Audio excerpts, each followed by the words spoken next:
Penguin Audiobooks presents Assassin's Creed Secret Crusade by Oliver Bowden. Read by Gunnar Corthery. Prologue. The majestic ship creaked and groaned. Its sails rippled, fat with wind.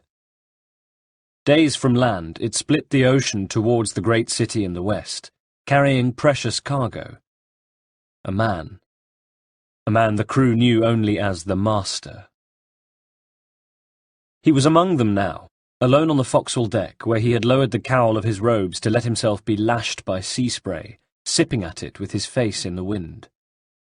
Once a day he did this. He appeared from his cabin to pace the deck, chose a spot to gaze out at sea, then returned below. Sometimes he stood on the forecastle, sometimes on the quarterdeck. Always he stared out at the white-crested sea. Every day the crew watched him. They worked, calling to one another on deck and in the rigging, each with a job to do, while all the time stealing glances at the solitary, pensive figure. And they wondered, what kind of man was he? What kind of man was in their midst? Furtively they studied him now as he stepped away from the deck railings and pulled up his hood. He stood there a moment with his head bowed, his arms hanging loosely at his sides, and the crew watched him. Perhaps a few of them even paled as he strode along the deck past them and back to his cabin. And when the door shut behind him, each man found that he had been holding his breath. Inside, the assassin returned to his desk and sat, pouring a beaker of wine before reaching for a book and pulling it towards him, then opening it, beginning to read. Part 1. Chapter 1. 19th of June, 1257. Maffeo and I remain at Masyaf and will stay here for the time being. At least until one or two, how shall I put this, uncertainties are resolved. In the meantime, we remain at the behest of the Master, Altair ibn Lahad. Frustrating as it is to surrender dominion of our own paths in this way, especially to the leader of the Order, who in his old age wields ambiguity with the same ruthless precision he once wielded sword and blade, I at least benefit from being privy to his stories. Maffeo, however, has no such advantage and has grown restless. Understandably so. He tires of Masyaf. He dislikes traversing the steep slopes between the assassin's fortress and the village below, and the mountainous terrain holds little appeal for him. He is a Polo, he says, and after 6 months here the wanderlust is like the call of a voluptuous woman to him, persuasive and tempting, and not to be ignored. He longs to fill the sails with wind and set off for new lands, show Masyaf his back. His impatience is a vexation I could live without, quite frankly. Altair is on the cusp of an announcement. I can feel it. So today I declared, Maffeo, I'm going to tell you a story. The manners of the man, are we really kin? I begin to doubt it. For instead of greeting this news with the enthusiasm it so clearly warranted, I could have sworn I heard him sigh.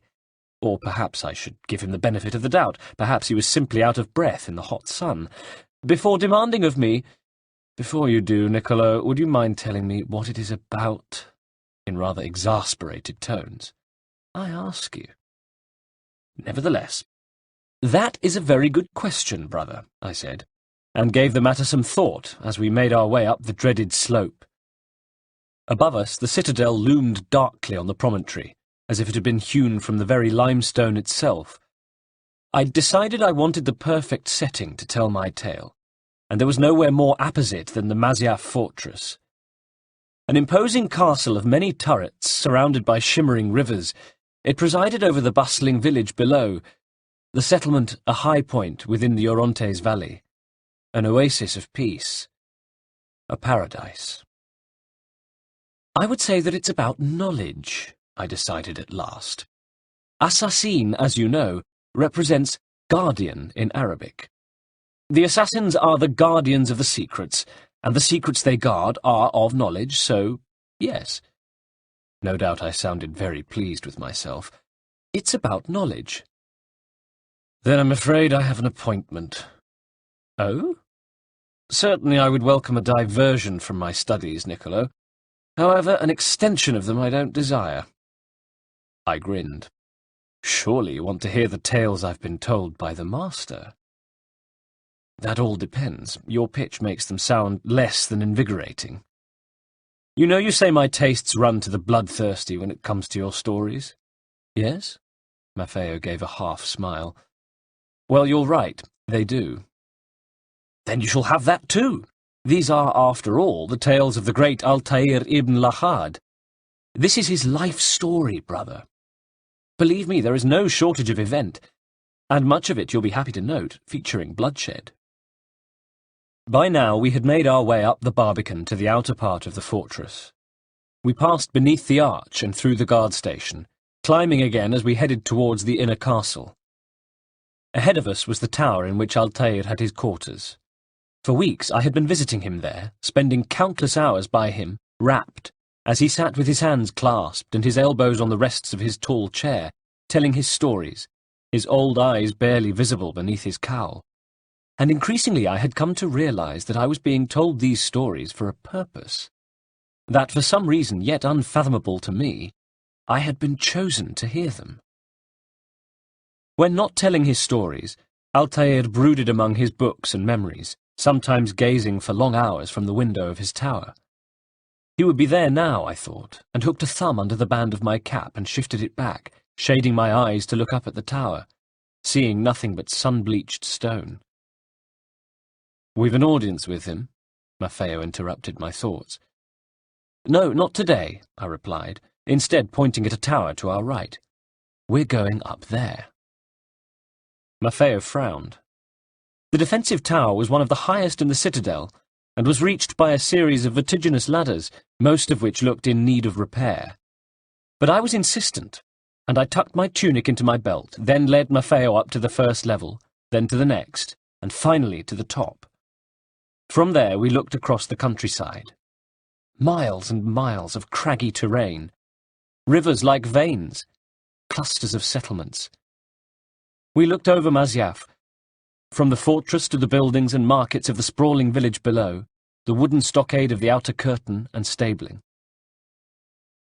"How high are we?" asked Maffeo, looking a little green, no doubt conscious of being buffeted by the wind, and that the ground now looked a long, long way away.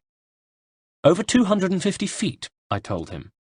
"High enough to put the assassins out of range of enemy archers, but able to rain arrows and more down upon them." I showed him the openings surrounding us on all sides. From the machicolations here, they could launch rocks or oil over their foe, using these. Wooden platforms jutted out into space, and we moved over to one now, holding on to upright supports either side, and leaning out into the air to look down. Directly below us, the tower fell away to the cliff edge. Below that, the shimmering river. The blood draining from his face, Maffeo stepped back onto the safety of the tower floor. I laughed, doing the same, and secretly glad to, feeling a little giddy and sick myself, truth be told. "And why is it you've brought us up here?" asked Maffeo. "This is where my story begins," I said, "in more ways than one, for it was from here that the lookout first saw the invading force." "The invading force?" "Yes, Salah al-Din's army. He came to lay siege to Masyaf, to defeat the assassins, 80 years ago, a bright day in August, a day very much like today." Chapter 2. First, the lookout saw the birds. An army on the move attracts scavengers. Of the winged variety, mainly, which swoop upon whatever scraps are left behind. Food, waste, and carcasses, both horse and human. Next he saw the dust, and then a vast, dark stain that appeared on the horizon, slowly beetling forward, engulfing everything in sight. An army inhabits, disrupts, and destroys the landscape. It is a giant, hungry beast that consumes everything in its path, and in most cases, as Salah al-Din was well aware, the mere sight of it was enough to move the enemy to surrender. Not this time, though. Not when his enemies were the assassins. For the campaign, the Saracen leader had raised a modest force of 10,000 infantry, cavalry, and followers. With them he planned to crush the assassins, who had already made 2 attempts on his life, and would surely not fail a 3rd time. Intending to take the fight to their door, he had brought his army into the An-Nusayriya mountains, and to the assassins' 9 citadels there. Messages had reached Masyaf that Salah al-Din's men had been plundering the countryside, but that none of the forts had fallen, that Salah al-Din was on his way to Masyaf, intent on conquering it, and claiming the head of the assassin leader, al-Mualim. Salah al-Din was regarded as a temperate and fair-minded leader, but he was as angered by the assassins as he was unnerved by them. According to reports, his uncle, Shihab al-Din, was advising him to offer a peace agreement. Have the assassins with them, not against them, was Shihab's reasoning. But the vengeful Sultan would not be moved, and so it was that his army crawled towards Masyaf on a bright August day in 1176, and a lookout in the citadel's defensive tower saw the flocks of birds, the great clouds of dust, and the black stain on the horizon, and he raised a horn to his lips and sounded the alarm. Stockpiling supplies, the townspeople moved into the safety of the citadel, thronging the courtyards, faces etched with fear, but many of them setting up stalls to continue trading. The assassins, meanwhile, began fortifying the castle, preparing to meet the army, watching the stain spread across the beautiful green landscape, a great beast feeding on the land, colonizing the horizon. They heard the horns and drums and cymbals, and soon they could make out the figures as they materialized from the heat haze.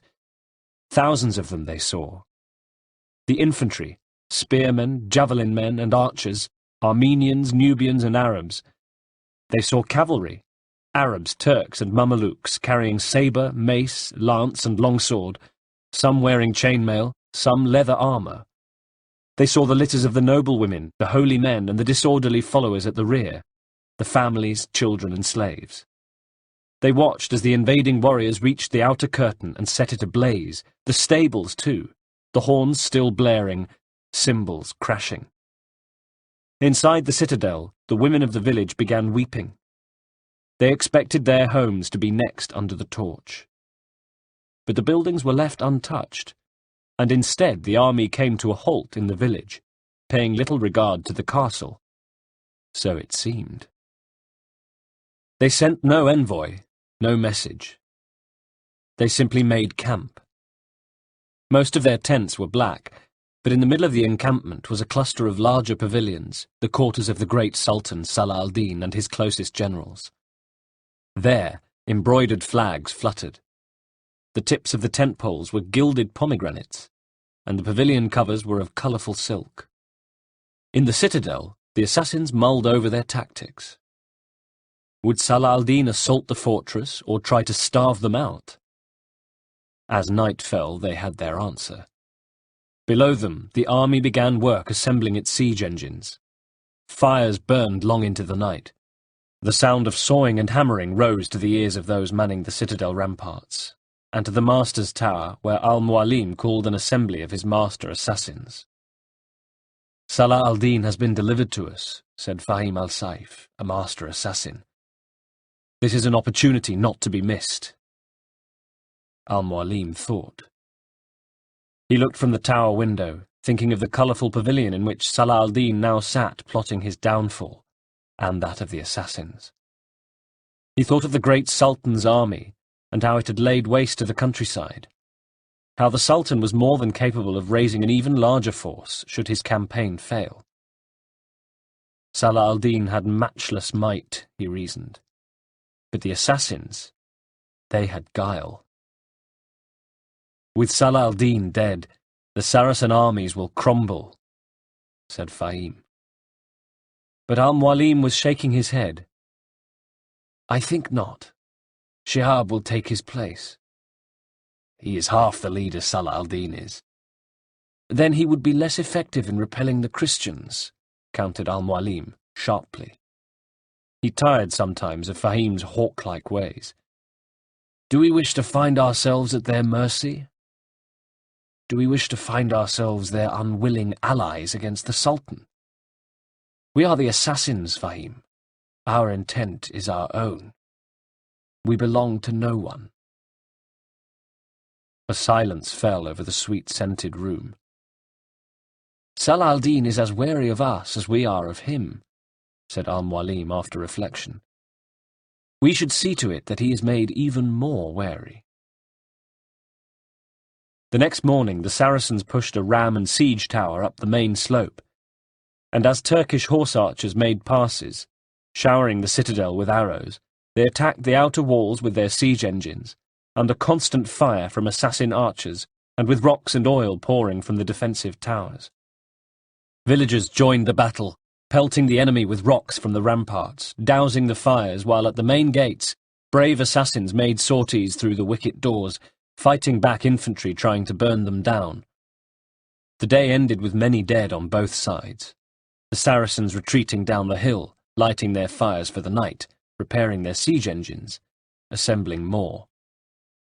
That night there was a great commotion in the encampment, and in the morning the brightly coloured pavilion belonging to the great Salah al-Din was taken down, and he left, taking a small bodyguard force with him. Shortly after that, his uncle Shihab al-Din ascended the slope to address the master of the assassins. Chapter 3. His Majesty Salah al-Din has received your message and thanks you most graciously for it, called the envoy. He has business elsewhere and has left, with instructions for His Excellency Shihab al-Din to enter into talks. The envoy stood by Shihab's stallion, cupping a hand to his mouth to call up to the master and his generals, who were assembled in the defensive tower. A small force had climbed the hill, 200 men or so, and a litter set down by Nubians, no more than a bodyguard for Shihab, who remained on horseback. On his face was a serene expression, as though he were not unduly concerned about the outcome of the talks. He wore wide white trousers, vest, and red twisted sash. Inset into his large, blinding white turban was a glittering jewel. That jewel would have an illustrious name, thought Al-Mualim, gazing down upon him from the top of the tower. It would be called the Star of something, or the Rose of something. The Saracens were so fond of naming their baubles. "Do begin," called Al-Mualim, thinking, "Business elsewhere," with a smile. His mind going back just a few hours to when an assassin had come to his chambers, raising him from slumber and calling him to the throne room. "Umar, welcome," Al-Mualim had said, wrapping his robes around himself, feeling the early morning chill in his bones. "Master," Umar had replied, his voice low and his head bent. "You've come to tell me of your mission," Al-Mualim said to him. He lit an oil lamp on a chain, then found his chair, settling into it. Shadows flitted across the floor. Umar nodded. There was blood on his sleeve, noticed Al-Mualim. "Was our agent's information correct?" "Yes, master. I made my way into their encampment, and just as we were told, the gaudy pavilion was a decoy. Salah al-Din's tent was nearby, a much less conspicuous accommodation." Al-Mualim smiled. "Excellent, excellent. And how were you able to identify it?" "It was protected, just as our spy said it would be, with chalk and cinders scattered on the perimeter so my steps would be heard." "But they were not?" "No, master. And I was able to enter the Sultan's tent and leave the feather as instructed." "And the letter?" "Pinned by dagger to his pallet." "And then?" "I crept from his tent." "And?" There was a pause. "The Sultan awoke and raised the alarm. I was only just able to escape with my life." Al-Mualim indicated Umar's blood-stained sleeve. "And that?" "I was forced to cut a throat in order to make good my escape, master." A guard? Asked Al-Mualim hopefully. Umar shook his head sadly. He wore the turban and vest of a nobleman. At which Al-Mualim closed tired and sorrowful eyes. There was no other option. I acted rashly, Master. But otherwise your mission was a success? Yes, Master. Then we shall see what transpires, he said. What transpired was the exit of Salah al-Din and the visit from Shihab. And standing tall in his tower, Al-Mualim had allowed himself to believe that the assassins had prevailed, that his plan had worked.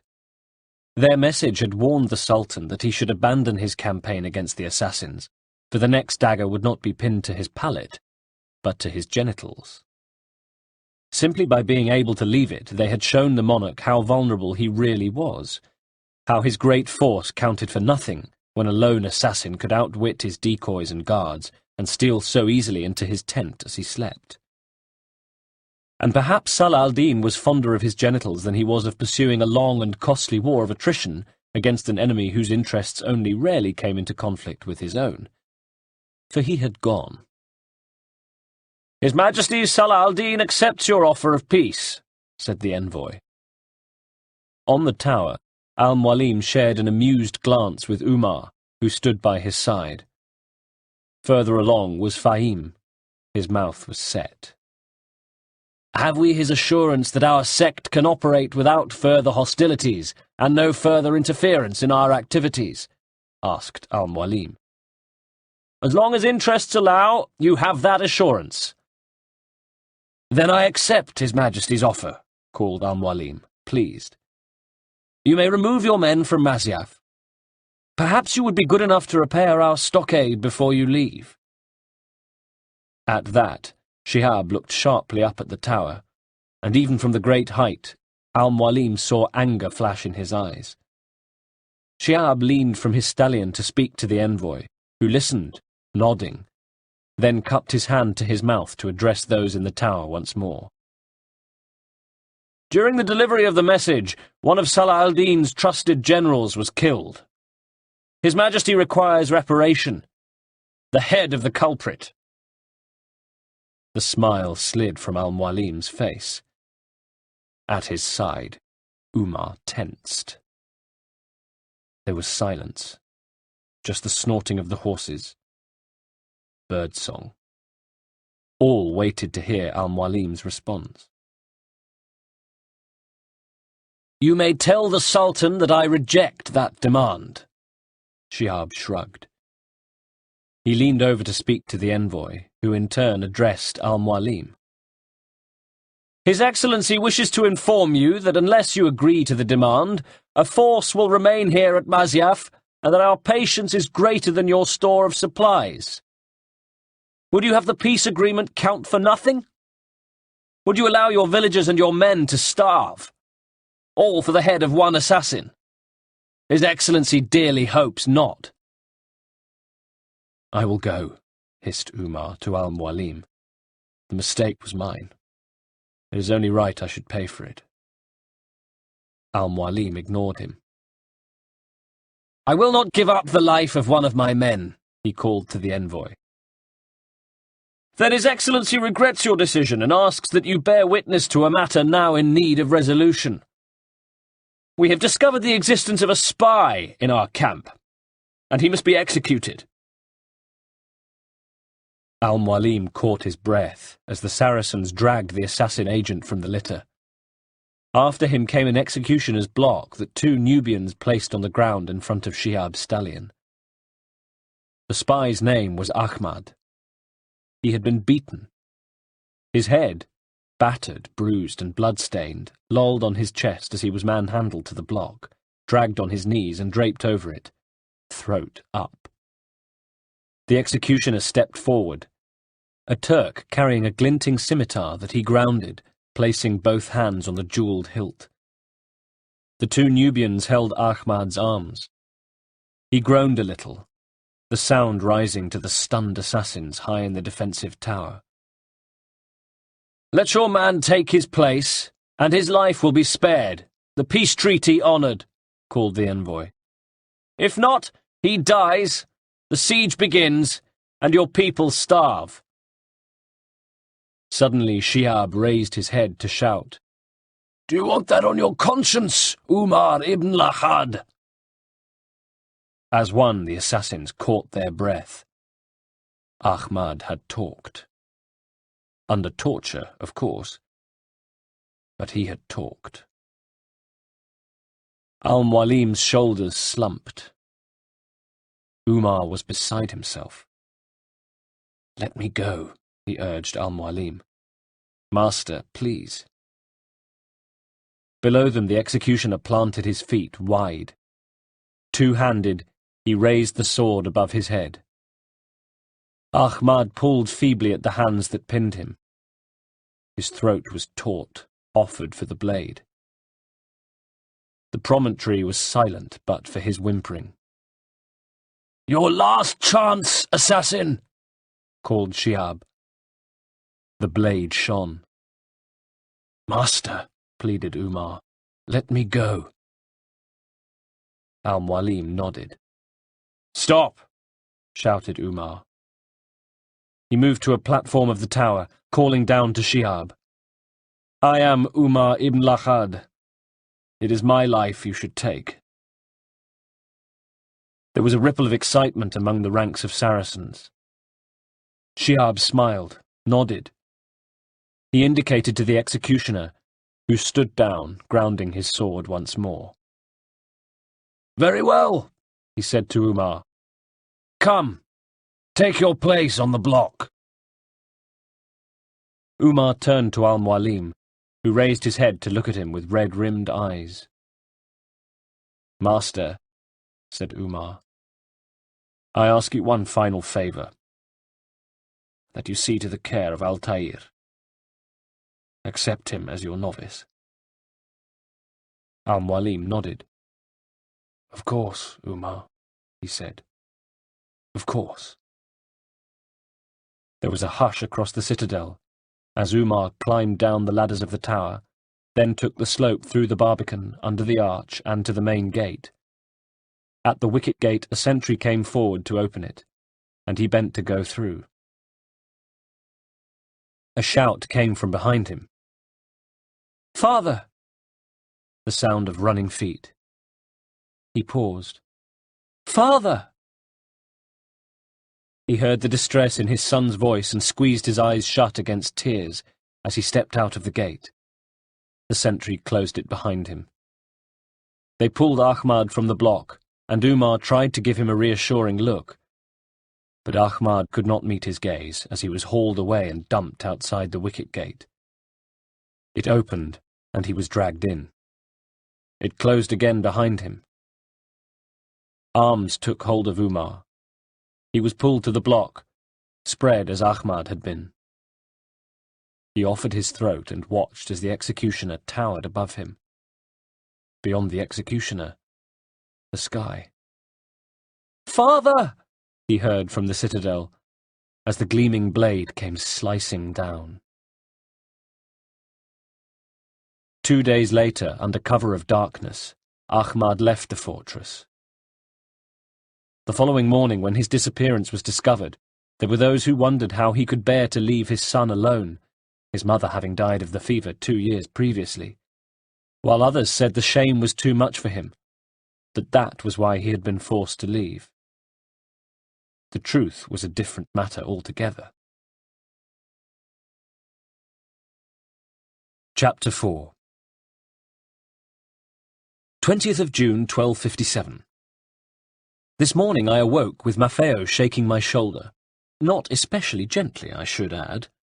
However, his insistence was prompted by an interest in my story. For that, at least, I should be grateful. "So?" he said. "So what?" If I sounded sleepy, well, that's because I was. "So what happened to Ahmad?"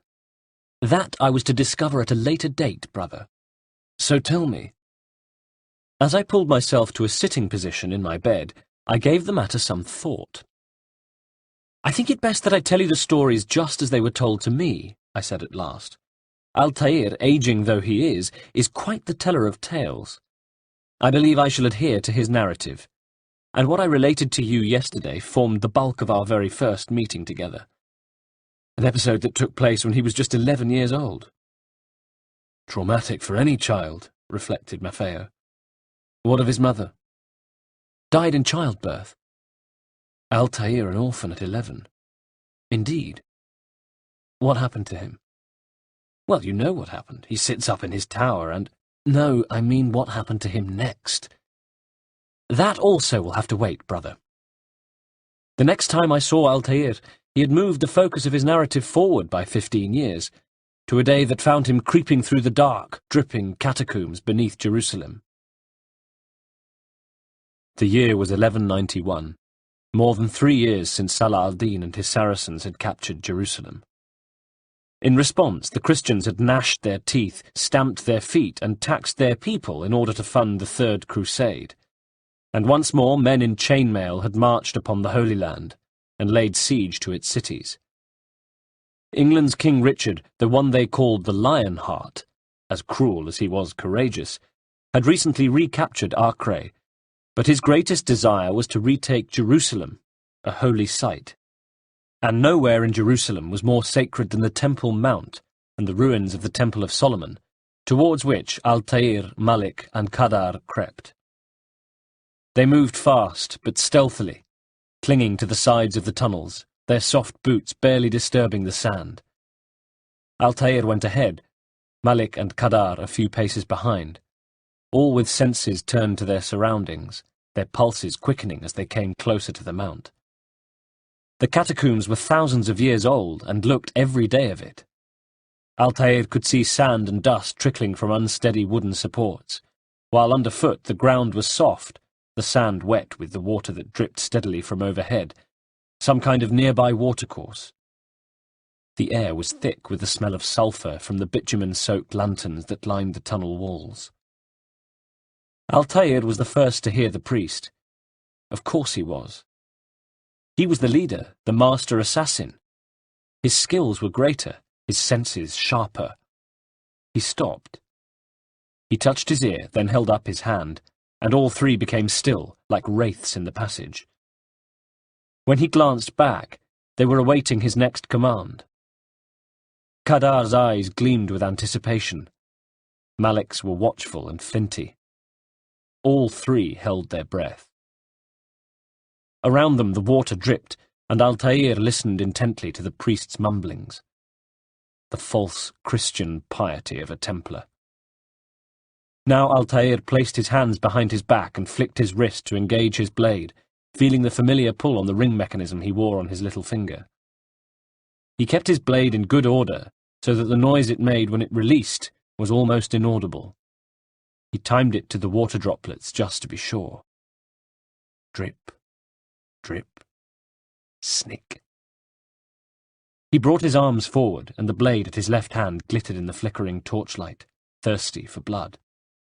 Next, Altair flattened himself to the tunnel wall, and moved forward stealthily, rounding a slight bend until he could see the priest kneeling in the tunnel. He wore the robes of a Templar, which could only mean there were more ahead, probably within the ruins of the temple. In search of their treasure, no doubt.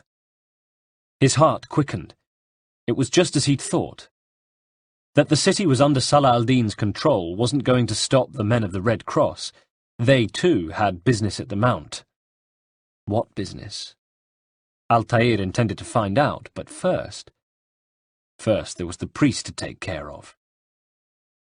Crouched low, he moved behind the kneeling man, who prayed on, unaware of death's proximity. Shifting his weight to his front foot and bending at the knee slightly, Altair raised the blade, his hand bent back, ready to strike. "Wait," hissed Malik from behind him. "There must be another way. This one need not die." Altair ignored him. In one fluid movement he grasped the priest's shoulder with his right hand, and with his left jammed the point of the blade into the back of his neck, slicing between the skull and the first vertebra of the backbone, severing his spine. The priest had no time to scream. Death was almost instantaneous. Almost. His body jerked and tautened, but Altair held him firm, feeling his life ebb away as he held him with one finger on his carotid artery. Slowly the body relaxed, and Altair allowed it to crumple silently to the ground where it lay, a spreading pool of blood blotted by the sand. It had been quick, soundless. But as Altair retracted the blade, he saw the way Malik looked at him, and the accusation in his eyes. It was all that he could do to suppress a sneer at Malik's weakness. Malik's brother Kadar, on the other hand, was even now looking down at the priest's body with a mixture of wonderment and awe. "An excellent kill," he said breathlessly. "Fortune favours your blade." "Not fortune," boasted Altair. "Skill. Watch a while longer and you might learn something." As he said it, he watched Malik carefully, seeing the assassin's eyes flare angrily, jealous, no doubt, at the respect Kadar afforded Altair. Sure enough, Malik turned on his brother. "Indeed. He'll teach you how to disregard everything the master taught us." Altair sneered once more. "And how would you have done it?" "I would not have drawn attention to us. I would not have taken the life of an innocent." Altair sighed. "It matters not how we complete our task, only that it's done." "But that is not the way," started Malik. Altair fixed him with a stare. "My way is better." For a moment or so, the two men glared at one another. Even in the dank, cold and dripping tunnel, Altair could see in Malik's eyes the insolence, the resentment. He would need to be careful of that, he knew. It seemed that young Malik was an enemy in waiting. But if he had designs on usurping Altair, Malik evidently decided that now was not the right moment to make his stand. "I will scout ahead," he said. "Try not to dishonour us further." Any punishment for that particular insubordination would have to wait, decided Altair, as Malik left, heading up the tunnel in the direction of the temple. Kadar watched him go, then turned to Altair. "What is our mission?" he asked. "My brother would say nothing to me, only that I should be honoured to have been invited." Altair regarded the enthusiastic young pup. "The master believes the Templars have found something beneath the temple mount." "Treasure," gushed Kadar. "I do not know. All that matters is the master considers it important, else he would not have asked me to retrieve it." Kadar nodded and, at a wave of the hand from Altair, darted off to join his brother, leaving Altair alone in the tunnel. He looked down, pondering at the body of the priest, a halo of blood on the sand around the head. Malik might have been right. There had been other ways of silencing the priest. He hadn't had to die. But Altair had killed him because he could. Because he was Altair ibn Lahad, born of an assassin father, the most skilled of all those in the order, a master assassin. He set off, coming to a series of pits, mist floating in their depths, and leaped easily to the first crossbeam, lithely landing and crouching cat-like, breathing steadily, enjoying his own power and athleticism. He jumped to the next, and to the next, then came to where Malik and Kadar stood waiting for him. But rather than acknowledge them, he ran past, the sound of his feet like a whisper on the ground, barely disturbing the sand. Ahead of him was a tall ladder, and he took it at a run, scampering up quickly and quietly, only slowing when he reached the very top, where he stopped, listening and sniffing the air. Next, very slowly, he raised his head to see an elevated chamber, and there, as he'd expected, stood a guard with his back to him, wearing the outfit of a Templar. Padded gambeson jacket, leggings, chainmail, sword at his hip. Altair, silent and still, studied him for a moment, taking note of his posture, the dip of his shoulders. Good. He was tired and distracted. Silencing him would be easy.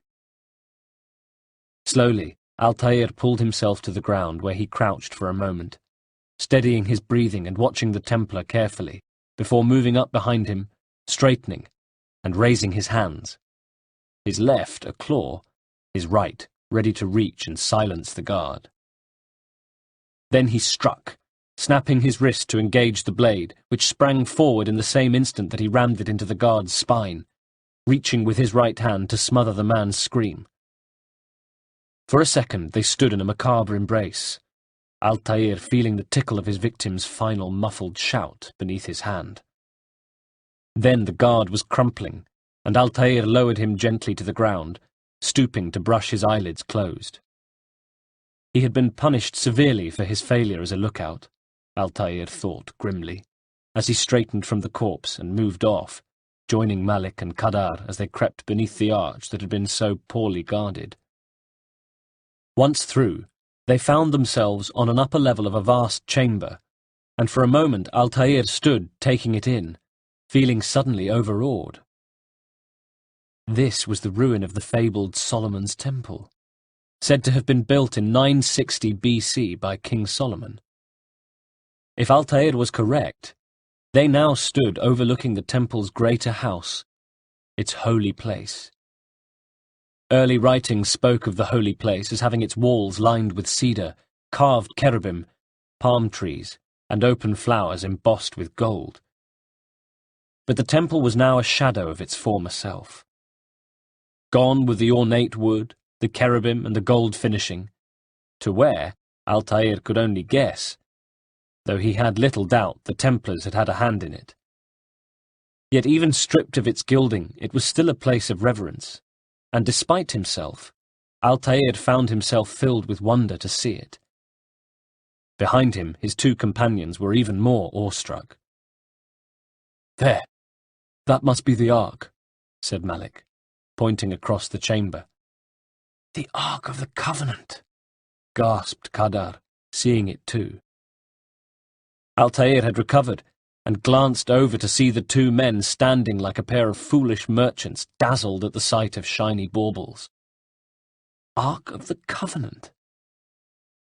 "Don't be silly," he chided. "There's no such thing. It's just a story." Looking over, though, he was less sure. Certainly the box had all the properties of the fabled Ark. It was just as the prophets had always described, plated entirely with gold, a golden cover adorned with cherubim, and rings for inserting the poles that would be used to carry it. And there was something about it, Altair realized. It had an aura. He tore his eyes away from it.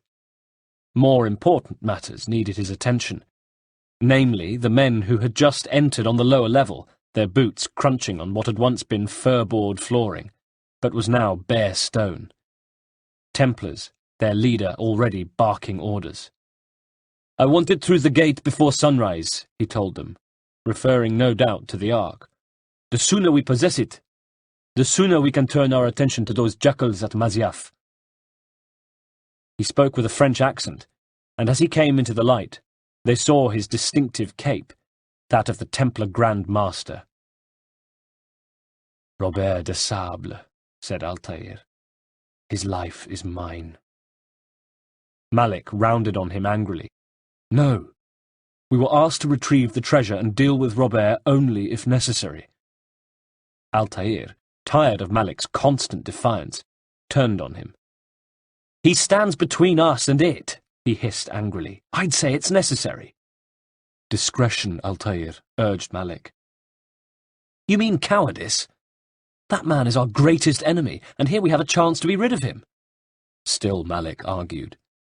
"You have already broken 2 tenets of our creed. Now you would break the 3rd. Do not compromise the Brotherhood." Finally, Altair snapped. "I am your superior in both title and ability. You should know better than to question me."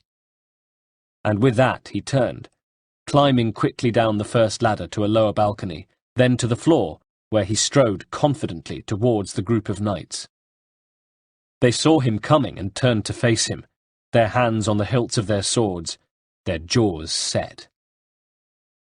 Altair knew that they would be watching him, watching the assassin as he glided across the floor towards them, his face hidden by his cowl, his robes and red sash flowing about him, the sword at his hip, and the hilts of his short swords showing over his right shoulder. He knew the fear they would be feeling. and he in turn watched them, mentally assessing each man. Which of them was a right-handed swordsman, which fought with his left, who was built for speed, and who would be strongest, paying particular attention to their leader. Robert de Sable was the largest of them, the most powerful. His head was shaved, and etched into his face were years of experience, every one of which had contributed to his legend, that of a knight as famed for his skill with a sword as he was for his cruelty and ruthlessness. And this Altair knew above all, that of the men present, he was by far the most dangerous. He had to be neutralized first. He heard Malik and Kadar drop from the ladders and glanced behind to see them following his lead, Kadar swallowing, nervous, Malik's eyes flashing his disapproval. The Templars tensed further at the sight of two more assassins, the numbers more even now. 4 of them surrounded the Sable, each man alert, the air thick with fear and suspense. "Hold, Templars," called Altair when he was close enough to the 5 knights. He addressed de Sable, who stood with a thin smile upon his lips, his hands hanging at his sides. Not like his companions, ready for combat, but relaxed, as though the presence of the 3 assassins was of little significance to him. Altair would make him pay for his arrogance. "You are not the only ones with business here," he added. The 2 men weighed each other up. Altair moved his right hand as though ready to grasp the hilt of the sword at his belt, wanting to keep de Sable's attention there, when in fact death would snick smoothly from the left. Yes, he decided, feint with the right, strike with the left. Dispatch Robert de Sable with the blade, and his men would flee, leaving the assassins to retrieve the treasure. All would talk of Altair's great victory over the Templar Grand Master. Malik, that coward, would be silenced, his brother wonderstruck afresh, and on their return to Masyaf the members of the Order would venerate Altair. Al-Mualim would honour him personally, and Altair's path to the position of master would be assured. Altair looked into the eyes of his opponent. Imperceptibly, he flexed his left hand, testing the tension of the blade mechanism. He was ready. "And what is it you want?" asked de Sable, with that same unconcerned smile. "Blood," said Altair simply, and struck. Within human speed he leaped at de Sable, flicking the blade at the same moment, feinting with his right hand, and striking as fast and as deadly as a cobra with his left. But the Templar Grand Master was quicker and more cunning than he had anticipated. He caught the assassin mid-attack, seemingly with ease, so that Altair was stopped in his tracks, unable to move and suddenly, horrifyingly, helpless. And in that moment Altair realized he had made a grave mistake, a fatal mistake. In that moment he knew that it was not de Sable who was arrogant. It was himself. All of a sudden, he no longer felt like Altair the master assassin. He felt like a weak and feeble child. Worse, a bragging child. He struggled and found he could barely move, de Sable holding him easily. He felt a sharp stab of shame, thinking of Malik and Kadar seeing him brought low. De Sable's hand squeezed his throat, and he found himself gasping for breath as the Templar pushed his face forward at him. A vein in his forehead throbbed. "You know not the things in which you meddle, assassin. I spare you only that you may return to your master and deliver a message. The Holy Land is lost to him and his. He should flee now while he has the chance. Stay, and all of you will die." Altair choked and spluttered, the edge of his vision beginning to fade, fighting unconsciousness, as de Sable twisted him as easily as though handling a newborn, and tossed him towards the back wall of the chamber. Altair crashed through the ancient stone and into the vestibule on the other side, where he lay stunned for a moment, hearing beams fall and the huge pillars of the chamber crash in. He looked up and saw that his entrance to the temple was blocked. From the other side he heard shouts, de Sable crying, "Men! To arms! Kill the assassins!" He scrambled to his feet and dashed to the rubble, trying to find a way through. With shame and helplessness burning him, he heard the cries of Malik and Kadar, their screams as they died, and finally, his head low, he turned and began to make his way out of the temple for the journey to Masyaf, there to bring the master the news. The news that he had failed. That he, the great Altair, had brought dishonour upon himself and upon the Order. When he finally emerged from the bowels of the Temple Mount, it was into bright sunshine and a Jerusalem that teemed with life. But Altair had never felt so alone. Chapter 5.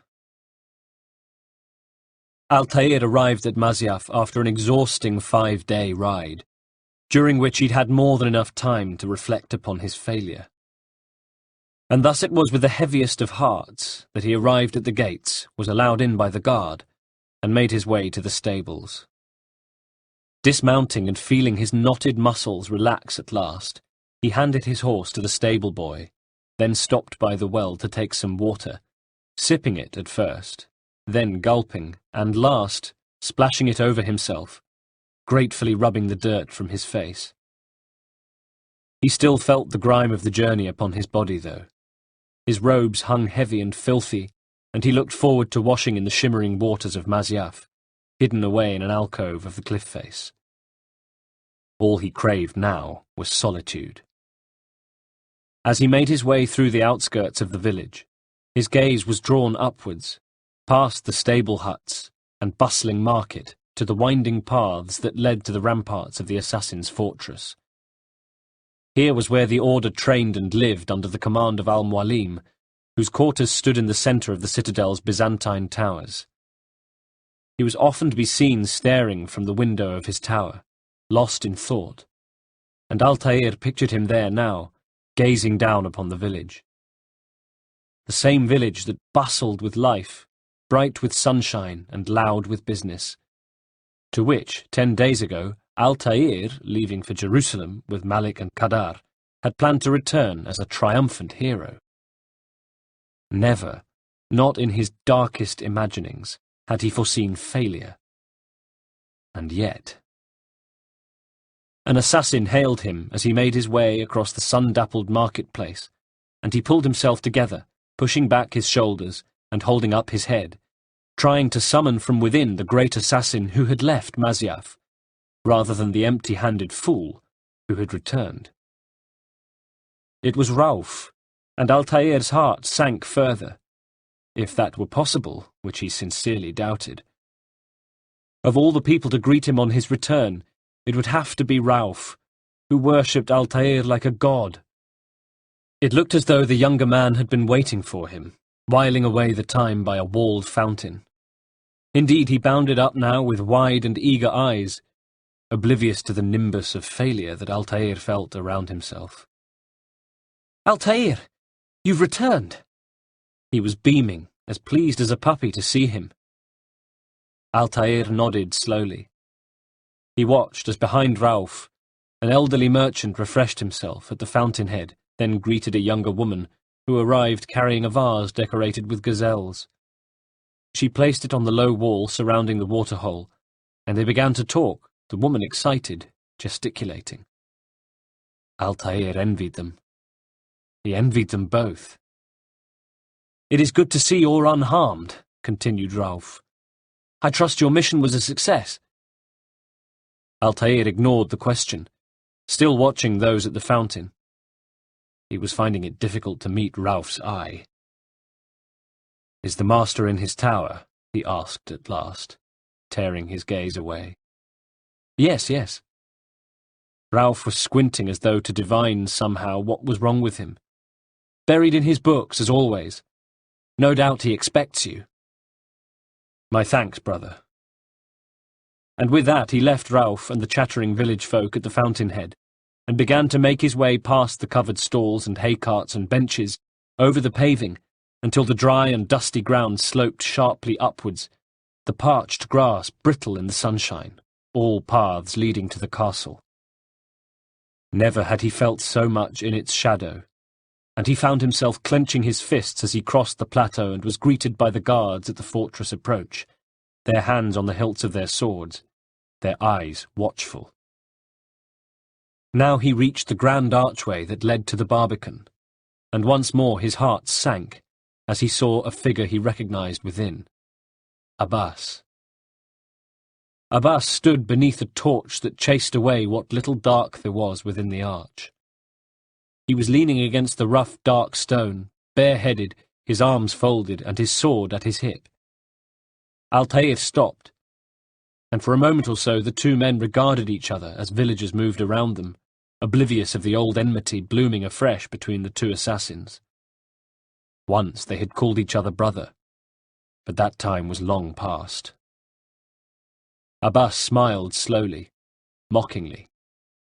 "Ah, he returns at last." He looked pointedly over Altair's shoulder. "Where are the others? Did you ride ahead, hoping to be the first one back? I know you're loath to share the glory." Altair did not answer. "Silence is just another form of assent," added Abbas, still trying to goad him, and doing it with all the cunning of an adolescent. "Have you nothing better to do?" sighed Altair. "I bring word from the master. He waits for you in the library," said Abbas. He ushered Altair past. "Best hurry. No doubt you're eager to put your tongue to his boot." "Another word," retorted Altair, "and I'll put my blade to your throat." Abbas replied, "There will be plenty of time for that later, brother."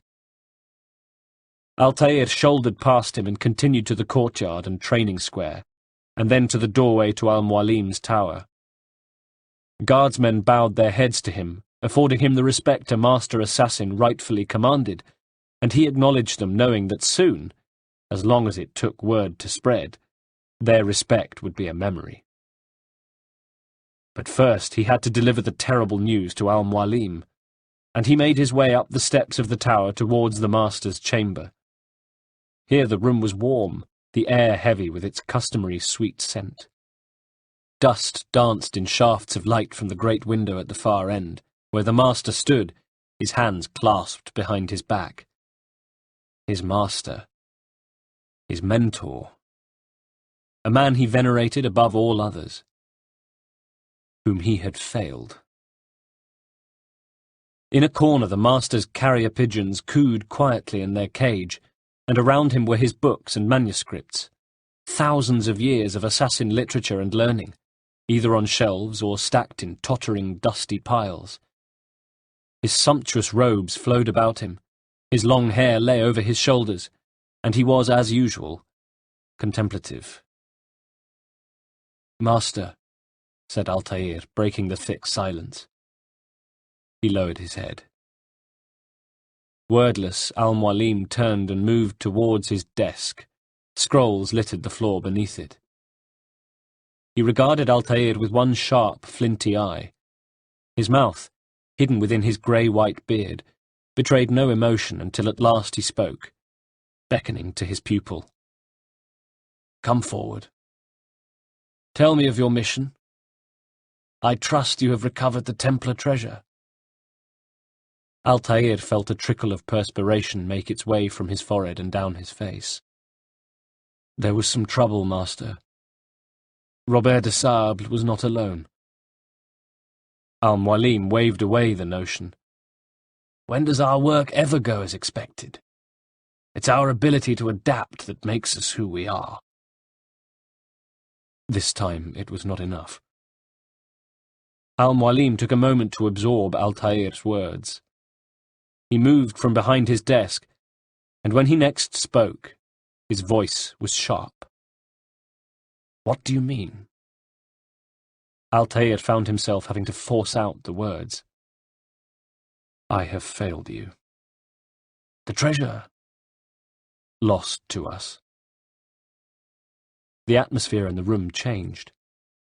It seemed to tense and crackle as though brittle, and there was a pause before Al-Mualim spoke again. "And Robert?" "Escaped." The word fell like a stone in the darkening space. Now Al-Mualim came closer to Altair. His one eye was bright with anger, his voice barely restrained, his fury filling the room. "I send you, my best man, to complete a mission more important than any that has come before, and you return to me with nothing but apologies and excuses?" "I did." "Do not speak!" His voice was a whip crack. "Not another word! This is not what I expected. We'll need to mount another force, so—" "I swear to you I'll find him. I'll go and—" began Altair, who was already desperate to meet the Sable again. This time the outcome would be very different. Now Al-Mualim was looking about himself, as though only just recalling that when Altair had left Masyaf, he had done so with 2 companions. "Where are Malik and Qadar?" he demanded. A second bead of sweat made its way from Altair's temple as he replied, "Dead." "No," came a voice from behind them. "Not dead." Al-Mualim and Altair turned to see a ghost. Chapter 6. Malik stood at the entrance to the master's chamber, stood swaying, a wounded, exhausted, blood-soaked figure. His once white robes were streaked with gore, most of it around his left arm, which looked badly wounded, dangling uselessly at his side, and crusted with blackened, dried blood. As he moved into the room, his injured shoulder dipped, and he hobbled slightly. But if his body was damaged, then his spirit was surely not. His eyes burned brightly with anger and hatred.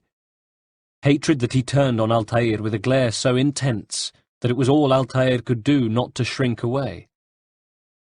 "I still live, at least," growled Malik, his bloodshot eyes brimming with fury as he stared at Altair. He took short, ragged breaths. His bared teeth were bloody. "And your brother?" asked Al-Mualim. Malik shook his head. "Gone." For a beat his eyes dropped to the stone floor. Then, with a sudden burst of angry energy, he raised his head, narrowed his eyes, and raised a trembling finger to point at Altair. "Because of you," he hissed. "Robert threw me from the room." Altair's excuses sounded feeble even to his own ears, especially to his own ears. "There was no way back, nothing I could do." "Because you would not heed my warning," shouted Malik, his voice hoarse. "All of this could have been avoided. And my brother would still be alive. Your arrogance nearly cost us victory today." "Nearly?" said Al-Mualim carefully. Calming, Malik nodded, the ghost of a smile on his lips. A smile directed at Altair, for even now he was beckoning another assassin, who came forward bearing a box on a gilt tray. "I have what your favourite failed to find," said Malik. His voice was strained and he was weak, but nothing was going to sour his moment of triumph over Altair. Altair felt his world falling away from him as the assassin set down the tray on Al-Mualim's desk. The box was covered with ancient runes, and there was something about it, an aura. Inside it, surely, was the treasure. It had to be. The treasure that Altair had been unable to recover. Al-Mualim's good eye was wide and gleaming. His lips were parted, his tongue darting from his mouth. He was entranced by the sight of the box and the thought of what was inside. Suddenly there came an uproar from outside, screams, running feet, the unmistakable ring of clashing steel.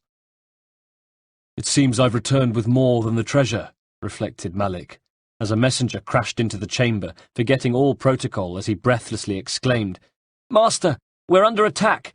Robert de Sable lays siege to the Masyaf village." Al-Mualim was snatched from his reverie, in the mood to face de Sable. "So he seeks a battle, does he?" Very well, I'll not deny him. Go, inform the others. The fortress must be prepared. Now he turned his attention to Altair, and his eyes blazed as he said, As for you, Altair, our discussion will have to wait. You must make for the village, destroy these invaders, drive them from our home. It will be done, said Altair, who could not help but be relieved at this sudden turn of events. Somehow the attack on the village was preferable to having to endure more of this humiliation. He had disgraced himself in Jerusalem. Now he had the chance to make amends. He vaulted from the landing behind the master's chamber to the smooth stone floor and dashed from the tower. As he ran across the training yard and through the main gates, he wondered whether being killed now might provide the escape he desired. Would that be a good death? A proud and noble death? Enough to exonerate him? He drew his sword. The sounds of battle were closer now. He could see assassins and Templars fighting on the upland at the foot of the castle, while further down the hill villagers were scattering under the force of the assault, bodies already littering the slopes. Then he was under attack. A Templar knight rushed him, snarling, and Altair twisted, letting his instincts take over, raising his sword to meet the Christian, who bore down upon him fast and hard, his broadsword slamming into Altair's blade with a clash of steel. But Altair was braced, feet planted wide apart, the line of his body perfect, and the Templar's attack barely moved him. He swept aside the other's sword, using the weight of the huge broadsword against the knight, whose arm flailed uselessly for a blink that Altair used to step forward and plunge his blade into the man's stomach. The Templar had come at him confident of an easy kill. Easy like the villagers he had already slaughtered. He'd been wrong. With the steel in his gut, he coughed blood, and his eyes were wide with pain and surprise as Altair yanked the blade upward, bisecting his torso. He fell away, his intestines spilling to the dust. Now Altair was fighting with pure venom, venting all of his frustration in his sword blows, as though he might pay for his crimes with the blood of his enemies. The next Templar traded blows, trying to resist as Altair pushed him back, his posture instantly changing from attack to defence, and then into desperate defence, so that even as he parried, he was whimpering in expectation of his own death. Altair feinted, wheeled, and his blade flashed across the Christian's throat, which opened, sheeting blood down the front of his uniform, staining it as red as the cross on his chest. He sank to his knees, then fell forward just as another soldier rushed Altair, sunlight glinting from his raised sword.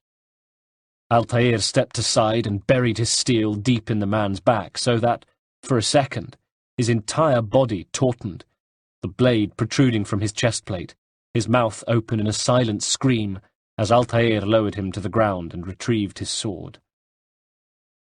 Two soldiers attacked together, thinking perhaps that their numbers would overwhelm Altair. They reckoned without his anger.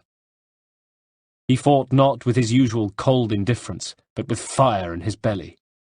The fire of a warrior who cared nothing for his own safety. The most dangerous warrior of all. Around him he saw more corpses of villagers put to the sword by the attacking Templars, and his anger blossomed, his sword blows becoming even more vicious.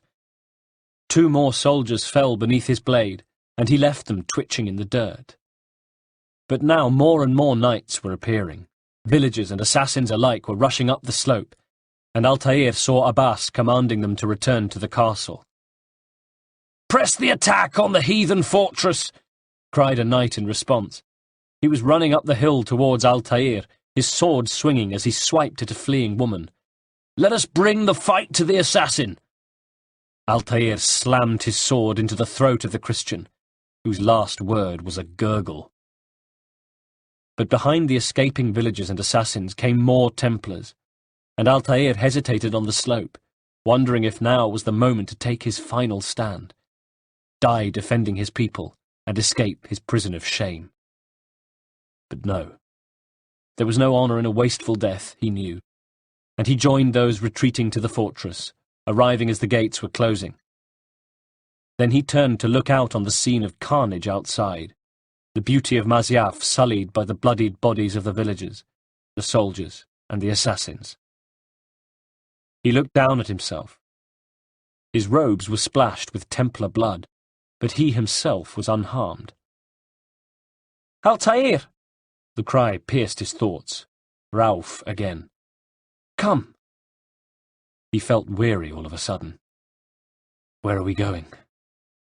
"We have a surprise for our guests. Just do as I do. It should become clear soon enough." Ralph was pointing high above them to the ramparts of the fortress. Altair sheathed his sword and followed him up a series of ladders to the tower summit where the assassin leaders were gathered, Al-Mualim among them. Crossing the floor, he looked to the master, who ignored him, his mouth set. Then Ralph was indicating one of 3 wooden platforms jutting out into the air, bidding him to take his place on it. He did so, taking a deep breath before he walked carefully to the edge. And now he stood at the top of Masyaf, able to look down upon the valley. He felt air rushing around him. His robe fluttered in the wind, and he saw flocks of birds gliding and swooping on warm pockets of air. He felt giddy with the height, yet breathless with the spectacle. The rolling hills of the countryside cast in lush green, the shimmering water of the river, bodies, now specks on the slopes. And Templars. The invading army had gathered on the upland in front of a watchtower close to the gates of the fortress. At their head was Robert de Sable, who now stepped forward, looking up to the ramparts where the assassins stood, and addressed Al-Mualim. "Heretic," he roared, "return what you have stolen from me." The treasure. Altair's mind drifted momentarily to the box on Al-Mualim's desk. It had seemed to glow. "You've no claim to it, Robert," replied the master, his voice echoing across the valley. "Take yourself from here before I'm forced to thin your ranks further." "You play a dangerous game," replied de Sable. "I assure you this is no game." "So be it," came the reply. Something about the tone of his voice. Altair didn't like it. Sure enough, de Sable turned to one of his men. "Bring forward the hostage." From among their ranks they dragged the assassin. He was bound and gagged, and he writhed against his bonds as he was hauled roughly to the front of the assembly. His muffled cries rose to where Altair stood on the platform. Then, without ceremony, de Sable nodded to a soldier who stood nearby. He yanked the assassin's hair so that his throat was exposed, and swept his blade across it, opening it, then let the body fall to the grass. The assassins, watching, caught their breath. De Sable moved and stood near the body, resting one foot on the dying man's back, with his arms folded like a triumphant gladiator. There was murmur of disgust among the assassins, as he called up to Al-Mualim. "Your village lies in ruins, and your stores are hardly endless. How long before your fortress crumbles from within? How disciplined will your men remain when the wells run dry and their food is gone?" He could hardly keep the gloating note from his voice. But in reply, Al-Mualim was calm. "My men do not fear death, Robert. They welcome it, and the rewards it brings." "Good," called de Sable. "Then they shall have it all around." He was right, of course. The Templars could lay siege to Masyaf and prevent the assassins receiving supplies. How long could they last before they were so weakened that de Sable could safely attack? 2 weeks? A month? Altair could only hope that whatever plan Al-Mualim had in mind was enough to break the deadlock. As if reading his thoughts, Ralph whispered to him, from a platform to his left, "Follow me, and do so without hesitation." A third assassin stood further across. They were hidden from de Sable and his men. Looking down, Altair saw strategically placed mounds of hay, enough to break a fall. He was beginning to understand what Ralph had in mind. They were to jump, undetected by the Templars. But why? His robe flapped at his knees. The sound was comforting, like waves or rain. He looked down and steadied his breathing. He focused. He went to a place within himself. He heard Al-Mualim and de Sable trading words, but he was no longer listening, thinking only of the jump, composing himself for it. He closed his eyes. He felt a great calm, a peace within. "Now," said Rauf, who leaped, followed by the other assassin. Next, Altair. He jumped. Time collapsed as he fell, his arms outstretched. With his body relaxed and arcing gracefully through the air, he knew that he had achieved a kind of perfection. It was as though he was detached from himself. And then he landed perfectly, a haystack breaking his fall. Rauf, too. Not so the third assassin, whose legs snapped on impact. Immediately the man screamed, and Rauf moved over to quieten him, not wanting the Templars to hear. For the subterfuge to work, the knights needed to believe that the three men had leaped to their death. Rauf turned to Altair. "I'll stay behind and attend to him. You'll have to go ahead without us. The ropes there will bring you to the trap. Release it. Rain death upon our enemies." Of course. Altair understood now. Briefly he wondered how the assassins had been able to set a trap without him knowing. How many other facets of the Brotherhood remained a secret to him? Nimbly, he made his way along the ropes across the chasm, doubling back across the gorge and to the cliff face behind the watchtower. He climbed on instinct, fast and lithe, feeling the muscles in his arms sing as he scaled the sheer walls higher and higher until he reached the top of the watchtower. There, beneath the boards of the upper level, he found the trap rigged and ready to be sprung. Heavy, greased logs, stockpiled and stacked on a tilted platform. Silently, he moved to the edge, looking over to see the assembled ranks of the Templar knights, scores of them with their backs to him. Here also were the ropes holding the trap in place. He drew his sword, and for the first time in days, he smiled. Chapter 7. Later, the assassins were assembled in the courtyard, still savouring their triumph. The logs had tumbled from the watchtower and into the knights below, most of whom were crushed by the first wave, while others were caught in a second load stacked behind the first. Just moments before, they had been assured of victory.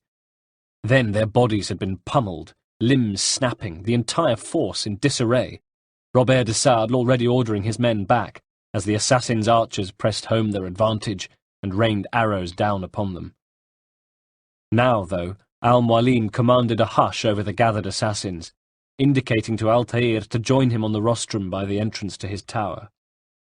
His eyes were hard, and as Altair took his place, Al-Mualim beckoned 2 guards to take their place at either side of him. Silence replaced the congratulations. Altair, with his back to the assassins, felt all eyes on him. By now they would know what had happened in Jerusalem. Malik and Abbas would have seen to that. Altair's efforts in battle, then springing the trap, they would count for nothing now. All he could hope was that Al-Mualim would show mercy. "You did well to drive Robert from here," said the master, and it was with a measure of pride that he said it. Enough for Altair to hope that he might be forgiven, that his actions since Jerusalem had redeemed him.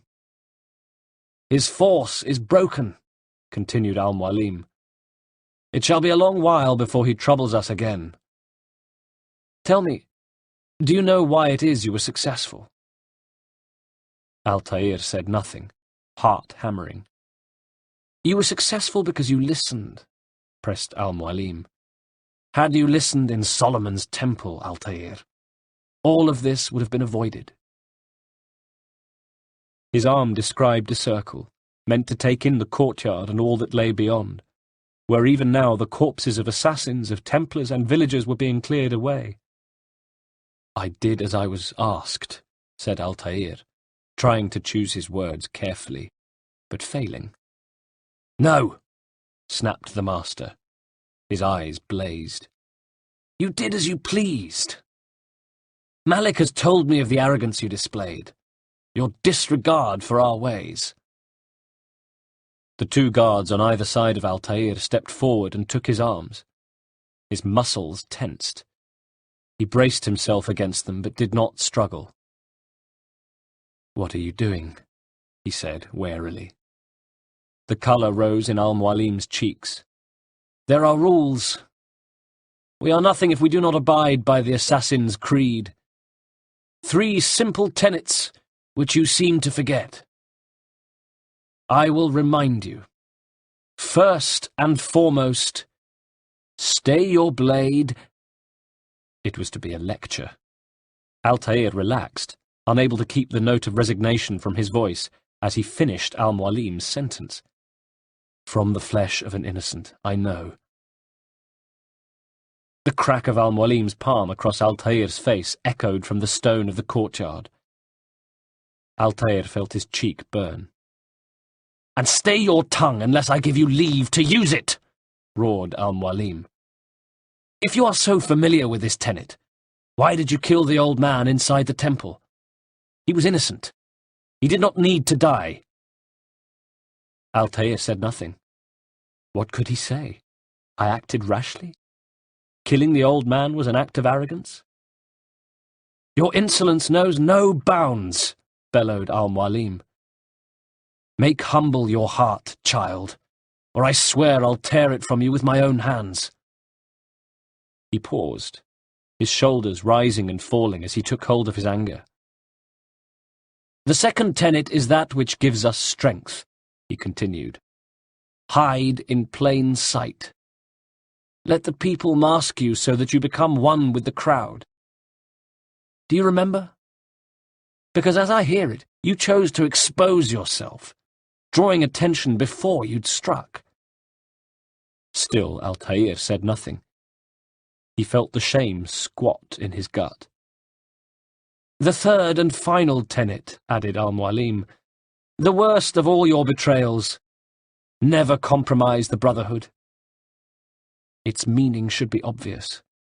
Your actions must never bring harm upon us, direct or indirect. Yet your selfish act beneath Jerusalem placed us all in danger. Worse still, you brought the enemy to our home.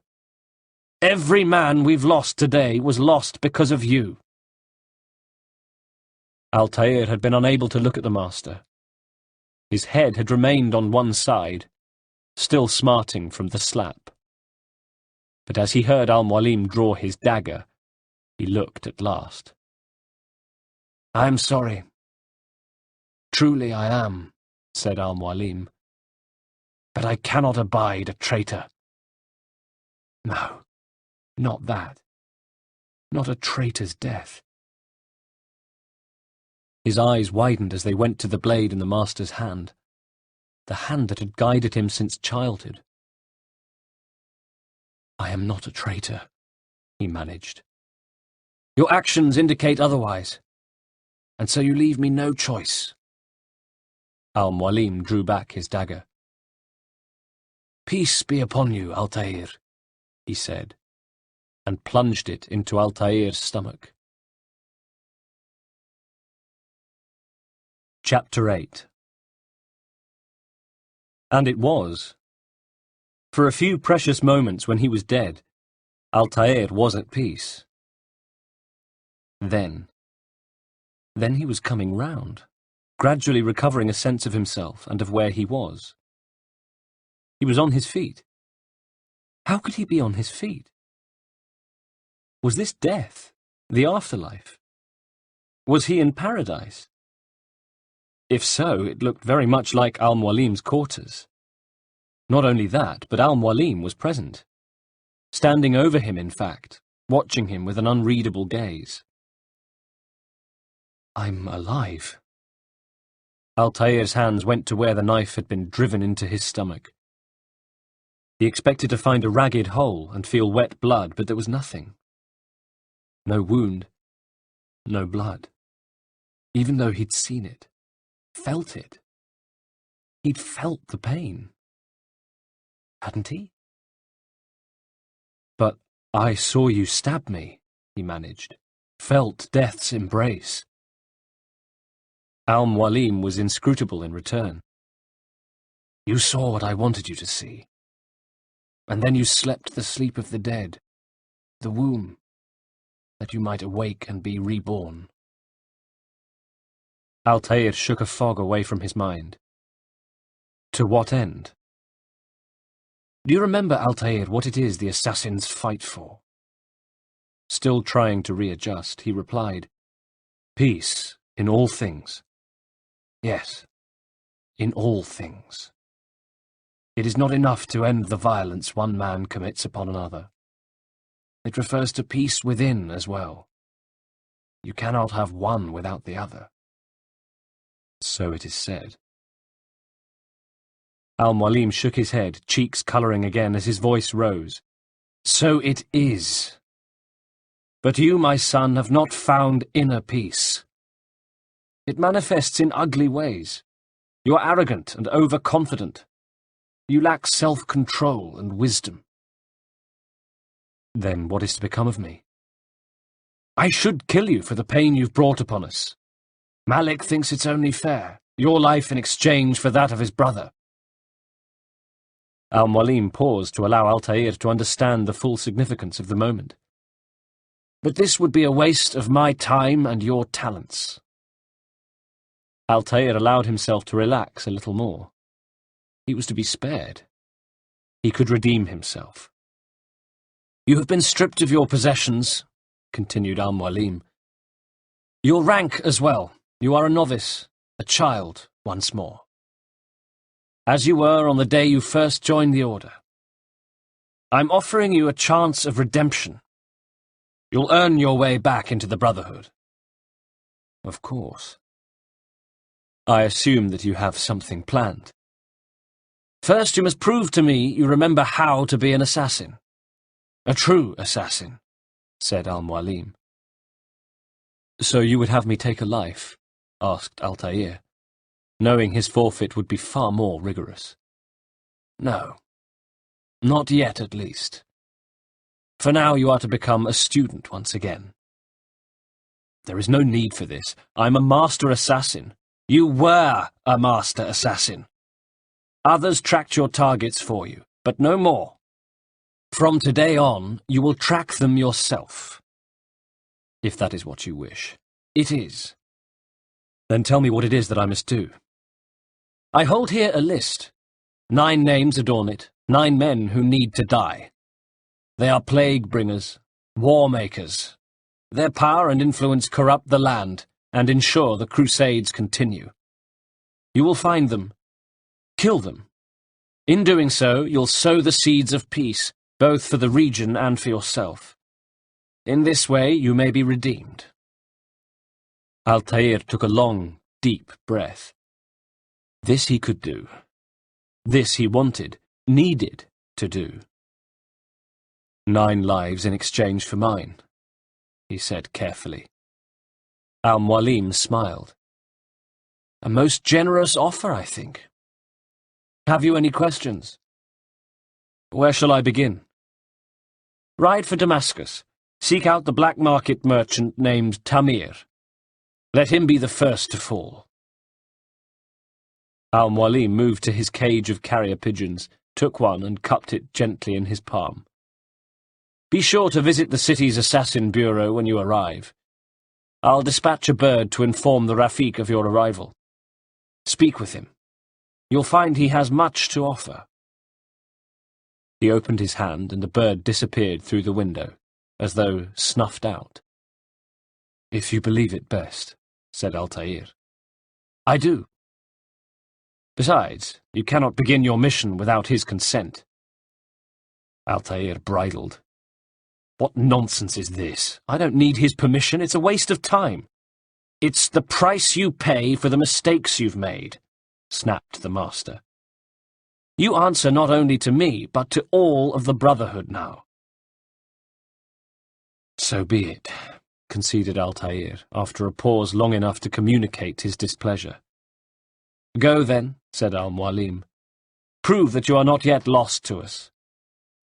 He paused, then reached for something from beneath his desk that he pushed across to Altair.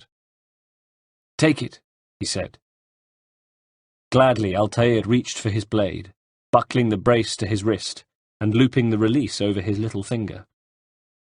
He tested the mechanism, feeling like an assassin once more.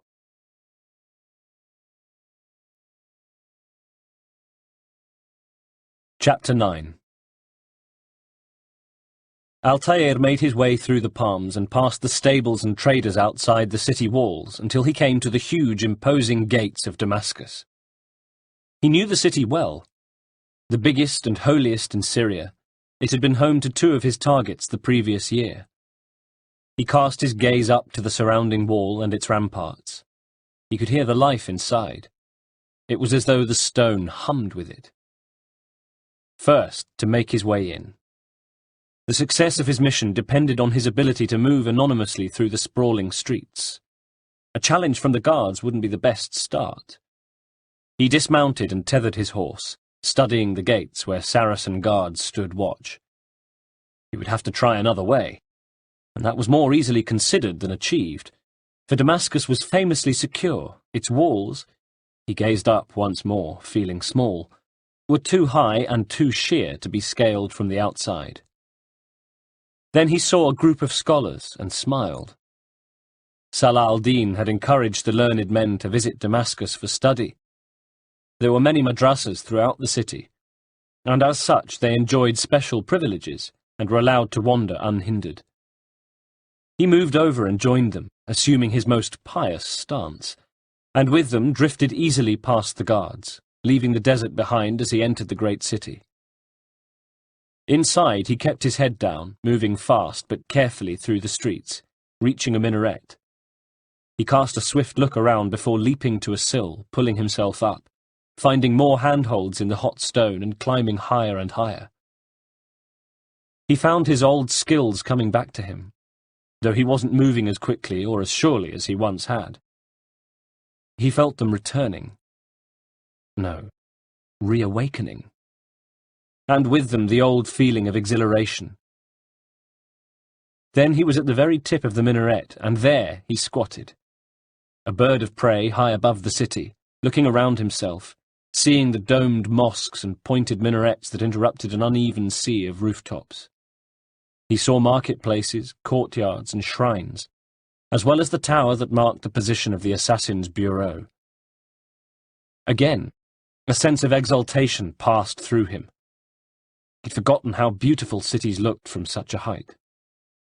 He'd forgotten how he felt, looking down upon them from their highest points. In those moments, he felt released. Al-Mualim had been right. For years now, Altair's targets had been located for him. He would be told where to go and when, his job to kill, nothing more, nothing less. He hadn't realized it, but he had missed the thrill of what it really meant to be an assassin, which wasn't bloodshed and death. It was what was to be found inside. He crabbed forward a little, looking down into the narrow streets. The people were being called to prayer, and the crowds were thinning. He scanned the canopies and rooftops, looking for a soft landing, then saw a hay cart.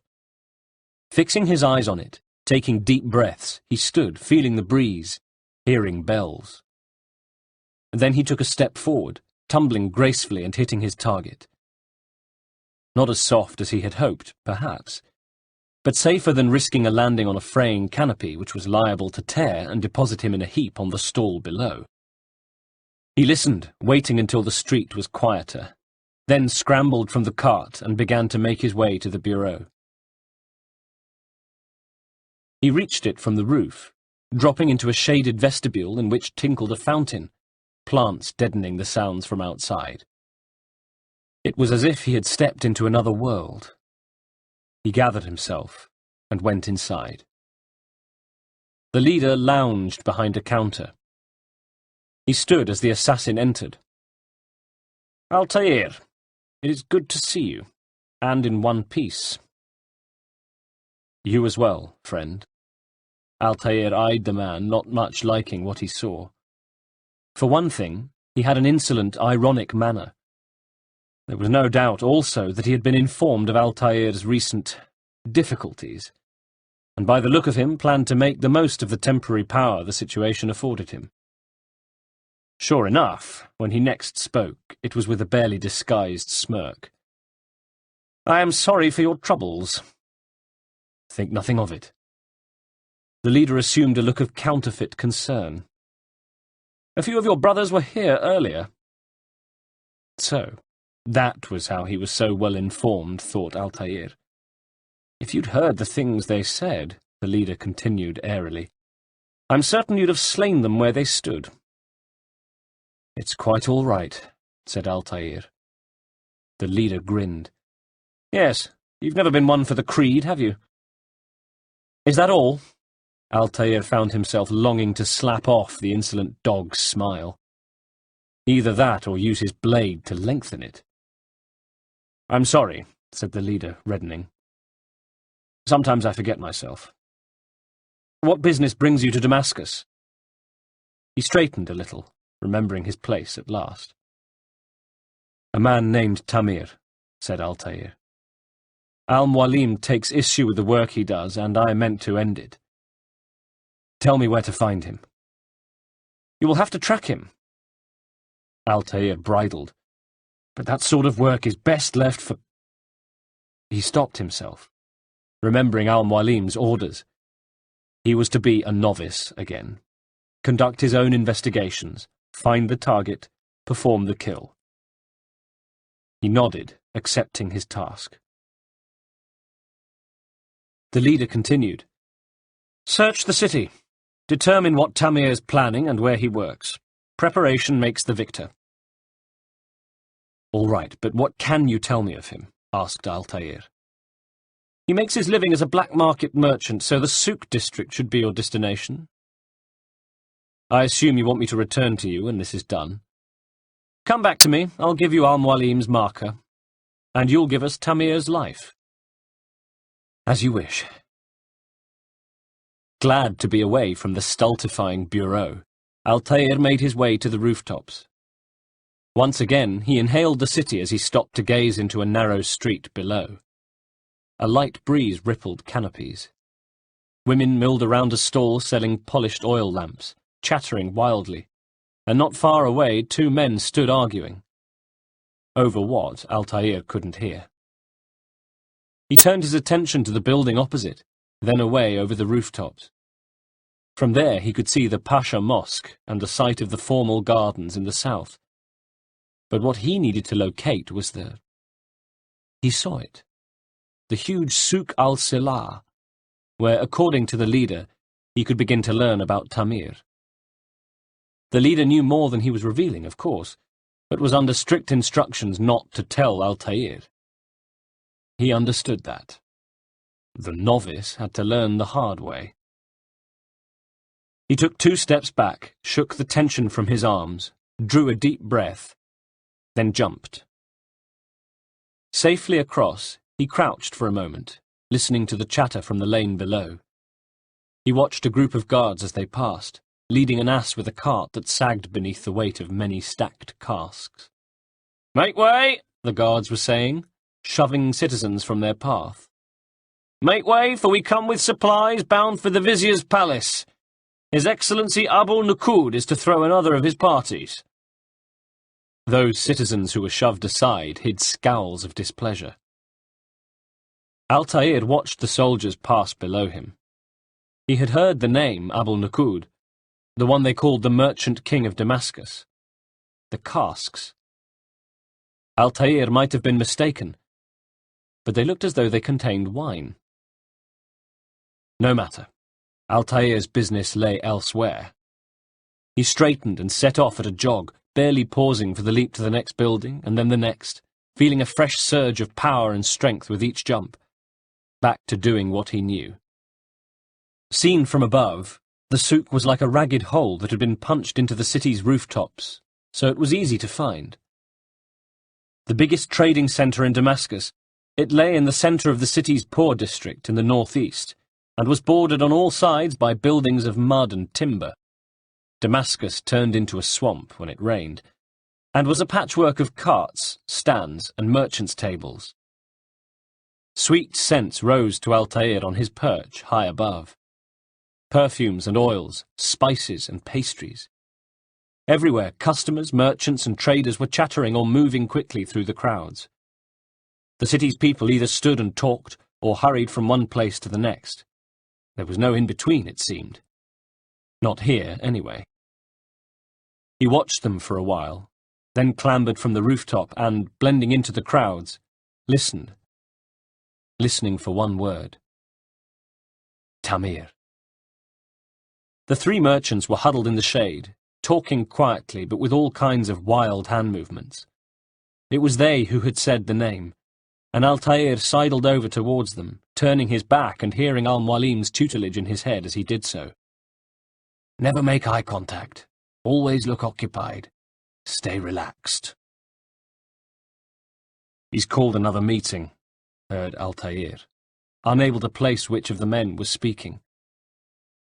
Who was the he they mentioned? Tamir, presumably. Altair listened, making a mental note of the meeting place. What is it this time? Another warning? Another execution? No, he has work for us. Which means we won't be paid. He's abandoned the ways of the Merchant Guild, does as he pleases now. They began discussing a large deal, the biggest ever, said one in hushed tones, when suddenly they stopped. Not far away, an orator with a close-trimmed black beard had taken his place at his stand, and was now staring at the merchants with dark, hooded eyes. Threatening eyes. Altair stole a glance from beneath his cowl. The three men had gone pale. One scuffed at the dirt with his sandal. The other two drifted away as though suddenly remembering an important task at hand. Their meeting was at an end. The orator. One of Tamir's men, perhaps. Evidently the black marketeer ruled the souk with a firm hand. Altair drifted over as the man began to speak, drumming up an audience. None knows Tamir better than I, he announced loudly. Come close, hear the tale I have to tell, of a merchant prince without peer. Just the tale Altair wanted to hear. He drifted closer, able to play the part of an interested observer. The market swirled around him. It was just before Hattin, continued the speaker. The Saracens were low on food and in desperate need of resupply, but there was no relief in sight. Tamir drove a caravan in those days between Damascus and Jerusalem, but recent business had been poor. It seemed there were none in Jerusalem who wanted what he had, fruits and vegetables from nearby farms, and so Tamir left, riding north and wondering what would become of his supplies. Soon they would surely spoil. That should have been the end of this tale and the poor man's life, but fate intended otherwise. As Tamir drove his caravan north, he came across the Saracen leader and his starving men. Most fortunate for them both, each having something the other wanted. So Tamir gave the man his food, and when the battle was finished, the Saracen leader saw to it that the merchant was repaid 1,000 times. Some say, were it not for Tamir, Salah al-Din's men would have turned on him. It could be that we won the battle because of that man. He finished his speech and let his audience drift away. On his face was a thin smile as he stepped away from the stand and moved into the market. Off, perhaps, to another stand to make the same speech, exalting Tamir. Altair followed, keeping a safe distance, once again hearing his tutor's words in his head. Put obstacles between yourself and your quarry. Never be found by a backwards glance. These skills. Altair enjoyed the feeling they brought as they returned to him. He liked being able to shut out the clamour of the day and focus on his quarry. Then, abruptly, he stopped. Ahead of him, the orator had bumped into a woman carrying a vase which had smashed. She began remonstrating with him, her hand out demanding payment, but he curled a cruel lip and drew back his hand to strike her. Altair found himself tensing, But she cowered away, and he sneered, lowering his hand, walking on, kicking bits of broken pot as he went. Altair moved on past the woman, who now crouched in the sand, weeping and cursing, and reaching for the shards of her vase. Now the orator turned off the street, and Altair followed. They were in a narrow, almost empty lane, dark mud walls pressing in on them. A shortcut, presumably, to the next stand. Altair glanced behind him, then took a few quick steps forward, grasped the speaker by the shoulder, spun him around and jammed the tips of his fingers beneath his ribcage. Instantly the orator was doubled up, stumbling back and gasping for breath, his mouth working like that of a grounded fish. Altair shot a look to make sure there were no witnesses, then stepped forward, pivoted on one foot, and kicked the orator in the throat. He fell back messily, his taub twisted around his legs. Now his hands went to where Altair had kicked him, and he rolled in the dust. Smiling, Altair moved forward. Easy, he thought. It had been too... The orator moved with the speed of a cobra. He shot up and kicked out, catching Altair square in the chest. Surprised, the assassin staggered back as the other came forward, mouth set and fists swinging. He had a gleam in his eye, knowing he'd rocked Altair, who dodged one flailing punch only to realize it was a feint as the orator caught him across the jaw with his other fist. Altair almost fell, tasting blood and cursing himself. He had underestimated his opponent. A novice mistake. The orator looked frantically around himself, as though seeking the best escape route. Altair shook the pain from his face, and came forward, holding his fists high and catching the orator on the temple, before he could move off. For some moments the two traded blows in the alley. The orator was smaller and faster, and caught Altair high on the bridge of his nose. The assassin stumbled, blinking away tears that split his vision. Sensing victory, the orator came forward, throwing wild punches. Altair stepped to the side, went low and swept the orator's feet from beneath him, sending him crashing to the sand, the breath whooshing out of him as he landed on his back. Altair spun and dropped, sinking his knee directly into the speaker's groin. He was gratified to hear an agonized bark in response, then stood, his shoulders rising and falling heavily as he collected himself. The orator writhed soundlessly in the dirt, mouth wide in a silent scream, his hands at his crotch. When he managed a great, gasping breath, Altair squatted, bringing his face close to him. "You seem to know quite a bit about Tamir," he hissed. "Tell me what he's planning." "I know only the stories I tell," groaned the speaker. "Nothing more." Altair scooped up a handful of dirt and let it trickle through his fingers. "A pity. There's no reason to let you live if you've nothing to offer in return." "Wait, wait." The orator held up a trembling hand. "There is one thing." "Continue." "He is preoccupied as of late. He oversees the production of many, many weapons." "What of it? They're meant for Salah al-Din, presumably. This does not help me, which means it does not help you." Altair reached. "No, stop. Listen." The orator's eyes rolled and sweat popped on his brow. "Not Salah al-Din. They're for someone else. The crests these arms bear, they're different. Unfamiliar. It seems Tamir supports another, but I know not who." Altair nodded. "Is that all?" he asked. "Yes. Yes, I've told you everything I know." "Then it's time for you to rest." "No," began the orator, but there was a snick that sounded as loud as the breaking of crockery in the alley, as Altair released his blade, then drove it through the orator's sternum, holding the dying man as he shuddered, pinned by the blade, blood foaming from the corners of his mouth and his eyes glazing. A quick death. A clean death. Altair laid him on the sand, reached to close his eyes, then stood.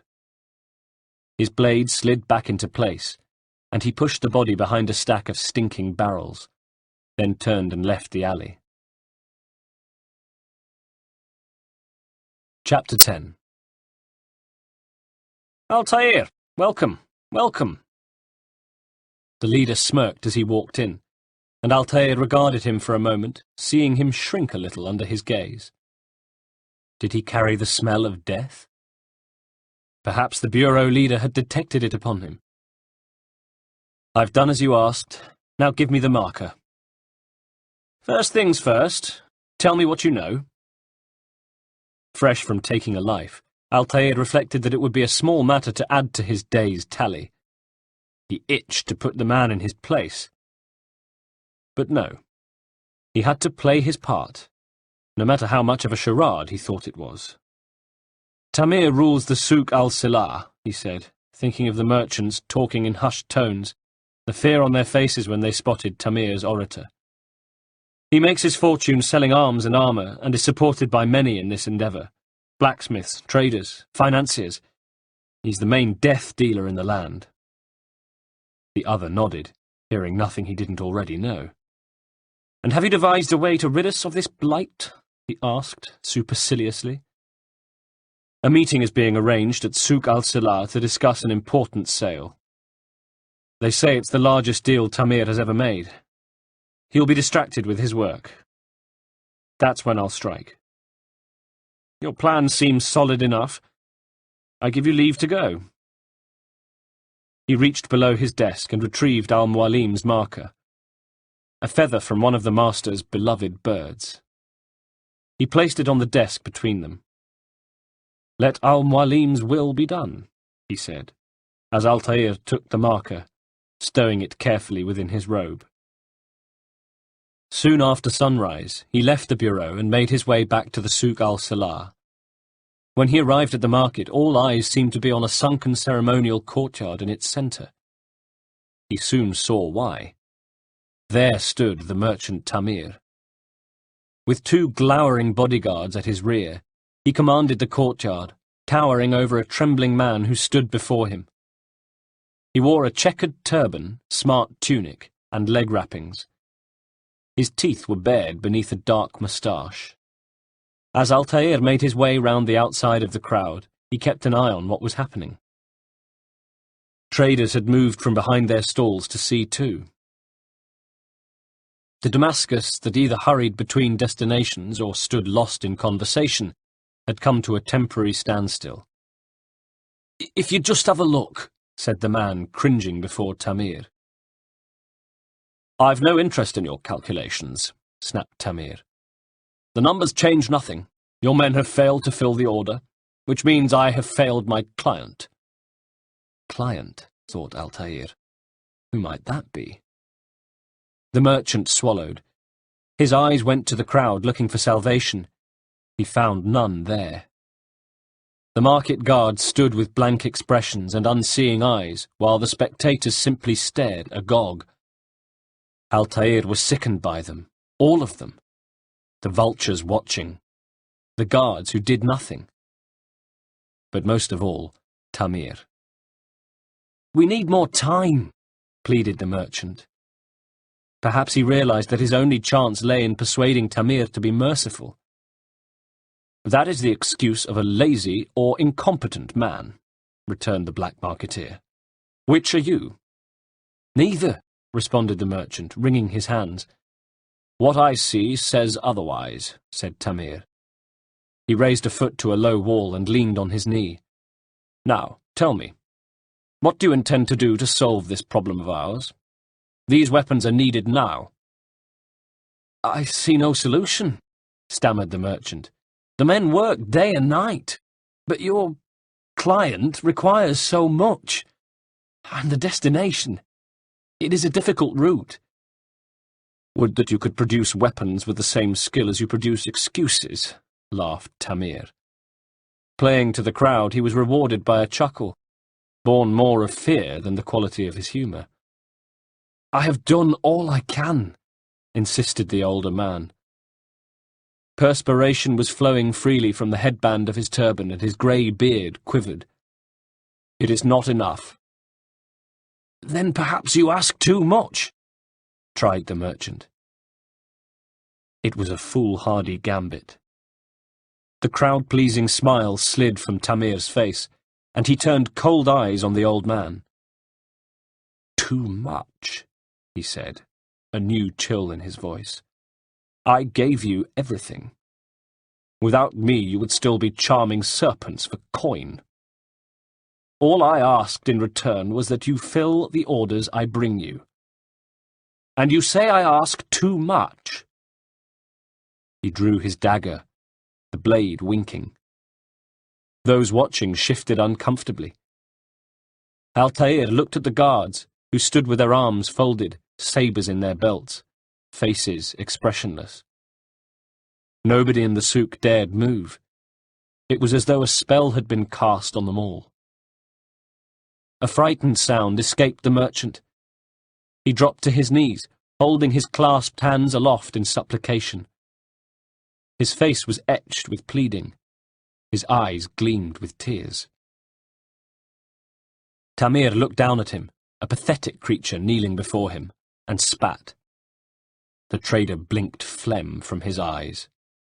"You dare slander me!" roared Tamir. "Peace, Tamir," whimpered the old man. "I meant no insult." "Then you should have kept your mouth shut," snarled Tamir. Altair could see the bloodlust in his eyes and knew exactly what was going to happen. Sure enough, Tamir slashed at the merchant with the tip of his dagger, opening a sagging hole in his tunic that was immediately stained red. The merchant fell back to his heels with a keening screech that cut through the marketplace. "No! Stop!" he squealed. "Stop!" jeered Tamir. "I'm just getting started." He stepped forward, drove his dagger deep into the man's stomach, and thrust him to the ground, where he screamed like an animal as Tamir stabbed him again. "You came into my souk," he shouted. "Stab. Stood before my men. Stab." A fourth time, the sound like meat being tenderized. The old man was still screaming. "And dared to insult me? Stab." He punctuated every word with a thrust of his dagger. "You must learn your place." But now the merchant had stopped screaming. Now he was nothing but a battered, bloody corpse, sprawled in the courtyard, his head at an odd angle. One of Tamir's bodyguards stepped forward to move the body. "No," said Tamir, out of breath. He wiped his beard with the back of his hand. "Leave it." He turned to address the crowd. "Let this be a lesson to the rest of you. Think twice before you tell me something cannot be done. Now get back to work." Leaving the old man's body where it was, an interested dog already beginning to sniff around it, the spectators resumed their day, activity in the souk gradually building up so that in a few short moments it was as though nothing had happened, as though the old man was forgotten. Not by Altair, though. He found himself unclenching his fists, letting out a long, slow breath, controlling and harnessing his anger. He bowed his head slightly, eyes hidden by his cowl, and stole through the crowd after Tamir, who was walking through the market, his two bodyguards not far behind. Coming closer to him, Altair overheard him talking to the traders, each of whom stared at him with wide, terrified eyes, agreeing fiercely with everything they were told. "I can't sell this," snapped Tamir. "Melt it down and try again. And if it comes out just as poorly, it'll be you who gets melted down next." Wide eyes. Nod, nod, nod. "I don't understand what you do all day. Your stall is filled with goods. Your purse should be filled with coin. Why can't you sell these things? It isn't difficult. Perhaps you're not trying hard enough. Do you require motivation?" The trader was nodding before he realized what was being asked, and swiftly amended it to an equally emphatic shake. Tamir moved on.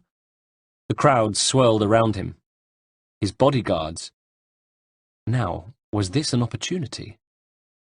With the entire market terrified of Tamir, his men had relaxed their guard, They had remained behind at another stall where they were demanding goods to give as gifts to their wives. Tamir had fresh victims to terrorize.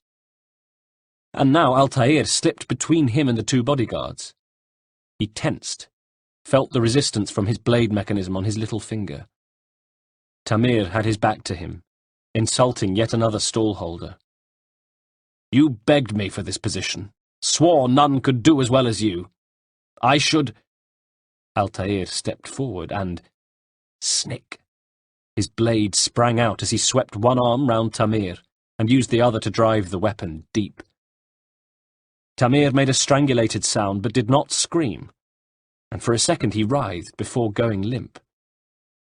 Over his shoulder, Altair met the wide eyes of the terrified stallholder and saw the man wrestling with what to do, raise the alarm or— The trader turned his back and moved away. Altair lowered Tamir to the ground between two stalls, out of sight of the bodyguards, who remained oblivious.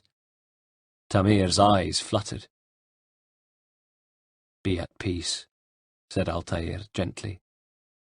"You'll pay for this, assassin," rasped Tamir. A fine line of blood ran from his nose. "You and all your kind." "It seems you're the one who pays now, my friend.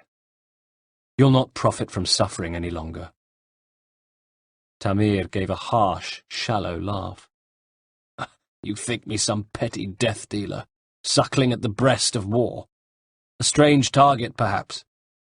Why me, when so many others do the same?" "You believe yourself different, then?" asked Altair. "Oh, but I am, for I serve a far nobler cause than mere profit, just like my brothers." "Brothers?" Again Tamir chuckled weakly. "Ah, he thinks I act alone. I am but a piece, a man with a part to play. You'll come to know the others soon enough. They won't take kindly to what you've done." "Good.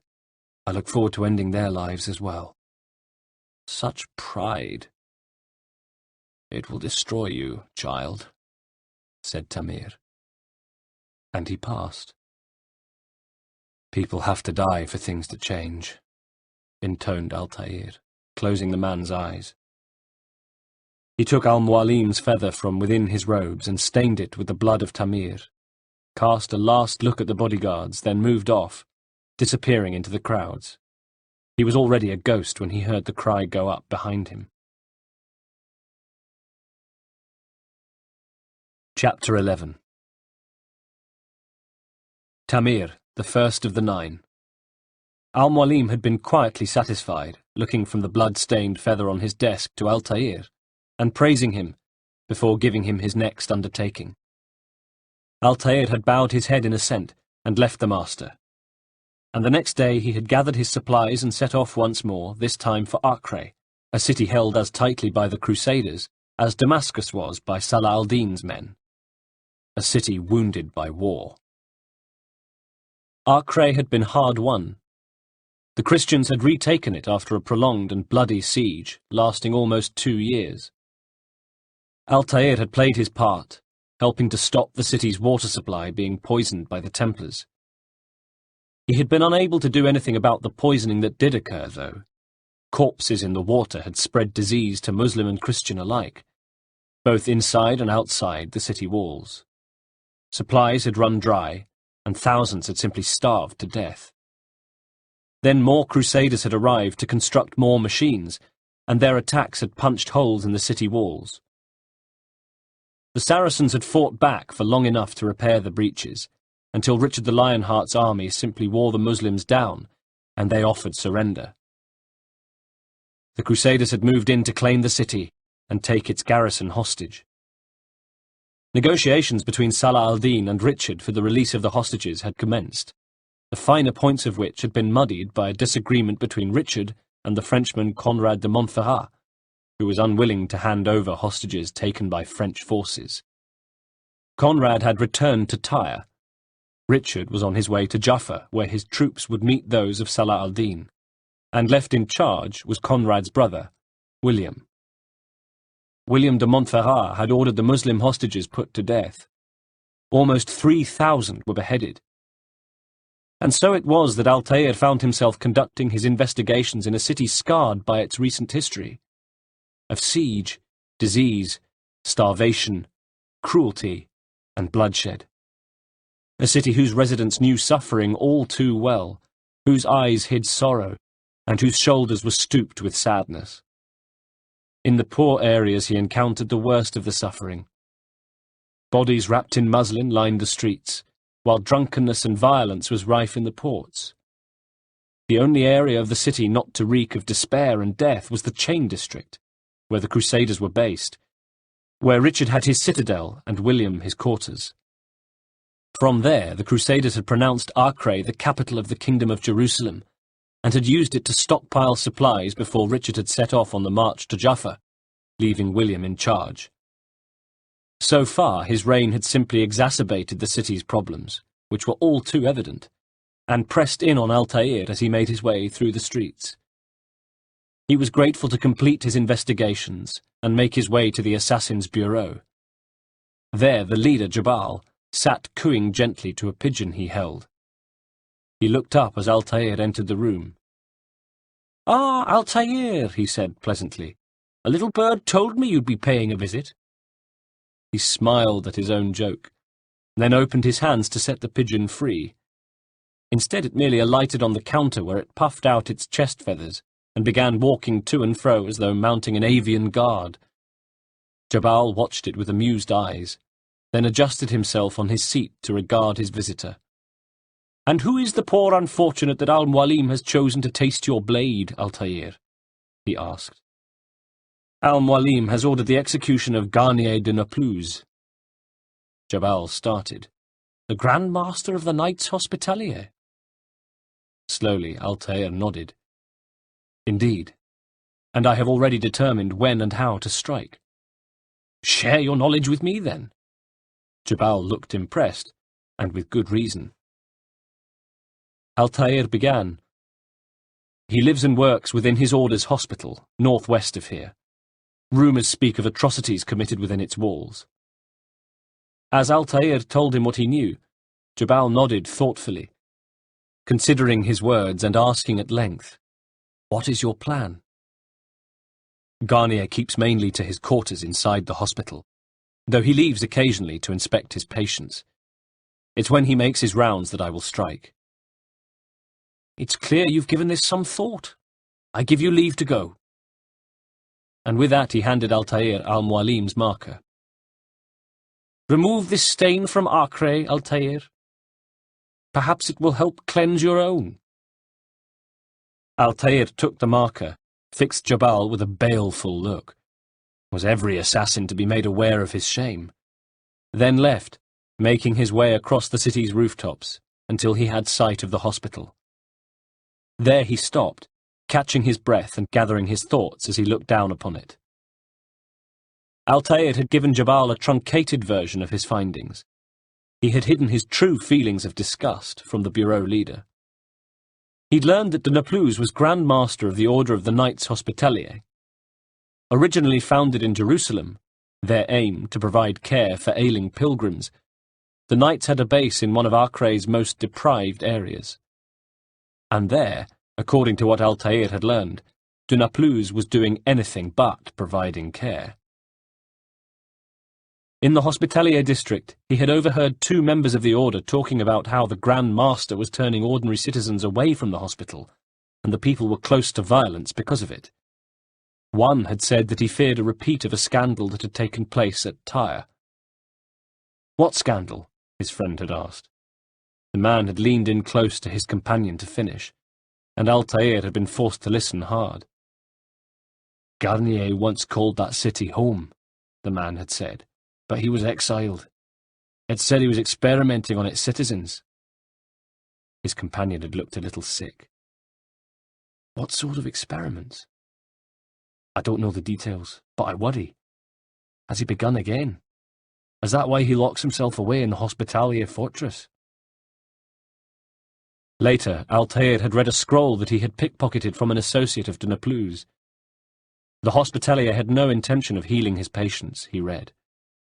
Supplied with subjects from Jerusalem, he was conducting tests for some unknown master, aimed at inducing certain states in his subjects. And Tamir, the recently deceased Tamir, had been charged with finding arms for the operation. One particular phrase in the letter caught his eye. "We should endeavour to reclaim what has been taken from us." What did that mean? Puzzling over it, he continued his inquiries. The Grand Master allowed madmen to wander the grounds of the hospital, he heard, and he discovered the times at which the archers covering the walkways above the hospital left their posts. He learned that de Naplouse liked to make his rounds without a bodyguard, and that only monks were allowed passage. Then, having all the information he needed, Altair had visited Jabal to collect Al-Mualim's marker. Chapter 12. Now he moved around the outside of a building adjacent to the Hospitalier's fortress. As he had expected, there was a guard, an archer, and Altair watched as he paced the walkway, every now and then casting his gaze into the courtyard below, but mainly gazing across the roofline. Altair looked at the sun. It should be about now, he thought, smiling to himself as, sure enough, the archer moved to a ladder and let himself down. Altair stayed low. He leaped from the roof to the walkway and quietly scuttled along until he was able to peer over the edge and into the courtyard below. Sheer-walled in dull, grey, forbidding stone, a well stood in its centre, but it was otherwise bare, quite unlike the ornately decorated buildings usually to be found in Acre. There, several guards were wearing the quilted black coats of the Hospitalier Knights, the white cross on the chest, and there was also a group of monks. Moving among them were what looked like patients, barefoot and shirtless. Poor wretches who milled aimlessly about, their expressions blank, their eyes glazed. Altair frowned. Even with the walkway unguarded, it was impossible to drop into the courtyard unseen. He moved to the entrance wall of the hospital, so that he was able to look into the street outside. On stone, painted white by the sun, ailing city folk and their families begged the guards to be allowed inside. Others, whose minds had gone, wandered among the throng, casting their arms into the air, shouting gibberish and obscenities. And there, Altair smiled to see them, was a group of scholars. They were moving through the crowd as if it wasn't there, heedless of the suffering and tumult around them. They seemed to be going in the direction of the hospital. Taking advantage of the disorder, Altair lowered himself into the street unnoticed, joined the ranks of the scholars and lowered his head to concentrate his gaze on his shuffling feet. Every now and then he risked a surreptitious glance to check their bearings, and as he'd hoped, they were heading towards the hospital where the guards stood aside, admitting them to the courtyard. Altair wrinkled his nose. Where the street had held the scent of the city, of baking and perfumes and spices, in here was the stench of suffering, of death, and human waste. From somewhere, through a set of closed doors, there came a series of pained cries, then low moaning. That would be the main hospital, he thought. He was proved correct when suddenly the doors were flung open and a patient careered madly into the courtyard. "No! Help me! Help me!" he screamed. His face was contorted with fear, his eyes wide. "Help me, please! You must help me!" After him came a guard. He had a lazy eye, as though the muscles in his eyelid had once been cut. He ran after the escaping crazy man, catching him. Then, joined by another guard, he began punching and kicking him until the crazy man was subdued and on his knees. Altair watched. He felt his jaw tighten and his fists clench as the guards beat the man, other patients moving forward to get an improved view of the spectacle, watching with faces that registered only mild interest, swaying slightly. "Mercy!" howled the crazy man, as the blows rained down on him. "I beg mercy! No more! He stopped.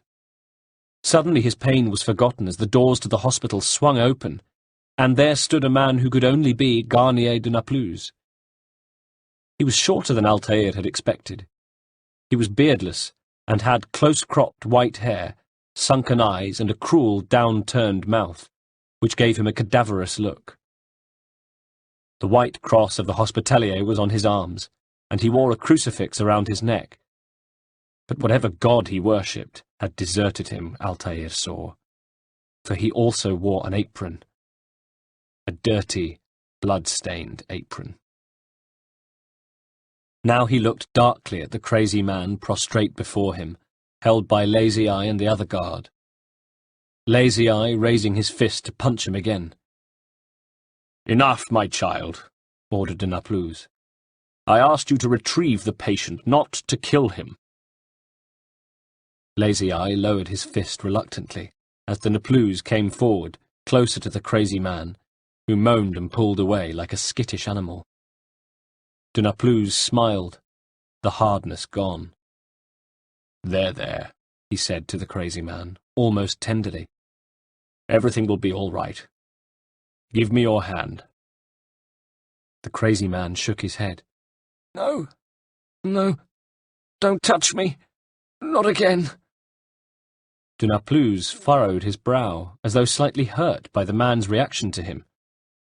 "Cast out this fear, else I cannot help you," he said evenly.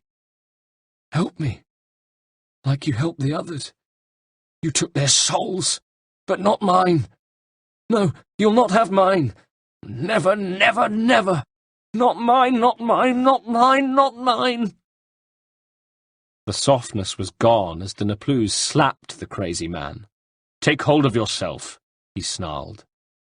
His sunken eyes flared, and the other's head drooped. "Do you think this gives me pleasure? Do you think I want to hurt you? But you leave me no choice." Suddenly the crazy man had pulled away from the two guards and tried to run into the watching crowd. "Every kind word matched by the back of his hand," he screeched, passing close to Altair as the two guards rushed after him. "All lies and deception. He won't be content until all bow before him." Lazy Eye caught him, dragged him back before de Naplouse, where he whimpered under the Grand Master's cold gaze. "You should not have done that," said de Naplouse slowly. Then to Lazy Eye, "Return him to his quarters. I'll be along once I've attended to the others." "You can't keep me here," shouted the crazy man. "I'll escape again." De Naplouse stopped. "No, you won't," he said evenly, then turned to Lazy Eye. "Break his legs, both of them."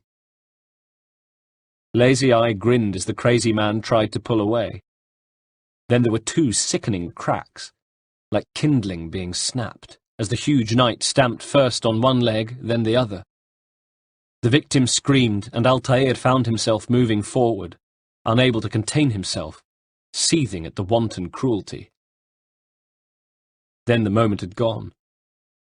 The man had lost consciousness, the pain, no doubt, too much to bear, and the two guards were dragging him away. De Naplouse watched him. The sympathetic look had returned to his face. "I am so sorry, child," he said, almost to himself, before turning on the crowd. "Have you people nothing better to do?" he barked, and stared darkly at the monks and patients who slowly drifted away. As Altair turned his back to join them, he saw de Naplouse scanning the throng carefully, as though looking for one who might have been sent to kill him. Good, thought Altair, hearing the door to the hospital close as the Grand Master left the courtyard. Let him be afraid. Let him feel a little of what he inflicts on others. The image warmed him as he joined the scholars, who were moving through a second door. This one led into the main ward, where straw matting did little to hide the reek of suffering and human waste. Altair found himself trying not to gag, noticing several of the scholars move the fabric of their robes to their noses to block it out. From in here came the moaning, and Altair saw hospital beds that contained men who groaned and occasionally cried out with pain. Keeping his head bent, he peered out from beneath his cowl, seeing de Naplouse approach a bed in which an emaciated man lay restrained by leather bindings. "And how are you feeling?" de Naplouse asked him. In pain, the patient wheezed. "What have you done to me?" "Ah, yes, the pain. It hurts at first, I won't lie. A small price to pay. In time, you'll agree." The man tried to lift his head from the bed. "You're a monster." De Naplouse smiled indulgently. "I've been called worse." He moved past a wooden cage that enclosed another bed, peering in at the... No, not a patient, Altair realized. These poor wretches were subjects. They were experiments. Again he fought to control his anger. He glanced around. Most of the guards had congregated at the other end of the ward. Just as in the courtyard, several disoriented patients were stumbling about, and he saw the same cluster of monks, who seemed to hang on de Naplouse's every utterance while remaining at a respectful distance, talking among themselves as the Grand Master made his rounds. If he was going to do it, and he was going to do it, then it had to be soon. But then de Naplouse moved over to another bed, smiling at the man who lay there. "They say you can walk now," he said kindly. "Impressive." The man looked confused. "Been so long. Almost forgot how." De Naplouse looked pleased, genuinely pleased. Beaming, he said, "That's wonderful." "I don't understand. Why did you help me?" "Because no one else would," answered de Naplouse, moving on. "I owe you my life," said the man in the next bed. "I am yours to command. Thank you. Thank you for freeing me." "Thank you for letting me," replied de Naplouse. Altair faltered a moment. Was he wrong? Was de Naplouse not a monster? Then just as quickly he cast his doubts away, thinking instead of the crazy man's shrieks of agony as they had snapped his legs, the lifeless patients roaming the hospital. If there were indeed examples of healing here, then surely they were outnumbered by the acts of barbarism. Now de Naplouse had reached the final bed in the ward. In moments he would leave and Altair's chance would be gone. Resolved, the assassin cast a look behind him. The guards were still occupied at the end of the hall. He moved out of the assembly of scholars, coming up behind de Naplouse as the Grand Master bent to his patient. Altair's blade sprang forth, and he rammed it home, reaching for de Naplouse and stifling his cry as he arched his back in pain. Almost gently, the assassin lowered the skewered doctor to the floor. "Let go your burden," he whispered. De Naplouse blinked and looked up at him, into the face of his assassin. But there was no fear in those dying eyes. What Altair saw was concern. "Ah, I'll rest now, yes?" he said. "The endless dream calls to me. But before I close my eyes, I must know what will become of my children." "Children? You mean the people made to suffer your cruel experiments?" Altair couldn't keep the disgust from his voice. "They'll be free now to return to their homes." De Naplouse laughed dryly. "Homes? What homes? The sewers? The brothels? The prisons we dragged them from?" "You took these people against their will," said Altair. "Yes, what little will there was for them to have," gasped de Naplouse. "Are you really so naive?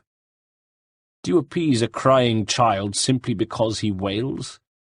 "But I want to play with fire, father. What would you say? As you wish?" "Ah, but then you'd answer for his burns." "These are not children," said Altair, wanting to understand the dying man, "but men and women full grown. In body, perhaps, but not in mind, which is the very damage I sought to repair. I admit, without the artifact, which you stole from us, my progress was slowed. But there are herbs, mixtures and extracts. My guards are proof of this. They were madmen before I found and freed them from the prisons of their minds. And with my death, madmen will they be again." "You truly believe you were helping them?" De Naplouse smiled, the light beginning to leave his eyes. "It's not what I believe. It's what I know." He died. Altair lowered his head to the stone and reached for Al-Mualim's feather, brushing it with blood. "Death be not unkind," he whispered. In the same moment, a cry went up from the nearby monks. Altair straightened from the body and saw guards lumbering down the ward towards him. As they drew their swords, he leaped up and ran, heading towards a far door which, he fervently hoped, led to the courtyard. It opened, and he was pleased to see the courtyard before him. He was less pleased to see Lazy Eye, who barreled through the open door, his broadsword drawn. Altair drew his own sword, and with the blade at one arm, his sword in the other hand, met Lazy Eye with a clash of steel. For a second the two men were nose to nose, and Altair could see up close the scarred skin of the knight's eye. Then Lazy Eye pushed away, immediately stabbing forward, meeting Altair's sword but readjusting so quickly that Altair almost missed the defence. The assassin danced away, wanting to put space between him and Lazy Eye, who was a better swordsman than he had anticipated. He was big, too. The tendons of his neck stood out, developed from years of wielding the huge broadsword. From behind him, Altair heard the other guards arriving, then stopping at a signal from Lazy Eye. "I want him," growled the giant knight. He was arrogant, overconfident. Altair smiled, savouring the irony. Then he came forward, his blade sweeping up. Grinning, Lazy Eye deflected the blow and was grunting as Altair skipped to his left, coming at Lazy Eye from the other side, the side of his damaged eye, his weak spot, and slashing at his neck. The knight's throat opened, and blood poured from the wound as he sank to his knees. From behind Altair there was a surprised cry, so he started running, crashing through a collection of crazy men who had gathered to watch, then sprinting across the courtyard, past the well, and under the arch into Arcray. He stopped, scanning the roofline. Next he was vaulting a stall, the angry merchant shaking his fist as he scaled a wall behind him and took to the roofs. Running, jumping, he left the Nightmare Hospital behind him and melted into the city, still mulling over de Naplouse's last words. The artifact he had spoken of. Briefly, Altair thought of the box on Al-Mualim's desk. But no. What possible connection would the Hospitalier have with that? But if not that, then what? Chapter 13. Garnier de Naplouse is dead, he had told Al-Mualim days later. Excellent. The master had nodded approvingly. We could not have hoped for a more agreeable outcome. And yet, started Altair. What is it? The doctor insisted his work was noble, said Altair. And looking back, of those who were supposedly his captives, many seemed grateful to him. Not all of them, but enough to make me wonder. How did he manage to turn enemy into friend? Al-Mualim had chuckled. Leaders will always find ways to make others obey them, and that is what makes them leaders. When words fail, they turn to coin. When that won't do, they resort to baser things, bribes, threats, and other types of trickery. There are plants, Altair, herbs from distant lands, that can cause a man to take leave of his senses. So great are the pleasures they bring that men may even become enslaved by them. Altair nodded, thinking of the glazed patience, the crazy man. You think these men were drugged, then? Poisoned? Yes, if it truly was as you describe it, Al-Mualim said. Our enemies have accused me of the same.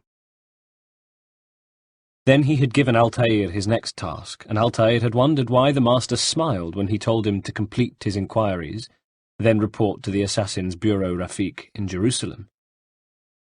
Now, walking into the bureau, he knew why. It was because it amused him to think of Altair once more crossing paths with Malik. The assassin stood up from behind the desk as Altair entered. For a moment the two regarded each other, neither hiding his disdain. Then, slowly, Malik turned, showing Altair where his arm had once been.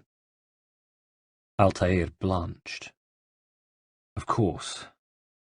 Damaged in the fight with de Sable's men, the best surgeons in Masyaf had been unable to save Malik's left arm, and so had been forced to amputate. Malik smiled the bittersweet smile of victory that had come at too high a price, and Altair remembered himself. He remembered that he had no business treating Malik with anything but humility and respect. He bowed his head to acknowledge the other man's losses. His brother, his arm, his status. Safety and peace, Malik, he said at last. Your presence here deprives me of both, spat Malik. He, however, had plenty of business treating Altair with disdain, and evidently intended to do so. What do you want?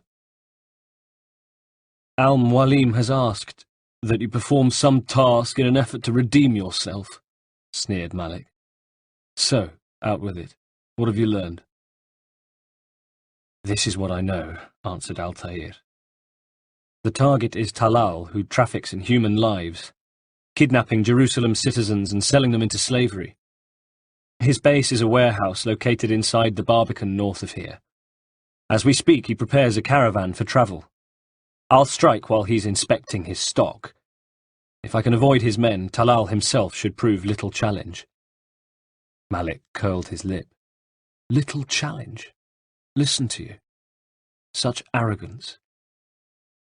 Silently, Altair rebuked himself. Malik was right. He thought of the orator in Damascus whom he had misjudged and who had almost bested him. Are we finished? He asked, showing none of his thoughts to Malik. Are you satisfied with what I've learned?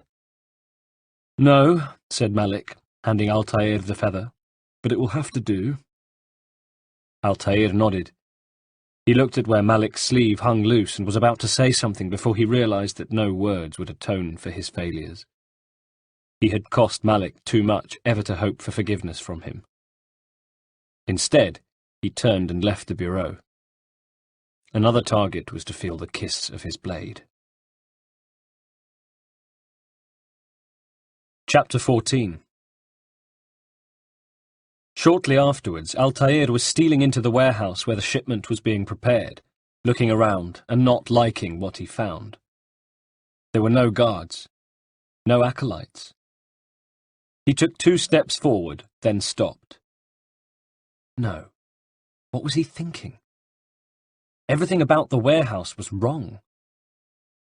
He was about to spin and leave when suddenly the door was shut, and there was the unmistakable sound of a bolt slamming home. He cursed and drew his sword. He crept forward, his senses gradually adjusting to the gloom, the damp, the smell of the torches, and something else. A livestock smell that Altair thought was more human than animal. Meagre flames from the torches threw light on walls that ran dark and slick, and from somewhere came a drip-drip of water. The next sound he heard was a low moan. Eyes slowly adjusting, he edged forward, seeing crates and barrels, and then a cage. He moved closer, and almost recoiled at what he saw. A man was inside it, a pathetic, shivering man, who sat with his legs pulled to his chest and regarded Altair with plaintive, watery eyes. He raised one trembling hand. "Help me," he said. Then, from behind, Altair heard another sound and wheeled to see a second man. He was suspended from the wall, his wrists and ankles shackled. His head lolled on his chest, and dirty hair hung over his face, but his lips appeared to be moving as though in prayer. Altair moved towards him. Then, hearing another voice from his feet, he looked down to see an iron grill set into the flagstones of the warehouse floor. Peering from it was the frightened face of yet another slave, his bony fingers reaching through the bars, appealing to Altair. Beyond him in the pit, the assassin saw more dark forms, heard slithering and more voices. For a moment it was as though the room was filled with the pleading of those imprisoned. "Help me! Help me!" An insistent, beseeching sound that made him want to cover his ears, until, suddenly, he heard a louder voice. "You should not have come here, assassin." Talal, surely. Altair swung in the direction of the noise, seeing the shadows shift in a balcony above him. Bowmen? He tensed, crouching, his sword ready, offering the smallest target possible. But if Talal wanted him dead, he'd be dead by now. He'd walked straight into the slave trader's trap. The mistake of a fool, of a novice, but it had not yet been fully sprung. "But you are not the kind to listen," mocked Talal, "lest you compromise your brotherhood."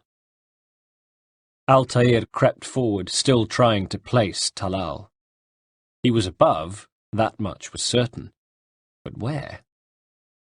"Did you think I'd remain ignorant of your presence?" continued the disembodied voice, with a chuckle. "You were known to me the moment you entered this city. Such is my reach." From below he heard sobbing and glanced down to see more bars, more dirty, tear-streaked faces staring at him from the gloom. "Help me! Save me!" Here there were more cages, more slaves, men and women now.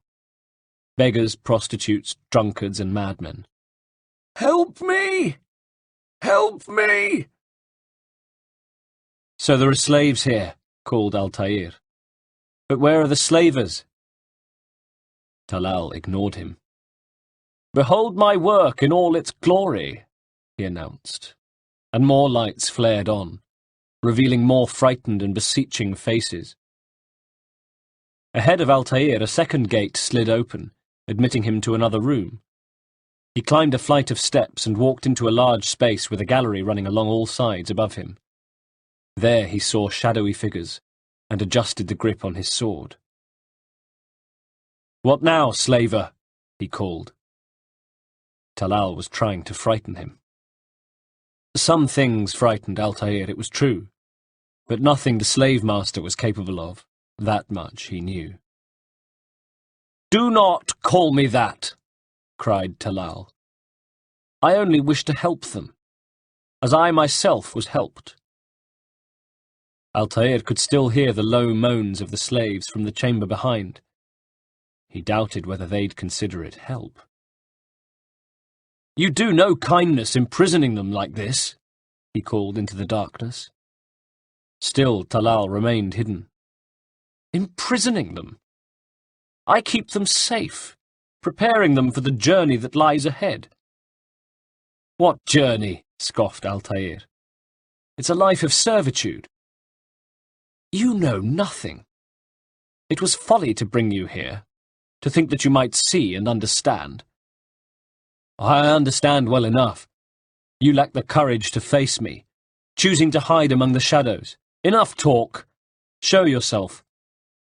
"Ah, so you want to see the man who called you here?"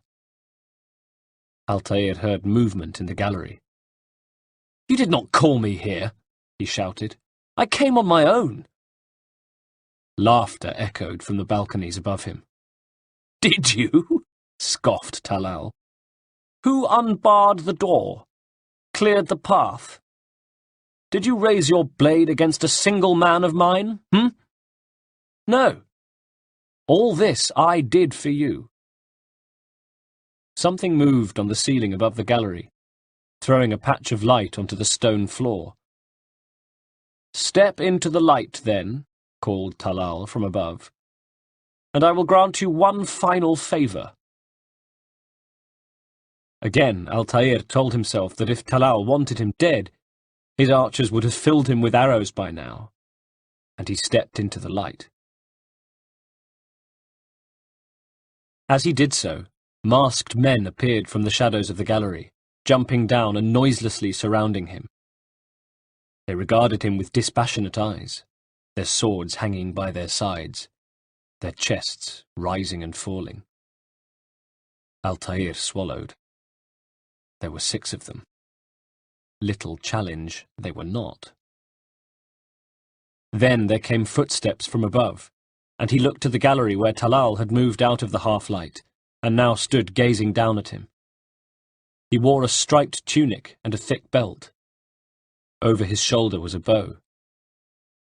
"Now I stand before you," he said, spreading his hands, smiling as though warmly welcoming a guest to his household. "What is it you desire?" "Come down here," Altair indicated with his sword. "Let us settle this with honour." "Why must it always come to violence?" replied Talal, sounding almost disappointed in Altair, before adding, "It seems I cannot help you, assassin, for you do not wish to help yourself. And I cannot allow my work to be threatened. You leave me no choice. You must die." He waved to his men, who lifted their swords, then attacked. Altair grunted and found himself fending off 2 at once, pushing them back, then straight away turning his attention to a third. The others waited their turn. Their strategy, he quickly realized, was to come at him 2 at a time. He could handle that. He grabbed one, pleased to see his eyes widen in shock above his mask, then threw him backwards into a 5th man, the pair of them smashing into a scaffold that disintegrated around them. Altair pressed home his advantage, and stabbing with his sword point, heard a scream and a death rattle from the man sprawled on the stone. His assailants reassembled, glancing at one another as they slowly circled him. He turned with them, sword held out, smiling, almost enjoying himself now. 5 of them, trained, masked killers against a lone assassin. They had thought him easy prey. He could see it in their faces. One skirmish later and they weren't quite so certain. He chose one, an old trick taught to him by Al-Mualim for when facing multiple opponents. Altair very deliberately fixed his gaze on a guard directly in front of him. "Don't ignore the others, but home in on one. Make him your target. Let him know he's your target." He smiled. The guard whimpered. "Then finish him." Like a snake, Altair struck, coming at the guard, who was too slow to react, who stared down at Altair's blade as it thrust into his chest, then groaned as he sank to his knees. With a tearing of meat, Altair withdrew his sword, then turned his attention to the next man. "Choose one of your opponents." The guard looked terrified, not like a killer now, as his sword began trembling. He shouted something in a dialect Altair didn't understand, then came forward messily, hoping to bring the battle to Altair, who sidestepped, slashing at the man's stomach, gratified to see glistening insides spill from the wound. From above, Talal's voice cajoled his men to attack even as another fell, and the 2 remaining attacked at once. They didn't look so intimidating now, masks or not. They looked like what they were, frightened men about to die. Altair took another down, blood fountaining from a slashed neck. The last turned and ran, hoping to find shelter in the gallery, but Altair sheathed his sword, palmed a pair of throwing knives which spun, glittering, 1, 2, into the escaping man's back, so that he fell from the ladder, escaping no more. Altair heard running footsteps from above. Talal making his escape. Bending to retrieve his knives, he took the ladder himself, reaching the second level just in time to see Talal scramble up a second series of steps to the roof. The assassin went after him, arriving through a hatch in the top of the warehouse, and only just jerking his head back in time as an arrow smacked, quivering into the wood beside him. He saw the bowman on a far rooftop, already fitting a second shaft, and pulled himself from the hatch, rolling forward on the rooftop and tossing 2 knives, still wet with the blood of their previous victim. The archer screamed and fell, one knife protruding from his neck, the other in his chest. Further across, Altair saw Talal darting across a bridge between housing, then jumping to a scaffold and shimmying down into the street. There, he craned his neck, saw Altair already following him, and set off at a run. Altair was already gaining. He was quick, and unlike Talal, he wasn't constantly looking over his shoulder to see if he was being followed, which meant he wasn't barreling into unsuspecting pedestrians as Talal was, women who screeched and reprimanded him, men who swore and shoved him back. All this slowed his progress through the streets and markets, so that soon he had squandered his lead, and when he turned his head, Altair could see the whites of his eyes. "Flee now!" Talal screamed over his shoulder, "while you still can. My guards will be here soon." Altair chuckled, kept running. "Give up this chase and I'll let you live," screeched Talal. Altair said nothing, kept up his pursuit. Nimbly, he wove through the crowds, hurdling the goods that Talal pulled behind himself to slow his pursuer. Altair was gaining on Talal now, the chase almost done. Ahead of him, Talal turned his head once more, saw that the gap was closing, and tried appealing to Altair again. "Hold your ground and hear me out," he bellowed, desperation in his voice. "Perhaps we can make a deal." Altair said nothing, just watched as Talal turned again. The slave trader was now about to collide with a woman whose face was hidden by several flasks. Neither of them was looking where they were going. "I've done nothing to you!" shouted Talal, forgetting, presumably, that just minutes ago he had sent 6 men to kill Altair. "Why do you persist in chasing—" The breath left his body in a whoosh. There was a tangle of arms and legs, and Talal crashed to the sand along with the flask woman, whose wares smashed around them. Talal tried scrambling to his feet, but was too slow, and Altair was upon him. Snick. As soon as his greedy blade appeared, he had sunk it into the man and was kneeling beside him, blood already gushing from Talal's nose and mouth.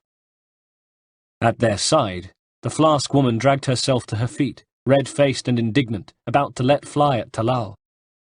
On seeing Altair and his blade, not to mention the blood leaking from Talal, she changed her mind and dashed off, wailing. Others gave them a wide berth, sensing something was amiss. In Jerusalem, a city accustomed to conflict, the inhabitants preferred not to stand and stare at violence, for fear of becoming part of it. Altair leaned close to Talal. "You've nowhere to run now," he said. "Share your secrets with me." "My part is played, assassin," responded Talal. "The Brotherhood is not so weak that my death will stop its work." Altair's mind flashed back to Tamir. He too had spoken of others as he died. He too had mentioned brothers. "What Brotherhood?" he pressed. Talal managed to smile. "Al-Mualim is not the only one with designs upon the Holy Land. And that's all you'll have from me. Then we are finished. Beg forgiveness from your God." "There is no God, assassin." Talal laughed weakly. "And if there ever was, he's long abandoned us. Long abandoned the men and women I took into my arms." "What do you mean?" beggars, whores, addicts, lepers. Do they strike you as proper slaves? Unfit for even the most menial tasks? No, I took them not to sell, but to save. And yet you'd kill us all, for no other reason than it was asked of you. No, said Altair, confused now. You profit from the war, from lives lost and broken. You would think that, ignorant as you are. Wall off your mind, eh? They say it's what your kind does best. Do you see the irony in all this? Altair stared at him. It was just as it had been with de Naplouse. The dying man's words threatened to subvert everything Altair knew of his target. Or thought he knew, at least. No. Not yet, it seems. Talal allowed himself one final smile at Altair's evident confusion. But you will. And with that, he died. Altair reached to close his eyes, murmuring, I'm sorry, before brushing his marker with blood, then standing and losing himself in the crowds, Talal's corpse staining the sand behind him. Chapter 15. Altair would make camp at wells, waterholes, or fountains on his travels, anywhere there was water and shade from palms, where he could rest and his mount graze on the grass, untethered. It was often the only patch of green as far as the eye could see, so there was little chance of his horse wandering off. That night he found a fountain that had been walled and arched to prevent the desert swallowing the precious water spot, and he drank well. Then he lay down in its shelter, listening to dripping from the other side of the rough-hewn stone, and thinking of the life ebbing away from Talal. His thoughts went even further back, to the corpses in his past, a life punctuated by death. As a young boy, he had first encountered it during the siege. Assassin and Saracen and, of course, his own father, though mercifully he had been spared the sight of that. He had heard it, though. Heard the sword fall, followed by a soft thump. And he darted towards the wicket gate, wanting to join his father, when hands had gripped him. He had squirmed, screaming, "Let me go! Let me go!" "No, child." And Altair saw that it was Ahmad, the agent whose life Altair's father had traded for his own. And Altair stared at him, eyes burning with hatred, not caring that Ahmad had been delivered from his ordeal, battered and bloody and barely able to stand, his soul scarred with the shame of having succumbed to the Saracen's interrogation. Caring only that his father had given himself up to die, and... "It's your fault!" he had screamed, twisting and pulling away from Ahmad, who stood with his head bowed, absorbing the boy's words as if they were punches. "It's your fault!" Altair had spat again, then sat on the brittle grass, burying his head in his hands, wanting to shut out the world. A few steps away, Ahmad, exhausted and beaten, had folded to the ground also. Outside the citadel walls, the Saracens departed, leaving the headless body of Altair's father behind for the assassins to retrieve, leaving wounds that would never heal. For the time being, Altair had stayed in the quarters he had shared with his father, with their walls of grey stone, rushes on the floor, a simple desk between two pallets, one larger, one smaller. He'd moved beds. He had slept in the larger one so that he could smell his father's smell.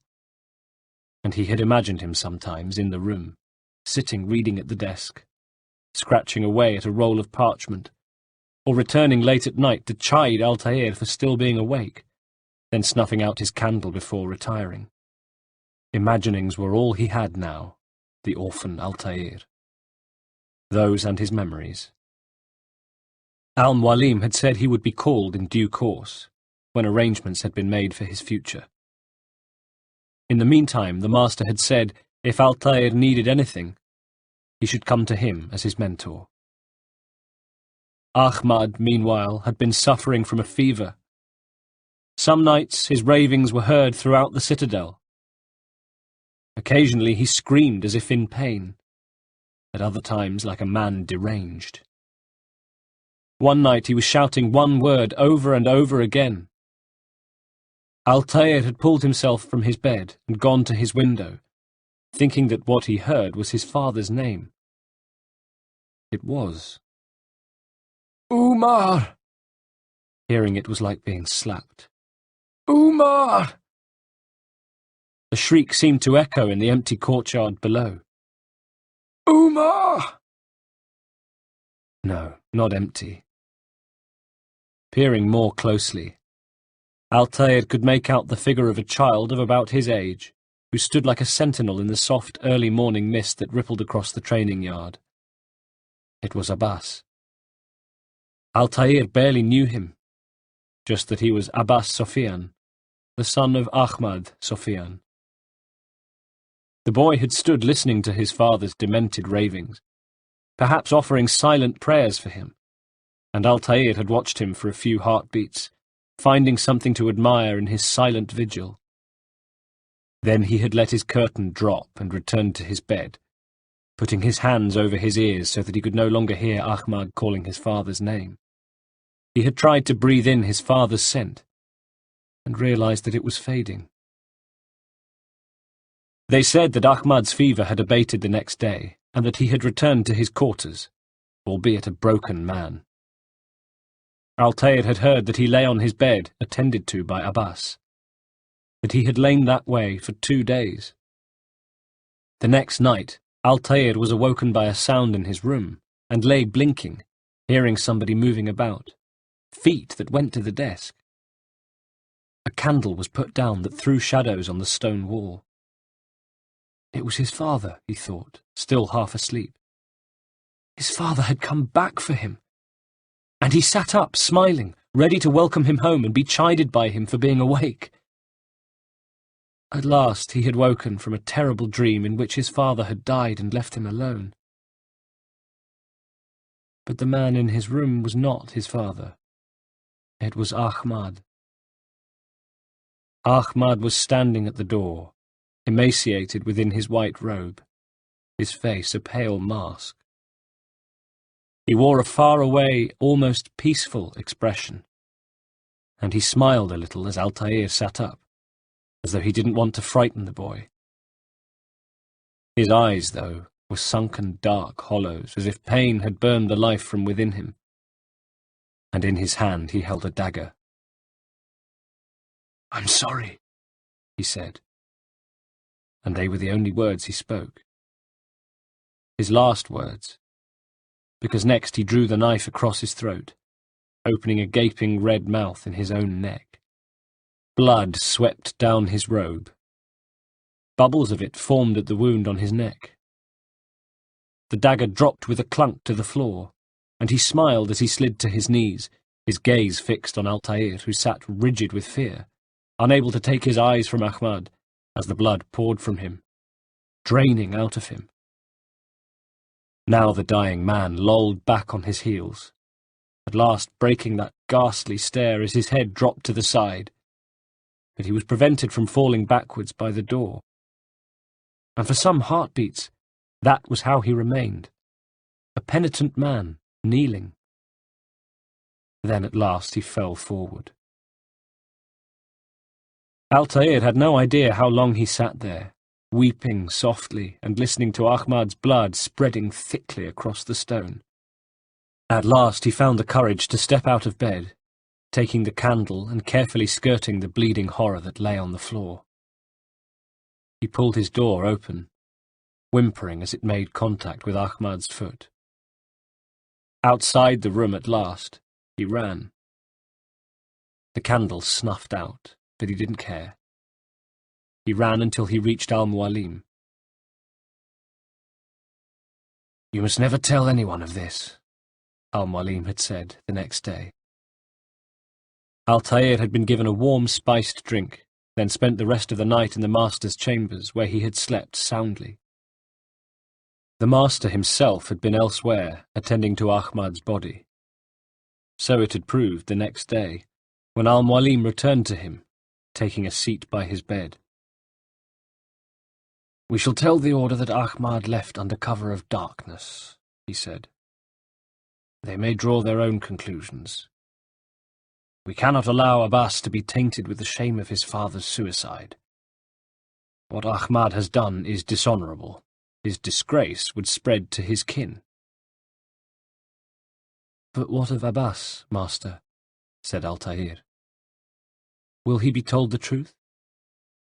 "No, my child." "But he should at least know that his father is—" "No, my child," repeated Al-Mualim, his voice rising. "Abbas will be told by no one, including you. Tomorrow I shall announce that you are both to become novices in the order, that you are to be brothers in all but blood. You will share quarters. You will train and study and dine together, as brothers. You will look after each other. See no harm comes to the other, either physical or by other means. Do I make myself clear?" "Yes, master." Later that day, Altair was installed in quarters with Abbas. A meagre room, 2 pallets, rush matting, a small desk. Neither boy liked it, but Abbas said he would be leaving shortly when his father returned. At night he was fitful and sometimes called out in his sleep, while in the next bed Altair lay awake, afraid to sleep in case the nightmares of Ahmad uncoiled themselves and came to him. They did. Ahmad had come to him at night ever since. He came with a dagger that gleamed in the dancing candlelight. Slowly he drew the blade across his own throat, grinning as he did so. Altair awoke. The desert was cool and still around him. The palm trees rustled slightly in a breeze, and the water dripped behind him.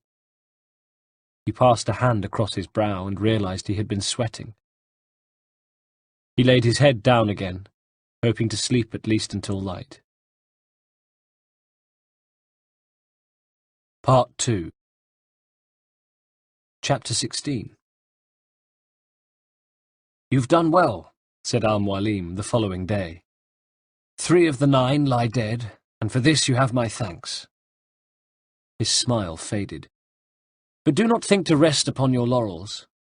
Your work has just begun." "I am yours to command, master," said Altair solemnly. He was exhausted, but grateful that he was beginning to redeem himself in Al-Mualim's eyes. Certainly he had seen a change in the guards. Where before they had looked at him with disdain, now they gave him grudging respect. Word of his success had reached them, no doubt. Al-Mualim also had awarded him the beginnings of a smile, and indicated for him to sit. Sit. The master continued. "King Richard, emboldened by his victory at Acre, prepares to move south, towards Jerusalem. Salah al-Din is surely aware of this, and so he gathers his men before the broken citadel of Arsuf." Altair thought of Salah al-Din and tensed. His mind went back to that day, the Saracens at the gates of the fortress. "Would you have me kill them both, then?" he said, relishing the possibility of putting the Saracen leader to his blade. "End their war before it begins in earnest." "No," snapped Al-Mualim, studying him so carefully that Altair felt as though his thoughts were being read. "To do so would scatter their forces, and subject the realm to the bloodlust of 10,000 aimless warriors. It will be many days before they meet, and while they march, they do not fight. You must concern yourself with a more immediate threat, the men who pretend to govern in their absence." Altair nodded. He put away his visions of revenge to be inspected another day. "Give me names and I'll give you blood." "So I will. Abu Nukud, the wealthiest man in Damascus. Majd ad-Din, regent of Jerusalem. William de Montferrat, liege lord of Acre." He knew the names, of course. Each of the cities bore its leader's pernicious imprint. "What are their crimes?" asked Altair. He wondered if, like the others, there would be more to these crimes than met the eye. Al-Mualim spread his hands. Greed, arrogance, the slaughter of innocents. Walk among the people of their cities, you'll learn the secrets of their sins. Do not doubt that these men are obstacles to the peace we seek. Then they will die, said Altair, obediently. Return to me as each man falls, that we might better understand their intentions, ordered Al-Mualim. And, Altair, take care. Your recent work has likely attracted the attention of the guards. They'll be more suspicious than they've been in the past. So it appeared. For days later, when Altair strode into the bureau at Acre, Jabal greeted him with, Word has spread of your deeds, Altair. He nodded. It seems you are sincere in your desire to redeem yourself. I do what I can. And sometimes you do it well. I assume it is work that reunites us? Yes. William de Montferrat is my target. Then the Chain District is your destination. But be on your toes. That section of the city is home to King Richard's personal quarters, and it is under heavy watch. Or what can you tell me of the man himself? William has been named regent while the king conducts his war. The people see it as a strange choice, given the history between Richard and William's son, Conrad. But I think Richard rather clever for it. Clever how? Jabal smiled. Richard and Conrad do not see eye to eye on most matters. Though they are civil enough in public, there are whispers that each intends evil upon the other. And then there was the business with Acre's captured Saracens. Jabal shook his head. In its wake, Conrad has returned to Tyre, and Richard has compelled William to remain here as his guest. You mean his hostage? Asked Altair. He was inclined to agree with Jabal. It did indeed look like a wise move on Richard's part. Whatever you call it, William's presence should keep Conrad in line. Where would you suggest I begin my search? Jabal thought. Richard's citadel, southwest of here, or rather the market in front of it. Very well. I won't disturb you any further. It's no trouble, said Jabal, who went back to his birds, cooing gently at them. He was a man unburdened by many worries, thought Altair. For that, at least, he envied him. Chapter 17. Jabal was right, thought Altair, as he made his way through hot, crowded streets tangy with sea air to the citadel market. There were many more guards about, perhaps double the number since his last visit. Some wore the colours of the Crusaders and were in full armour. However, if he knew one thing about soldiers, it was that they liked to gossip, and the more there were, the more indiscreet they were likely to be. He took a place on a bench, and sat as though to admire the grand citadel with its fluttering pennants, or as if simply to watch the day go by. Not far away, an entertainer tried to drum up trade, then shrugged and began anyway, tossing coloured balls into the air. Altair pretended to watch him, but was listening to a conversation taking place over the way, a couple of Crusaders chattering like washerwomen about William's sword skills. As Altair watched, a soldier's eye was caught by a friar, a tall man in brown hooded robes, who was signalling discreetly to him. The soldier nodded almost imperceptibly, bade his friend goodbye, and moved across the market. Watching from beneath his cowl, Altair stood and followed as the two men met and moved away from the hustle and bustle to talk. Altair positioned himself close by, straining to hear as the friar spoke. Perhaps it was unwise to embrace William. He's old and thinks too much of himself. The soldier pursed his lips. His army is large. We'll have need of them. For now, I'll go and visit the other brothers. Make sure they have everything they need. Aye, they must not fall, agreed the friar. Fear not, the master has a plan. Even now he prepares a way to turn our losses to his advantage, should it come to that. Master? Altair wondered. brothers? Just who did these men answer to? Acre had more layers than an onion. "What does he intend?" asked the friar. "The less you know, the better. Just do as you've been instructed. Deliver this letter to the master."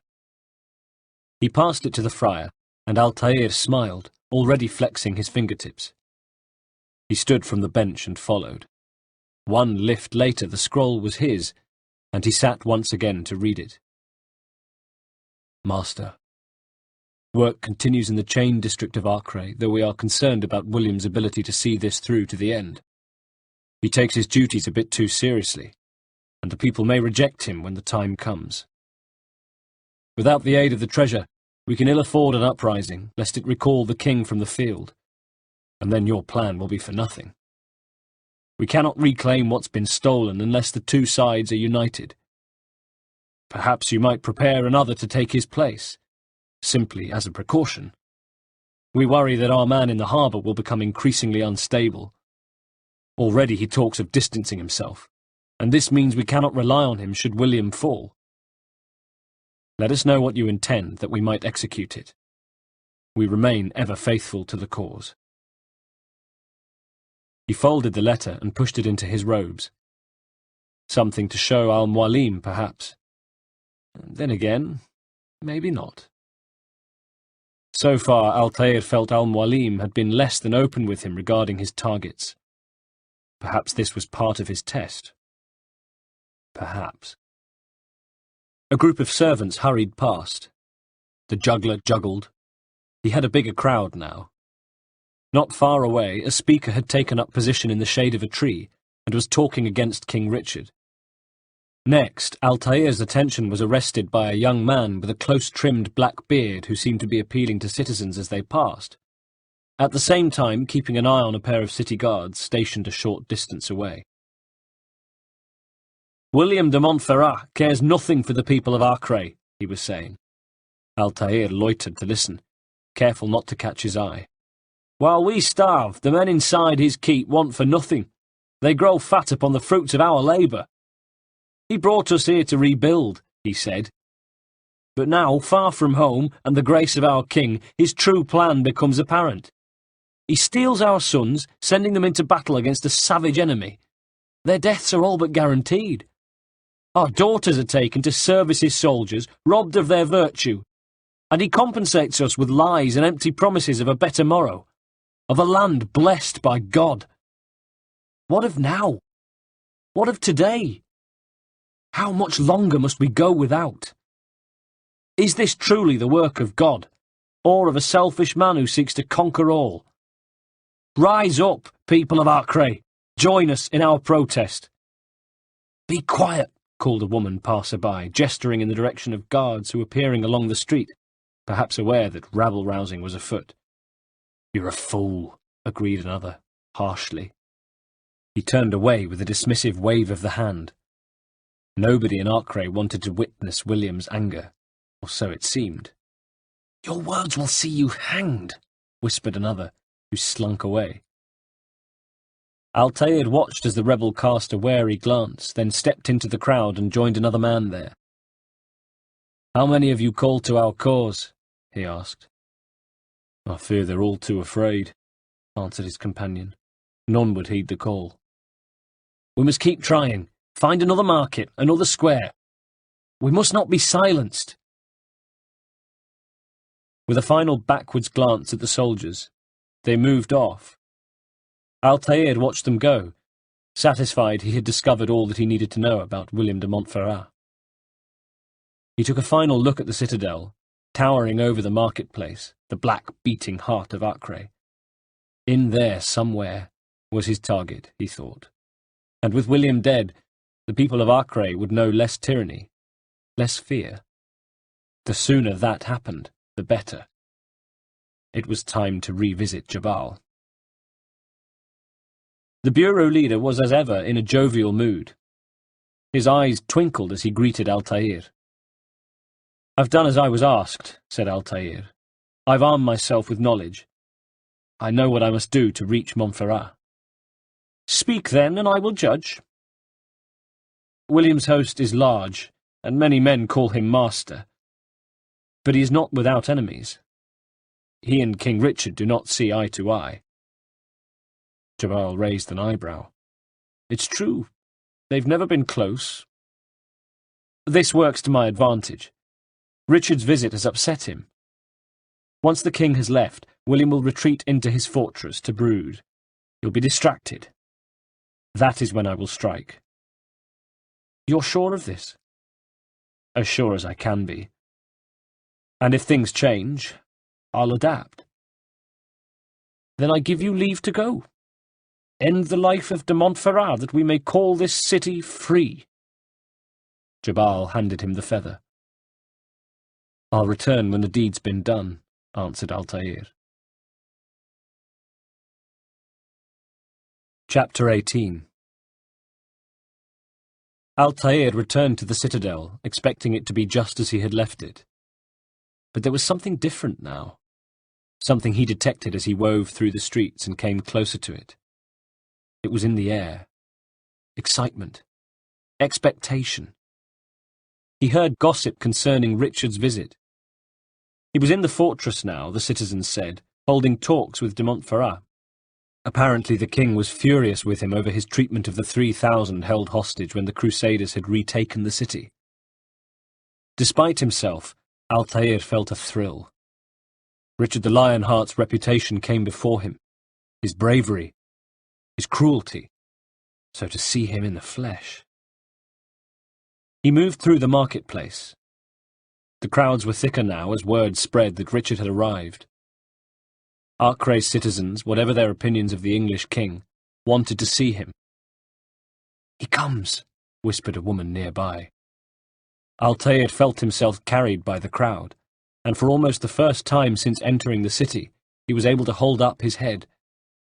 The crowds were his disguise, and anyway, the guards were too occupied with the king's imminent arrival to take any interest in him.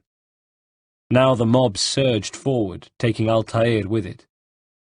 He allowed himself to be enclosed by bodies and carried towards the decorated stone gates, where the flags of the Crusaders fluttered in the breeze, as though they, too, were keen to see Richard. At the gates, the soldiers warned the crowds to move back, and those at the front began calling for those at the rear to stop pushing forward. Still more citizens arrived, though, surging towards the raised area in front of the main gates. More guards formed a shield around the entrance. Some had their hands on the hilts of their swords. Others brandished pikes menacingly, snarling, "Back with you!" at the seething, complaining crowd. Suddenly, there was a great commotion from the fortress gates, which, grinding, rose. Altair craned his neck to see, first hearing the clip-clop of horses' hooves, then seeing the helmets of the king's bodyguards.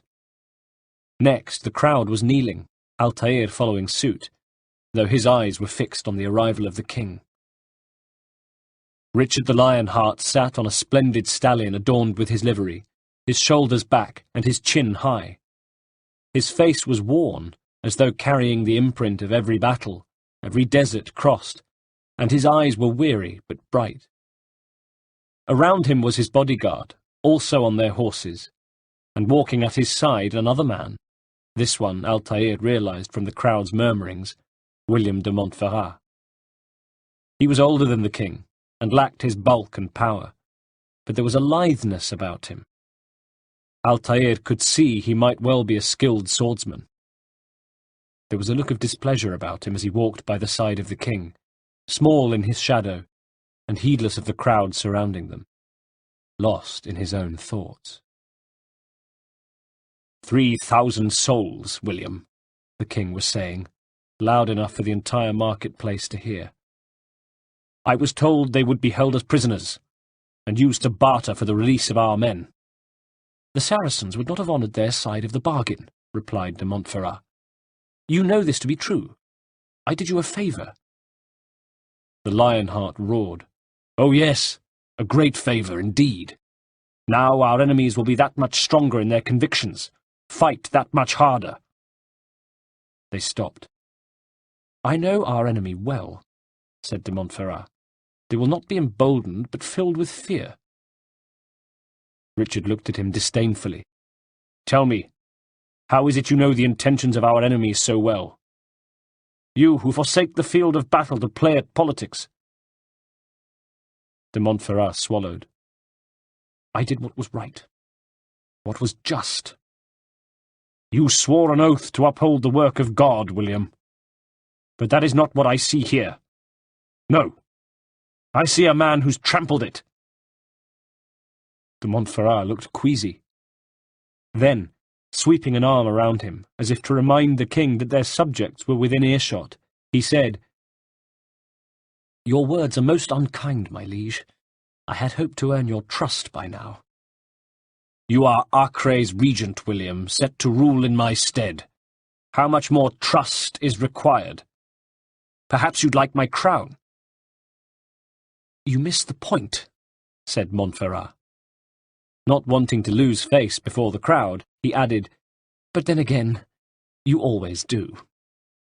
Richard glowered. Much as I'd like to waste my day trading words with you, I've a war to fight. We'll continue this another time. Do not let me delay you, then, said de Montferrat, politely. Your Grace. Richard afforded de Montferrat one last furious stare. A stare to remind a rebellious underling of exactly who wore the crown. Then left, his men falling in behind him. The crowd began to get to their feet, and de Montferrat turned to say something to one of his guards. Altair strained to hear. I fear there will be no place for men like him in the New World. Send word that I wish to speak with the troops. We must ensure everyone is doing their part. Warn them that any negligence will be severely punished. I'm in no mood to be trifled with today. Then he turned to the rest of his men. Follow me! Suddenly there was a great surge towards the fortress, not just of de Montferrat's guards, but of traders hoping to find custom inside. Altair joined them, buffeted by their Hessian sacks, but staying in the crush and just squeezing through the gates before the guardsmen took control and slammed them shut. Inside, traders were being herded by irritated soldiers towards a courtyard, there to display their wares, no doubt. But Altair could see de Montferrat making his way along the lower bailey and towards the inner curtain. He ducked to one side and squeezed into a gap between the wall and an inner building, holding his breath, half expecting to hear a shout from a sharp-eyed guard who had seen him slip away. There was none. He looked upwards and was pleased to see handholds in the sandstone surface of the building. He began to climb. Archer. Of course. He'd been so pleased to elude the sentries down below that Altair had forgotten to consider those above. He stole another look over the edge of the roof, waiting for the man to turn his back. He needed him in the middle of the roof. Didn't want him falling into the fortress and raising the alarm. When the guard reached the right spot, Altair struck, the throwing knife glittering in the sun, then burying itself in the sentry's back. He grunted and fell, thankfully not over the edge, and Altair pulled himself up to the roof, crouching low and making his way across. One eye on another archer further across the compound, ready to dive out of view if he turned. Below him, de Montferrat was making his way across the fortress, shouting orders and insults at all who dared be in his vicinity. Altair came upon the next archer. A knife throw later, the man lay sprawled dead on the roof. Altair glanced down at him as he passed, keeping low, seeing the body cease to twitch. A third archer. Altair disposed of him. Now he controlled the roof. He had an escape route for when the deed was done. All that remained was to do it. Below him, de Montferrat passed through a set of inner gates, and Altair watched him upbraid the guard for some minor infraction as he did so. Then he was moving into the courtyard of a keep, a kind of inner sanctum for him, perhaps. Altair shadowed him from the walkway above. He kept out of sight, but nobody looked upwards. They had no need to, or so they thought. Now de Montferrat took his place behind a table at one side of the courtyard. Men, he was saying. "Gather round. Heed well my words."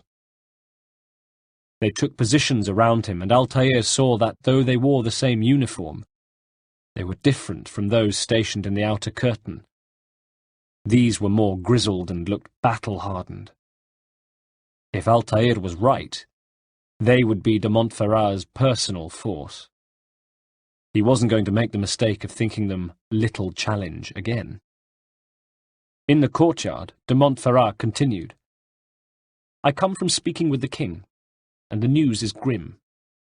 We stand accused of failing in our duties. He does not recognize the value of our contributions to the cause." "For shame," said one of the men. "He knows nothing," spat another. "Peace, peace, hold your tongues," admonished de Montferrat. "Aye, he speaks falsely, but his words are not without some merit. To tour these grounds it is easy to find fault, to see imperfection. I fear we have grown slack and lazy." Above him, Altair allowed himself a smile.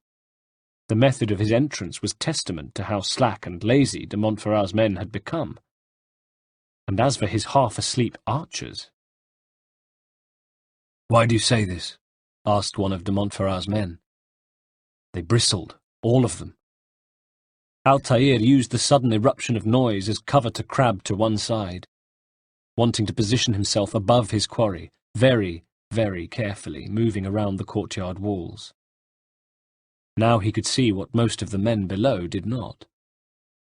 From a door at the opposite end of the courtyard, more guards had appeared, dragging 2 men. They wore the outfits of crusaders, but were prisoners. "I see the way you train," de Montferrat was shouting down below. "You lack conviction and focus. You gossip and gamble. Tasks set to you are left unfulfilled or poorly performed. This ends today. I will not suffer further degradation at Richard's hands. Whether or not you see it, and you should, this is your fault. You've brought shame upon us all. Skill and dedication are what won us Acre, and they will be required to keep it. I have been too lenient, it seems, but no more. You will train harder and more often. If this means missing meals, missing sleep, so be it. And should you fail in these tasks, you will learn the true meaning of discipline. Bring them forward." Altair had reached his position without being spotted. He was close enough now to look down on de Montferrat's balding head and see the flecks of spittle fly from his mouth as he shouted at his men. If one of those below was to look up for any reason, he might be spotted. But all attention was now on the area in front of de Montferrat's table, where the soldiers had been dragged before him, frightened and shamefaced. "If I must make examples of some of you to ensure obedience," announced de Montferrat, "so be it." And he turned to the captives. "The 2 of you stand accused of whoring and drinking while on duty. What say you to these charges?" Through wet mouths they mumbled pleas and apologies. De Montferrat scowled at them. Then, with a wave of his hand, he ordered their execution. Their throats were cut, and they spent their last moments watching their own blood gush onto the stone of the courtyard. De Montferrat gazed at them, gurgling and flapping on the ground like dying fish. "Disregard for duty is infectious," he said, almost sadly. "It shall be rooted out and destroyed. In this way we may prevent its spread. Am I understood?" "Yes, my lord," came the murmured reply.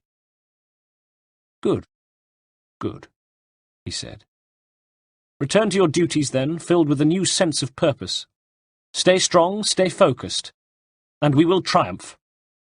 Falter, and you will join these men. Be sure of it. Dismissed." He waved them out of his sight, which cheered Altair. Out of sight was where he wanted the men too. He watched as de Montferrat began sifting through papers on the table, hissing with exasperation, his ill temper clearly not exhausted. Altair crept forward as close as he dared to the edge of the roof. He saw the 2 bodies, blood still spreading. Further away, most of the men seemed either to have congregated at the entrance to the keep, or were leaving for the outer curtain, no doubt keen to put as much distance between themselves and de Montferrat as possible. Below him, de Montferrat tutted in displeasure, still rattling through the papers, unable to find what he was looking for. He groaned as a wad of them slid from the table to the ground. About to call for assistance, he thought better of it, and bent to retrieve them. Perhaps he heard the snick of Altair's blade in the split second between Altair leaping from the walkway above and embedding it in his neck. Then the assassin was straddling the Arcray leader's body, his hand over his mouth so as not to alert others in the courtyard. He had just moments, he knew, whispering, "Rest now. Your schemes are at an end." "What do you know of my work?" croaked de Montferrat. "I know that you were going to murder Richard, and claim Arcray for your son, Conrad." "For Conrad? My son is an arse, unfit to lead his host, let alone a kingdom. And Richard, he is no better, blinded as he is by faith in the insubstantial. Arcray does not belong to either of them." "Then to whom?" "The city belongs to its people." Altair fought the now familiar sense of his world taking an unexpected lurch. "How can you claim to speak for the citizens?" he said. "You stole their food, disciplined them without mercy, forced them into service under you." "Everything I did to prepare them for the new world," replied de Montferrat, as though such things should be obvious to Altair. "Stole their food? No. I took possession so that when the lean times came, it might be rationed properly. Look around. My district is without crime, save that committed by you and your ilk. And as for conscription, they were not being trained to fight. They were being taught the merits of order and discipline. These things are hardly evil." "No matter how noble you believe your intentions, your acts were cruel and cannot continue," said Altair, though he felt less certain than he sounded. "We'll see how sweet they are," said de Montferrat, fading fast. "The fruits of your labours. You do not free the cities as you believe, but damn them. And in the end you'll have only yourself to blame. You who speak of good intentions." But he never finished. "In death we are all made equals," said Altair, staining the feather. He scaled the wall behind him and was on the walkway, darting across to the outer curtain, then away, as if he had never been there. Chapter 19. Altair felt weary of the task, tired and increasingly vexed. Each long ride exhausted him further, but he was commanded to visit Al-Mualim after every kill. And on each occasion the master was enigmatic, demanding details from him, yet holding so much back. So it would prove on the next occasion they met. "Word has reached me of your success," Al-Mualim said. "You've my gratitude, and that of the realm. Freeing these cities from their corrupt leaders will no doubt promote the cause of peace." "Can you really be so sure?" asked Altair. For his own part, he was sure of less and less. "The means by which men rule are reflected in their people. As you cleanse the cities of corruption, you heal the hearts and minds of those who live within." "Our enemies would disagree," said Altair, his mind going to those whose eyes he had closed. "What do you mean?" "Each man I've slain has said strange words to me. They are without regret. Even in death they seem confident of their success. Though they do not admit it directly, there is a tie that binds them. I'm sure of it." Al-Mualim regarded him carefully. "There is a difference, Altair, between what we are told to be true and what we see to be true," Most men do not bother to make the distinction. It is simpler that way. But as an assassin, it is your nature to notice, to question. Then what is it that connects these men? Pressed Altair. The master had the answers, he was sure of it. All of them. Ah, but as an assassin it is also your duty to still these thoughts and trust in your master. For there can be no true peace without order, and order requires authority. Altair could not keep the exasperation from his voice. You speak in circles, master. You commend me for being aware, and then ask me not to be. Which is it? The question will be answered when you no longer need to ask it, responded Al-Mualim, mysteriously. Altair could see he was getting nowhere. I assume you called me here for more than a lecture, he said. Yes, said Al-Mualim, and directed him to Damascus once more. The one they called Abu Nukud. He was to be the next to die. First, though, there was the impertinent bureau leader to negotiate. Altair, my friend. Welcome, welcome. Whose life do you come to collect today? Altair frowned to see the Damascus bureau leader, insolent as ever, but not enough so to warrant his fury. It was quite a talent the man had for judging it so well. Perhaps if he had been able to put his skills to better use, he wouldn't be spending his days behind a desk in the bureau. One day Altair might remind him of that fact. In the meantime, he had work to do. A new target. His name is Abu Nukud, he said. What can you tell me about him? Oh, the merchant king of Damascus, exclaimed the leader, visibly impressed. Richest man in the city. Quite exciting. Quite dangerous. I envy you, Altair. Well, not the bit where you were beaten and stripped of your rank. But I envy everything else. Oh, except for the terrible things the other assassins say about you. But yes, aside from the failure and the hatred, yes, aside from those things, I envy you very much. Altair imagined how his neck would look with a blade sticking from it. I do not care what the others think or say, he said. I'm here to do a job, so I ask again, what can you tell me about the merchant king? Only that he must be a very bad man if Al-Mualim has sent you to see him. He keeps to his own kind, wrapped in the finery of this city's noble district. A busy man, always up to something. I'm sure if you spend some time among his type, you'll learn all you need to know about him. Which was exactly what Altair did, going to the Umayyad Mosque and Souk Saruja, as well as Salah al-Din's citadel, where he learned that Abu Nukud was hated by the local populace, that he was corrupt and had been embezzling public money, much of which had been diverted to Jerusalem in payments to William de Montferrat. Altair smiled grimly about that. Passing the Madrasa al-Khalasa, he came upon scholars talking, and hoped he might hear something of Abu Nukud. They weren't talking about him, but Altair hung about anyway, perplexed by their speeches. Citizens, bring forth your writings, the first was saying. Place them in the pile before me. To keep any is a sin.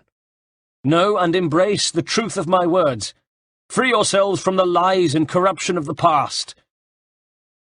Although he'd been about to move on, Altair continued to linger. There was something about that. Free yourselves from the lies and corruption of the past.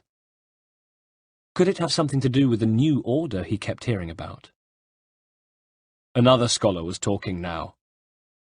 If you truly value peace, if you truly wish to see an end to war, give up your books, your scrolls, your manuscripts, for they feed the flames of ignorance and hate.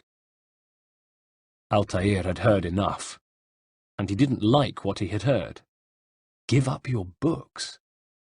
Why? He put it out of his mind, however, continuing to learn about the merchant king. Nukud rarely left his chambers, he heard. However, he would that very evening to attend a party he was hosting, held, many said, merely to rub his personal wealth in the noses of the citizenry. He had even ordered wine, in contravention of his faith, for the event. If it was to be anything like his previous parties, then that was when Altair would strike. He had heard of a scaffold left outside the balcony of Apul Nuqud's quarters. It was, he decided, a perfect time to go to a party. Chapter 20. The festivities were already in full swing as Altair made his way around the palace courtyard, feeling conspicuous in his robes. They seemed dirty and shabby compared to the outfits of the guests. Most wore finery, their robes intricately embroidered with expensive threads, and unlike the majority of Damascus residents, they looked healthy and well-fed, talking loudly over the music, laughing even more loudly. Certainly there was no shortage of refreshments. Servants moved through the guests, offering bread, olives, and delicacies on golden trays. Altair looked around. The dancers were the only women present. 6 or 7 of them, gyrating slowly to the sounds of Alud and Rebek, played by musicians stationed below a grand balcony. The assassin's gaze travelled up to where a guard stood with his arms folded, looking out dispassionately over the frivolities. This was Abul's perch, decided Altair. Indeed, as he watched, the tempo of the music seemed to increase, the alud all but drowned by heavy drumming that began to excite the partygoers, a sense of anticipation building. The dancing girls were forced into faster movements, and were glistening with perspiration below their sheer silk outfits as around them guests raised their hands, cheering the drums on to a crescendo that built and built until the very air seemed to vibrate. And suddenly he was there above them. Apul Nuqud. Altair had overheard lurid descriptions of the man's appearance, of his corpulence. He was as big as 3 normal men, they said. The shiny trinkets he always wore, his gaudy robes and bejewelled turban, most of which Altair had dismissed as the exaggerations of a resentful populace. But he was agog to discover that the gossip had understated the man. His girth, jewellery and robes were bigger and more garish than anything Altair could have imagined. He watched as Nuqud stood, continuing to chew whatever meal he had been enjoying, grease glistening around his mouth.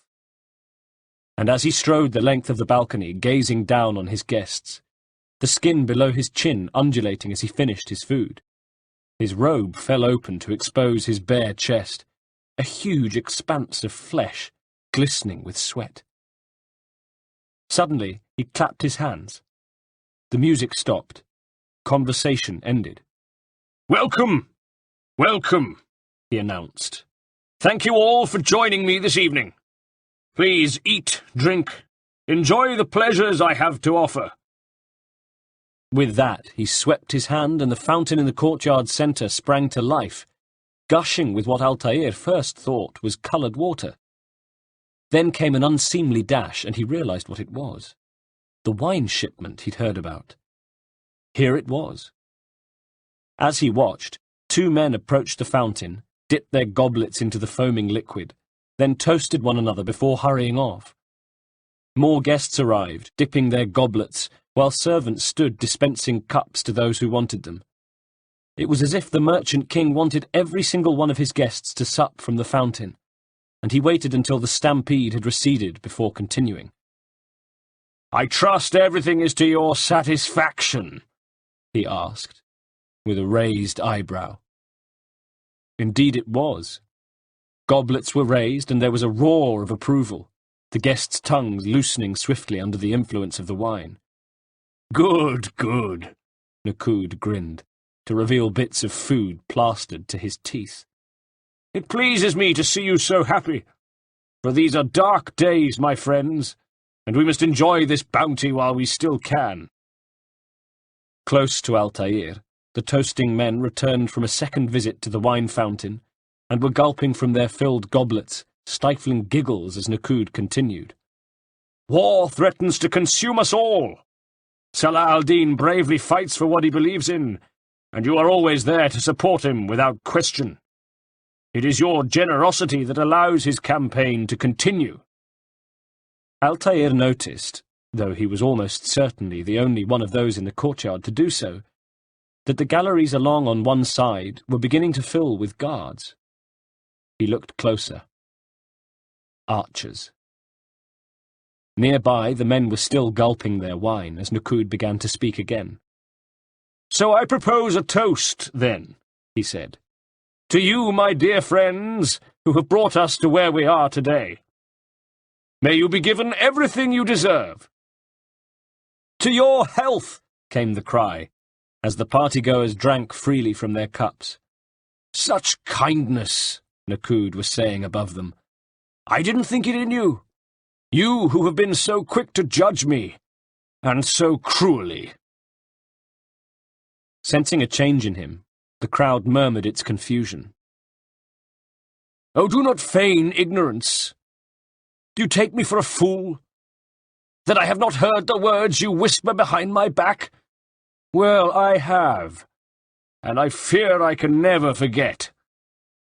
But this is not why I called you here tonight. No. I wish to speak more of this war, and your part in it. You give up your coin quick as can be, knowing all too well it buys the deaths of thousands. You don't even know why we fight. The sanctity of the Holy Land, you'll say, or the evil inclination of our enemies. But these are lies you tell yourselves. No. All this suffering is born of fear and hate. It bothers you that they are different, just as it bothers you that I am different." Altair's gaze went to the archers in the galleries. Feeling a twinge of disquiet, he moved to his side to inspect the galleries on the other side of the courtyard. There, too, the bowmen had lined up. He swung round. It was the same behind them. They were not drawing their bows. Not yet, anyway. But if Altair was right, the moment wouldn't be long in coming. And when it did, they had the whole courtyard covered. He moved closer to one of the surrounding walls. Not far away, a man began spluttering and coughing, setting his companion off in more fits of laughter. "Compassion, mercy, tolerance," continued NICCOLO from the balcony. "These words mean nothing to any of you. They mean nothing to those infidel invaders who ravage our land in search of gold and glory. And so I say, enough! I've pledged myself to another cause, one that will bring about a new world in which all people might live side by side in peace." He paused. Altair watched the archers tense. They were about to open fire. He pressed himself against the wall. The man was still coughing. He was bent double now, his face red. His companion went from looking concerned to coughing also. "A pity none of you will live to see it," finished NICCOLO. More guests began to splutter. Some were holding their stomachs. Of course, thought Altair. Poison. Around him some guests had fallen to their knees. He saw a corpulent man in golden robes frothing, his eyes rolling up in their sockets as he lurched to the ground and lay dying. The archers had readied their bows now. At least half of the partygoers were in the death throes, but there were plenty who had not supped the wine and were scrambling for the exits. "Kill anyone who tries to escape," ordered the merchant king, and his archers opened fire. Leaving the carnage behind, Altair scaled the wall to the balcony and crept up behind NICCOLO. There was a guard at his side, and Altair dispatched him with a slash of his blade. The man fell, twisting, his throat opening, spraying blood across the tiles of the balcony. NICCOLO spun to see Altair, and his expression changed. Watching the massacre in the party below, he had been smiling, enjoying the show. Now, Altair was gratified to see. He felt only fear. Then pain, as Altair sank the blade into his neck above the clavicle. Why have you done this? Gasped the huge man, sinking to the smooth stone of his balcony. You stole money from those you claimed to lead, Altair told him. Sent it away for some unknown purpose. I want to know where it's gone, and why. Nakud scoffed. Look at me. My very nature is an affront to the people I ruled, and these noble robes did little more than muffle their shouts of hate. So this is about vengeance, then? Asked Altair. No, not vengeance, but my conscience. How can I finance a war in service to the same God that calls me an abomination? If you do not serve Salah al-Din's cause, then whose? Nakud smiled. In time you'll come to know them. I think perhaps you already do. Puzzled once again, Altair asked, Then why hide? And why these dark deeds? Is it so different from your own work? You take the lives of men and women, strong in the conviction that their deaths will improve the lot of those left behind. A minor evil for a greater good. We are the same. No, Altair shook his head. We are nothing alike. Ah, but I see it in your eyes. You doubt. The stink of death was on his breath as he pulled Altair closer to him. You cannot stop us, he managed. We will have our new world. He died, a thin trail of blood trickling from his mouth. Enjoy the silence, said Altair, and dipped his feather into the merchant king's blood.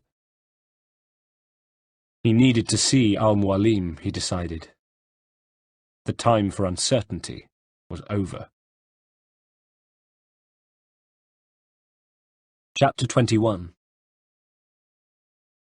Come, Altair. I would have news of your progress, said Al-Mualim. I've done as you've asked, replied the assassin. Good. Good. Al-Mualim looked hard at him. I sense your thoughts are elsewhere. Speak your mind. It was true. Altair had thought of little else on the return journey. Now he had the opportunity to get it off his mind. Each man I'm sent to kill speaks cryptic words to me. Each time I come to you and ask for answers, each time you give only riddles in exchange. But no more. Al-Mualim's eyebrows shot up in surprise that Altair should address him in such a way. Who are you to say no more? Altair swallowed, then set his jaw. I'm the one who does the killing. If you want it to continue, you'll speak straight with me for once. Tread carefully, Altair. I do not like your tone. And I do not like your deception, replied Altair, more loudly than he had intended.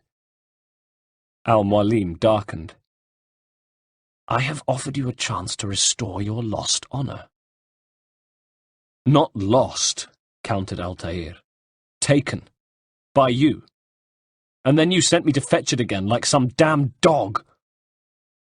Now the master drew his sword, eyes flaring. It seems I'll need to find another. A shame.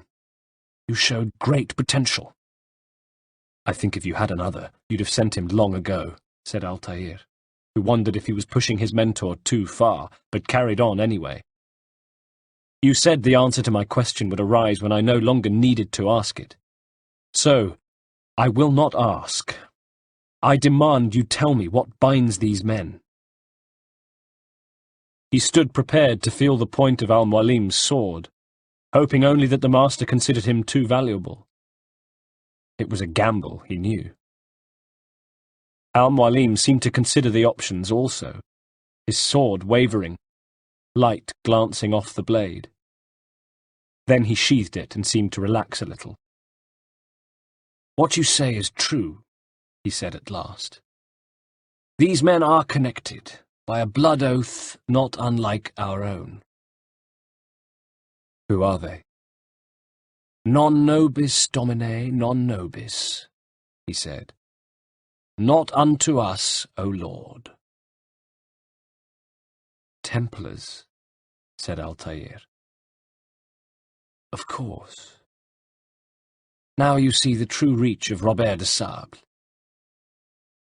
All of these men, leaders of cities, commanders of armies, all pledge allegiance to his cause. Their works are not meant to be viewed on their own, are they? Said Altair, thinking. But as a whole. What do they desire? Conquest, replied Al-Mualim simply. They seek the Holy Land, not in the name of God, but for themselves. What of Richard, Salah al-Din? Any who oppose the Templars will be destroyed.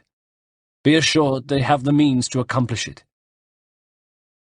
Then they must be stopped, said Altair, with resolve. He felt as though a great weight had lifted from him. That is why we do our work, Altair, to ensure a future free of such men.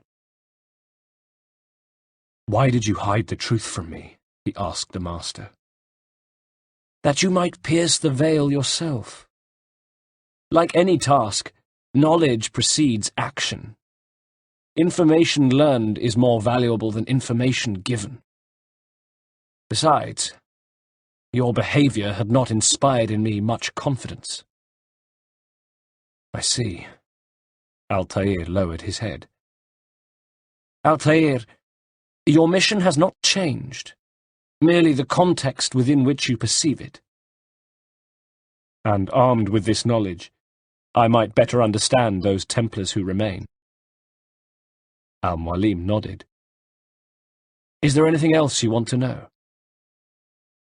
Altair had solved the mystery of the Brotherhood to which his targets had referred. But there was something else. What about the treasure Malik retrieved from Solomon's temple? He asked. Robert seemed desperate to have it back. In time, Altair, all will become clear, said Al-Mualim. Just as the role of the Templars has revealed itself to you, so too will the nature of their treasure.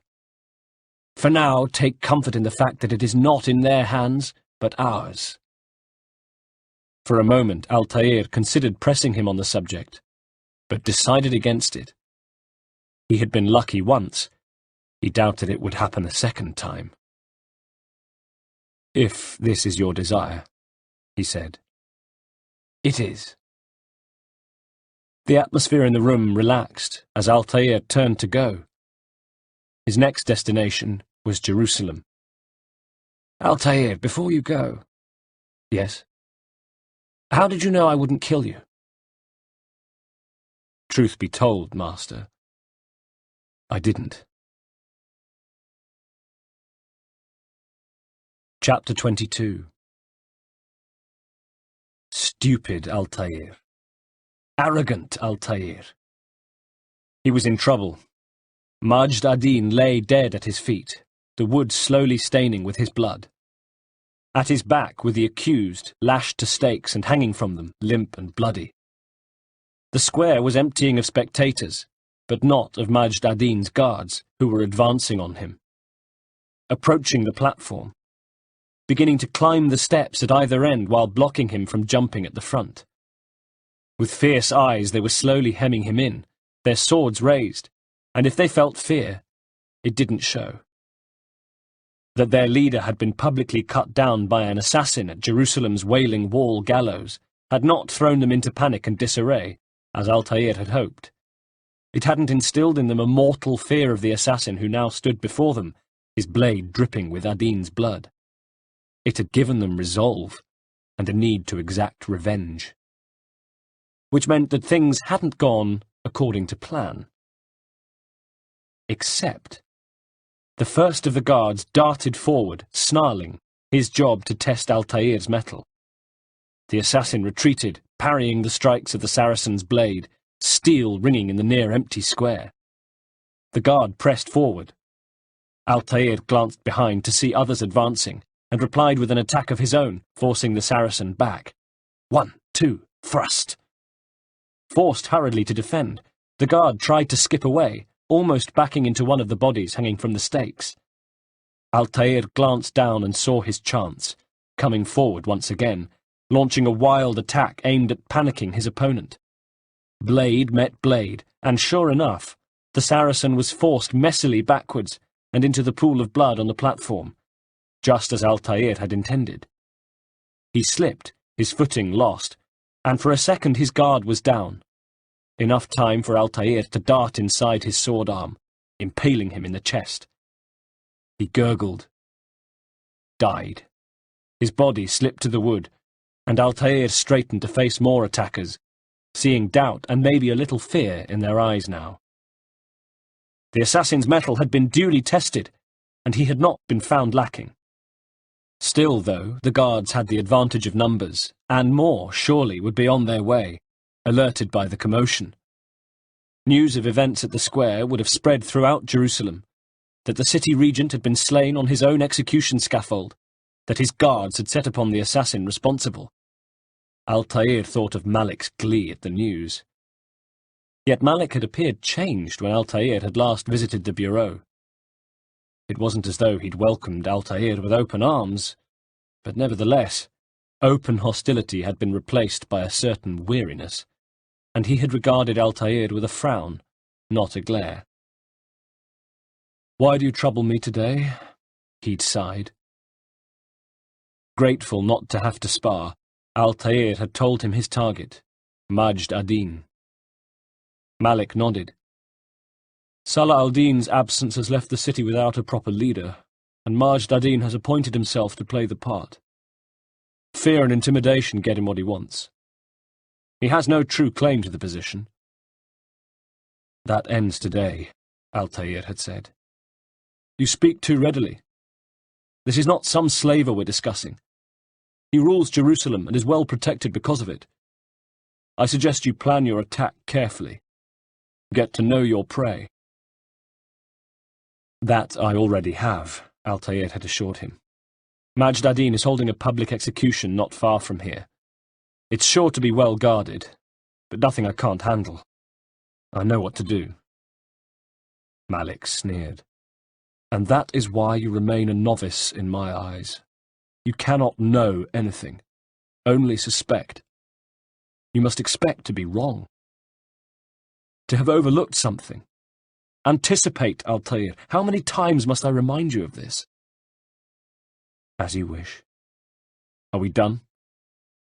Not quite. There is one more thing. One of the men to be executed is a brother, one of us. Al-Mualim wishes him to be saved. Do not worry about the actual rescue. My men will take care of that. But you must ensure Majd ad-Din does not take his life. I won't give him the chance. As he'd left, Malik had warned him. Don't foul this, Altair. And Altair had mentally scoffed at the thought as he began the walk to the Wailing Wall. Chapter 23. As he had approached the Wailing Wall, Altair had seen crowds beginning to gather. Men, women, children, dogs, even livestock. All were making their way through the surrounding streets of the square towards the execution plaza. Altair joined them, and as he passed along a street that was filling with more and more eager spectators heading in the same direction, he had listened to a town crier whipping up enthusiasm for the coming attraction, though it hardly seemed necessary.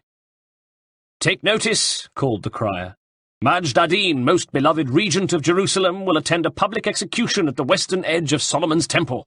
All able citizens are requested to be there. Hurry! Come and witness what becomes of our enemies."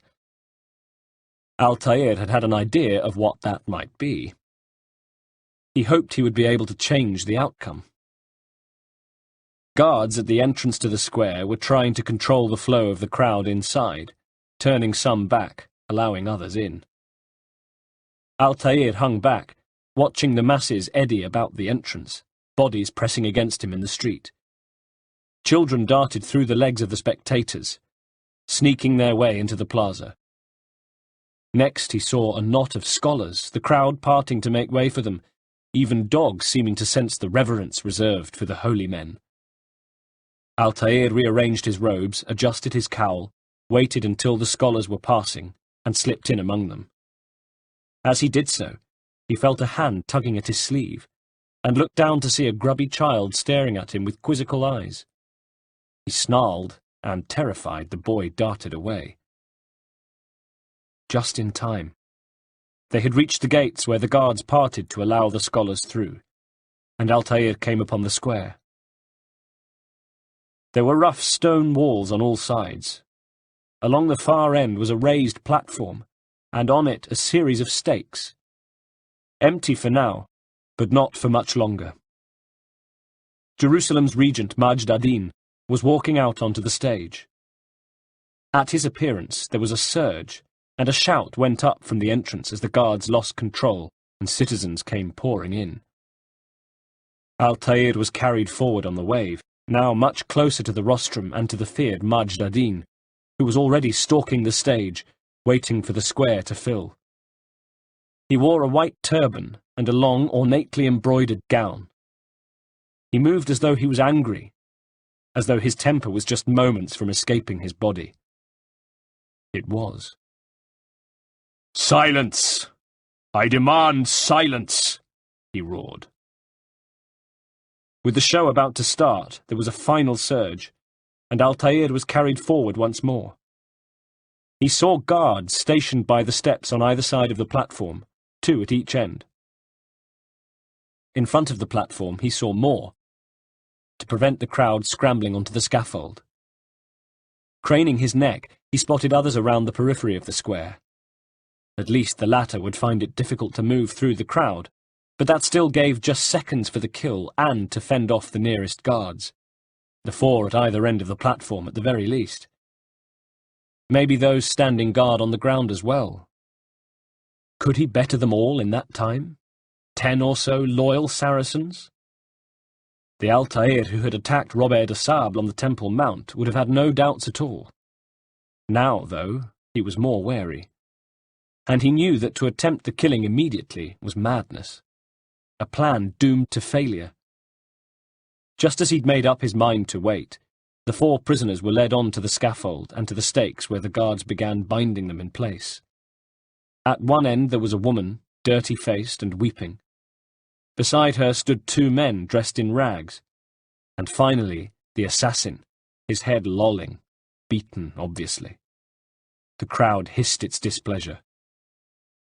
"People of Jerusalem, hear me well," shouted Majd ad-Din, his voice silencing the crowd, which had become excited at the arrival of the prisoners. "I stand here today to deliver a warning." He paused. "There are malcontents among you. They sow the seeds of discontent, hoping to lead you astray." The crowd murmured, seething around Altair. Ad-Din continued. "Tell me, is this what you desire? To be mired in deceit and sin? To live your lives in fear?" "We do not!" screamed a spectator from behind Altair. But Altair's attention was fixed on the assassin, a fellow member of the order. As he watched, a bloody string of saliva dripped from the man's mouth to the wood. He tried to raise his head, and Altair caught a glimpse of his face. Ripe, purple bruises. Then his head lolled once more. Majd ad-Din grinned a crooked grin. His was a face not used to smiling. "So you wish to take action?" he asked agreeably. The crowd roared its approval. They were here to see blood. They knew the regent would not leave their thirst unquenched. "Guide us!" called a voice as the roar died down. "Your devotion pleases me," said ad-Din, and he turned to the prisoners, indicating them with a sweep of his arm. "This evil must be purged. Only then can we hope to be redeemed." Suddenly there was a disturbance in front of the platform. A voice crying, "This is not justice!" Altair saw a man in rags. He was shouting at Majd ad-Din. You twist the words of the prophet, peace be upon him. He had a companion, also clothed in tatters, who was similarly upbraiding the crowd. And all of you stand idle, complicit in this crime. Altair used the disturbance to edge closer. He needed to climb to the platform at the end where the assassin stood, bound to the stake. Couldn't risk having him used as a barrier or hostage. God curse you all! Shouted the first man. But they had no supporters. Not among the crowd, and certainly not among the guards, who even now were moving forward. Seeing them come, the two hecklers made a run for it, producing daggers and waving them as they made a futile dash towards the platform. One was cut down by an archer. The second found himself pursued by two guards, failing to see a third Saracen, who opened his stomach with his sword. They lay dying in the dust, and Majd ad-Din pointed at them. See how the evil of one man spreads to corrupt another, he shrieked. His black beard quivered with outrage. They sought to instill fear and doubt within you, but I will keep you safe. Now he turned back to the poor unfortunates, who must surely have been praying for the attempt on his life to succeed, but instead watched wide-eyed and terrified as he drew his sword. Here are 4 filled with sin, called ad-Din, pointing first at the woman, then at each one in turn. The harlot, the thief, the gambler, the heretic. Let God's judgment be brought down upon them all. The heretic. That was the assassin. Altair steeled himself and began to move closer to the steps at the side of the platform, one eye on ad-Din as he walked first over to the woman, the prostitute. Unable to take her eyes off the sword ad-Din held, almost casually hanging at his side, she began wailing uncontrollably. Temptress, roared ad-Din over her sobs. Succubus, whore. She goes by many names, but her sin remains the same. She turned her back on the teachings of our prophet, peace be upon him, defiled her body to advance her station. Each man she touched is forever stained. In response, the crowd booed. Altair moved a few more feet towards the rostrum steps. He watched the guards and saw that their attention was on ad-Din. Good. Punish her! Screamed an onlooker. ad-Din had whipped them into a state of righteous fury. She must pay! Agreed another. The woman stopped snivelling to shout at the crowd baying for her blood. This man speaks lies! I am here today not because I lay down with other men, for I did not. He means to murder me because I would not lie down with him. Majd ad-Din's eyes flared. Even now, offered redemption, she continues to deceive. She rejects salvation. There is only one way to deal with this. She had time to scream, "No!" as his sword flashed, and he drove it into her stomach. In the moment of silence that followed, there was the sound of her blood splashing to the boards of the platform, before a collective "ooh" went up from the crowd, which shifted as those at the sides and back tried to get a better view of the gutted woman. Altair was closer to the steps now, but the sudden movement of the crowd had left him a little exposed. Relieved, he watched as ad-Din strode to the next whimpering prisoner, and the spectators rolled back again, anticipating the next kill. ad-Din indicated the man, a gambler, he explained, a man who could not abstain from intoxicants and wagers. For shame! Screeched the crowd. It was they who were intoxicated, thought Altair, sickened by their bloodlust. A game of chance condemns me to death, cried the gambler, one last throw of the dice for him. Show me where such a thing is written. It is not sin that corrupts our city, but you. So you would say to the people that it is acceptable to defy the will of our prophet, peace be upon him, countered ad-Din. And if we are to ignore this teaching, then what of the others? Where does it end? I say it ends in chaos, and so it cannot be allowed. His blade glinted in the afternoon sun. He drove it deep into the belly of the gambler, grunting as he yanked it upwards, opening a vertical wound in the man's abdomen and exposing his entrails. Delighted, the crowd screamed in mock disgust, already seething to the side in order to view the next killing, taking Altair closer to the steps. Adin sauntered to the third prisoner, shaking blood from his blade. This man, he said, indicating the trembling captive, took what was not his. Money earned through the labour of another. It could have belonged to any of you. And so you have all been violated. What say you to this? It was a single dinar, the accused appealed, imploring the crowd for mercy. Found on the ground. He speaks as though I trespassed, as though I ripped it from the hands of another. But the throng was not in a merciful frame of mind. There were calls for his blood, the spectators in a frenzy now. Today a dinar, shrieked Adin. Tomorrow a horse. The next day another man's life. The object itself is not of consequence. What matters is that you took what did not belong to you. Were I to allow such behaviour, then others would believe it their right to take as well. Where would it end? He moved in front of the thief, whose final pleas were cut short as Adin buried the blade in his belly. Now he would turn his attention to the assassin. Altair had to act fast. He had just moments. Lowering his head, he began to shoulder his way through the crowd, careful not to appear as though he had any particular intention. Simply that he wanted to get as close to the front of the crowd as possible. By now Majd Adin had reached the assassin and sauntered up to him, grabbed his hair, and raised his head to show the crowd. This man spreads vicious lies and propaganda, he roared venomously. He has only murder on his mind. He poisons our thoughts as he poisons his blade, turns brother against brother, father against son. More dangerous than any enemy we face. He is assassin. He was rewarded with the crowd's collective intake of breath. Altair had reached the steps now. Around him the throng seethed, excitable spectators screaming for the killing blow. Destroy the unbeliever! Kill him! Slit his throat!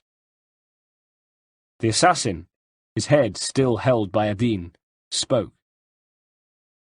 Killing me will not make you any safer. I see the fear in your eyes, hear the quiver in your throat. You are afraid. Afraid because you know our message cannot be silenced.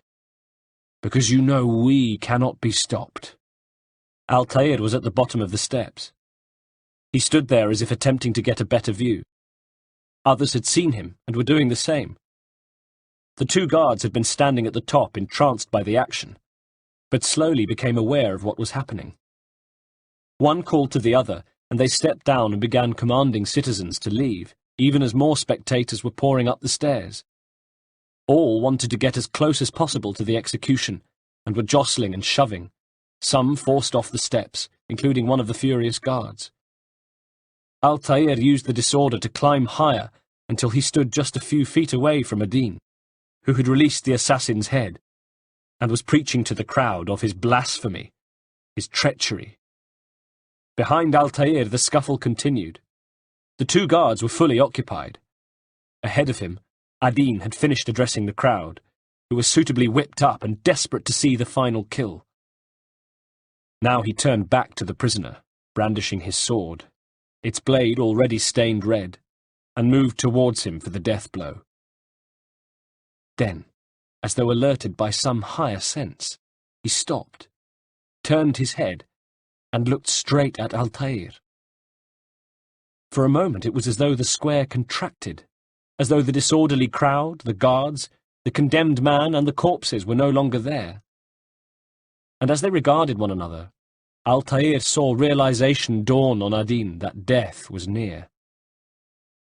Then Altair flicked his ring finger, and the blade sprang forth as he launched himself forward, drawing it back and sinking it into Adine, the entire movement lasting little longer than the blink of an eye. The crowd roared and screamed, not knowing what to make of the sudden turn of events. Adine bucked and squirmed, blood pumping from the wound in his neck, but Altair held him steady with his knees, raising his blade. "Your work here is finished," he told Adine, and tensed, about to deliver the final blow. Around them there was pandemonium. The guards were only just realizing what was wrong and trying to fight their way to the platform through a panicked crowd. Altair needed to finish this, fast, but he wanted to hear what Adine had to say. No. It had only just begun, said Adine. "Tell me, what is your part in all of this? Do you intend to defend yourself as the others have and explain away your evil deeds?" "The Brotherhood wanted the city. I wanted power. There was an opportunity." "An opportunity to murder innocents," said Altair. He could hear the sound of running feet, the people fleeing the square. "Not so innocent. Dissident voices cut deep as steel. They disrupt order. In this, I agree with the Brotherhood." "You'd kill people simply for believing differently from you." "Of course not. I killed them because I could. Because it was fun. Do you know what it feels like to determine another man's fate? And did you see the way the people cheered? The way they feared me? I was like a god. You'd have done the same if you could. Such power." "Once, perhaps. But then I learned what becomes of those who lift themselves above others." "And what is that?" "Here, let me show you." He finished Adine, then closed the tyrant's eyes, stained the feather. "Every soul shall taste death," he said. And then he had stood up to face the guards, just as a bell began tolling. A Saracen came flying at him, and he parried, grunting, driving the man back. More were scrambling onto the platform, and he found himself facing 3 at once. One fell screaming beneath his blade, another lost his footing on the slick of blood, fell, and Altair finished him. Seeing a gap, the assassin jumped from the scaffold, activating his blade and spearing a guard as he landed, the man's sword swiping at thin air. On the square now, he saw his only escape, and fended off 2 more attackers as he edged towards the entranceway. He took a nick and felt warm blood sluice down his arm. Then, grasping hold of a swordsman, launched him into the path of the second. Both tumbled, yelling, to the dirt. Altair darted towards the doorway, arriving as a trio of soldiers came hurrying through. He had the surprise, though, impaling one with his sword, slashing the neck of a second with his blade, and shoving the 2 writhing, dying men into the third. Entrance clear, he glanced behind at the platform to see Malik's men freeing the assassin and leading him away, then dashed out into the lane where a 4th guard waited, coming forward with a pike, screaming. Altair jumped clear, grasping the edge of a wooden frame and flipping himself up onto the canopy, feeling his muscles sing. From below there was a shout of frustration, and as he scrabbled up to the rooftop, he glanced down to see a cluster of soldiers following him. To give them pause, he killed one with a throwing knife, then dashed off across the rooftops, waited until the bell had stopped ringing, and then disappeared into the crowd, listening as word spread throughout the city. An assassin had killed the regent. Chapter 24.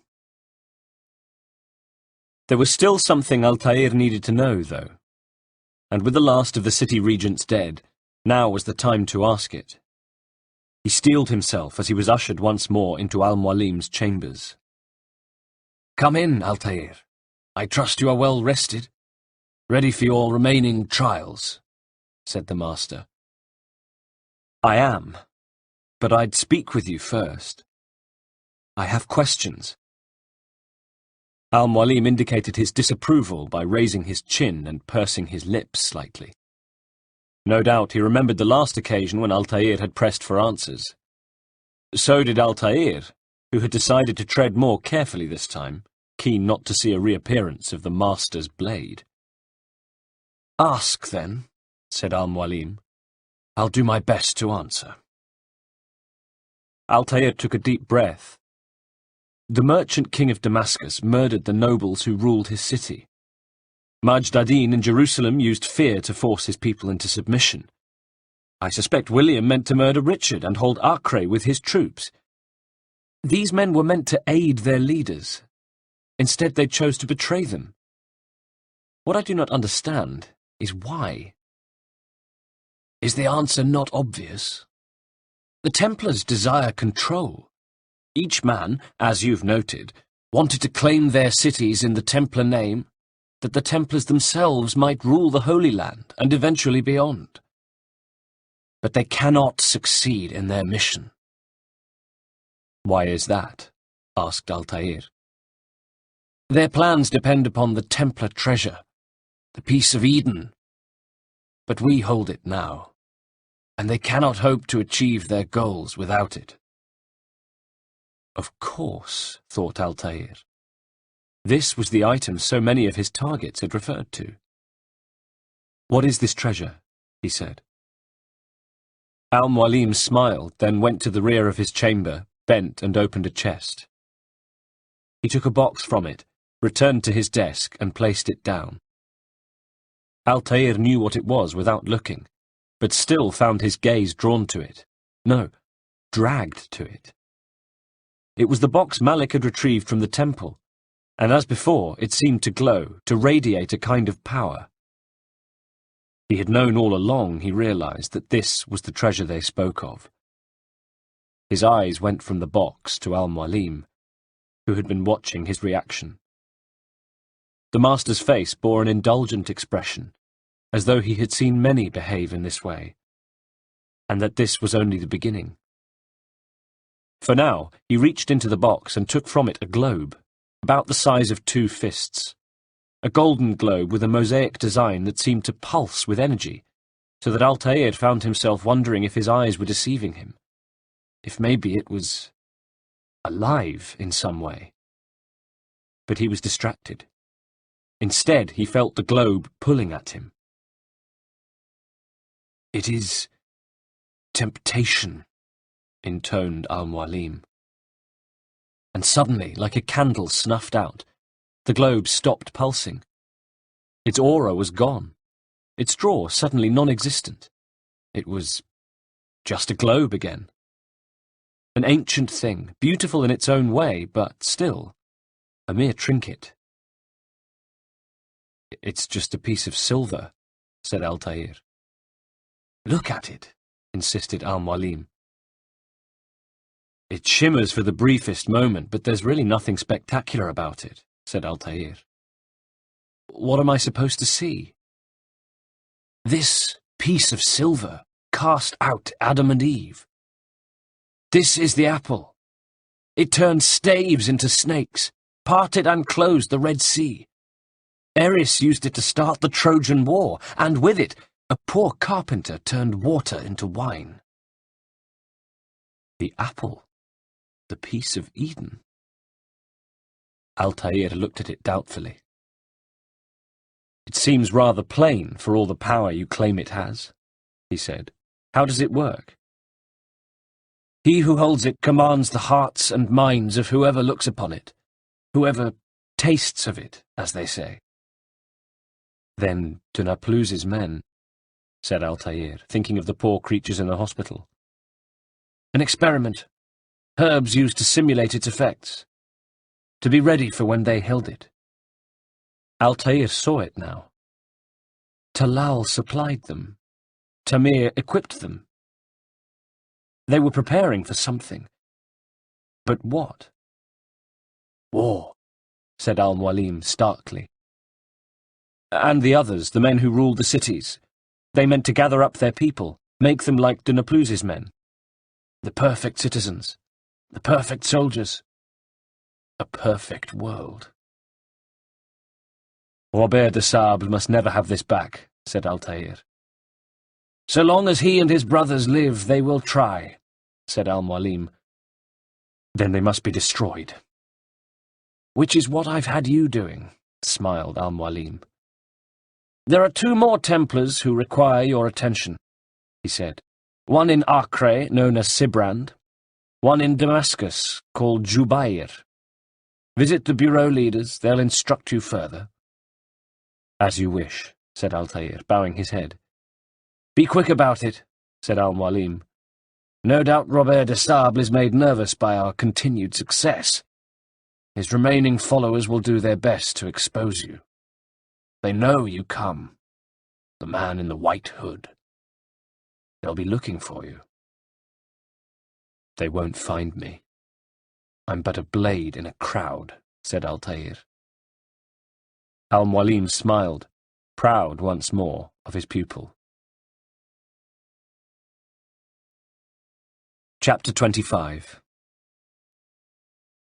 It was Al-Mualim who had taught them the creed, to young Altair and Abbas. The master had filled their young heads with the tenets of the order. Every day, after a breakfast of flatbread and dates, stern governesses had seen to it that they were washed and neatly dressed. Then, with books clasped to their breasts, they had hurried along corridors, their sandals slapping on the stone, chatting excitedly, until they reached the door to the master's study.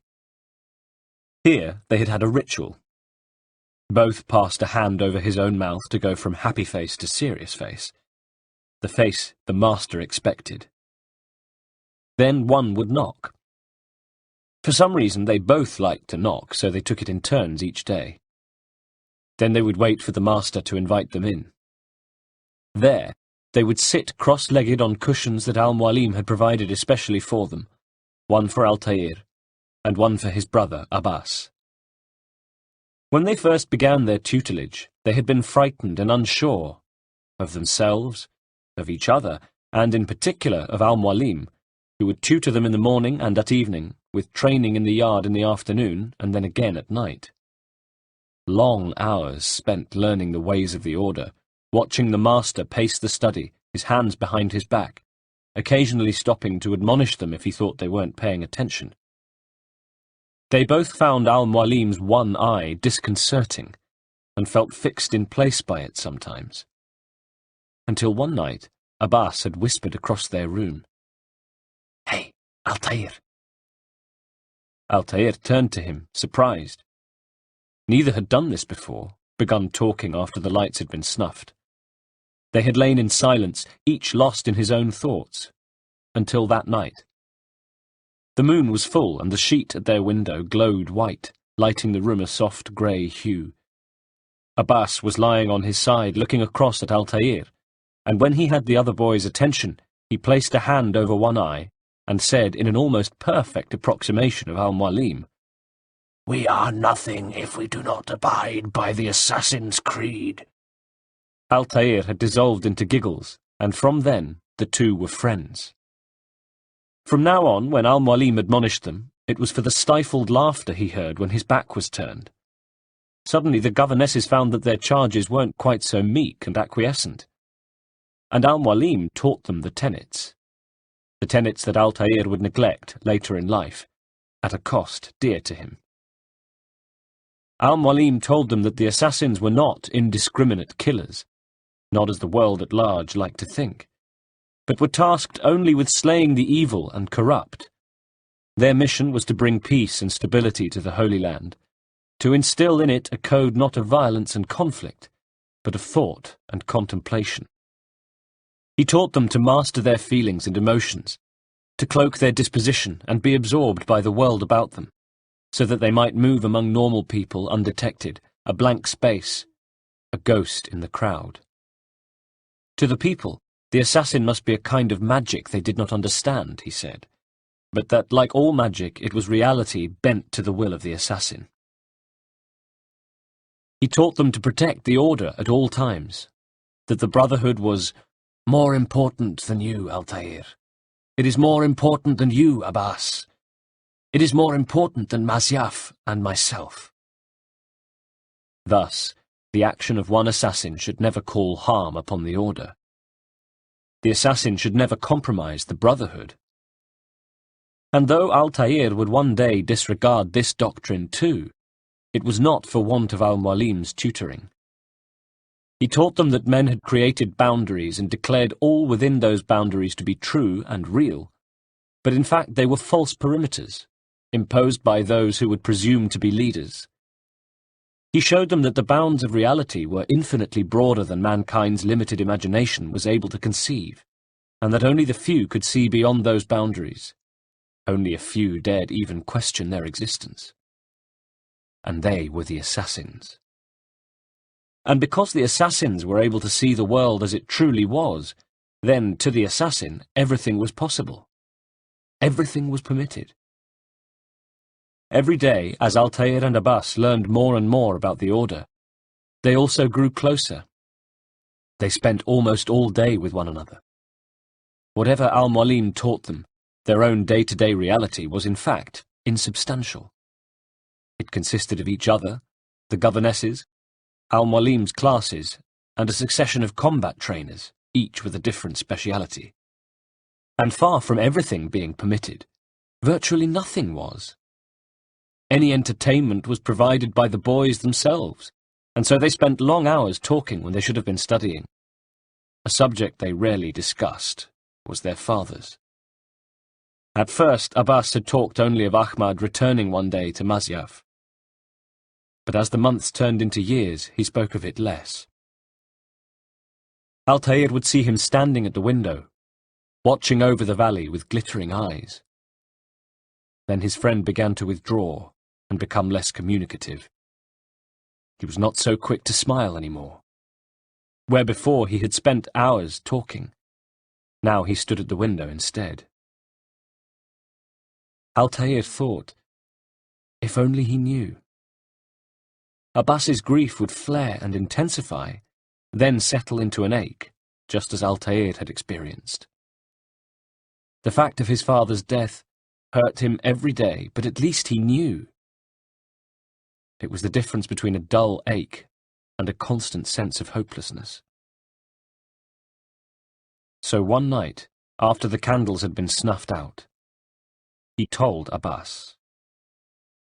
With bowed head, fighting back the tears, he told Abbas that Ahmad had come to his quarters, and there he had taken his own life, but that al-Mualim had decided it best to hide this fact from the Brotherhood, in order to protect you.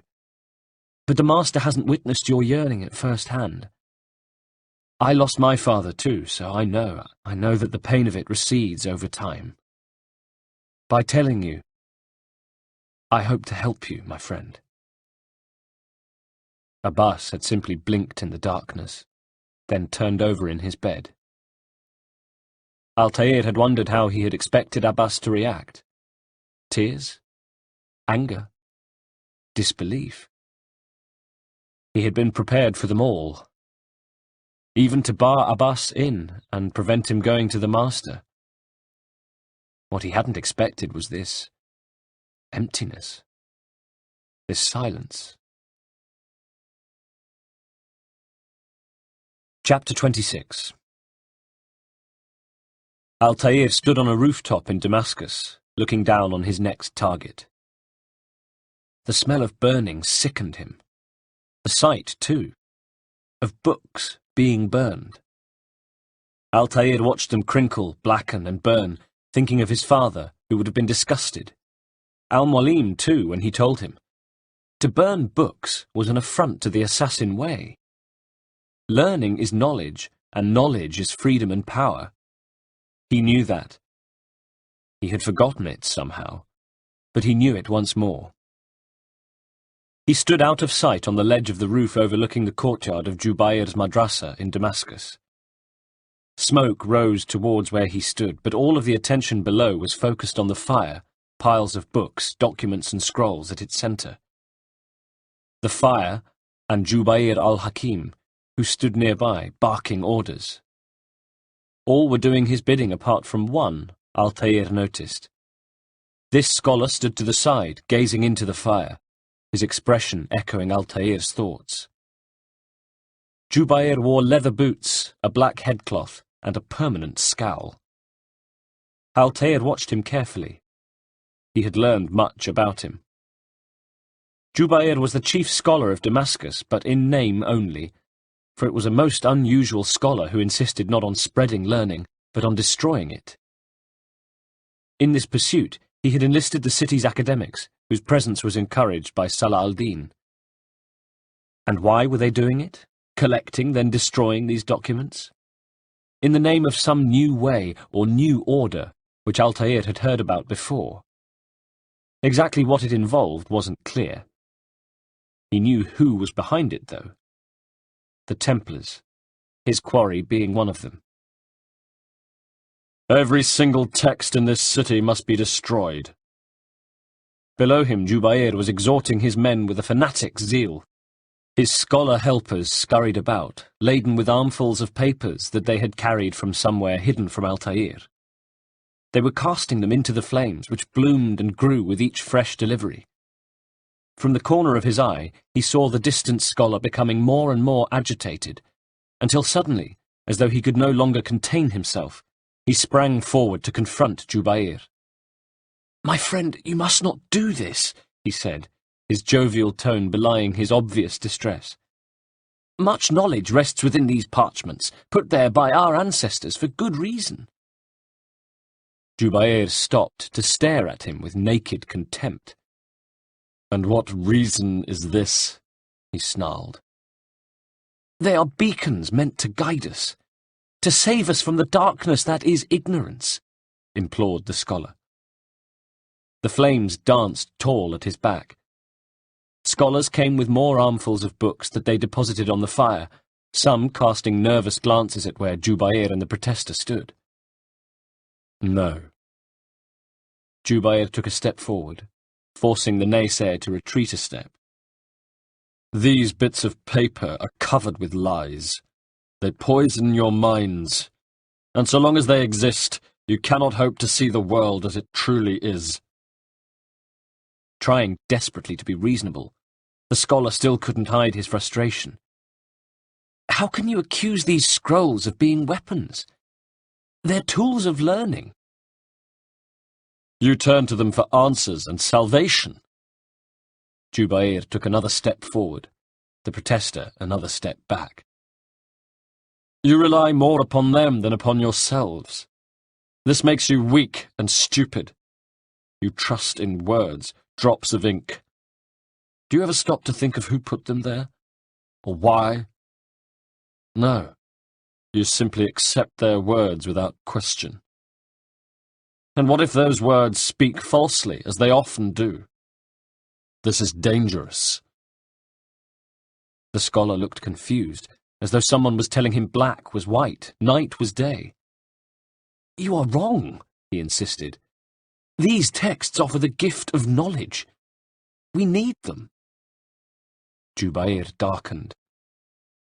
"You love your precious writings. You'd do anything for them." Yes, of course." Jubair smiled. A cruel smile. "Then join them." Planting both hands on the scholar's chest, Jubair shoved him backwards, hard. For a second the scholar was mid-topple, his eyes wide open in surprise and his arms flapping madly, as though he hoped to fly clear of the greedy fire. Then he was claimed by the impetus of the shove, falling into the flames, writhing on a bed of searing heat. He screamed and kicked. His robe caught. For a moment he seemed to be trying to beat out the flames, the sleeves of his tunic already alight. Then his shrieks stopped. And contained in the smoke rising to Altair was the nauseating scent of roasting human flesh. He covered his nose. In the courtyard below, the scholars did the same. Jubair addressed them. "Any man who speaks as he did is just as much a threat. Does any other among you wish to challenge me?" There was no reply. Fearful eyes looked over hands held to noses. "Good," said Jubair. "Your orders are simple enough. Go out into the city. collect any remaining writings and add them to the piles in the streets. When you're done, we'll send a cart to collect them, that they may be destroyed." The scholars left, and now the courtyard was empty. A beautiful marbled area forever tarnished by the obscenity of the fire. Jubair paced around it, gazing into the fire. Every so often he cast a nervous glance around him, and appeared to be listening carefully. But if he heard anything, it was the crackle of the fire and the sound of his own breathing. He relaxed a little, which made Altair smile. Jubair knew the assassins were coming for him. Thinking himself cleverer than his executioners, he'd sent decoys into the city streets. Decoys with his most trusted bodyguards, so that the deception should be complete. Altair moved silently around the rooftop until he stood directly above the book burner. Jubair thought he was safe here, locked in his madrasa. But he wasn't. And he had executed his last underling, burned his last book. Snick. Jubair looked up and saw the assassin descending towards him, blade outstretched. Too late, he tried to dart out of the way, as the blade was sinking into his neck. With a sigh, he crumpled to the marble. His eyelids fluttered. "Why? Why have you done this?" Altair looked over to the blackened corpse of the scholar in the fire. With the flesh burned away from his skull, it was as though he was grinning. "Men must be free to do as they believe," he told Jubair. He withdrew the blade from the other's neck. Blood dripped to the marble. "It is not our right to punish one for thinking as he does, no matter how much we disagree." "Then what?" wheezed the dying man. "You of all people should know the answer. Educate them. Teach them right from wrong. It must be knowledge that frees them, not force." Jubair chuckled. "They do not learn, fixed in their ways as they are. You are naive to think otherwise. It's an illness, assassin, for which there is but one cure." "You're wrong, and that's why you must be put to rest." "Am I not unlike those precious books you seek to save? A source of knowledge with which you disagree? Yet you're rather quick to steal my life." "A small sacrifice to save many. It is necessary." "Is it not ancient scrolls that inspire the Crusaders? That fill Salah al-Din and his men with a sense of righteous fury? Their texts endanger others, bring death in their wake. I, too, was making a small sacrifice." He smiled. "It matters little now. Your deed is done. And so am I." He died, eyes closing. Altair stood up. He looked around the courtyard, seeing the beauty and ugliness of it. Then, hearing footsteps approaching, he was gone, over the rooftops and into the streets, blending into the city, becoming but a blade in the crowd. "I have a question for you," said Al-Mualim, when they next met. He had restored Altair's full status, and at last the assassin was a master assassin once more. Still, it was as though his mentor wanted to be sure of it, wanted to be certain that Altair had learned. "What is the truth?" he asked. "We place faith in ourselves," replied Altair, eager to please him, wanting to show him that he had indeed changed, that his decision to show mercy had been the right one. "We see the world as it really is, and hope that one day all mankind might see the same." "What is the world, then?" "An illusion," replied Altair. "One we can either submit to, as most do, or transcend." "And what is it to transcend?" "To recognize that laws arise not from divinity but reason. I understand now that our creed does not command us to be free. And suddenly he really did understand. It commands us to be wise. Until now he had believed in the creed, but without knowing its true meaning. It was a call to interrogate, to apply thought and learning and reason to all endeavours. Al-Mualim nodded. Do you see now why the Templars are a threat? Whereas we would dispel the illusion, they would use it to rule. Yes, to reshape the world in an image more pleasing to them. That is why I sent you to steal their treasure. That is why I keep it locked away. And that is why you kill them. So long as even one survives, so too does their desire to create a new world order. You must now seek out Sibrand. With his death, Robert de Sable will at last be vulnerable. It will be done. Safety and peace upon you, Altair. Chapter 27. Altair made what he hoped was a final trip to Acre, battle-scarred Acre, over which hung the permanent pall of death. There he carried out his investigations, then visited Jabal in the bureau to collect his marker. At mention of Sibrand's name, Jabal nodded sagely. I am familiar with the man. Newly appointed leader of the Knights Teutonic. He resides in the Venetian quarter and runs Acre's port. I've learned as much. And more. Jabal raised impressed eyebrows. Continue, then. Altair told him how Sibrand had commandeered the ships in the docks, intending to use them to establish a blockade, but not to prevent an attack by Salah al-Din. That was the revealing aspect. According to what Altair had learned, Sibrand planned to prevent Richard's men receiving supplies. It made perfect sense. The Templars were betraying their own.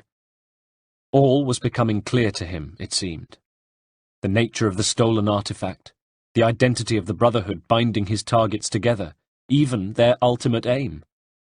Yet still there was a feeling he couldn't shake off. A sense that even now, uncertainty swirled around him like early morning mist.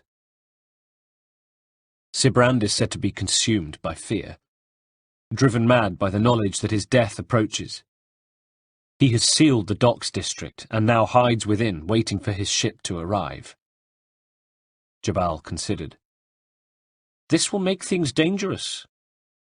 I wonder how he learned of your mission. The men I've killed, they're all connected. Al-Mualim warned me that word of my deeds has spread among them. Be on your guard, Altair, said Jabal, handing him the feather. Of course, Rafiq. But I think it will be to my advantage. Fear will weaken him. He turned to leave, and as he did so, Jabal called him back. Altair. Yes? I owe you an apology. For what? For doubting your dedication to our cause. Altair thought. No, it was I who erred. I believed myself above the creed. You owe me nothing. As you wish, my friend. Go in safety. Altair went to the docks, slipping through Sibrand's cordon as easily as breathing. Behind him rose the walls of Acre, in various states of disrepair. Ahead of him, the harbour was filled with ships and platforms, hulks and wooden carcasses. Some were working vessels, others left behind from the siege. They had transformed the gleaming blue sea into an ocean of brown flotsam. The grey stone, sun-bleached dock was its own city. Those who worked and lived there were dock people. They had the look of dock people. They had an easy manner and weathered faces accustomed to smiling. Though not today. Not under the command of Sibrand, the Grand Master of the Knights Teutonic. Not only had he ordered the area to be sealed, but he had filled it with his guards. His fear of assassination was like a virus that had spread through his army. Groups of soldiers moved through the docks with roving eyes. They were twitchy, their hands constantly flitting at the hilts of their broadswords. They were nervous, sweating under heavy chainmail. Becoming aware of a commotion, Altair walked towards it, seeing citizens and soldiers doing the same. A knight was shouting at a holy man. Nearby, his companions watched anxiously, while dock workers and merchants had gathered to view the spectacle. You are mistaken, Master Sibrand. I would never propose violence against any man, and most certainly not against you. So this was Sibrand. Altair took note of the black hair, deep brow, and harsh eyes that seemed to spin wildly, like those of a sun-maddened dog. He had armed himself with every weapon he could, and his belt sagged with swords, daggers, and knives. Across his back was his longbow, arrow quills peeking over his right shoulder. He looked exhausted, a man unravelling. "So you say," he said, showering the priest in spit, "and yet no one here will vouch for you. What am I to make of this?" I live a simple life, my lord, as do all men of the cloth. It is not for us to call attention to ourselves." "Perhaps." He closed his eyes. Then they snapped open. "Or perhaps they do not know you because you are not a man of God, but an assassin." And with that he shoved the priest backwards, the old man landing badly, then scrabbling to his knees. "Never," he insisted. "You wear the same robes." The holy man was desperate now. "If they cover themselves as we do, it is only to instill uncertainty and fear. You must not give in." "Are you calling me a coward?" shouted Sibrand, his voice breaking. "Challenging my authority? Are you perhaps hoping to turn my own knights against me?" No, I don't understand why you're doing this to me. I've done nothing wrong." "I don't recall accusing you of any wrongdoing, which makes your outburst rather odd. Is it the presence of guilt that compels a confession?" "But I confess nothing," said the priest. "Ah, defiant till the very end." The priest looked horrified. The more he said, the worse it got. "What do you mean?" Altair watched as a succession of emotions passed across the old man's face. Fear, confusion, desperation, hopelessness. "William and Garnier were too confident, and they paid for this with their lives. I won't make the same mistake. If you truly are a man of God, then surely the Creator will provide for you. Let him stay my hand." "You've gone mad!" cried the priest. He turned to implore the spectators. "Will none of you come forward to stop this? He is clearly poisoned by his own fear, compelled to see enemies where none exist." His companions shuffled awkwardly but said nothing. So too the citizens, who gazed at him dispassionately. The priest was no assassin, they could see that, but it didn't matter what they thought. They were just glad not to be the target of Sibrand's fury. "It seems the people share my concern," said Sibrand. He drew his sword. "What I do for Acre." The priest shrieked as Sibrand drove the blade into his gut, twisted, then removed it and wiped it clean. The old man writhed on the dock, then died. Sibrand's guards picked up his body and tossed it into the water. Sibrand watched it go. "Stay vigilant, men. Report any suspicious activity to the guard. I doubt we've seen the last of these assassins. Persistent bastards. Now get back to work." Altair watched as he and 2 bodyguards made their way to a rowing boat. The priest's body bumped against the hull as it cast off, then began to float through the debris in the harbour.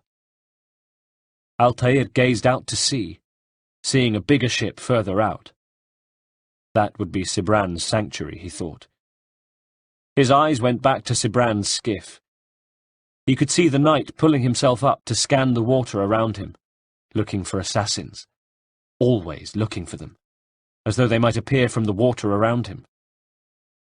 Which was exactly what he was going to do, decided Altair, moving to the nearest hulk and jumping to it, easily traversing boats and platforms until he came close to Sibrand's ship. There he saw Sibrand make his way up to the main deck, eyes raking the water around him. Altair heard him ordering the guards to secure the lower decks, then moved across to a platform near the ship. A lookout saw him coming and was about to raise his bow when Altair sent him a throwing knife, mentally cursing himself for not having time to prepare the kill. Sure enough, instead of falling silently to the wood of the platform, the sentry fell into the water with a splash. Altair's eyes flicked to the deck of the main ship where Sibrand had heard the splash too, and was already beginning to panic. "I know you're out there, assassin!" he screeched. He unslung his bow. "How long do you think you can hide? I have 100 men scouring the docks. They'll find you. And when they do, you'll suffer for your sins." Altair hugged the frame of the platform, out of sight. Water lapped at its struts. Otherwise, silence. An almost ghostly quiet that must have unnerved Sibrand as much as it pleased Altair. "Show yourself, coward!" insisted Sibrand. His fear was in his voice. "Face me, and let us be done with this." All in good time, thought Altair. Sibrand fired an arrow at nothing, then fitted and fired another. "On your guard, men!" shouted Sibrand to the lower decks. "He's out there somewhere. Find him. End his life. A promotion to whoever brings me the head of the assassin." Altair leaped from the platform to the ship, landing with a slight thump that seemed to resonate around the area of still water. He waited, clinging to the hull, hearing Sibrand's panicked shouts from above. Then he began to climb. He waited until Sibrand's back was turned, then pulled himself onto the deck, now just a few feet away from the Grand Master of the Knights Teutonic, who was prowling the deck, shouting threats to the empty sea, hurling insults and orders at his guards, who hurried about below. Sibrand was a dead man, thought Altair, as he crept up behind him.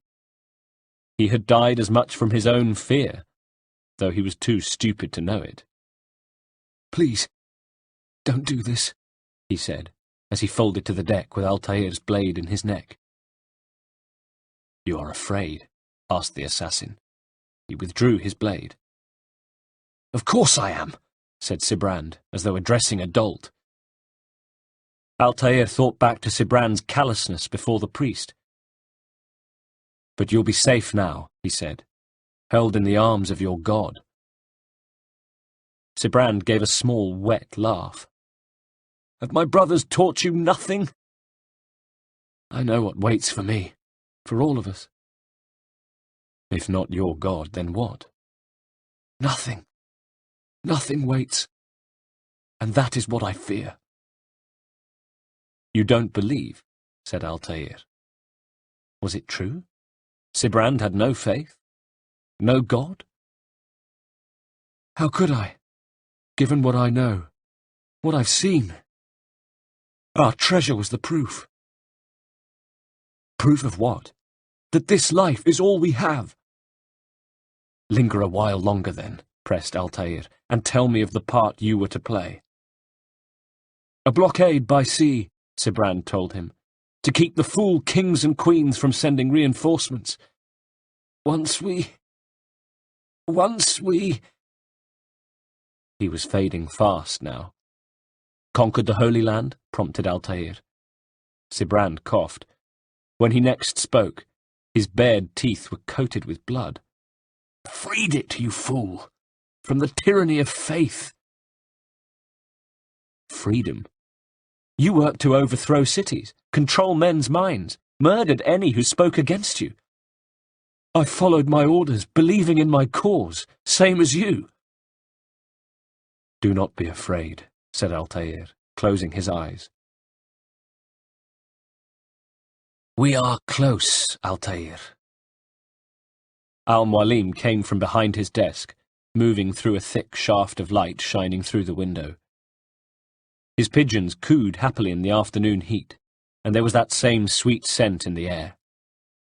Yet despite the day, and although Altair had once again gained his rank and, more importantly, the master's trust, he could not yet fully relax. Robert de Sable is now all that stands between us and victory, continued Al-Mualim. His mouth gives the orders. His hand pays the gold.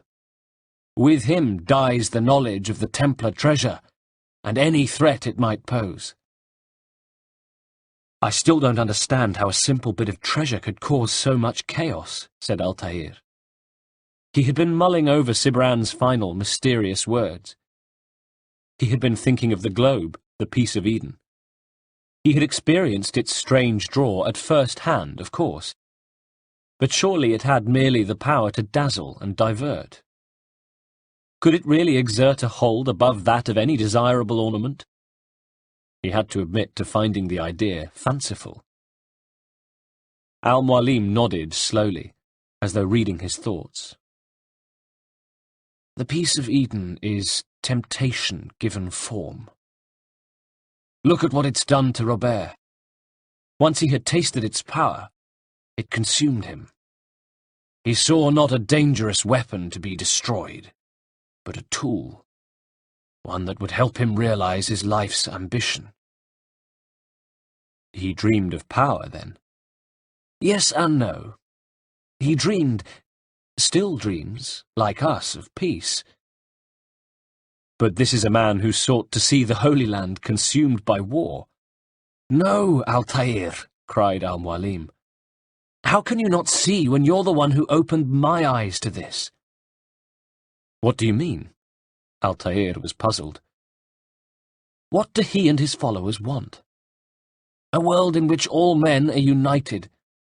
I do not despise his goal, I share it, but I take issue with the means. Peace is something to be learned, to be understood, to be embraced, but he would force it. Altair was nodding, understanding. And rob us of our free will in the process, agreed Al-Mualim. Strange to think of him in this way, said Altair. Never harbour hate for your victims, Altair. Such thoughts are poison and will cloud your judgment. Could he not be convinced, then, to end his mad quest? Al-Mualim shook his head slowly and sadly. I spoke to him, in my way, through you. What was each killing if not a message? But he has chosen to ignore us. Then there's only one thing left to do. At last he was to hunt the Sable. The thought thrilled Altair, but he was careful to balance it with notes of caution. He would not make the mistake of underestimating him again. Not de Sable, or anybody. Jerusalem is where you faced him first.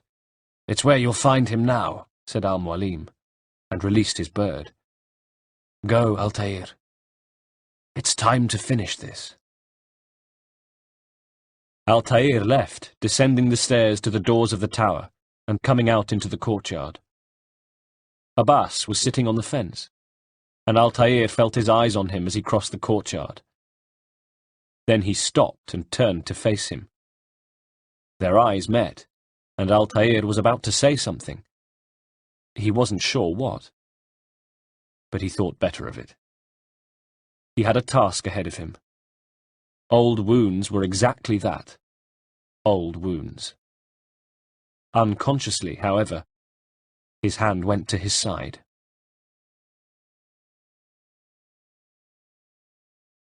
Chapter 28. The morning after Altair had told Abbas the truth about his father, Abbas had been even more withdrawn, and nothing Altair said could bring him out of that state.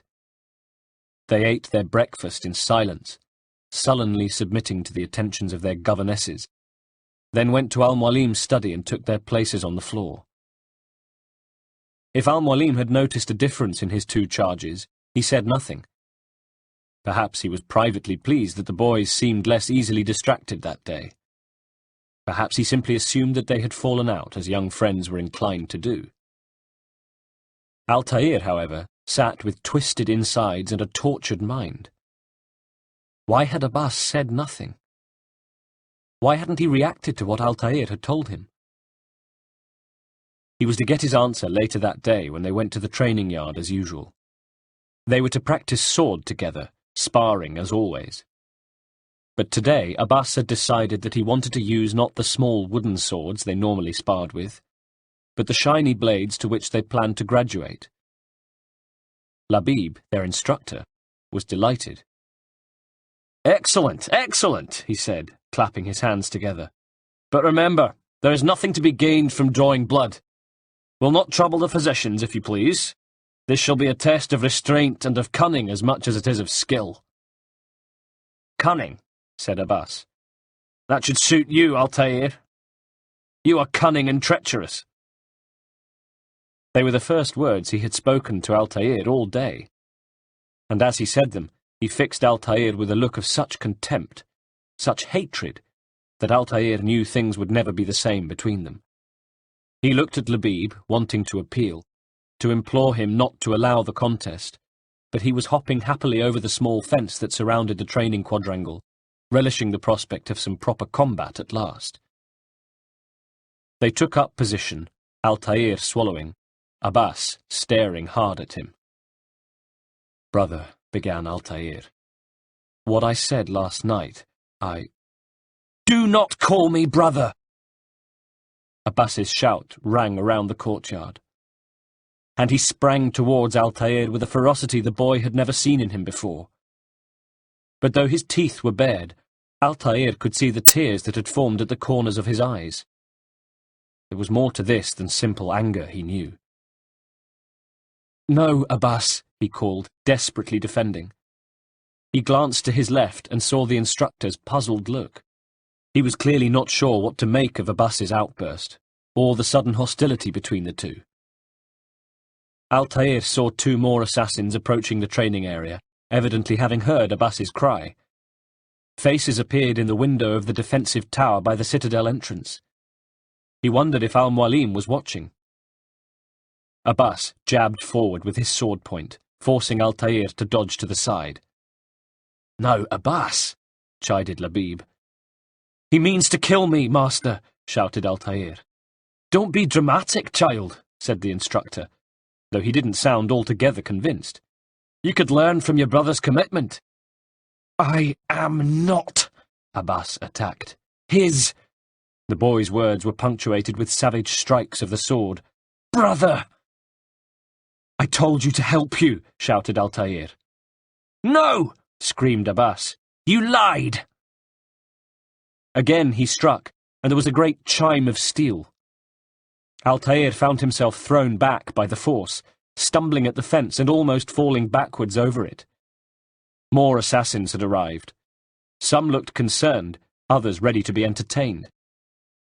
"Defend, Altair! Defend!" roared Labib, clapping his hands with glee.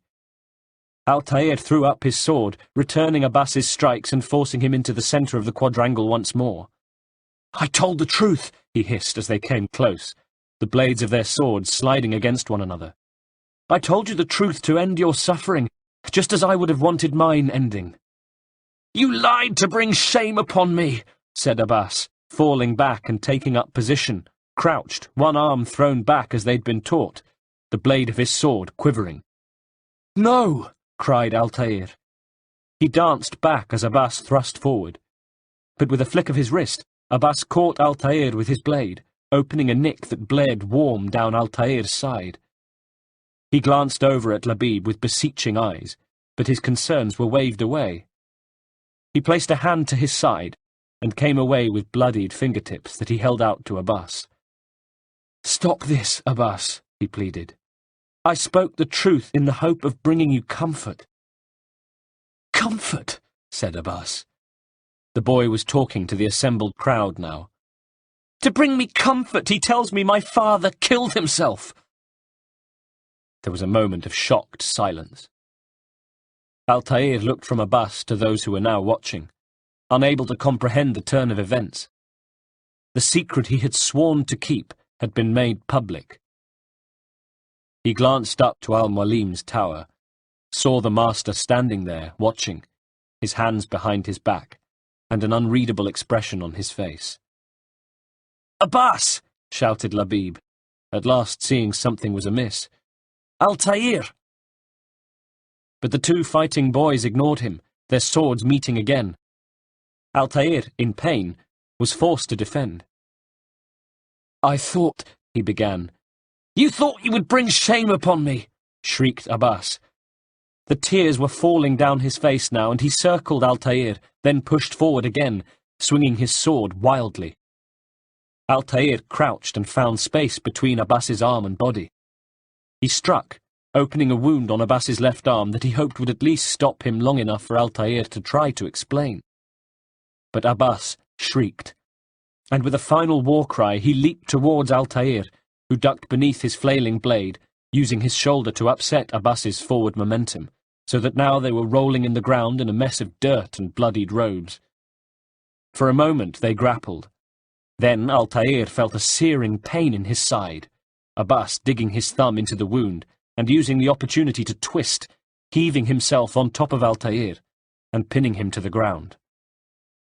From his belt he produced his dagger and held it to Altair's throat. His wild eyes were fixed on Altair. They still poured with tears. He breathed heavily through bared teeth. "Abbas!" came the shout, not from Labib or any of those who had gathered to watch. This came from the window of al-Mualim. "Put away the knife at once!" he roared, his voice a thunderclap in the courtyard. In response, Abbas sounded small and desperate. "Not until he admits." "Admits what?" cried Altair, struggling but held firm. Labib had climbed over the fence. "Now, Abbas," he said, with placating palms held out. "do as the master says." "Come any closer and I'll carve him," growled Abbas. The instructor stopped. "He'll put you in the cells for this, Abbas. This is no way for the order to behave. Look, there are citizens here from the village. Word will spread." "I don't care," wept Abbas. "He needs to say it. He needs to say he lied about my father." "What lie?" "He told me my father killed himself. That he came to Altair's quarters to say sorry, then slashed his own throat. But he lied. My father did not kill himself. He left the Brotherhood. That was his apology. Now tell me you lied." He jabbed the point of the dagger into Altair's throat, drawing more blood. "Abbas, stop this!" roared al-Mualim from his tower. "Altair, did you lie?" asked Labib. A silence shrouded the training yard. All waited for Altair's reply. He looked up at Abbas. "Yes," he said. "I did lie." Abbas sat back on his haunches and squeezed his eyes shut. Whatever pain went through him seemed to rack his entire body. And as he dropped the dagger with a clang to the ground of the quadrangle, he began weeping. He was still weeping as Labib came to him and grabbed him roughly by the arm, pulling him to his feet and delivering him to a pair of guards who came hurrying up. Moments later, Altair was also grabbed. He, too, was manhandled to the cells. Later, al-Mualim decided that after a month in the dungeons they should resume their training. Abbas's crime was deemed the more serious of the two. It was he who had allowed his emotions free rein, and by doing so brought disrepute to the order. His punishment was that his training be extended for an extra year. He would still be on the training yard with Labib when Altair was made an assassin. The injustice increased his hatred of Altair, who slowly came to see Abbas as a pathetic, bitter figure. When the citadel was attacked, it was Altair who saved the life of al-Mualim and was elevated to master assassin. That day, Abbas spat in the dirt at Altair's feet. but Altair just sneered at him. Abbas, he decided, was as weak and ineffectual as his father had been. Perhaps, looking back, that was how he had first become infected by arrogance. Chapter 29. When Altair next arrived at the Jerusalem bureau, it was as a changed man. Not that he would make the mistake of thinking his journey was over. That would have been an error made by the old Altair. No, he knew that it was just beginning. It was as though Malik sensed it too. There was something changed about the bureau leader when Altair entered. There was a new respect and accord between them. "Safety and peace, Altair," he said. "Upon you as well, brother," replied Altair. And there was an unspoken moment between them. "Seems fate has a strange way with things." Altair nodded. "So it's true then. Robert de Sable is in Jerusalem. I've seen the knights myself." Malik's hand went to his stump, reminded of it by mention of the Templar. "Only misfortune follows that man. If he's here, it's because he intends ill. I won't give him the chance to act," said Altair. "Do not let vengeance cloud your thoughts, brother. We both know no good can come of that." Altair smiled. "I have not forgotten. You have nothing to fear. I do not seek revenge, but knowledge." Once he would have said such a thing parrot fashion, knowing the beliefs expected of him. Now, he truly believed it. Again, Malik somehow understood. "Truly you are not the man I once knew," he said. Altair nodded. "My work has taught me many things, revealed secrets to me. But there are still pieces of this puzzle I do not possess."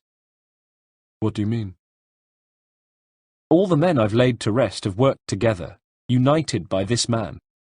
Robert has designs upon the land, this much I know for certain. But how and why? When and where?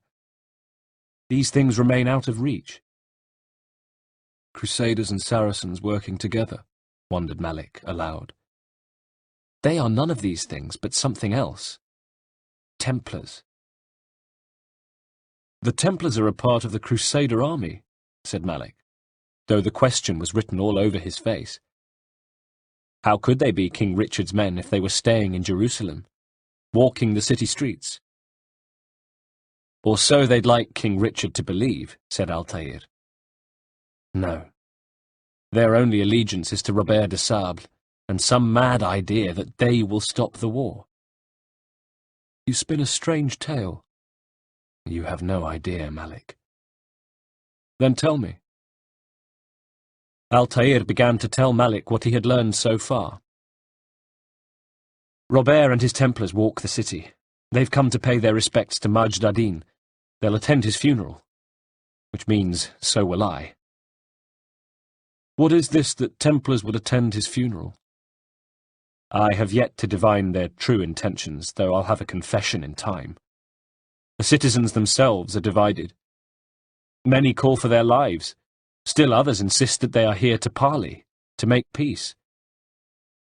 He thought of the orator he'd questioned, who had been adamant that his masters wanted an end to war.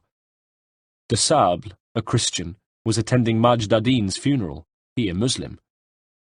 Wasn't that proof that the Templars sought a united Holy Land? The citizens were hostile to the notion of Templars being present in Jerusalem. The Crusader occupation was still fresh in their minds.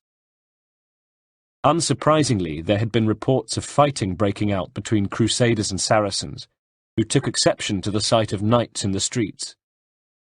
The city remained unconvinced by the orators who insisted that they came in the name of peace. "Peace," said Malik now. "I told you, the others I have slain have said as much to me." "That would make them our allies, and yet we kill them." "Make no mistake, we are nothing like these men. Though their goal sounds noble, the means by which they'd achieve it are not. At least, That's what Al-Mualim told me. He ignored the tiny worm of doubt that slithered in the pit of his stomach. So what is your plan? I'll attend the funeral and confront Robert. The sooner the better, agreed Malik, handing Altair the feather. Fortune favour your blade, brother. Altair took the marker. Swallowing, he said, Malik, before I go, there's something I should say. Out with it. I've been a fool. Malik gave a dry laugh. Normally I'd make no argument. But what is this? What are you talking about? All this time, I never told you I was sorry. Too damned proud. You lost your arm because of me. Lost Kadar. You had every right to be angry.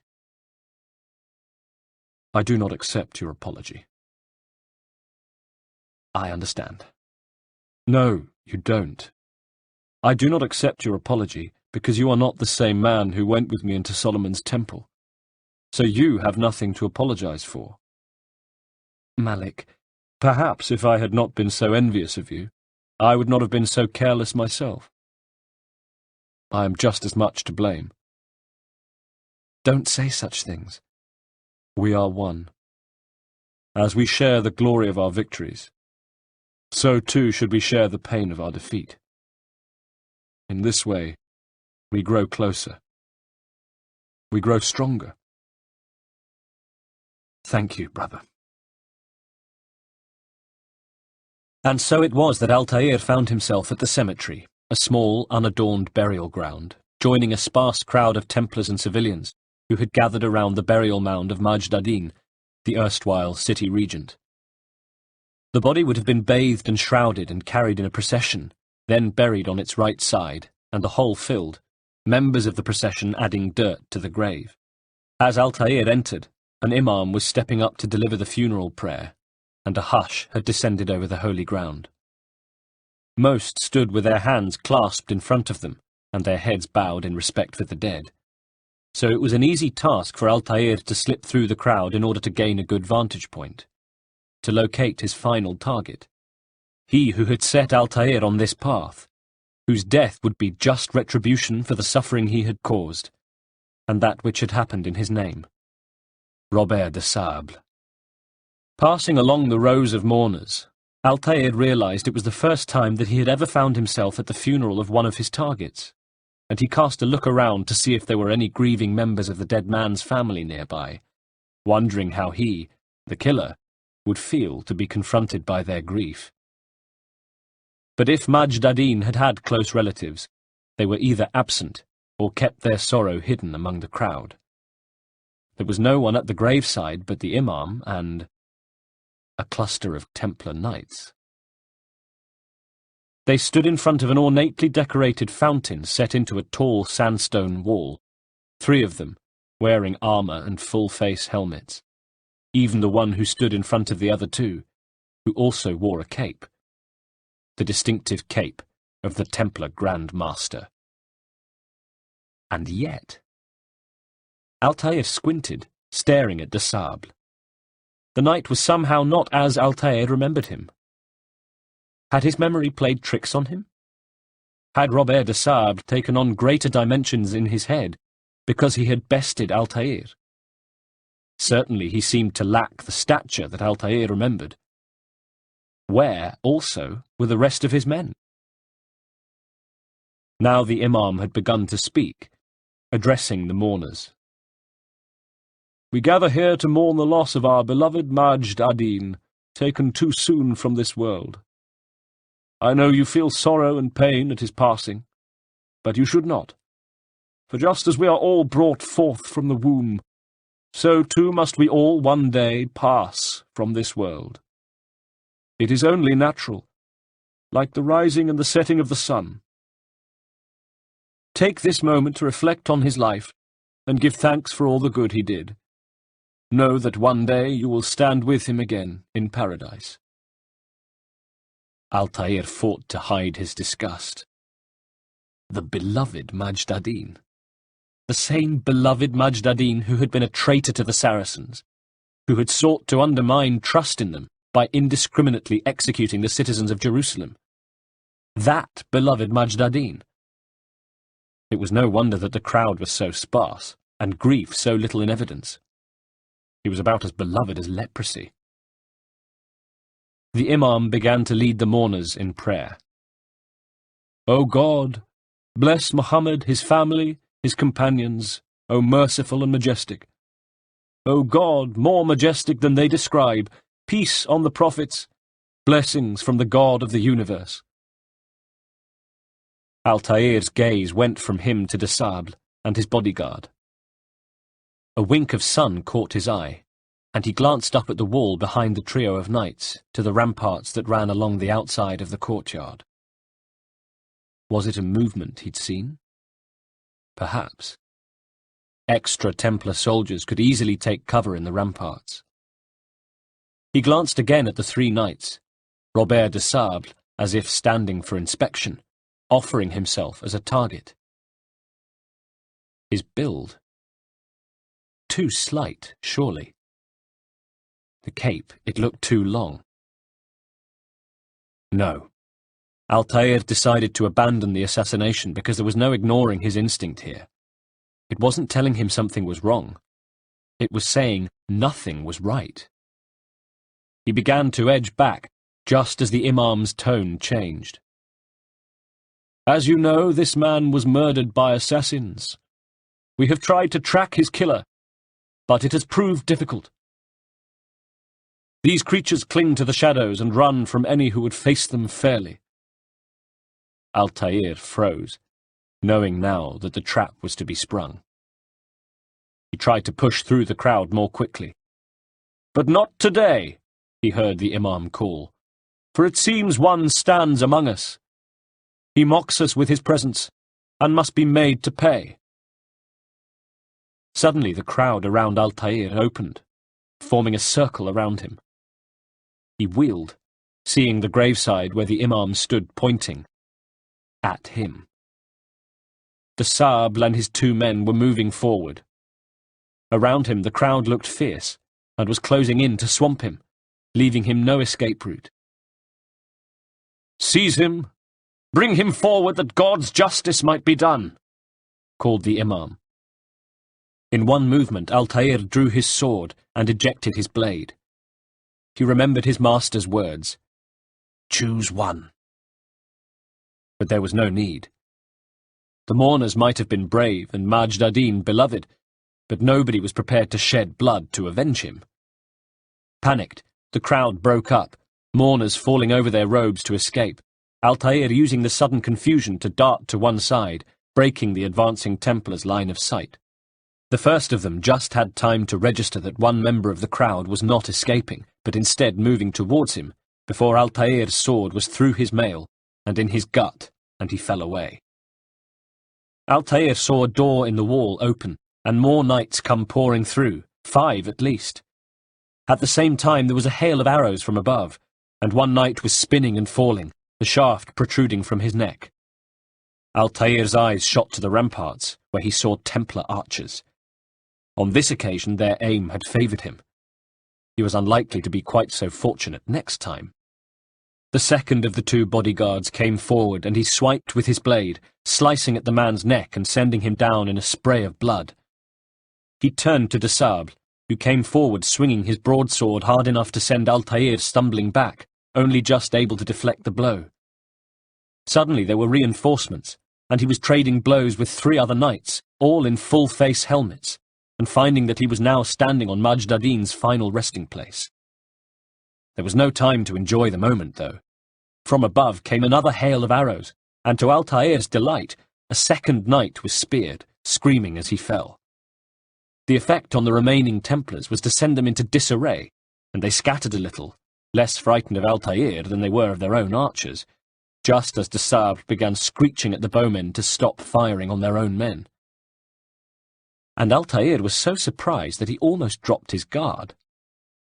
What he had heard was not the unmistakably male French tones of Robert de Sable, but a voice that surely belonged to a woman. An English woman. For a heartbeat, he was taken aback by a mixture of bemusement and admiration. This woman, the stand-in sent by de Sable, fought as bravely as any man, and wielded a broadsword just as adeptly as any knight he had ever encountered. Who was she? One of de Sable's lieutenants? His lover? Keeping close to the cover of the wall, Altair felled another of the knights. Just one left. One more and de Sable's stand-in. The last Templar had less appetite for the fight than she did, though, and he died, thrashing on the point of Altair's sword. Just her now, and they traded blows, until at last Altair was able to get the better of her, sliding the blade into her shoulder, at the same time as he swept her legs from beneath her, and she crashed heavily to the ground. Scurrying into cover, he pulled her with him so that they were both out of sight of the archers. Then he leaned over her. Still wearing the helmet, her chest heaved. Blood spread across her neck and shoulder. But she would live, thought Altair. If he allowed her to, that was. I would see your eyes before you die, he said. He pulled off the helmet, and was still taken aback to be confronted by the truth. I sense you expected someone else, she said, smiling a little. Her hair was hidden by the chainmail coif she wore, but Altair was entranced by her eyes. There was determination behind them, he saw, but something else, too. Softness and light. And he found himself wondering if her obvious skills as a warrior belied her true nature. But why, whatever command of combat she possessed, would de Sable send this woman in his stead? What special abilities might she have? He placed his blade to her neck. What sorcery is this? He asked cautiously. We knew you'd come, she said, still smiling. Robert needed to be sure he'd have time to get away. So he flees. We cannot deny your success. You have laid waste our plans. First the treasure, then our men. Control of the Holy Land slipped away. But he saw an opportunity to reclaim what has been stolen, to turn your victories to our advantage. Al-Mualim still holds the treasure, and we've routed your army before, replied Altair. Whatever Robert plans, he'll fail again. Ah, she said, but it's not just Templars you'll contend with now. Altair bridled. Speak sense, he demanded. Robert rides for Arsuf to plead his case, that Saracen and Crusader unite against the assassins. That will never happen. They have no reason to. Her smile broadened. Had, perhaps. But now you've given them one. 9, in fact. The bodies you've left behind, victims on both sides. You've made the assassins an enemy in common, and ensured the annihilation of your entire order. Well done. Not 9. 8. What do you mean? He removed his blade from her neck. You were not my target. I will not take your life. He stood. You're free to go. But do not follow me. I don't need to, she said, pulling herself to her feet and clasping one hand to the wound at her shoulder. You're already too late. We'll see.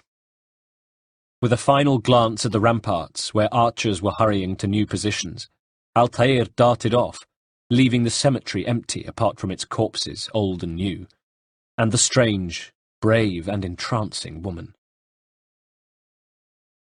It was a trap, he exclaimed to Malik moments later, the time it had taken him to make his way from the cemetery to the bureau, his mind working furiously as he did so. I had heard the funeral turned to chaos. What happened? Robert de Sable was never there. He sent another in his stead. He was expecting me. You must go to Al-Mualim, said Malik, firmly. Yes, thought Altair. He should. But there was that insistent feeling again. the one that told him there was yet more mystery to uncover. And why did he think it somehow involved the Master? There's no time.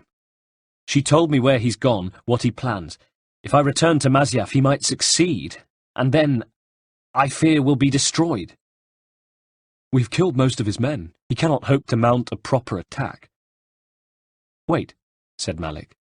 Did you say she? Yes. It was a woman.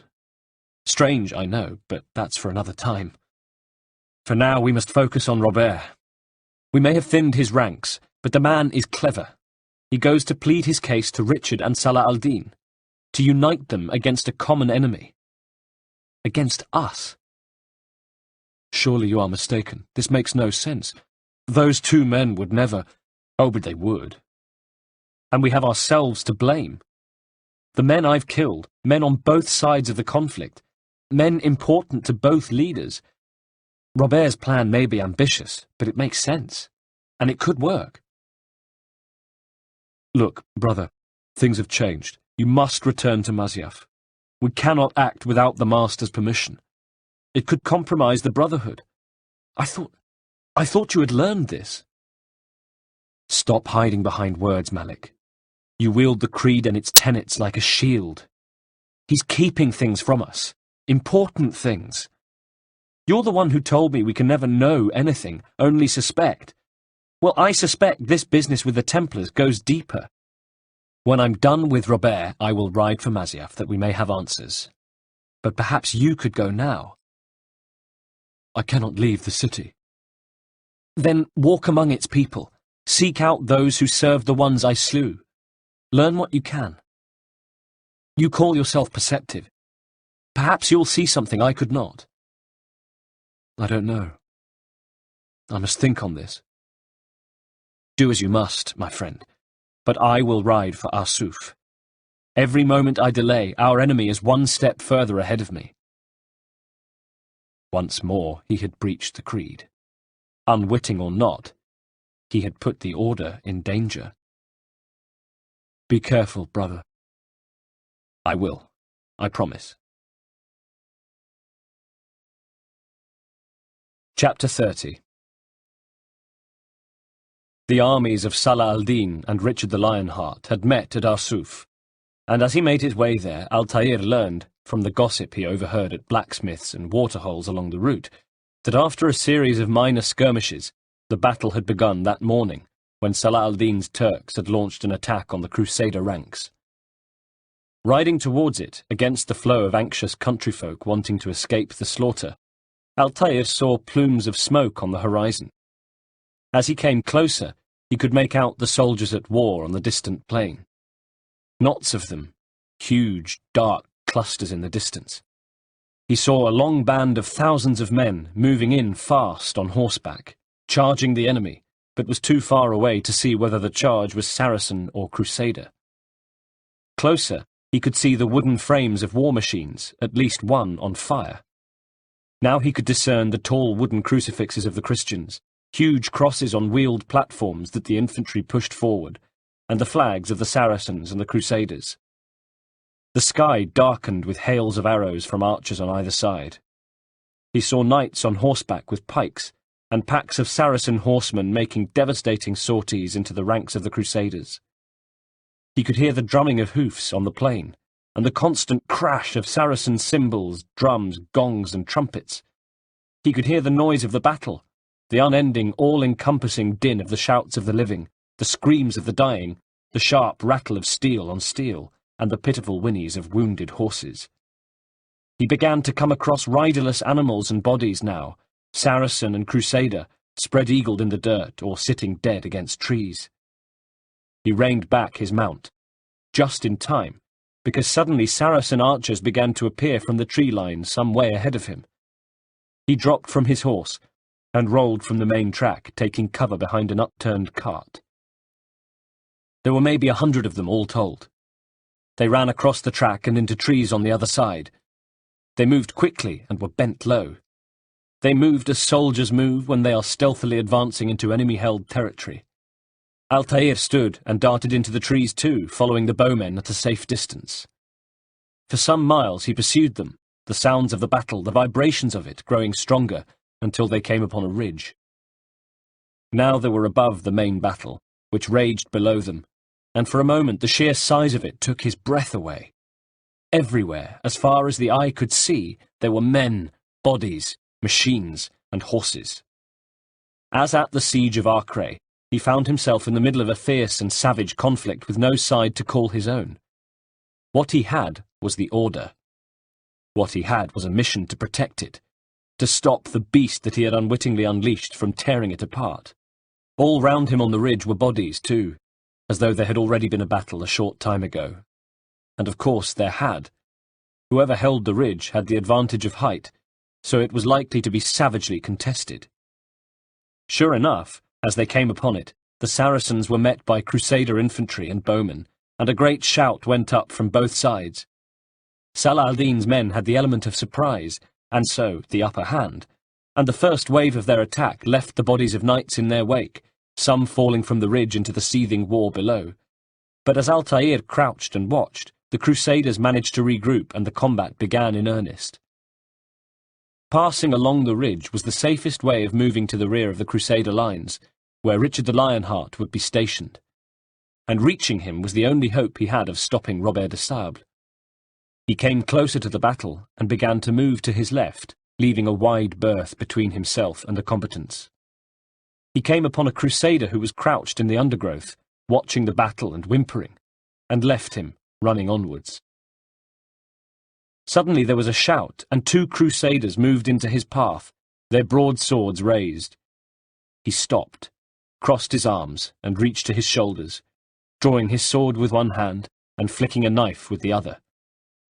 One of the scouts went down, and he moved to the other, and had felled him when he realized that they weren't scouts. They were sentries. Still overlooking the battle, he found that he was on the brow of a hill. Some distance away he could see the standard of Richard the Lionheart, and thought he caught a glimpse of the king himself, sitting astride his distinctive steed, flaming orange beard and hair bright in the afternoon sun. But now more rearguard infantry were arriving, and he found himself swamped by knights, chainmail rattling, their swords raised and their eyes full of battle beneath their helmets. Their task was to protect their liege. Altair's was to reach him. For long moments the battle raged. Altair danced and ran, sometimes carving himself a route, his bloody sword flashing, sometimes able to make a long dash, coming ever closer to where he could now see Richard. The king was in a clearing. He had dismounted, wary of the commotion approaching, and his immediate bodyguard were forming a ring around him, making him a small target. Still fighting, his sword still swinging, men falling at his feet, his robes stained with Crusader blood, Altair broke clear of an attack, and was able to dash forwards. He saw the king's lieutenants draw their swords, eyes fierce under their helmets. He saw archers scrabbling up to surrounding boulders, hoping to find a lofty position in order to pick off the intruder. "Hold a moment," called Altair. Just a few feet away now, he looked King Richard in the eyes, even as his men came forward. "It's words I bring, not steel." The king wore his regal red, at his chest a gold-embroidered lion.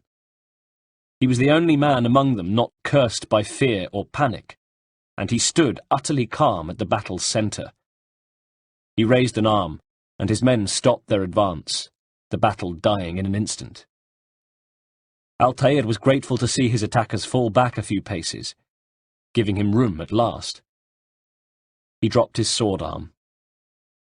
As he caught his breath, his shoulders rose and fell heavily, and he knew that all eyes were on him. Every sword point was aimed at his gut. Every archer had him in his sights. One word from Richard, and he would fall. Instead, Richard said, "Offering terms of a surrender, then? It's about time." "No, you misunderstand," said Altair. "It is Al-Mualim who sends me, not Salah al-Din." The king darkened. "Assassin! What is the meaning of this? And be quick with it." The men pressed forward a little. The archers tensed. "You've a traitor in your midst," said Altair. "And he has hired you to kill me," called the king. "Come to gloat about it before you strike. I won't be taken so easily." "It's not you I've come to kill. It's him." "Speak, then, that I may judge the truth." King Richard beckoned Altair forward. "Who is this traitor?" "Robert de Sable." Richard's eyebrows raised in surprise. "My lieutenant." "He aims to betray," said Altair evenly. He was trying to choose his words carefully, desperate not to be misunderstood, needing the king to believe him. "That's not the way he tells it," said Richard. "He seeks revenge against your people for the havoc you've wrought in Acre, and I am inclined to support him. Some of my best men were murdered by some of yours." So, Robert de Sable already had the king's ear. Altair took a deep breath. What he was about to say could mean his immediate death. "It was I who killed them. And for good reason." Richard glowered, but Altair pressed on. "Hear me out. William of Montferrat. He sought to use his soldiers to take Acre by force. Garnier de Naplouse. He would use his skills to indoctrinate and control any who resisted. Sibrand. He intended to block the ports, preventing your kingdom from providing aid. They betrayed you, and they took their orders from Robert." "You expect me to believe this outlandish tale?" said the Lionheart. "You knew these men better than I. Are you truly surprised to learn of their ill intentions?" Richard seemed to think for a moment, then turned to one of the men standing at his side, who wore a full-face helmet. "Is this true?" he said. The knight removed his helmet, and this time it really was Robert de Sable. Altair looked at him with open disgust, remembering his crimes. This man had sent a woman as his stand-in. For a heartbeat, the two stared at one another, the first time they had met since the fight below the Temple Mount. Still breathing hard, Altair clenched his fist. De Sable smirked, his lip curling, then turned to Richard. "My liege," he said in an exasperated tone, "it is an assassin who stands before us. These creatures are masters of manipulation. Of course it isn't true." "I've no reason to deceive," snapped Altair. "Oh, but you do," sneered de Sable. "You're afraid of what will happen to your little fortress. Can it withstand the combined might of the Saracen and Crusader armies?" He grinned, as though already imagining the fall of Masyaf. "My concern is for the people of the Holy Land," Altair countered. "If I must sacrifice myself for there to be peace, so be it." Richard had been watching them with a bemused expression. "This is a strange place we find ourselves in, each of you accusing the other." "There really is no time for this," said de Sable. "I must be off to meet with Saladin and enlist his aid. The longer we delay, the harder this will become." He made to move off, hoping, no doubt, that the matter was at an end. "Wait, Robert," said Richard. His eyes went from de Sable to Altair, and back again. With a snort of frustration, de Sable snapped. "Why? What do you intend? Surely you do not believe him?" He indicated Altair, who could see in de Sable's eyes that maybe the king had his doubts. Perhaps he was even inclined to believe the word of the assassin over that of the Templar. Altair held his breath. "It is a difficult decision," replied the king.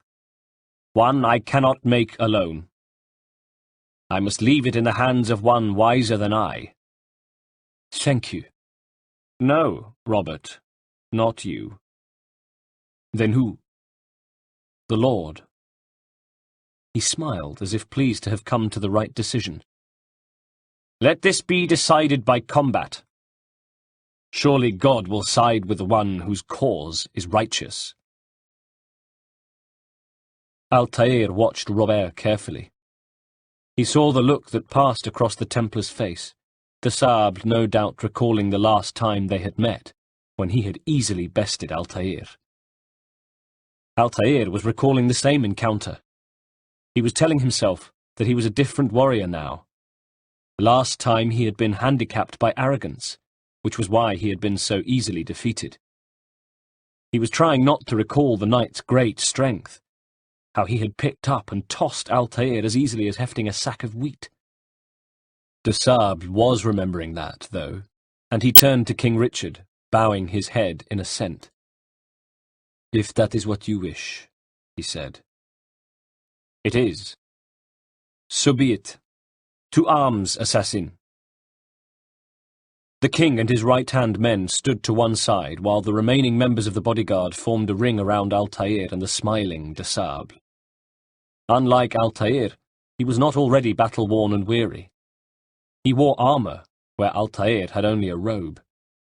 He had not suffered the cuts and blows that Altair had received in his battle to reach the clearing. He knew that, too. As he pulled on chainmail gauntlets, and one of the men came forward to help him with his helmet, he knew that he had the advantage in every way. "So," he said, taunting, "we face each other once more. Let us hope you prove more of a challenge this time." "I am not the man you faced inside the temple," said Altair, raising his sword. The thunder of the great battle of Arsuf seemed distant now. His world had shrunk to just this circle. Just him and de Sable. "You look the same to me," said de Sable. He raised his sword to address Altair. In reply, the assassin did the same. They stood, Robert de Sable with his weight adjusted to his back foot, evidently expecting Altair to come forward first. But the assassin claimed the first surprise of the duel, remaining unmoved, waiting instead for de Sable's attack. "Appearances can deceive," he said.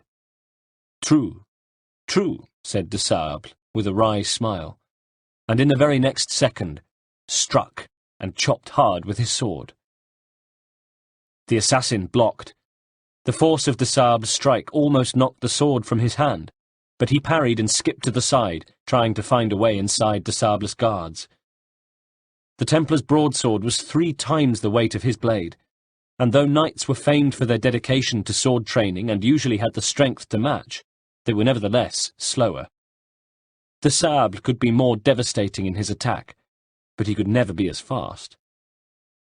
That was how Altair could beat him. His mistake before had been to allow de Sable to use his advantages. His strength now was to deny him them. Still confident, de Sable pressed forward. "Soon this will be over, and Masyaf will fall," he muttered, so close with the mighty blade that Altair heard it whistle past his ear. "My brothers are stronger than you think," he replied. Their steel clashed once more. "We'll know the truth of that soon enough," grinned de Sable. But Altair danced. He defended and parried and deflected, cutting nicks in de Sable, opening gashes in the mail, landing 2 or 3 stunning blows on the knight's helmet. Then de Sable was backing away to gather his strength, perhaps realizing now that Altair wouldn't be the easy kill he had assumed. "Oh," he said, "so the child has learned to use a blade." "I've had a lot of practice. Your men saw to that. They were sacrificed in service to a higher cause. As will you be." De Sable leaped forward, wielding the great sword and almost knocking Altair's blade from his hand. But the assassin bent and twisted in one easy movement, ramming back with the hilt of his weapon so that de Sable was sent stumbling back, falling over his own feet. The wind came out of him, and he was only just prevented from falling to the dust by the knights forming the ring, who righted him so that he stood there, bristling with fury and breathing heavily.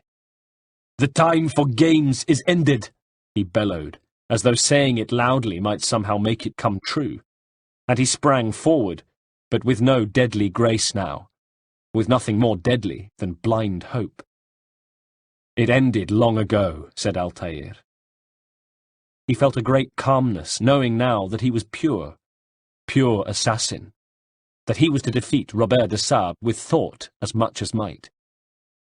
And as de Sable pressed forward once more, his attack more ragged this time, more desperate, Altair easily fended him off. "I do not know where your strength comes from," gasped de Sable. "Some trick, or is it drugs?" "It is as your king said. Righteousness will always triumph over greed." "My cause is righteous," cried de Sable, grunting now as he lifted his sword, almost painfully slowly. Altair saw the faces of his men, could see them waiting for him to deliver the killing blow, which he did, driving his sword straight through the centre of the red cross de Sable wore, parting the knight's mail and piercing his chest. Chapter 31. De Sable gasped. His eyes widened and his mouth dropped open, hands going to the blade that impaled him, even as Altair withdrew it. A red stain spread across his tunic, and he staggered, then sank to his knees. His sword dropped, and his arms dangled. Straight away, Altair's eyes went to the men forming a ring around them.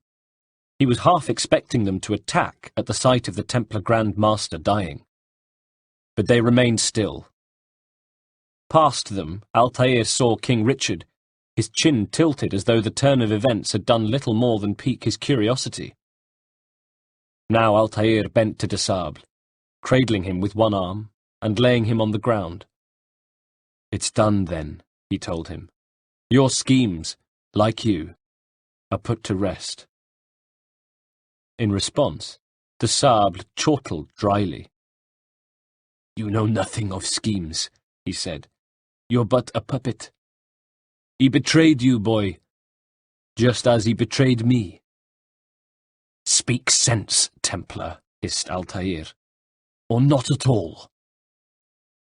He stole a look at the men of the ring. They remained impassive. "9 men he sent you to kill, yes," said de Sable. "The 9 who guarded the treasure's secret." It was always 9 who had that task, the responsibility handed down through generations of Templars. Almost 100 years ago, the Knights Templar had formed and made the Temple Mount their base. They had come together to protect those making the pilgrimage to the holiest of holies and live their lives as warrior monks. Or so they maintained. But as all but the most gullible knew, the Templars had more on their minds than helpless pilgrims. In fact, they were searching for treasure and holy relics within the Temple of Solomon. 9 always were tasked with finding it, and 9 had finally done so. De Sable, Tamir, de Naplouse, Talal, de Montferrat, Majd ad-Din, Jubair, Sibrand, Abu Nukud. The 9 who knew, the 9 victims. "What of it?" said Altair carefully, thoughtfully. "It wasn't 9 who found the treasure, assassin," smiled de Sable. The life force was seeping fast from him now. "Not 9, but 10. A 10th. None may live who carry the secret. Give me his name." "Oh, but you know him well. And I doubt very much you'd take his life as willingly as you've taken mine." "Who?" asked Altair. But he already knew. He understood what it was now that had been bothering him. The one mystery that had eluded him. "It is your master," said de Sable. "Al-Mualim." "But he is not a Templar," said Altair, still not wanting to believe, though he knew in his heart it was true. Al-Mualim, who had raised him almost as his own son, who had trained and tutored him. He had also betrayed him. "Did you never wonder how he knew so much?" pressed de Sable, as Altair felt his world falling away from him. "Where to find us? How many we numbered? What we aspired to attain?" He is the master of the assassins, protested Altair, still not wanting to believe.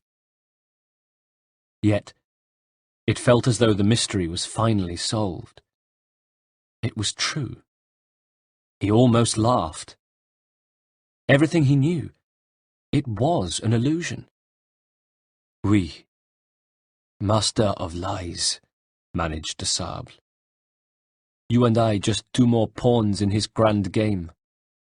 And now, with my death, only you remain.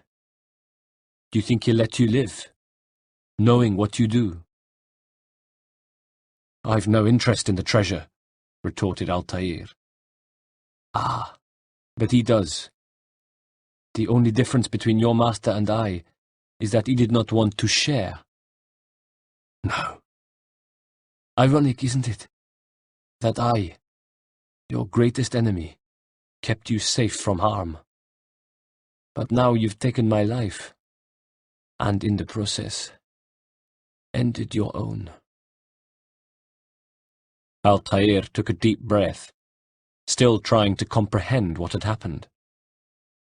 He felt a rush of emotions: anger, hurt, loneliness. Then he reached and brushed de Sable's eyelids closed. We do not always find the things we seek, he intoned, and stood, prepared to meet death if the Crusaders wished. Perhaps even hoping they would. Well fought, assassin, came the cry from his right, and he turned to see Richard striding over to the ring, which parted to allow him through. It seems God favours your cause this day. God had nothing to do with it. I was the better fighter. Ah, you may not believe in him, but it seems he believes in you.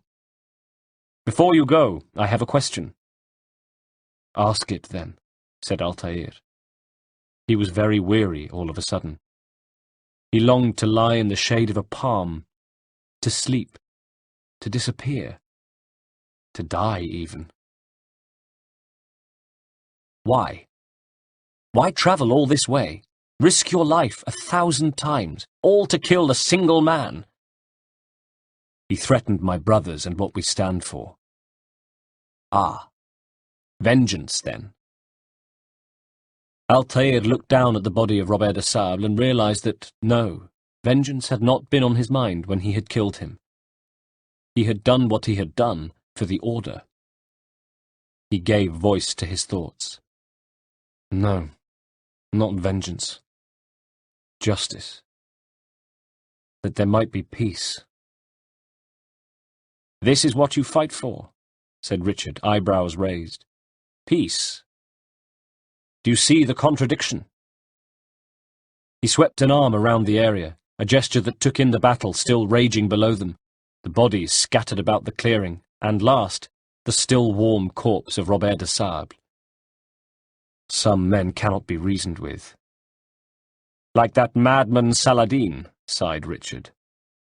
Altair looked at him. He saw a fair and just king. I think he'd like to see an end to this war as much as you would. So I've heard, but never seen. Even if he doesn't say it, it's what the people want, Altair told him. Saracen and Crusader alike. The people know not what they want. It's why they turn to men like us. Then it falls to men like you to do what is right.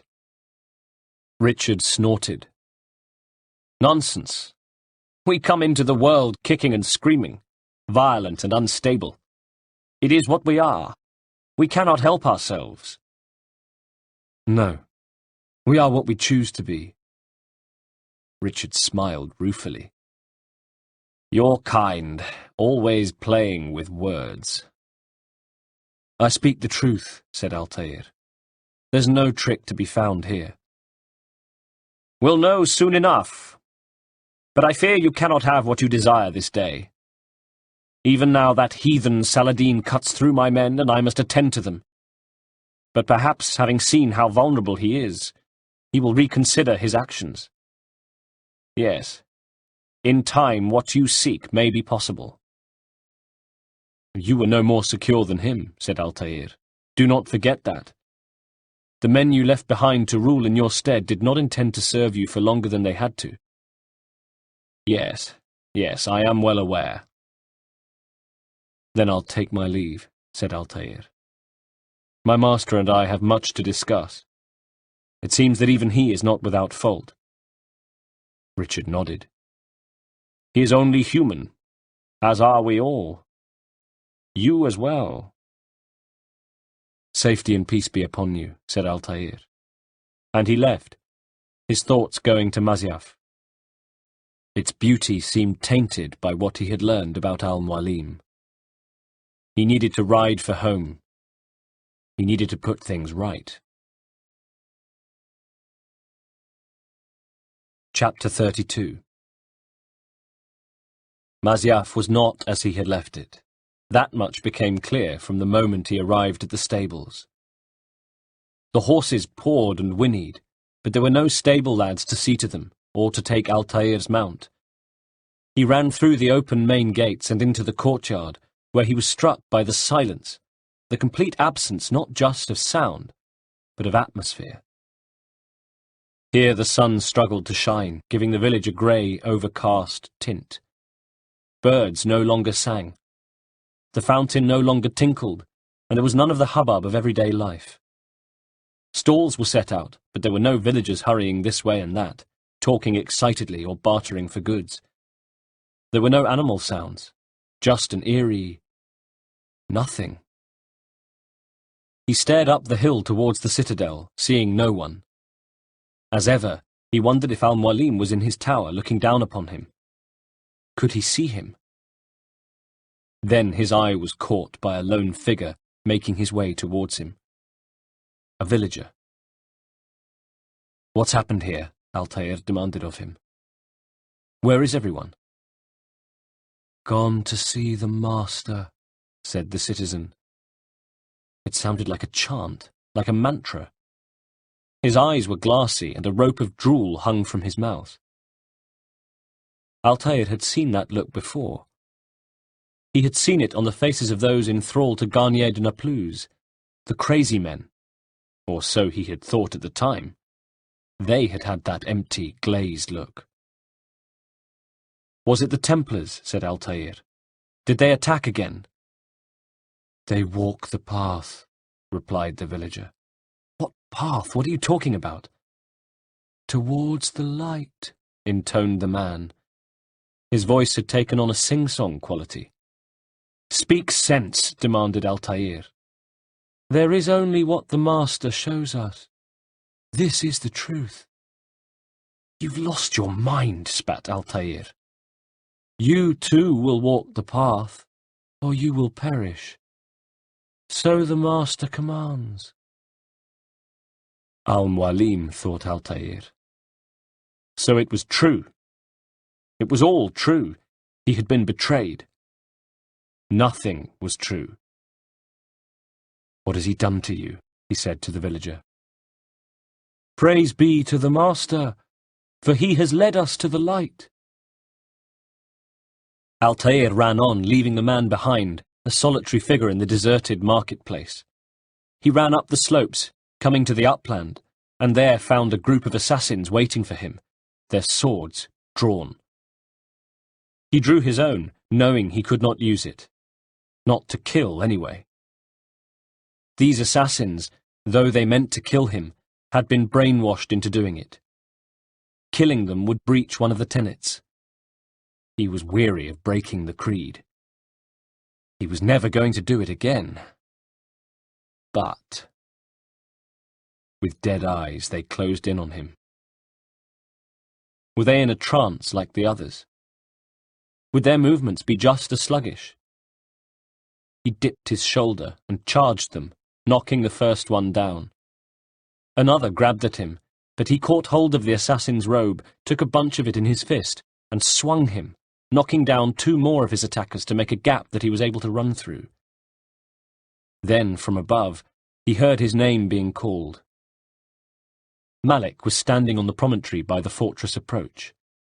With him were Jabal of Acre, and two more assassins he didn't recognize. He found himself studying them. Had they too been brainwashed? Drugged? Whatever it was that al-Mualim was doing. But no. Malik was waving his good arm, and though Altair had never conceived of a day when he might be pleased to see Malik, here it was. "Altair, up here." "You picked a fine time to arrive," grinned Altair. "So it seems." "Guard yourself well, friend," Altair told him. "Al-Mualim has betrayed us." He was prepared for disbelief, even anger from Malik, who trusted and revered Al-Mualim and deferred to him in all matters. But Malik merely nodded sadly. "Betrayed his Templar allies as well," he said. "How do you know?" "After we spoke, I returned to the ruins beneath Solomon's temple. Robert had kept a journal, filled its pages with revelations. What I read there broke my heart. But it also opened my eyes. You were right, Altair. All along our master has used us. We were not meant to save the Holy Land, but deliver it to him. He must be stopped." "Be careful, Malik," warned Altair. "What he's done to the others, he'll do to us given the chance. You must stay far from him." "What would you propose? My blade arm is still strong, and my men remain my own. It would be a mistake not to use us." "Distract these thralls, then. Assault the fortress from behind. If you can draw their attention away from me, I might reach Al-Mualim." "I will do as you ask." "The men we face, their minds are not their own. If you can avoid killing them." "Yes. Though he has betrayed the tenets of the creed, it does not mean we must as well. I'll do what I can." "It's all I ask," said Altair. Malik turned to leave him. "Safety and peace, my friend," said Altair. Malik smiled wryly. "Your presence here will deliver us both." Altair dashed along the Barbican to the main courtyard, and now he discovered why there had been no villagers in the marketplace. They were all here, crowded into the courtyard, filling it. The whole village, surely. They milled around aimlessly, as though barely able to lift their heads. As Altair watched, he saw a man and a woman collide, and the woman fall, landing heavily on her backside. Neither acknowledged it, though.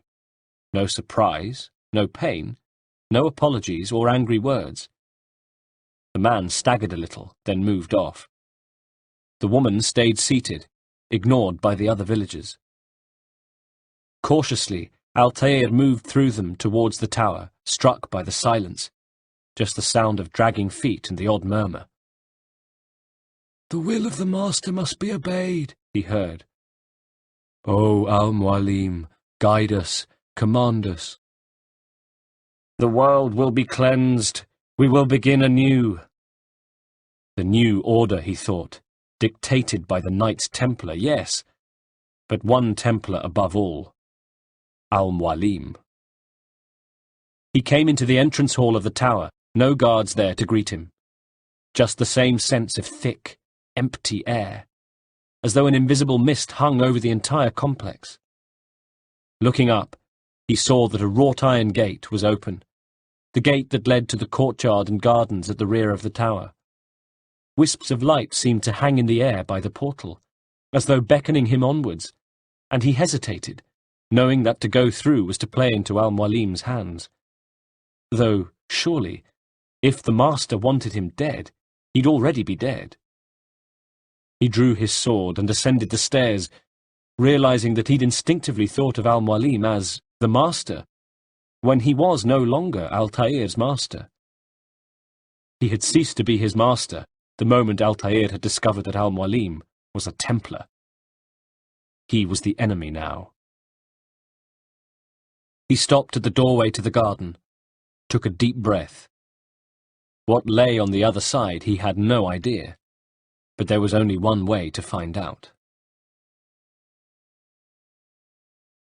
Chapter 33. It was dark in the garden. Altair could hear the low babble of a stream and the soothing cascade of a waterfall.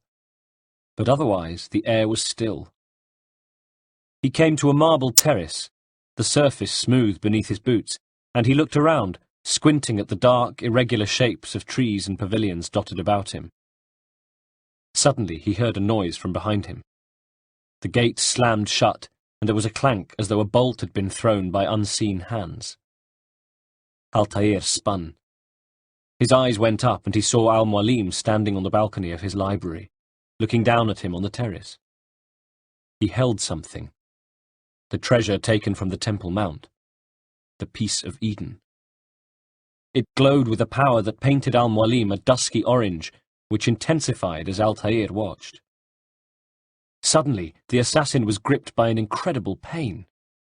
He screamed, and found that he was being raised from the ground, imprisoned by a shimmering cone of bright light controlled by the outstretched hand of Al-Mualim, the apple pulsing like a muscle flexing and tensing.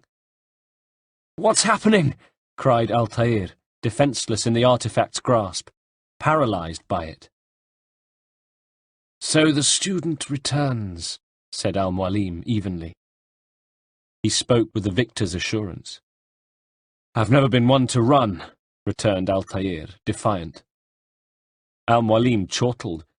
None of it, seemed to bother him. "Never been one to listen, either," he said. "I still live because of it." Altair struggled against his invisible bonds. The apple pulsed in response, and the light seemed to press in on him, restricting him even more. "What will I do with you?" Al-Mualim smiled. "Let me go," snarled Altair. He had no throwing knives, but, free of these shackles, he could reach the old man in just a few bounds. Al-Mualim would have a few last moments to admire his climbing skills before Altair slid his blade into his gut. "Oh, Altair, I hear the hatred in your voice," said Al-Mualim. "I feel its heat. Let you go. That would be unwise." "Why are you doing this?" asked Altair. Al-Mualim seemed to consider. "I believed once. Did you know that? I thought there was a God who loved and looked after us, who sent prophets to guide and comfort us, who made miracles to remind us of his power." "What changed?" "I found proof." "Proof of what?" "That it is all an illusion." And with a wave of his hand he released Altair from the imprisoning light. Altair expected to drop, then realized he had never been suspended at all. Confused, he looked around himself, sensing a new change in the atmosphere, a building of pressure he felt in his eardrums, like the moments before a storm. Above him on the library balcony, Al-Mualim was raising the apple above his head, intoning something. "Come, destroy the betrayer. Send him from this world." Suddenly, figures were appearing around Altair, snarling, teeth bared, ready for combat. Figures he recognized but found hard to place at first, but then did. They were his 9 targets. His 9 victims returned from the other life to this one. He saw Garnier de Naplouse, who stood wearing his blood-stained apron, a sword in his hand, looking at Altair with pitying eyes. He saw Tamir, who held his dagger, his eyes glinting with evil intent, and Talal, his bow over his shoulder, sword in hand. William de Montferrat, who grinned wickedly, drew his weapon and grounded it, biding his time before the attack. Abul Nukud and Majd ad-Din were there, Jubair, Sibrand, and last, Robert de Sable. All of his targets, sent from the world by Altair, and summoned back to it by Al-Mualim, so that they might have their revenge. And they attacked. Majd ad-Din he was pleased to dispatch first, for a second time. Abul Nukud was as fat and comical in his resurrected form as he had been the first time around. He sank to his knees on the point of Altair's sword, but instead of remaining on the ground, he vanished, leaving just a disturbance in the air behind him, a ripple of disrupted space. Talal, de Montferrat, Sibrand, and de Sable were the most skilled fighters and, accordingly, They hung back, allowing the weaker among them to go forward first in the hope of tiring Altair. The assassin dashed from the marble terrace and leaped from the ridge, landing on a second square of decorated marble, this one with a waterfall nearby. The targets followed him. Tamir died screaming at 1, 2 slashes of Altair's sword. The assassin felt nothing. No remorse. Not even gratification at seeing the men die a deserved second death. De Naplouse vanished as the others had, his throat cut. Jubair fell. Talal he grabbed, and the two grappled before Altair drove his sword deep into his stomach, and he too was nothing but an absence. Montferrat was next to go. Sibrand followed him, then de Sable, until once more Altair was alone in the garden with Al-Mualim. "Face me," demanded Altair, catching his breath. The sweat poured from him, but he knew the battle was far from over. It had only just begun. "Or are you afraid?" Al-Mualim scoffed. "I have stood before 1,000 men, all of them superior to you, and all of them dead by my hand." With a litheness and athleticism belying his years, he jumped from the balcony, landing in a crouch not far away from Altair. He still held the apple. He clasped it as though he was proffering it to Altair, and his face was bathed in its light. "I am not afraid," said Al-Mualim. "Prove it," challenged Altair, knowing that Al-Mualim would see through his ploy to bring the traitor close. But if he did, and he surely did, then he cared nothing. He was right. He was unafraid. Unafraid because he had the apple, which was burning even more brightly, dazzling. The whole of the area was lit up, then just as quickly darkened again. As Altair's eyes adjusted, he saw copies of Al-Mualim appear, as though generated from within the body of the master himself. He tensed. He wondered if these copies, like those he had just fought, would be inferior, weaker versions of the original. "What could I possibly fear?" Al-Mualim was mocking him now. Good, let him mock. Let him be careless. "Look at the power I command." The copies came to Altair, and once again he was fighting. Once again the garden rang to the chimes of crashing steel, and as the copies fell beneath Altair's blade, they vanished, until he was again alone with Al-Mualim. He stood, trying to regain his breath, feeling exhausted now. Then once again he was embraced by the power of the apple, which sparkled and throbbed in Al-Mualim's hand. "Have you any final words?" said Al-Mualim. "You lied to me," said Altair. "You called Robert's goal foul, when all along it was yours as well."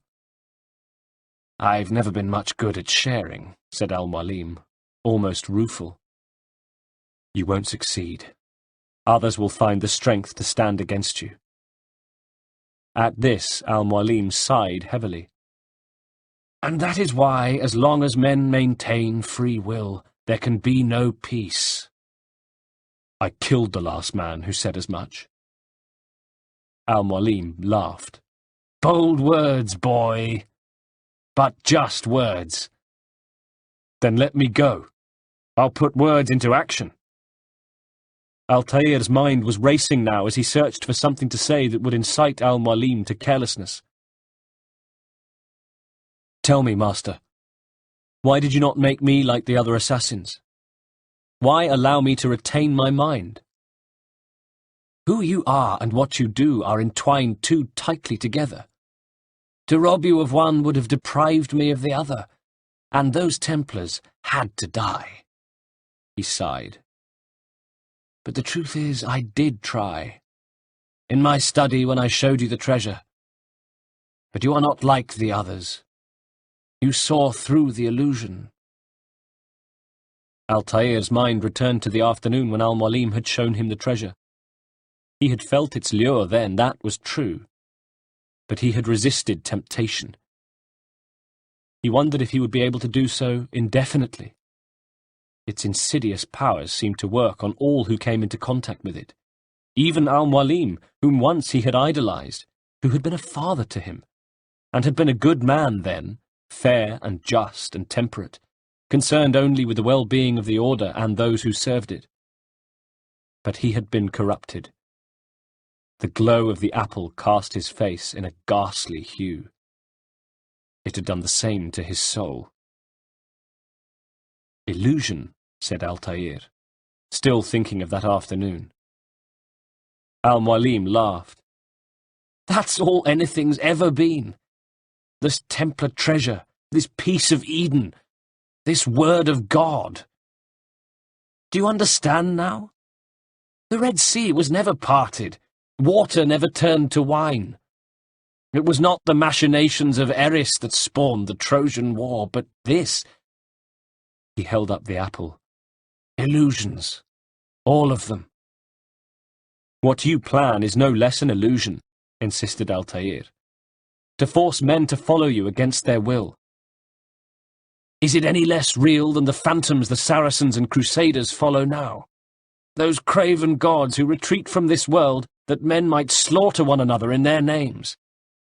They live among an illusion already. I'm simply giving them another.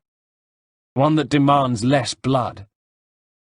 "At least they choose these phantoms," argued Altair. "Do they? Aside from the occasional convert or heretic?" "It isn't right," snapped Altair. "Ah, now logic has left you. In its place you embrace emotion. I am disappointed." "What's to be done then?" "You will not follow me, and I cannot compel you." "And you refuse to give up this evil scheme?" "It seems then we are at an impasse." "No. We are at an end," said Altair. And perhaps Al-Mualim was correct, for he found himself fighting a wave of emotion, of betrayal and sadness, and something he could not quite place at first, but then did. Loneliness. Al-Mualim drew his sword. "I will miss you, Altair. You were my very best student." Altair watched the years fall away from Al-Mualim as he took up position, readying his sword, and forcing Altair to do the same. He skipped to the side, testing Altair's guard, and Altair realized he had never seen him move so quickly. The Al-Mualim he knew paced slowly, walked unhurriedly across the courtyard, made slow, sweeping gestures. This one moved like a swordsman, who thrust forward, slashing with his blade. Then, as Altair defended, he adjusted the attack to a jab. Altair was forced to his toes, his arm bent as he swept his blade back to deflect Al-Mualim's offensive. The move left him off balance, and with the guard on his left side down, Al-Mualim saw his chance and came in with a second quick swipe that met its mark. Altair winced, feeling the wound on his hip leak blood, but dared not look. He couldn't take his eyes from Al-Mualim for 1 second. Opposite him, Al-Mualim smiled, a smile that said he had taught the young pup a lesson. He stepped to his side, then feigned an attack, going first one way, then the other, hoping to catch Altair off guard. Fighting pain and fatigue, Altair came forward with an offensive of his own, taking Al-Mualim by surprise, he was pleased to see. But though he made contact, he thought he made contact, the master seemed to slide away as though transporting. "Blind, Altair," chuckled Al-Mualim. "Blind is all you've ever been, all you'll ever be." Again he attacked. Altair was too slow to react in time, feeling Al-Mualim's blade slash his arm and crying out with the pain. He couldn't take much more of this. He was too tired. He was losing blood. It was as though the energy was being slowly drained from him. The apple, his wounds, his exhaustion, all were combining slowly but surely to cripple him. If he couldn't turn the battle soon, he faced defeat. But the old man was letting the apple make him careless. Even as he was gloating, Altair danced forward and struck again, his sword point striking home, drawing blood. Al-Mualim shouted in pain, transported, then reappeared, snarling and launching his next offensive. Feigning an attack to the left, he spun, wielding his sword backhand. Desperately, Altair fended him off, but was almost sent reeling, and for some moments the two traded blows, the salvo ending when Al-Mualim ducked, sliced upward, and nicked Altair's cheek, dancing away before the assassin could respond. Altair launched a counterattack, and Al-Mualim transported. But when he reappeared, Altair noticed he looked more haggard, and when he attacked, it was a little more carelessly, less disciplined. Altair came forward, slicing with his blade, forcing the master to transport and materialize several feet away. Altair saw a new stoop to his shoulders, and his head was heavy. The apple was sapping Altair's strength, but was it doing the same to its user? Did Al-Mualim know it? How well did the old man understand the apple? Its power was so great that Altair doubted it was possible ever to truly know it. So, he had to force Al-Mualim to use it, and so deplete his own energy. With a yell, he leaped forward, slashing at Al-Mualim, whose eyes went wide with surprise at the sudden vehemence of Altair's approach. He transported away. Altair came at him the moment he reappeared, and Al-Mualim's face now wore anger. Frustration that the rules of engagement had changed, needing to find the space to adjust. He materialized further away this time. It was working. He looked even more tired. But he was ready for Altair's undisciplined attack, rewarding the assassin with another bloody arm. Not serious enough to stop him, though. The younger man pushed forward again, forcing Al-Mualim to transport. For the last time. When he reappeared, he staggered slightly, and Altair could see that he found his sword heavier to hold.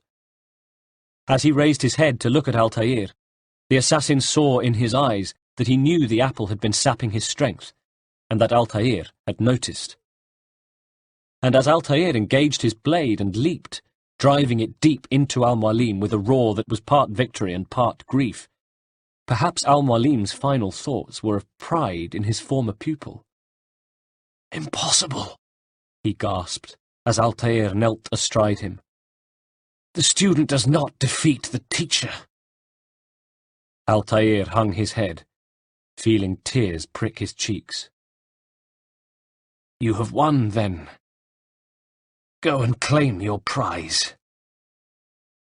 The apple had rolled from Al-Mualim's outstretched hand. It sat glowing on the marble, waiting. "You held fire in your hand, old man," said Altair. "It should have been destroyed."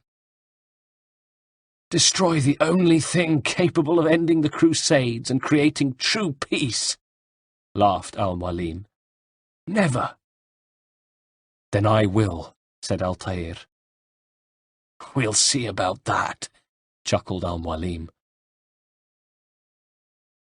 Altair was staring at it, finding it difficult to drag his gaze away. Gently, he rested Al-Mualim's head on the stone. The old man, fading fast now, stood up and walked towards it. He picked it up. It was as if it came alive in his hand. As though a huge bolt of energy flowed from it that lit the apple and travelled up his arm, right into his chest.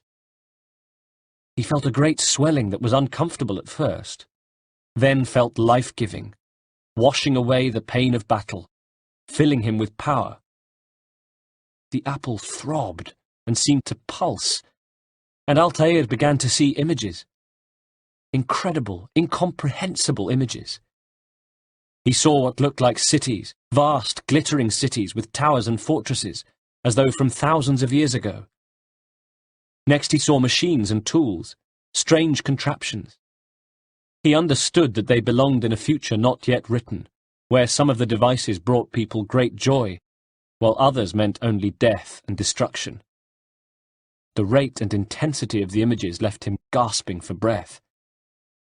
Then the apple was enveloped by a corona of light that spread outwards until Altair saw that he was looking at a globe, a huge globe that hung in the still air of the garden, slowly spinning and radiating warm, golden light. He was entranced by it, enchanted. It was a map he saw, with strange symbols, writing he didn't understand. Behind him he heard Al-Mualim speaking. I applied my heart to know wisdom, and to know madness and folly. I perceived that this also was a chasing after wind, for in much wisdom is much grief, and he that increaseth knowledge increaseth sorrow. Now Malik and his men rushed into the garden. With barely a glance at the body of Al-Mualim, they stood hypnotized by the apple. In the distance, Altair could hear shouting. Whatever spell had been cast over Masyaf was broken. He readied himself to dash the apple against the stone, still unable to take his eyes from the spinning image, finding it hard to make his arm heed the command of his brain. "Destroy it!" called Al-Mualim.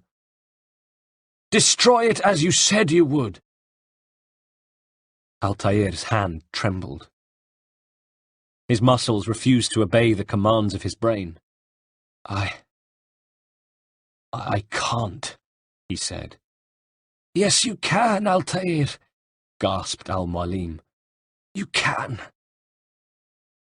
But you won't." With that, he died. Altair looked up from the body of his mentor to find Malik and his men gazing expectantly at him, waiting for leadership and guidance. Altair was the master now. Part 3. Chapter 34. 23rd of June, 1257.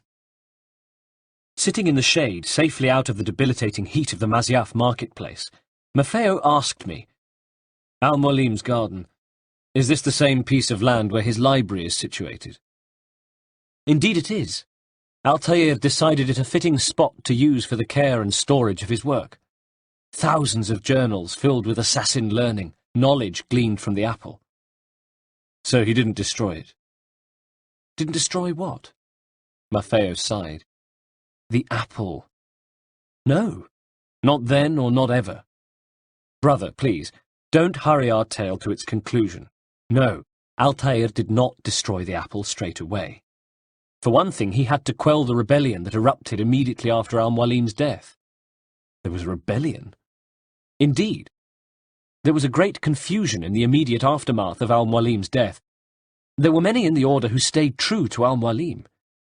Either they were unaware of the master's treachery, or they refused to accept the truth. But to them, Altair was staging a coup and had to be stopped. No doubt they were encouraged in this by certain voices on the fringes." "Abbas?" I laughed. "No doubt. Though one can only imagine Abbas's internal conflict surrounding the turn of events. His resentment of Al-Mualim was as strong, if not stronger, than his resentment of Altair." "And Altair quashed the rebellion?" "Certainly. And he did so by staying true to the creed, issuing orders to Malik and those he commanded that none of the rebels be harmed, that not a single man be killed or punished. After he had subdued them, there were no reprisals. Instead, he used rhetoric to show them the way, persuading them first of Al-Mualim's guilt, and then of his own suitability to lead the Brotherhood. Doing this, he secured their love, their faith, and loyalty. His first task as the Order's new leader was a demonstration of the very principles he aimed to instill. He brought the Brotherhood back from the brink by showing it the way. That resolved, he turned his attention to his journal. In it, he wrote his thoughts about the Order, his responsibility to it, even the strange woman he had encountered at the cemetery, who had... More than once Altair had gone to write the word captivated, then stopped himself, changing it instead to interested him. Certainly she remained in his thoughts, Chiefly he had written of the apple. He had taken to carrying it with him. At nights, when he wrote in his journal, it remained on a stand beside him, and when he gazed at it he felt a confused mix of emotions. Anger that it had corrupted the one he had thought of as father, who had been a great assassin, and an even greater man. Fear of it, for he had experienced its power to give and to take. And awe. If there is good to be found in this artifact, I will discover it, he wrote, quill scratching. But if it is only capable of inspiring evil and despair, I hope I possess the strength to destroy it. Yes, he told his journal. He would destroy the piece of Eden if it held no good for mankind. Those were the words he wrote. Nevertheless, Altair wondered how he would find the strength to destroy the apple if and when the time came. The fact was that whoever owned it wielded enormous power, and the Templars would want that power to belong to them. What was more, he wondered, were the Templars hunting for other artifacts? Did they even possess them? After the death of Robert de Sable, they had consolidated at Arcray Port, he knew. Should he attack them there? He was determined that no one else should ever possess the apple, or any others like it. Nobody but him. He mulled over this in his quarters, for too long perhaps, until he became concerned that he was allowing the enemy time to regroup. He called Malik and Jabal to him, placing Malik in temporary command of the order, and informing Jabal that they were to lead a squad riding for Arcray Port at once, to mount an offensive on the Templar stronghold, kill the plant at the root. They left shortly afterwards, and as they did so, Altair noticed Abbas standing in a doorway at the castle approach, regarding him balefully. Recent events had done nothing to dull the blade of his hatred. It had sharpened to a vicious edge. Chapter 35. Night was falling over Arcray Port, the grey stone harbour bathed in orange, and the last of the sun painting the sea blood-red as it melted into the horizon.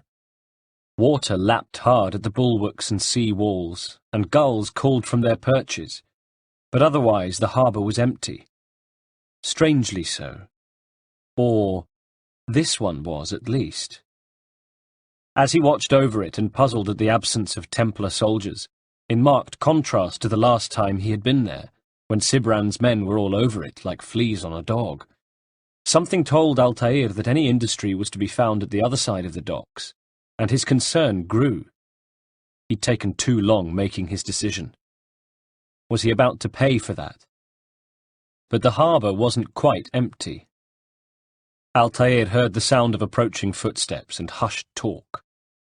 He held up a hand, and, behind him, his team came to a halt, becoming still shadows in the dark. He crept along the harbour wall until he could see them, pleased to note that they had moved apart. The first was almost directly beneath him now, holding up his torch and peering into the dark nooks and crannies of the damp harbour wall.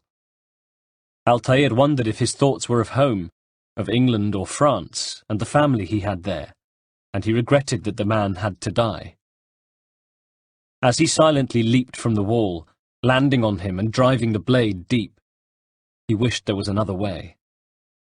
"Mon Dieu!" sighed the guard as he died, and Altair stood. Ahead, the second soldier moved along the wet stone of the dock, shining his tar-dripping torch around himself, trying to chase away the shadows and cringing at every sound. He was beginning to tremble with fear now. The scuttling of a rat made him jump, and he turned quickly, his torch held aloft, seeing nothing. He moved on, peering into the gloom, looking back for his companion. Oh God, where was he? He had been there a moment ago. The two of them had come to the dock together. Now there was no sight of him, no sound of him. The guard began to shake with fear. He heard a whimper and realized it had come from himself. Then from behind came a noise, and he wheeled around quickly, just in time to see his death at his heels. For a moment or so, Altair knelt astride the dead guard, listening for reinforcements. but none came, and now, as he rose to his feet, he was joined by the other assassins, dropping from the wall and coming onto the harbour, like him dressed in white robes, peering black-eyed from beneath their cowls. With hardly a sound, they spread out, Altair issuing hushed orders and indicating for them to move silently and swiftly along the harbour. Templar guards came running and were dealt with, Altair moving among them, leaving the fight to his team and coming to a wall. Worry gnawed at his gut. He had timed the attack badly. The Templars were already on the move. A sentry tried to stop him, but with a slash of Altair's blade he was falling, blood spurting from his open neck. The assassin used his body as a springboard, scrambling to the top of the harbour wall and crouching there, looking over at the adjacent dock, then out to sea. His fears were realised. He'd waited too long. Ahead of him, on a Mediterranean sea golden with the dying light of the sun, there was a small fleet of Templar ships. Altair cursed and moved quickly along the harbour into the heart of the docks. From behind him he could still hear the sounds of battle as his men were met by reinforcements. The Templar evacuation continued, but he had an idea that the key to their departure might be found within the stronghold itself. Carefully, quickly, and silently, he made his way to the fortress, which loomed darkly over the docks, remorselessly disposing of the few guards he came across, wanting to disrupt the enemy's escape as much as he wanted to learn of its intent. Inside, the grey stone absorbed the sound of his footsteps. Templars were notable for their absence here. The place already had an empty and disused feel.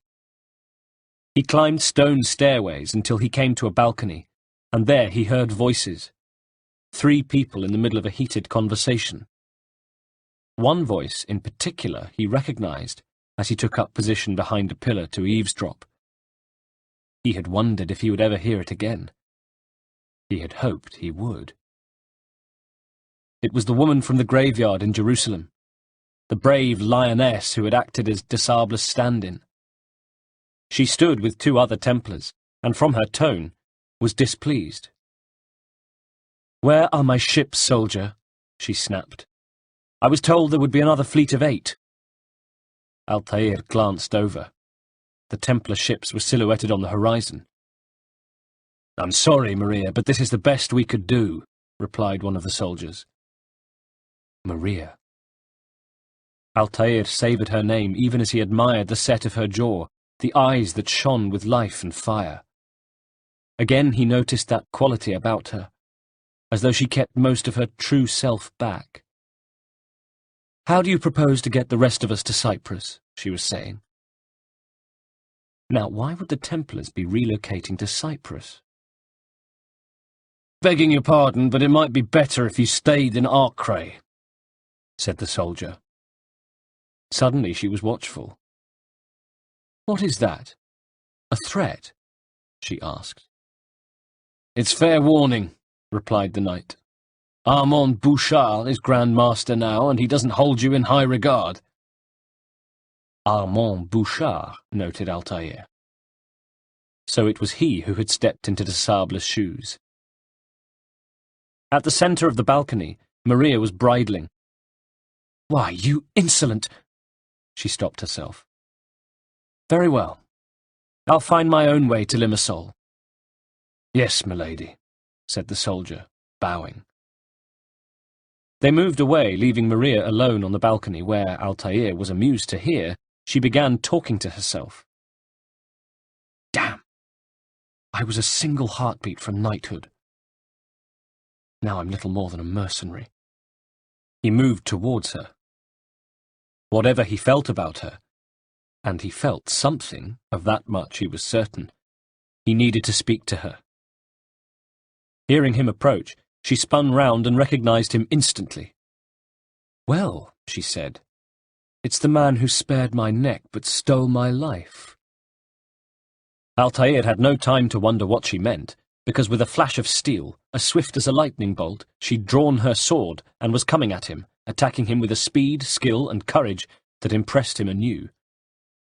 She swapped sword hands, spun to attack him on his weak side, and he had to move fast to defend. She was good, better than some of the men in his command, and for some moments they traded blows, the balcony resounding to the ring and clash of steel, punctuated by her shouts of effort. Altair glanced behind to make sure no reinforcements were arriving. But then again, of course they wouldn't. Her people had left her behind. Clearly her closeness to de Sable had done her no favours with his replacement.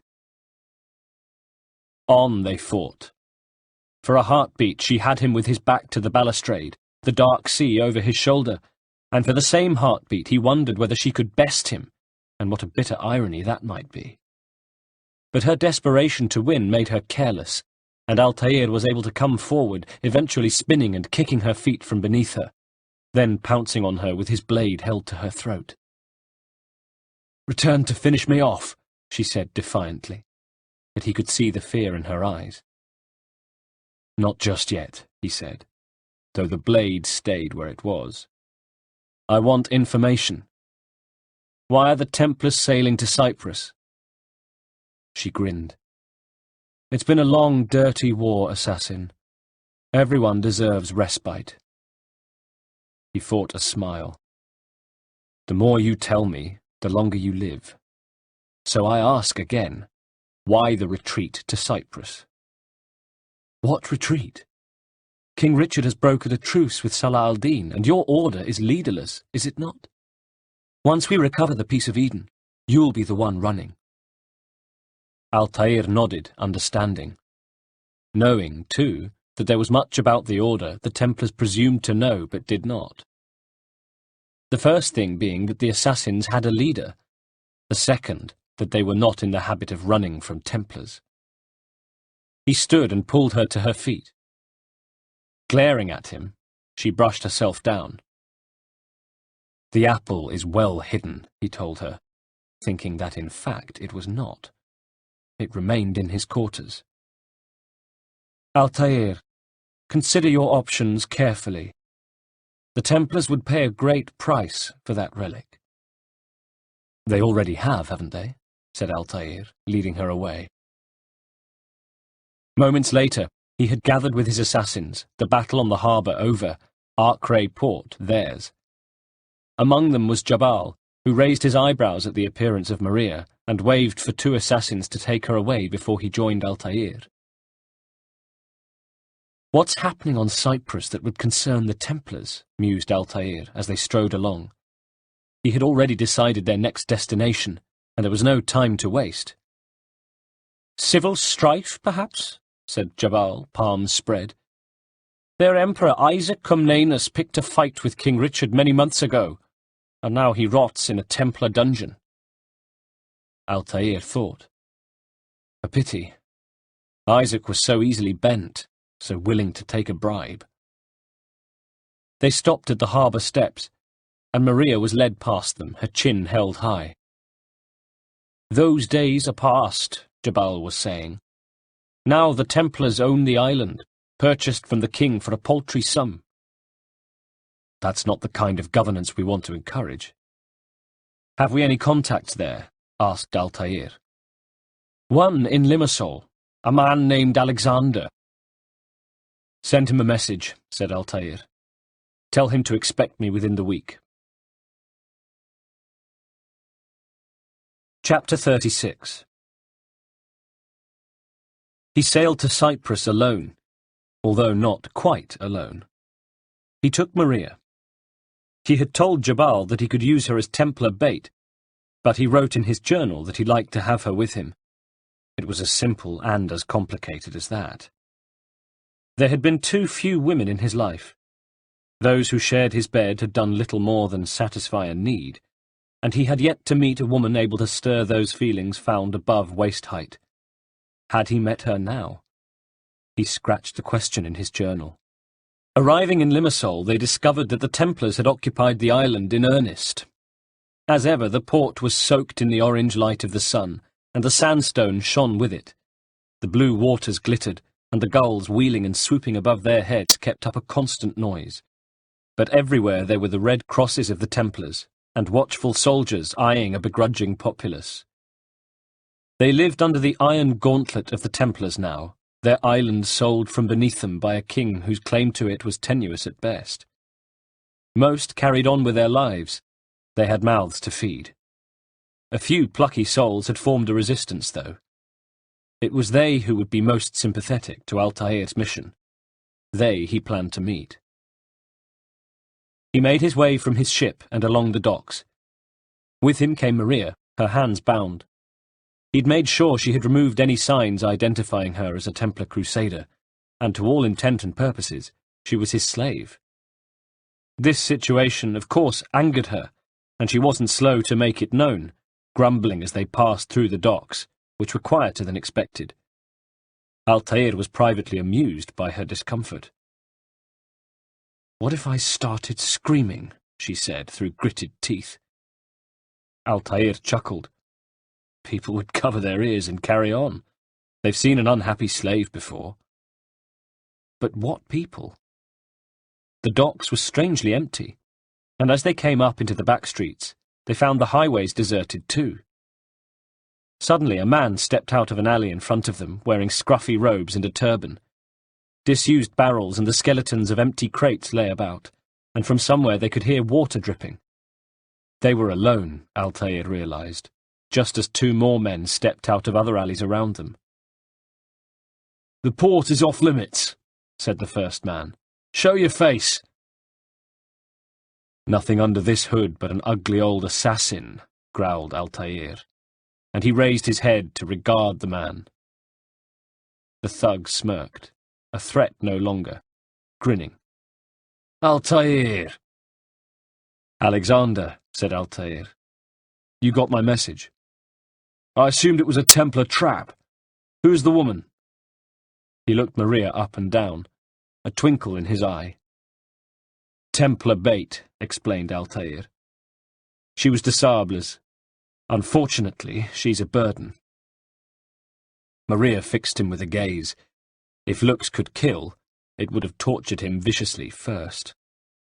"We can hold her for you, Altair," said Alexander. "We have a secure safe house." She cursed their rotten souls as they made their way to it. Such coarse language for an English woman. Altair asked Alexander why there were so few citizens on the streets. "Quite a ghost town, eh? People are afraid to leave their homes for fear of breaking some obscure new law." Altair thought. The Templars have never been interested in governing before. I wonder why now.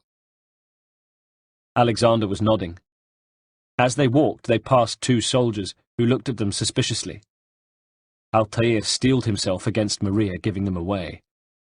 She didn't, and he wondered whether it had anything to do with her having been abandoned by her own side in Acre. Or perhaps... No, he put that thought out of his mind. They reached the safe house, a derelict warehouse that Alexander had made his base. There was a storeroom sealed with a barred wooden door, but they let Maria remain in the open for the moment.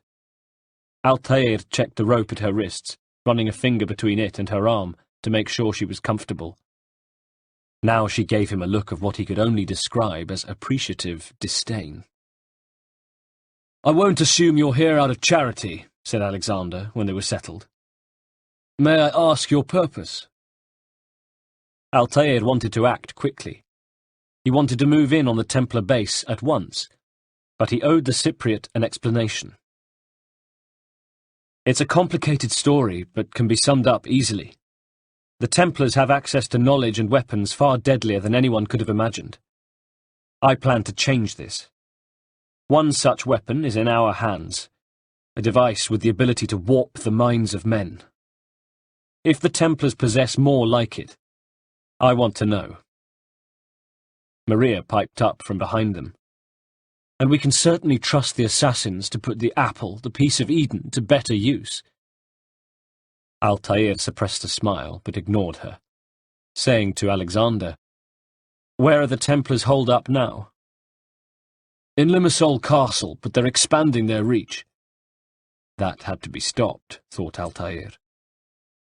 "And how do I get inside?" he asked. Alexander told him about Osman, a Templar whose sympathies lay with the Cypriot resistance. Kill the captain of the guard, he said. With him dead, it's likely Osman will be promoted to the post. And if that happens, well, you could walk straight in. It's a start, said Altair. As he moved through the streets of the city, he marvelled at how quiet it was. As he walked, he thought of Maria and the apple. He had brought it with him, of course. It remained in the cabin of his ship. Had it been foolish, perhaps, to bring the treasure into such close proximity with the enemy? Only time would tell. At the marketplace, he located the Templar captain of the guard, who had kindly made himself easy to spot, wearing a red tunic over chainmail and looking as imperious as a king. Altair looked around, seeing other guards in the vicinity. He lowered his head, drawing no attention to himself, avoiding the gaze of a guard who watched him with narrowed, suspicious eyes. When he passed on, he did so looking for all the world like a scholar. Then, very carefully, he began to work his way around, manoeuvring himself to the rear of the captain, who stood at the other end of the lane, barking orders at his men. Apart from the captain, and now his killer, the lane was empty. Altair took a throwing knife from the sheath at his shoulder, then, with a flick of his wrist, set it free. The captain sank to the stone with a long groan, and by the time the guards came running, Altair had taken an adjoining alley and was melting into the empty side streets. His task fulfilled, he had now to go in search of Osman, just as Alexander had instructed. Stealthy and fast, he made his way across the rooftops of the sun-bleached city, scuttling cat-like across the wooden beams until he found himself overlooking a courtyard. There, below him, was Osman. A Templar, he nevertheless had assassin sympathies, and Altair waited until he was alone before lowering himself into the courtyard. As he did so, Osman looked from Altair to the wall above them, then back again, regarding his visitor with amused eyes. At the very least, he had a high regard for the assassin's stealth. "Greetings, Osman," said Altair. "Alexander sends his regards and wishes your grandmother a joyous birthday." Osman laughed. "The dear lady, may she rest in peace. Now, how may I help you, friend?" "Can you tell me why the Templars purchased Cyprus? Was it to set up another exchequer?" "I don't rank high enough to know for certain, but I have heard talk of an archive of some kind," said Osman, as he looked left, then right. If he was seen talking to Altair, he would almost certainly be put to death in the market square. An archive. Interesting. And who is the ranking Templar in Limassol? "A knight named Frederick the Red. He trained soldiers in Limassol Castle. A real brute." Altair nodded. "With the castle guard dead, what would it take to get me inside?" "Assuming I'm appointed to his position, I could find an excuse to reduce the castle watch for a short time. Would that work?" "I'll make it," said Altair. Things were moving quickly. "Osman is making the arrangements," he told Alexander later, back at the safe house. While he'd been out, Maria had spent much of the day in the storeroom where she had kept Alexander entertained with a string of insults and wisecracks, her infuriation only increasing when he had asked her to repeat them, a fan of her English diction. Now, however, she had been allowed out to eat, and sat on an unsteady wooden chair, glaring at Altair and Alexander, who sat talking, and shooting angry glances at any other resistance men who happened to pass through. "Excellent. Now what?" said Alexander. "We give him some time," said Altair. He turned to Maria. "He also told me about the Templar archive. Have you heard of such a thing?" "Of course," said Maria. "That's where we keep our undergarments." Altair despaired. Turning back to Alexander, he said, "Cyprus would be a good location to safeguard both knowledge and weapons. With the right strategy, it's an easy island to defend." He stood. Osman would have had time to clear the castle walls by now. It was time to infiltrate the castle. Chapter 37. A short while later he found himself in the courtyard of Limassol Castle, ready for the infiltration. Staying in the shadows, he looked up at the forbidding stone walls, noting the arches that were guarded, and timing the movements of the men on the ramparts. He was pleased to note that there were just a few men. Osman had done his work well. The fortress wasn't completely insecure, but Altair could get in, and that was all he needed. He scaled a wall to the ramparts, then crept into the castle. A guard screamed and fell, one of Altair's throwing knives in his neck. Another heard the commotion and came running along the hallway, only to meet the assassin's blade. Altair lowered the guard to the stone, placed his foot to his back, and retrieved his blade, which dripped blood to the floor. Then he continued making his way through the sparsely inhabited castle, disposing of guards when he saw them. Osman really had done his job efficiently. Not only had there been fewer guards on the walls, but there seemed to be an absence of men inside as well. Altair ignored the uncertainty that formed in his gut, the twinge of disquiet. Up and up he went, further and further into the castle's inner sections, until he came to a balcony overlooking a large courtyard used as a training square. There he saw Frederick the Red, a huge, bearded giant presiding over a duel between two of his men. The sight of him made Altair smile. The genial spy Osman had been right.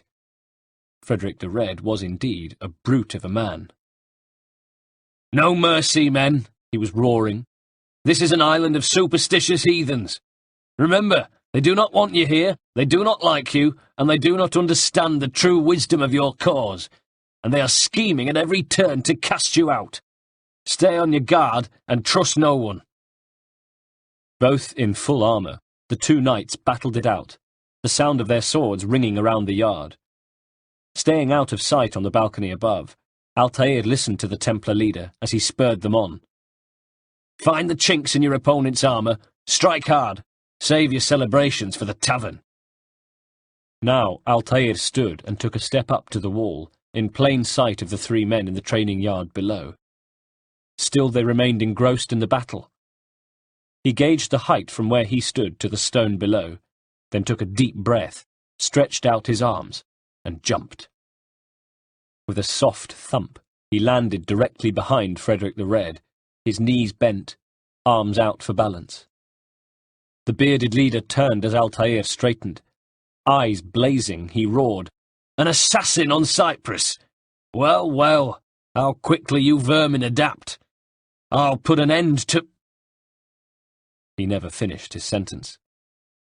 Altair, who had wanted to look into the Templar's eyes before he delivered the killing blow, engaged his blade and sliced his neck in one movement, the entire action over in the blink of an eye. With a short, strangulated sound, Frederick the Red crumpled, his neck a gaping red hole, and his blood flooding over the stone around him, truly living up to his name. For a second his men stood silent, their helmets robbing them of any emotion, so that Altair could only picture the looks of shock behind the steel. Then they recovered, and attacked. Altair drove his blade through the eye slit of the first. From behind the helmet there was an agonized choking noise, and blood leaked from the visor as the swordsman fell. Then the second of the two duelists struck, wielding his broadsword more in hope than expectation of finding his target.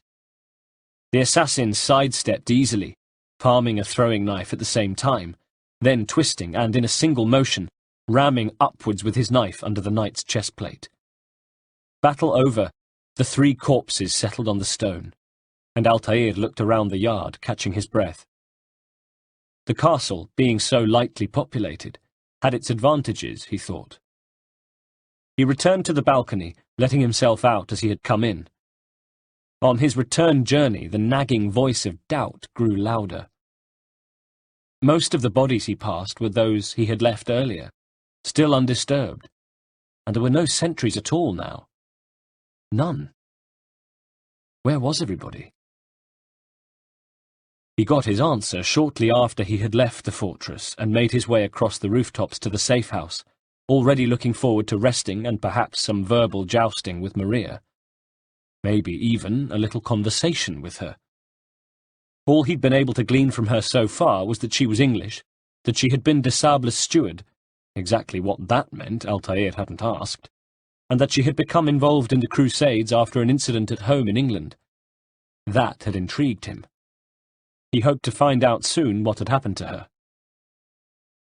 Suddenly he saw smoke, a thick pillar darkening the sky, and it was coming from the safe house.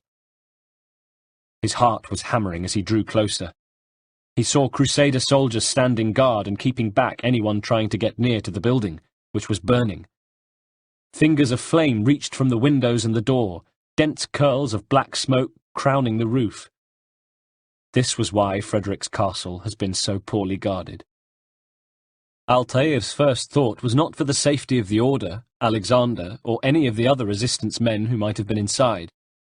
His first thought was for Maria. Fury ripped through him. He snapped his wrist to eject his blade.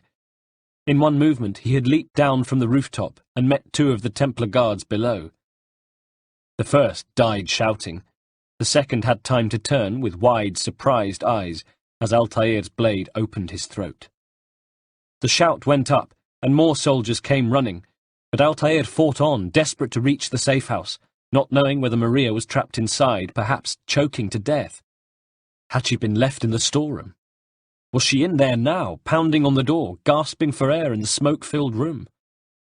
If so, he could only begin to imagine the terror she must be feeling. More Templar guards came to him, their sword points eager for blood, and he fought on. He battled them with throwing knives and sword until he was exhausted. The street was littered with Templar corpses, bleeding into the dirt, and he was rushing towards the now smouldering safe house, calling her name. "Maria!" There was no answer.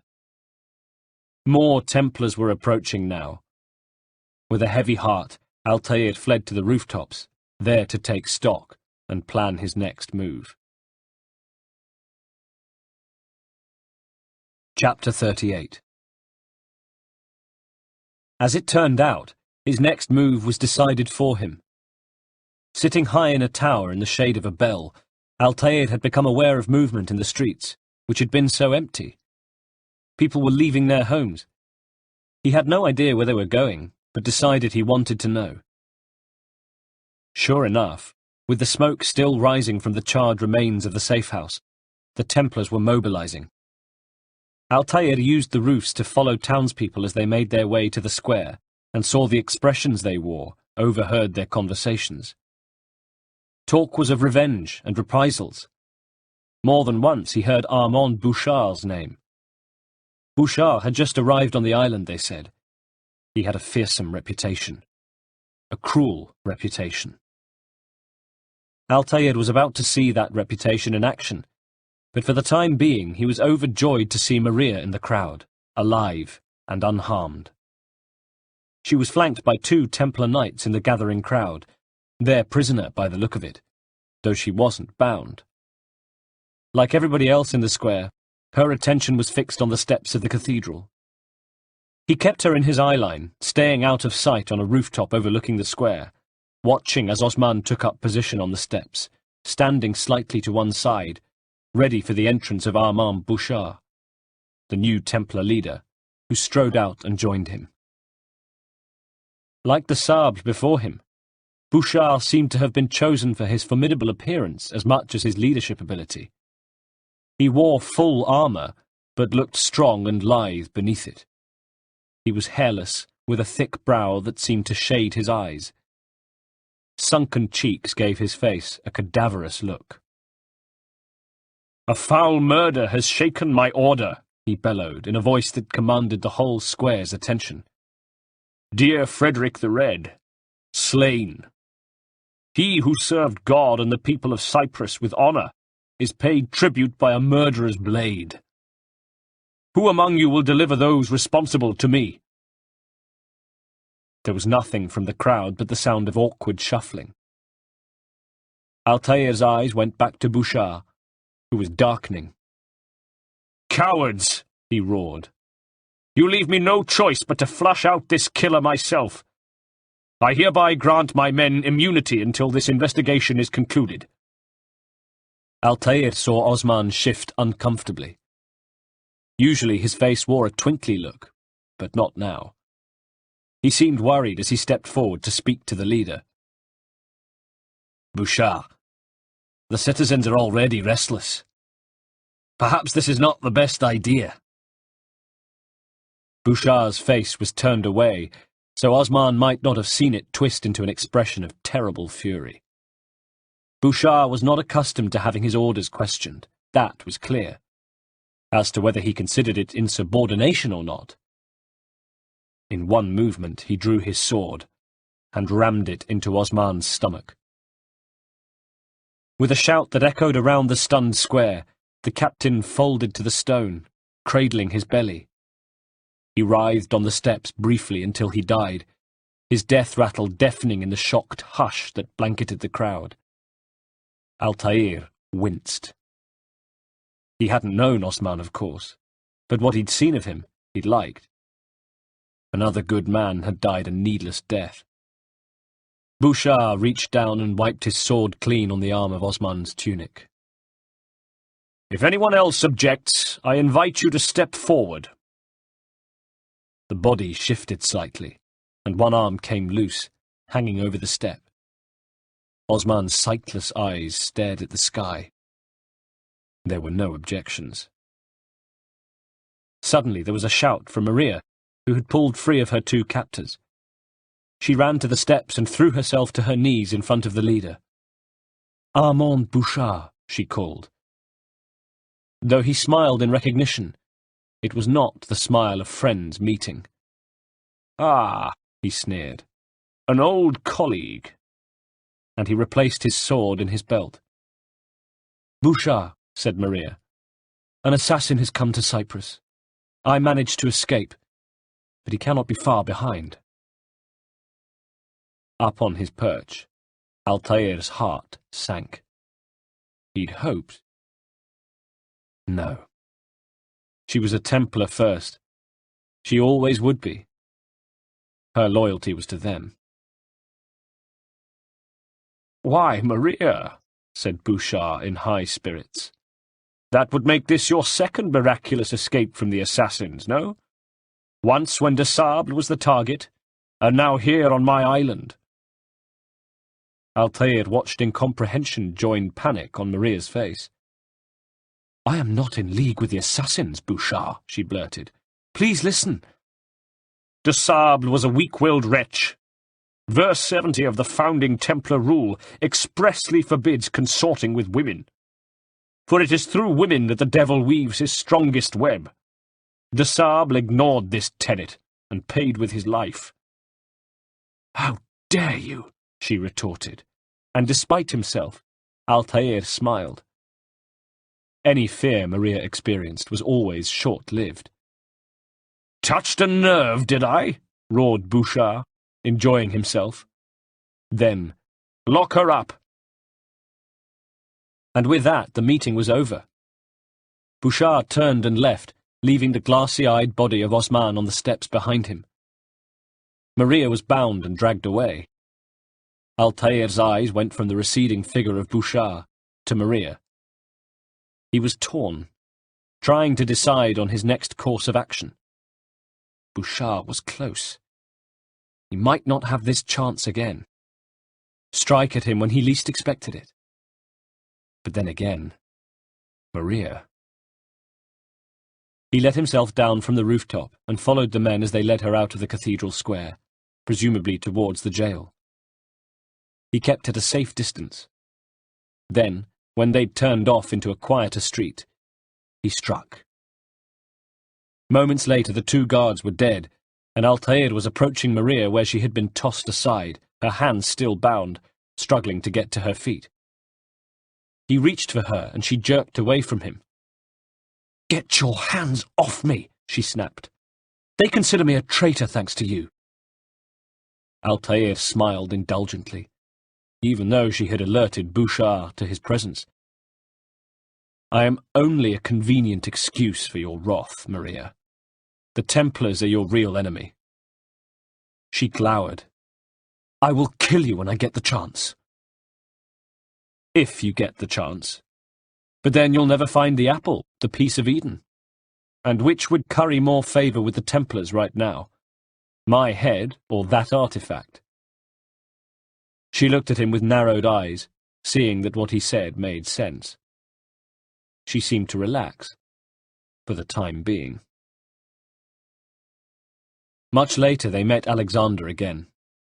His face showed his concern as he told Altair, despite his bravado, Bouchard obviously took Maria's warning seriously. At this he shot Maria a look so furious that unusually she was lost for words. My sources tell me that after destroying our safe house, he immediately sailed for Kyrenia. Altair frowned. That's a shame. I was hoping to meet him. He planned to meet him still. What's the fastest route there? He asked. Chapter 39. They travelled as a monk and his companion, able to find space in the hold. Occasionally, crew members would descend from the main deck and curl up to sleep there too, farting and snuffling, paying little attention to the two strangers. As Maria slept, Altair found a crate and opened his journal, bringing the apple out from a pack he wore in his robe. Free of its swaddling, it glowed, and he watched it for a moment, then began to write. I struggle to make sense of the apple, the piece of Eden, its function and purpose. But I can say with certainty that its origins are not divine. No, it is a tool, a machine of exquisite precision. What sort of men were they who brought this marvel into the world? There was a noise behind him. In an instant he had swept up the apple and covered it once more, hiding it within his robe. It was Maria, stirring from sleep. He closed his journal, stepping over the sleeping bodies of two crew members and crossing the hold to where she sat with her back against a stack of wooden boxes, shivering and yawning. She clasped her knees to her chest, watching as Altair sat on the deck beside her. Her eyes were unreadable. For a moment they listened to the creak of the ship, the suck and slap of the sea on the hull. Neither was sure if it was day or night, or how long they had been sailing. How did you find yourself here? He asked her. Don't you remember, holy man? She said archly. You brought me. She whispered, I'm your consort. Altair cleared his throat. I mean here in the Holy Land, in the Crusades. I should be at home with a lap full of crochet and one eye on the gardener. Isn't that what English women do? Not this one. I'm what they call the unusual one in my family. Growing up, I always preferred the boys' games. Dolls weren't for me, much to my parents' continued exasperation. I used to pull their heads off. Your parents? She laughed. My dolls. So, of course, my parents did everything they could to make me less boisterous. And on my 18th birthday, they gave me a special present. And what was it? A husband. He started. You're married? I was. His name was Peter, and he was a most pleasant companion, just... What? Well, that was it. Just... most pleasant. Nothing else. So not much use as a playmate? In no sense. My ideal husband would have embraced those aspects of my character that my parents wanted to excise. We would have gone hunting and hawking together. He would have tutored me in sports and combat and imbued me with learning. But he did none of those things. We repaired to his family seat, Hallerton Hall in Leicestershire, where as chatelaine I was expected to manage the staff, oversee the running of the household, and, of course, produce heirs. 3 at least, 2 boys and a girl, preferably, in that order. But I failed to live up to his expectations as miserably as he had failed to live up to mine. The only thing I cared for less than the hierarchies and politics of the staff was child-rearing, and especially the birth that comes beforehand. After 4 years of prevarication, I left. Fortunately, the Bishop of Leicester was a close friend of the elderly Lord Hallerton, and he was able to grant an annulment rather than risking this silly, impetuous girl cause their family further embarrassment. I was, of course, persona non grata at Hallerton Hall, indeed, in the whole of Leicestershire, and returning home the situation was no better. Hallerton had demanded his bride price back, but father had already spent it. In the end, I decided it was best for everyone if I left, so I ran away to the Crusade. As a nurse. No, as a soldier. But you're adept at disguising myself as a man, yes. Did I have you fooled that day in the cemetery? I knew you weren't de Sable, but you didn't anticipate me being a woman. You see? Years of being boisterous finally paid off. And de Sable? Was he fooled? Altair sensed her rueful smile, rather than seeing it. I liked Robert at first, she said softly. He certainly saw more of my potential than Peter did. But of course, he also saw how I might be exploited, and it wasn't long before he was doing so. She sighed. It was fitting that you killed him, she said. He was not a good man, and was unworthy of whatever feelings I had for him. Did he give you that? Said Altair after a time, indicating her hand, the gem that shone there. She looked at it and frowned, almost as though she had forgotten she was wearing it. Yes. It was a gift from him when he took me under his wing. This is all I have left of my ties to the Templars. There was an awkward silence. Eventually it was broken by Altair, who said, Did you study philosophy, Maria? She looked at him dubiously. I've read scraps, nothing more. The philosopher Empedocles preached that all life on earth began simply, in rudimentary forms. Hands without arms, heads without bodies, eyes without faces. He believed that all these early forms combined very gradually over time to create all the variety of life we see before us. Interesting? She all but yawned. Do you know how ludicrous that sounds?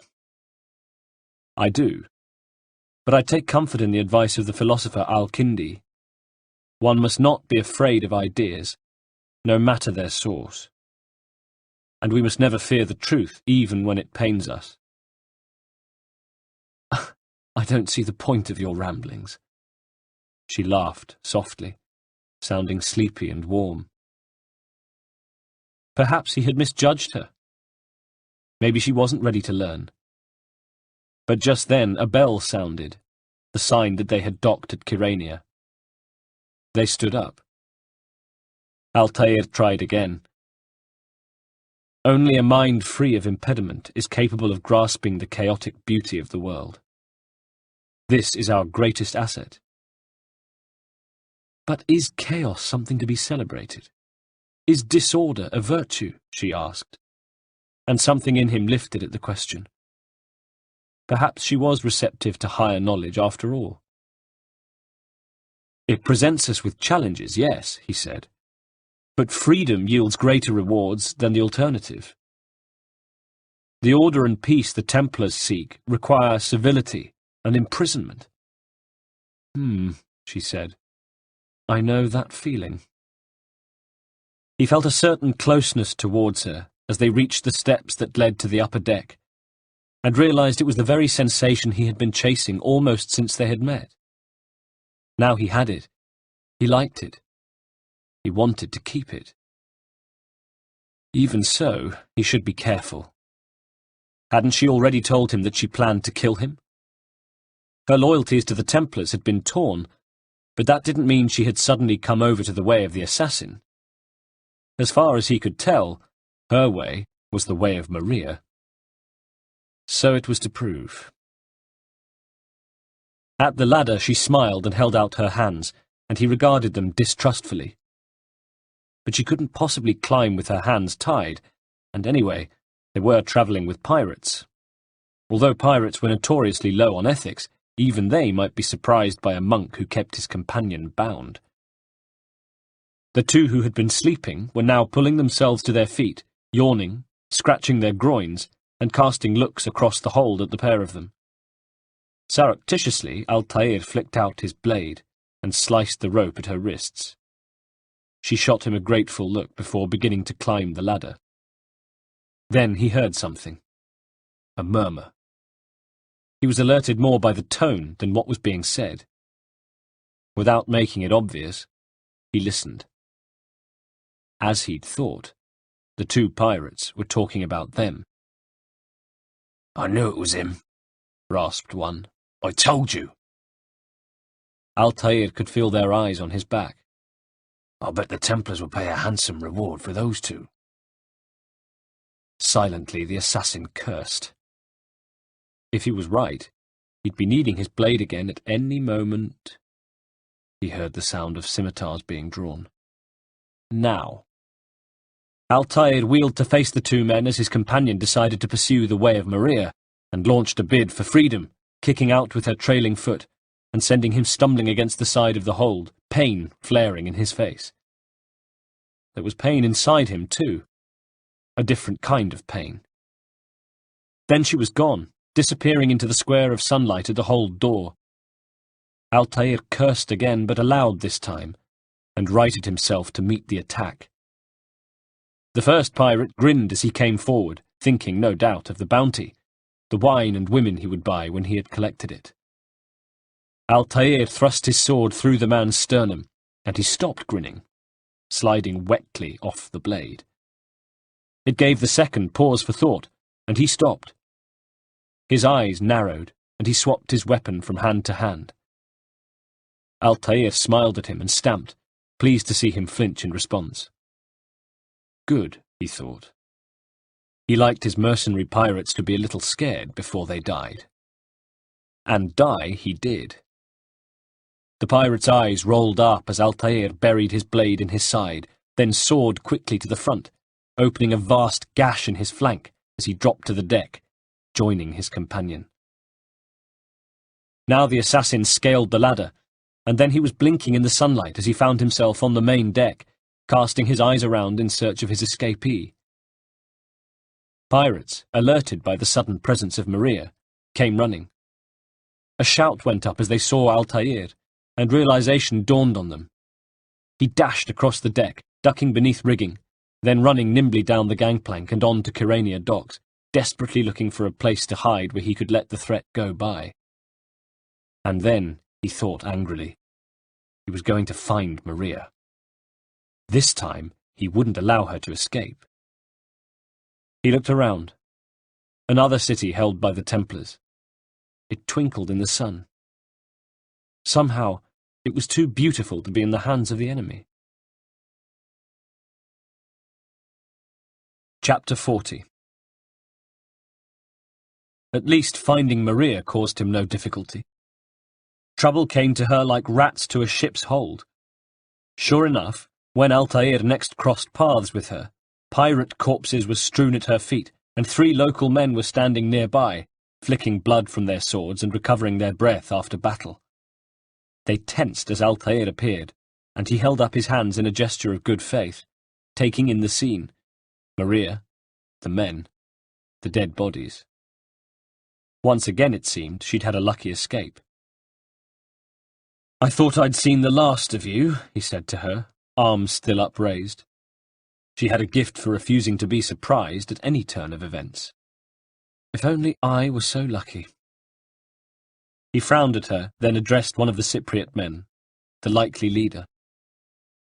"What is your business with this woman? Are you a Templar lackey?" "No, sir," stammered the man. He stood with his sword drawn and Altair's hands were empty. But even so, the Cypriot knew a skilled warrior when he saw one. "The pirates attacked her and I had to help. But I'm no lackey. I hate the Templars." "I understand. You're not alone," replied Altair. The man nodded gratefully, their common purpose established. "My name is Marcos, sir. I'll help in any way I can, if it means ridding my country of these crusaders." Excellent, thought Altair. Then I need you to keep this woman safe until I return. I have to find someone before the Templars do. We'll be at the harbour all day. She'll be safe here with us, said Marcos. And once again Maria was grumbling as the men hauled her away. She'd be all right, thought Altair, watching them go. She'd spend the day between a couple of burly Cypriots, watching the world go by in Kyrenia harbour. There were better ways to waste a few hours, but also far worse. At least he knew she'd be safe while he met with Alexander's resistance contact, the Barnabas he'd been told about. He found him at the safe house, which doubled as a grain store. Walking in, Altair had called out cautiously, hearing nothing but the scuttling of mice and the distant sounds of the street. Then a man had appeared from among the sacks. He had a dark beard and watchful black eyes, and introduced himself as Barnabas. When Altair asked him if the safe house had an area that could be used as a cell, he smiled obsequiously and assured him that of course it did, but then dithered, going first to one door, which he opened and closed, and then to a second, through which he peered before announcing that the drying room had a barred area that could be used as a cell. "I've been following Armand Bouchard," Altair told Barnabas moments later, the two of them now sitting on grain sacks in the storeroom. "Ah, Bouchard is in Kyrenia," said the resistance man. "He's probably visiting his prisoners in Buffavento." "Is that a keep nearby?" "A castle, yes. It was once the residence of a wealthy Cypriot noblewoman, until the Templars seized her property." Altair frowned at their greed. "Can you take me there?" "Well, I can do more than that. I can get you inside without the guards batting an eyelid. But you must do something for me first, for the resistance." "A familiar request," said Altair. "What is it?" "We have a traitor in our midst," said Barnabas darkly. The traitor was a merchant named Jonas, and after Barnabas had given him the necessary details, Altair tracked him to an amphitheatre in the centre of the city. According to Barnabas, Jonas was feeding secrets to the Templars. Altair watched him for a while, meeting other tradesmen, looking for all the world like any other businessman. Then, when he turned to go, the assassin followed him from the amphitheatre and into the back streets, noting as the merchant slowly became aware that he was being followed. He cast more and more frequent glances behind him at Altair, his eyes wilder and more frightened each time. Suddenly he broke into a run, and Altair was in pursuit, delighted to see Jonas turn into an alleyway. He speeded up and raced after his quarry. The alleyway was empty. Altair stopped, glanced behind to check he was not seen, then, snick, engaged his blade. He took 2 steps forward so that he was level with a large, unsteady pile of crates, which was teetering slightly. He bent slightly, then drove his blade through a crate. The wood splintered, and there was a scream. The pile toppled down onto Altair, who braced himself, almost losing his footing. He stayed still, though, and when the wood had settled around him, he relaxed, looking along the line of his outstretched arm to where Jonas was pinned by his blade, blood slowly spreading from the wound at his neck. Still in the crouched position he'd adopted to hide, the merchant cut a desperate, pathetic figure. And though Altair knew he was a traitor, and that information he gave to the Templars had no doubt been used to kill, capture, and torture members of the resistance, he pitied him. So much so that he removed the blade gently, shoving aside the remnants of the boxes, so that he could lay Jonas down and bend to him. Blood oozed from the neck wound. "What's this?" wheezed Jonas. "An assassin! Does Salah al-Din have his eyes on poor Cyprus too?" "The assassins have no ties to the Saracen. Our business is our own." Jonas coughed, revealing bloodied teeth. "Whatever the case, word of your presence is widespread. The bull has put a bounty on your head, and on the head of your female companion. Altair saw the life bleeding out of him. "I'm worth more and more every day," he said, and delivered the killing blow. When he stood up, it was not with the satisfaction of a job well done, but with a terrible sense that something was amiss. The bull Jonas had mentioned. Whoever he was loyal to Armand Bouchard, and he knew of Altair and Maria's presence in Kyrenia. Was that the source of Altair's disquiet? He took to the rooftops, meaning to find Marcos and Maria at once. "Well, Maria, it seems there's a hefty price on both our heads," said Altair when he'd found her. Just as he'd imagined, she was sitting on a stone bench between Marcos and another resistance man, wearing the glowering look to which he was becoming accustomed. "A price? Damn Bouchard. He probably thinks I'm your apprentice. Someone called the Bull has dispatched his men to search for us." Maria jumped as though stung. "The Bull? So they gave that zealot his own parish?" "Is he a friend of yours?" said Altair, wryly. "Hardly. His name is Moloch.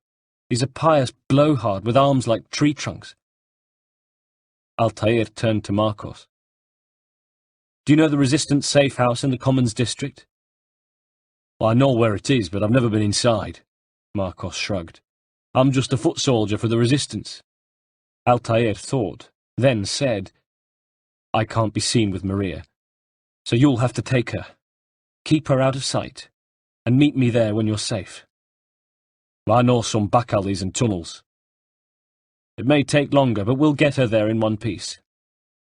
Separately, they made their way to the safe house, Altair arriving first. Barnabas had spread out sacks of grain and had been relaxing, but he pulled himself to his feet as Altair entered, stifling a yawn as though roused from slumber. "I just had word that someone found poor Jonas's body," he said with a sneer in his voice. "What a waste, eh?" He brushed grain from his robes. "You knew him better than I did," replied Altair. I'm sure he understood the risk of working for both sides. He looked at Barnabas carefully, taking note of the crooked smile he wore. Altair took no pleasure from death, any death, and he was apt to look poorly on those who did, whether they be Templar, assassin, or resistance. On the one hand, Barnabas was an ally. On the other, if Altair knew one thing, it was to trust his instincts, and his instincts were nagging him now. Just a low, hushed nagging, but insistent nonetheless. Barnabas was continuing. "Yes, unfortunately this has complicated things.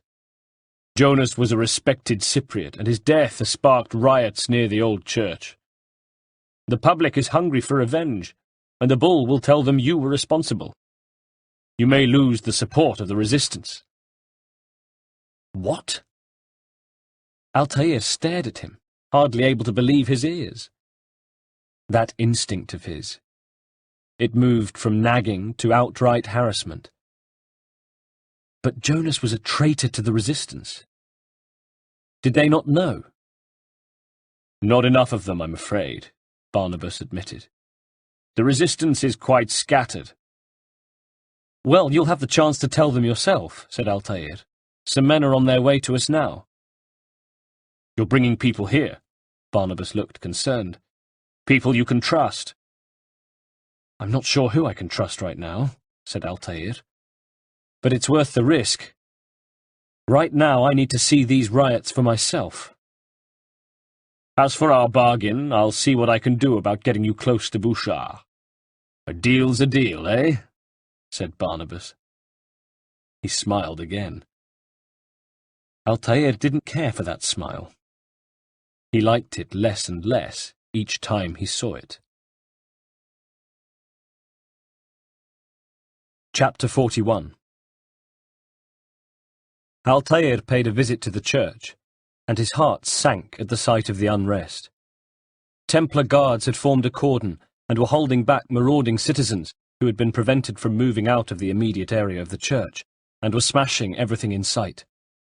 Crates and barrels had been splintered, and there were scattered fires on the streets.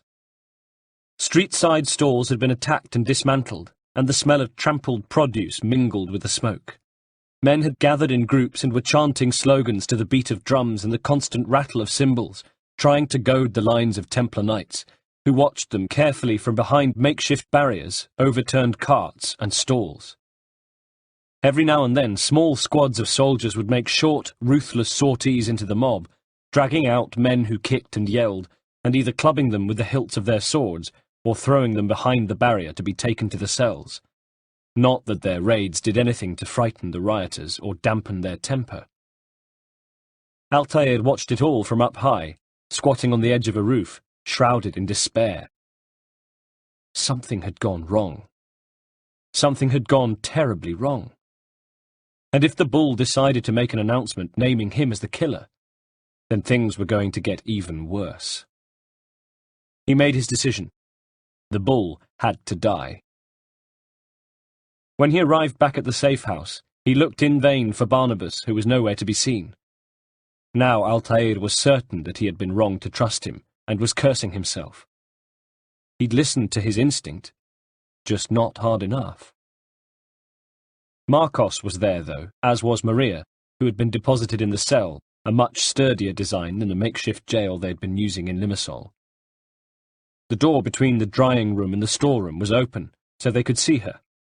She sat behind bars with her back against the wall, occasionally kicking her feet among the rushes spread out on the floor, and regarding all goings-on with a baleful, sardonic expression. Altair watched her, musing upon all the trouble she had caused. He learned that she, Marcos, and several other resistance men had arrived at the safe house to find it deserted. Barnabas had been gone when they had got there. How convenient, thought Altair. "What's going on out there?" Marcos had exclaimed. "The city is in turmoil. I've seen riots." "The people are protesting the death of a citizen, a man named Jonas. Have you heard of him?" "My father knew him well. He was a good man. How did he die?" Altair's heart sank even further, and he found himself avoiding Marcos's eyes as he replied, bravely, "Listen, Marcos. Things have become complicated. Before I find Bouchard, I need to eliminate the bull and put an end to his violence." "You've quite a taste for chaos, Altair," called Maria from her cell. He liked the way his name sounded in her mouth. "The bull is one man responsible for the subjugation of thousands. Few will mourn his loss." She shifted.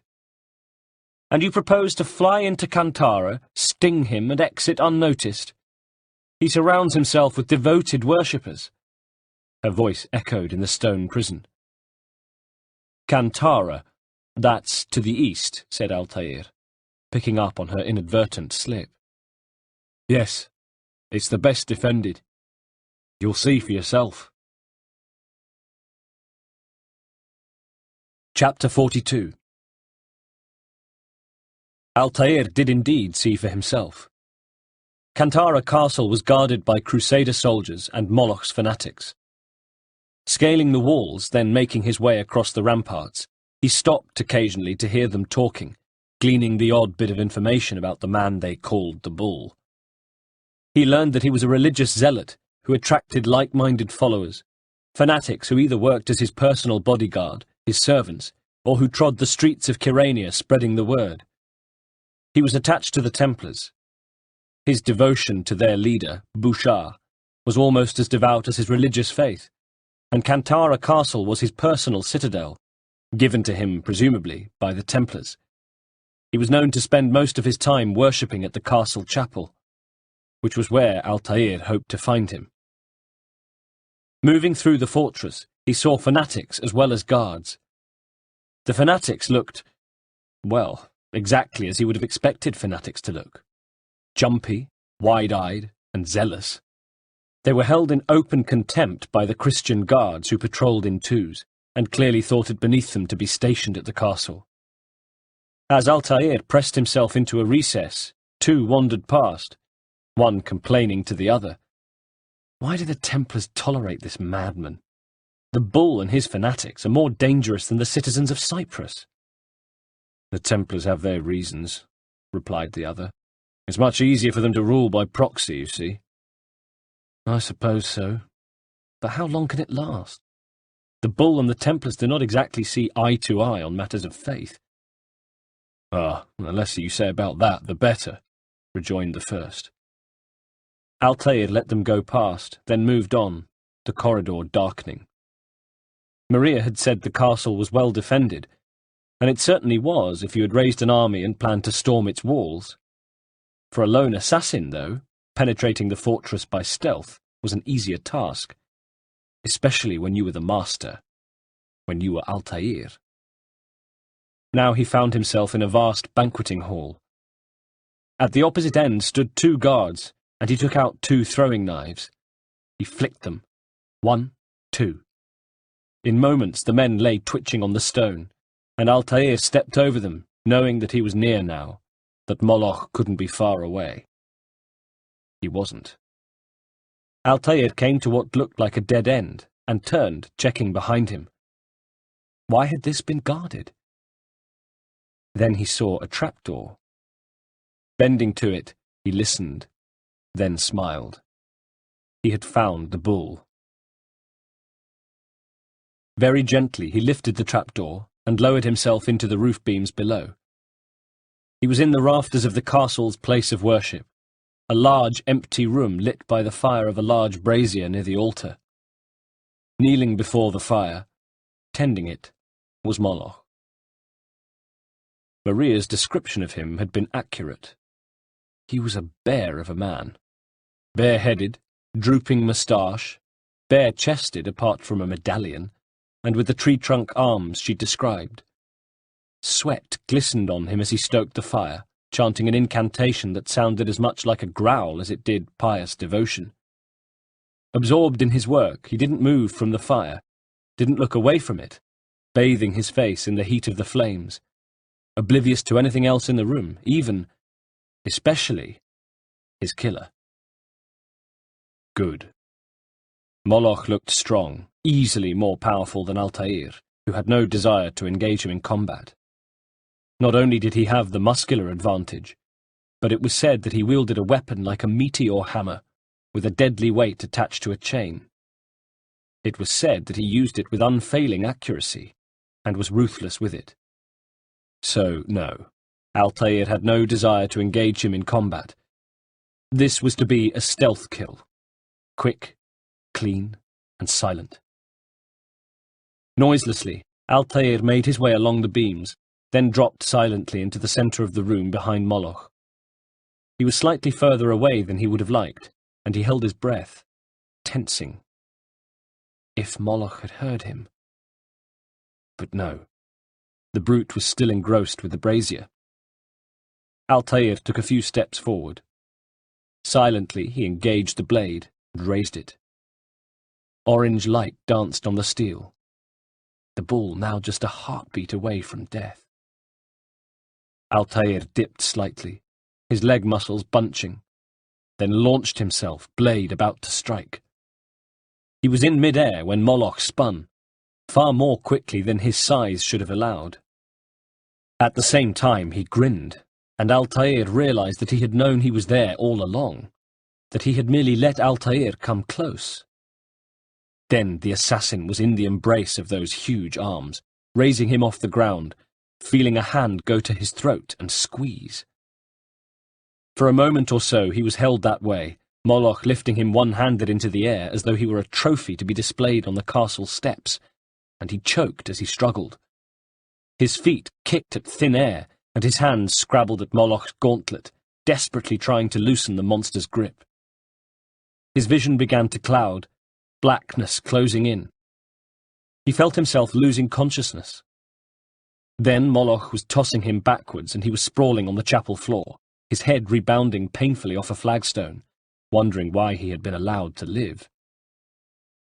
Because the bull wanted more sport. He had produced his meteor hammer, and with a single looping swing above his head, launched it at Altair, who only just managed to roll clear as it came smashing down, opening a crater in the flagstone, and showering him with stone shards. Altair scrambled to his feet, dazed, shaking his head to clear it. He drew his sword. Blade in one hand, sword in the other. He was darting to the side as the bull retrieved his hammer and launched it again. It crashed into a pillar beside Altair, and once again he was hit by a hail of stone fragments. With Moloch's hammer unspooled, Altair had a chance and darted in, jabbing with sword and blade. But, faster than seemed possible, Moloch had retrieved the chain and held it two-handed, blocking Altair's sword, then swinging the hammer again and sending the assassin diving for safety once more. Altair thought of Al-Mualim, the Al-Mualim who had trained him, not the traitor he had become. He thought of Labib and his other sword skills tutors. He took a deep breath and backed off, stepping to the side, circling Moloch. The bull followed him, knowing he had the assassin worried. When he smiled, he revealed a mouthful of jagged, blackened teeth, most worn down to diseased stumps. From the back of his throat he made a growling sound as Altair came closer, needing to coax Moloch into throwing the hammer. The assassin had an idea. It was a good idea, but it had a flaw. It would be fatal if he got it wrong. He needed the bull to release the hammer, but every time that happened, it came dangerously close to caving in Altair's skull. It came, looping through the air, smashing into the stone. Altair only just leaped clear, but he landed on his feet and instead of taking cover, dashed towards the hammer. He stepped on the weight and ran up the taut chain towards Moloch. Moloch stopped grinning. He had a second to comprehend the sight of the agile assassin running up the tightrope of his chain before Altair's sword sliced through the front of his throat and exited at the neck. He made a sound that was halfway between a shout and a choke, the sword protruding through his neck as Altair let go of the hilt and twisted to straddle the bull's shoulders, driving his blade deep into the man's spine. Still the bull fought, and Altair found himself hanging on for grim life. He grabbed the chain and dragged it up to loop around his victim's neck with his free hand, grunting with the effort of pulling it hard. Moloch twisted and pushed backwards, and Altair saw that he was being manoeuvred towards the fire. He felt the heat at his back and redoubled his efforts. The beast would not die. He smelt something burning. The hem of his robe. Yelling with pain and effort, he pulled hard on the chain with one hand, digging the blade deeper with the other, until at last something gave, some last life force snapped within Moloch, and Altair was riding his bucking shoulders as the brute folded to the floor where he lay, breathing heavily, syrupy blood spreading across the stone, slowly dying. At last his breathing stopped. Altair heaved a huge sigh of relief. Moloch would not be able to turn the people against the resistance. His reign of tyranny was over. However, he couldn't help but wonder what might replace it. He was to get his answer very shortly. Chapter 43. Maria was gone, taken by Crusaders. While Altair had been battling at Kantara Castle, soldiers had attacked the safe house and, despite a battle, had made off with some prisoners, Maria among them. Marcos, one of the few who had escaped capture, was there to greet the assassin, worry etched into his face, fretting as he babbled, "Altair, we were attacked. We tried to fight them off, but it was no use." He dropped his eyes, shamefaced. Or was he feigning it? Altair looked at the door to the drying room. It was open. Beyond, the door to the barred cell hung open too, and he pictured her there, watching him with her almond eyes, her back against the wall and boots scuffing in the rushes strewn on the stone. He shook his head to rid himself of the image. There was more at stake than his feelings for the Englishwoman. He had no business thinking of her before the concerns of the Order. But he had. "I wanted to stop them," Marcos was saying, "but I had to hide. There were too many. Altair looked at him sharply. Now that he knew of Barnabas's duplicity, he was reluctant to trust anybody. "This was not your fault," he said. "The Templars are crafty. I've heard they harness the power of a dark oracle in Buffavento. That must be how they found us." Was that so? Altair thought about it. Certainly the Templars seemed to know their every move. But maybe that was less to do with an oracle, and more to do with the fact that the Resistance was infested with Templar spies. "That is a curious theory," he said, wary that Marcos might be trying deliberately to mislead him. "But I suspect it was Barnabas who tipped them off." Marcos started. "Barnabas? How can that be? The Resistance leader Barnabas was executed the day before you arrived." "Of course." Altair cursed himself. There had been a Barnabas who was loyal to the Resistance, but the Templars had replaced him with their own man, a false Barnabas. Altair thought of Jonas, executed by him on the orders of the spy, and he hoped one day to be able to make recompense for that. Jonas hadn't deserved to die. Altair left for the harbour district, found where the Resistance prisoners were being held, and slipped past the guards to discover them huddled in a cramped, filthy cell. "Thank you, sir. May God bless you," said one, as Altair opened the door and allowed him out. He wore the same look of gratitude as the others. Altair hated to think what the Templars had planned for them. He searched the jail in vain for Maria. "Was there a woman with you when you were taken?" "A woman?" "Yes, until the bull's son Shalim took her away in chains. She didn't go quietly." No, thought Altair. Going quietly wasn't Maria's style. But who was this son, Shalim? Would he take over the bull's reign of tyranny?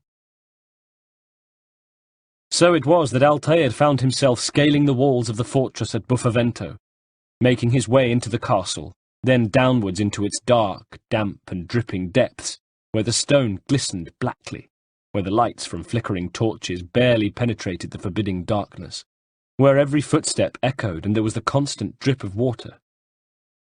Was this where the Templars kept their famous oracle? He hoped so. All he knew so far was that they were keeping one step ahead of him. Whatever they had in mind, he knew he wouldn't like it. He didn't like the idea of the archive he kept hearing about, or that they kept coming so close to crushing the Resistance. Anything he could do to halt their progress needed to be done. And if that meant a spot of witch hunting, then so be it. Now, edging along the corridors in the bowels of the castle, he found himself coming closer to what he assumed was the dungeon. Behind him lay the bodies of 2 guards he had encountered on his way, both with their throats slit, the corpses hidden from view. Just as with Moloch's castle, he had been able to work his way to its heart using a mixture of stealth and killing. Now he heard voices, one of which he recognized immediately. It was Bouchard's. He was talking to a man on the other side of a steel gate, pockmarked with rust. "So the girl escaped again, did she?" snapped the Templar. The other man wore sumptuous fur-lined robes. "One minute she was chained up, the next she was gone." "Don't insult me, Shalim. Your weakness for women is well known. You let your guard down and she walked away." "I will find her, Grand Master. I swear it." So this was Shalim. Altair paid him special attention, faintly amused. Nothing about him, not his looks, his build, and certainly not his attire, was reminiscent of his father, Moloch. "Do it quickly," Bouchard was snapping, "before she leads the assassin directly to the archive." Shalim turned to go, but Bouchard stopped him. "And Shalim, see that this is delivered to Alexander in Limassol." He handed Shalim a sack that the other man took, indicating his assent. Altair felt his jaw clench. So Alexander was working with the Templars too. The enemy seemed to have a hand in everything. Now, though, the two men had moved off, and Altair resumed his progress towards the oracle's cell.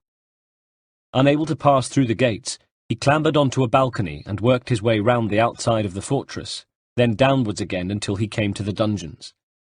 More guards fell beneath his blade. Soon the bodies would be discovered, and there would be a general alert. He needed to move quickly. Still, it seemed as though the guards had enough to contend with. He could hear screaming and ranting as he approached what he thought were the dungeons. As he came to the end of a tunnel, which opened into what looked like a jail area, he realized where Bouchard had been going, because here he was again, talking to a guard. They stood on the other side of a barred partition outside a row of cell doors. Well, thought Altair, at least he'd found his dungeon. He crouched out of sight in an alcove in the tunnel. To a background of shrieks, he heard Bouchard ask, "What's happening?" "It's that mad woman, sir," replied the guard, raising his voice to be heard over the din. "She's on a rampage. 2 of the guards are injured." "Let her play," smiled Bouchard. "She has served her purpose." Yet again Altair found the way between himself and Bouchard blocked. He would dearly have liked to finish this now, even with the guard present. He thought he could overwhelm the man first, then take Bouchard. But it was not to be. Instead, he was forced to watch, frustrated, as Bouchard and the guard moved off, leaving the area deserted. He came from out of his hiding place and went to the partition, finding a locked gate. Dexterous fingers worked at the mechanism. Then he passed through and strode towards the door of the oracle's cell. If anything, her screaming was louder and more unsettling now, and Altair swallowed. He was frightened of no man, but this was no man. This was something different altogether. He found himself having to steady his nerves as he worked on the second lock. As the door swung open, with the high-pitched complaint of rusting hinges, his heart was hammering. Her cell was vast, the size of a banqueting hall. A large banqueting hall over which hung the pall of death and decay, with rippling mist and what looked like patches of foliage among the pillars, as though the outside was intruding, one day to claim it in full. As his eyes became accustomed to the gloom, he looked for her but saw nothing, just heard her infernal screeching. It made the hairs on his arms stand on end, and he suppressed a shiver as he trod further into her cell. This was more like her lair. Suddenly, there was silence. His senses pricked. He swapped his sword from hand to hand, eyes scanning the dark, dimly lit room. "Pagan blood," came a voice. A jagged sing-song voice straight from a nightmare. He wheeled in the direction of the sound, but then it came again and seemed to have moved. "I know your name, sinner," she cackled. "I know why you're here. God guide my claws. God grant me strength to snap your bones." Altair just had time to think. Claws? Did she really have? She appeared, whirling like a dervish from the darkness, black hair whipping about her, screaming as she came. What she had weren't quite claws. They were long, sharp nails, and just as deadly. He heard their whistle as they sliced in front of his face. He jumped back. Then she was crouching like a cat, looking at him and snarling. He was surprised. He had expected an aged crone, but this woman, she had noble looks. Of course. It was the woman Barnabas had told him about, who had once lived in the castle. She was young and had been attractive once. But whatever the Templars had done to her, imprisonment had seemingly sent her mad. He knew that when she grinned, suddenly not so noble as she revealed rows of rotting teeth and a tongue that threatened to loll from her mouth. Giggling, she struck once more. They fought, the oracle attacking blindly, swinging her nails, slashing Altair several times and drawing blood. He kept his distance, coming forward to launch counterattacks until eventually he managed to overwhelm her and pinned her to a pillar. Desperately, he tried to hold her. He wanted to reason with her, but she writhed like a wild animal, even when he pushed her to the ground and straddled her, holding his blade to her throat as she thrashed, muttering, "Glory of God! I am his instrument, God's executioner. I fear neither pain nor death." "You were a Cypriot once," Altair told her, struggling to hold her. "A respected noblewoman. What secrets did you tell those devils?" Did she know that by helping the Templars she'd betrayed her own people?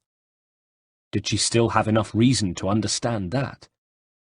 "Not without purpose do I deal in misery," she rasped, suddenly becoming still. "By God's command, I am his instrument." No, he thought. She didn't. Her mind was gone. "Whatever the Templars have done to you, my lady, they have done you wrong," he said. "Forgive me this." It was an act of mercy. He killed her, then fled that terrible place. Later, back at the safe house, he opened his journal and wrote, "Why do our instincts insist on violence? I have studied the interactions between different species. The innate desire to survive seems to demand the death of the other. Why can they not stand hand in hand? So many believed the world was created through the works of a divine power. But I see only the designs of a madman, bent on celebrating death, destruction, and desperation." He mused also upon the apple. Who were the ones that came before? What brought them here? What drove them out? What of these artifacts? Messages in a bottle? Tools left behind to aid and guide us? Or do we fight for control over their refuse, giving divine purpose and meaning to little more than discarded toys? Chapter 44. Altair decided to follow Shalim. Now they were both hunting Maria, and Altair wanted to make sure he was around if Shalim found her first. Not that Shalim was looking especially hard at the moment. Marcos had told Altair that all Shalim had in common with his father was the fact that he served the Templars and had a fierce temper. In place of religious fervour, he had a taste for wine and enjoyed the company of prostitutes. Following him, Altair saw him indulge in both. He kept a safe distance as Shalim and two of his bodyguards stalked the streets of Kyrania like a trio of little despots, angrily upbraiding citizens and merchants, abusing them, taking goods and money in preparation for a visit somewhere. To a brothel, it seemed. Altair watched as Shalim and his men approached a door where a drunk was pawing one of the local whores. Either the man was too stupid or too inebriated to recognize that Shalim's mood was dark, because he lifted his leather flask in greeting to the tyrant, calling, "Raise a mug, Shalim!" Shalim did not break stride. He rammed the flat of his hand into the drunk's face, so that his head rebounded off the wall behind him with a hollow clunk. The leather flask dropped, and the man slid down the wall to a sitting position, his head lolling, hair matting with blood. In the same movement, Shalim grabbed the prostitute by the arm. She resisted. "Shalim, no! Please don't!" But he was already dragging her off, looking back over his shoulder and calling to his two companions. "Have your fun, men, and round up some women for me when you're finished." Altair had seen enough. Shalim wasn't looking for Maria, that much was certain, and he himself wasn't likely to find her by following Shalim to wherever he was going with his whore. Bed or a tavern, no doubt. Instead, he returned to the market district, where Marcos was aimlessly wandering between the stalls, his hands clasped behind his back, waiting for news from Altair. "I need to get close to Shalim," he told Marcos, when they'd repaired to the shade, looking for all the world like two traders passing the time of day out of the hot sun. If he is as stupid as he is brash, I may be able to get some secrets out of him. Speak to one of the monks near the cathedral, Marcos chuckled. Shalim's wayward lifestyle demands frequent confessions. So it was that at the cathedral Altair found a bench beneath a flapping canopy, and sat watching the world go by, waiting until a lone white-robed monk passed him, inclining his head in greeting. Altair returned the gesture, then said in a low voice, so that only the monk could hear, "Does it not trouble you, brother, to suffer the sins of such a vile man as Shalim?" The monk stopped, looked one way, then the other, then at Altair. "It does," he whispered, "but to oppose him would mean death. The Templars have too much at stake here." "You mean the archive," said Altair. "Can you tell me where it is?" Altair had heard about this archive. Perhaps it held the key to the Templars' activities. But the monk was shaking his head and moving away as, suddenly, a small commotion erupted. It was Shalim, Altair saw with a start. He was mounting an orator's platform. He no longer had the prostitute with him, and he seemed a good deal less drunk than he had been previously. "Men and women of Cyprus," he announced, as his audience assembled. "Armand Bouchard sends his blessing, but with a stern provision that all who foment disorder with their support of the resistance will be caught and punished. Those who seek order and harmony and pay obeisance to the Lord through good work will enjoy Bouchard's charity. Now let us work together as brothers to rebuild what hate and anger have torn down." This was most odd, thought Altair. Shalim looked rested and fresh-faced. Not how Altair would have expected him to appear in view of his recent activities. That Shalim had had all the makings of a man who planned to spend the rest of his day drinking and whoring. This one, he was like a different man.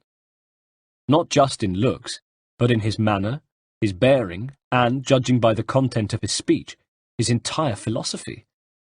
And this Shalim had no bodyguards with him either. This Shalim Altair could easily overcome, perhaps in one of the alleyways off a main avenue of Kyrenia. When Shalim stepped down from his platform and moved off, leaving the cathedral behind him and taking to the golden streets, Altair followed in pursuit. He wasn't sure how long they'd been walking when suddenly the giant St. Hilarion castle was looming over them, and he saw that Shalim was heading inside. Sure enough, when he reached the huge castle gates, he stepped inside a wicket door, disappearing from sight. Altair cursed. He had lost his target.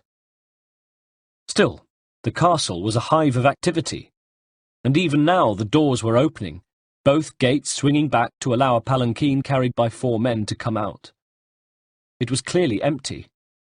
They were able to jog along quickly, and Altair followed them to the sun-dappled harbour where they set down their burden and stood waiting, their arms folded. Altair waited too. He took a seat on a low harbour wall and sat with his elbows on his knees, watching the palanquin and the waiting servants, the merchants and fishermen, the beautiful ships rocking gently in the wash, hulls knocking against the harbour wall. A group of fishermen wrestling with a huge net stopped suddenly, looked over to one of the ships, and grinned. Altair followed their gaze to see a number of women appear in the sheer silk and chiffon of courtesans and make their way onto the harbour with self-conscious, dainty steps. The fishermen leered, and some washerwomen tutted as the women crossed the dock with their heads held high, knowing exactly the attention they commanded. Altair watched them. Among them was Maria. She was dressed as a courtesan. His heart lifted to see her, but what was she doing? She had escaped Shalim's clutches only to step back into danger, or so it seemed. She and the other women climbed aboard the palanquin. The servants waited until they were aboard, then picked it up and turned with it, carrying it much more slowly than before, each man bent beneath its weight, heading out of the harbour, and, if Altair was right, towards St. Hilarion Castle, where, no doubt, Shalim was already rubbing his hands with glee. Altair turned to follow, scaling the wall of a nearby building, then making his way across the roofs, jumping from one to another, tracking the palanquin, which was below him. As it approached the castle gates, he waited, crouching. Then, timing his jump, he dropped onto its roof. Thump. The palanquin lurched as the men below adjusted to the new weight. Altair had gambled on them being too tyrannized even to look up, and he had been right. They merely shouldered the extra weight and walked on. And if the courtesans inside had noticed, they said nothing either, and the procession crossed safely over the castle threshold and came into a courtyard. Altair looked around him, seeing archers on the ramparts. Any moment now he'd be spotted. He dropped off and hid behind a low wall, watching as Maria was taken from the transport and escorted away, leaving the courtyard by a small door. He scrambled up to the roof of an outhouse. He would have to make his way inside the long way round. But one thing he knew. Now he'd found her, he wasn't going to lose her again. Chapter 45. On a wide, baking hot balcony, Maria was ushered in to meet the owner of St. Hilarion Castle. One of them, at least. Unknown to Altair, Shalim had a twin brother, Shahar. It was Shahar whom Altair had seen delivering the speech on charity, which would have answered the assassin's question as to how a man who had spent the evening drinking and whoring could look so invigorated the next day. Maria, on the other hand, was acquainted with both twins, and, though they were identical, knew how to differentiate them. Of the two, Shalim was dark-eyed and bore the looks of a man with his lifestyle. Shahar seemed the more youthful of the two. It was him she approached now. He turned to face her and lit up, smiling, as she crossed the balcony towards him, resplendent in her courtesan's outfit, fetching enough to catch any man's eye. "I didn't expect to see you again," he leered. "How can I help you, little fox?" He walked past her and back into the hall. "I'm not here to be flattered," snapped Maria, despite appearances to the contrary. "I want answers." She stayed at his heels, and when they reached the hall, he eyed her, bemused yet lecherous. She ignored his look. She needed to hear for herself what Altair had told her. "Oh?" said Shahar. "Is it true what I've heard?" she pressed. "That the Templars wish to use the apple, the piece of Eden, for ill? Not to enlighten the people, but to subdue them?" He smiled indulgently as though explaining things to an adorable but simple-minded child. "People are confused, Maria. They are lambs begging to be led. And that's what we offer. Simple lives, free of worry." "But our order was created to protect the people," she persisted, "not to rob them of their liberty." Shahar curled his lip. "The Templars care nothing for liberty, Maria. We seek order, nothing more." He was walking towards her. She took a step back. "Order? Or enslavement?" His voice had taken on a darker tone as he replied, "You can call it whatever you like, my dear." He reached for her, his intentions, his all-too-obvious intentions, interrupted only by Altair bursting into the room. Shahar wheeled, exclaiming, "Assassin!" He grabbed Maria by the shoulders and tossed her to the floor. She landed painfully. Altair decided he would make the bully pay for that. "My apologies, Shalim. I let myself in," he said. Shahar grinned. "So you're looking for Shalim? I'm sure my brother would be happy to join us." From above there was a noise, and Altair looked up to a gallery where Shalim was approaching, smiling. Then 2 guards came through the open door, ready to pounce on Maria, who, standing now, whirled, snatched one guard's sword from its sheath, and used it against him. He screamed and crumpled just as she spun and, dropping to one knee, thrust again, disposing of the other. In the same moment, Shalim bounded down from the gallery, landing in the middle of the hall next to his brother. Altair had a moment to see the two side by side, and was amazed by how close in looks they were. Next to him stood Maria, her newly acquired sword dripping with blood, shoulders heaving, the two of them against the twins. Altair felt his chest fill with something that was partly pride, and partly something he preferred not to name. "Two of them," he said, "and two of us." Yet again, however, Maria sprang a surprise.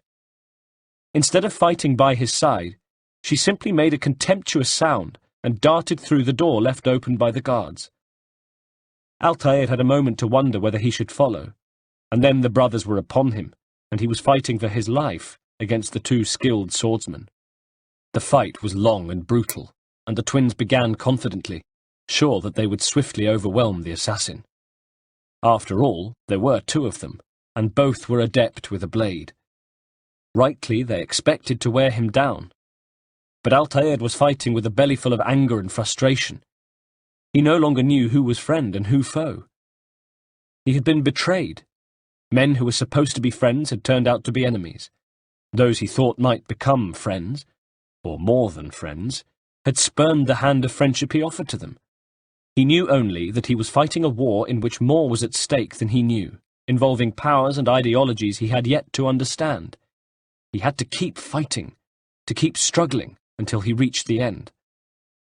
And when the slain bodies of the twins at last lay at his feet, their arms and legs at twisted, wrong angles, their dead eyes wide, he took no pleasure or gratification in his victory. He merely shook the blood from his sword, sheathed it, and made his way to the balcony. From behind him he heard more guards arriving as he stood on the balustrade with his arms outstretched. Below him was a cart, and he dropped into it, then disappeared into the city. Later, when he returned to the safe house, Marcos was there to meet him, eager to hear the tale of the brothers' demise. Around them, members of the resistance were embracing, overjoyed at the news. At last the resistance could regain control of Kyrania. And if Kyrania, then surely there was hope for the whole island. Marcos beamed at him. "It's happening, Altair. The ports are emptying of Templar ships. Kyrania will be free. Maybe all of Cyprus." Altair smiled, encouraged by the joy in Marcos's eyes. "Stay cautious," he advised. He remembered that he was still no closer to discovering the location of the archive. The Templars' departure was telling him something. They wouldn't leave their archive undefended, he said, so it cannot be here. Marcos considered. Most of the ships that left here were headed back to Limassol. Could it be there? Altair nodded. Thank you, Marcos. You have served the country well. Godspeed, Altair. Later, Altair found his way to a ship that would return him to Limassol.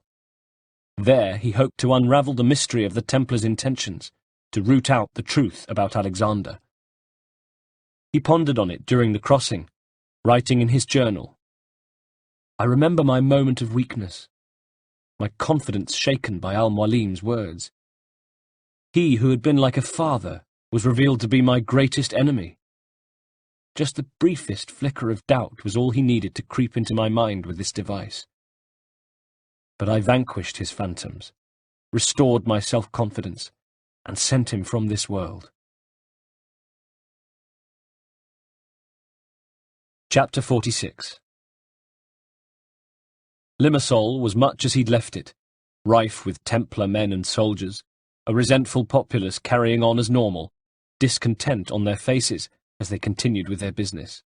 Wasting no time, Altair located the new resistance safe house, a disused warehouse, and entered it, determined to confront Alexander with what he had learned in the conversation he'd overheard between Bouchard and Shalim. But when he entered the building, it was Alexander who reacted to him. Stay back, traitor! You've betrayed the resistance and sold out our cause.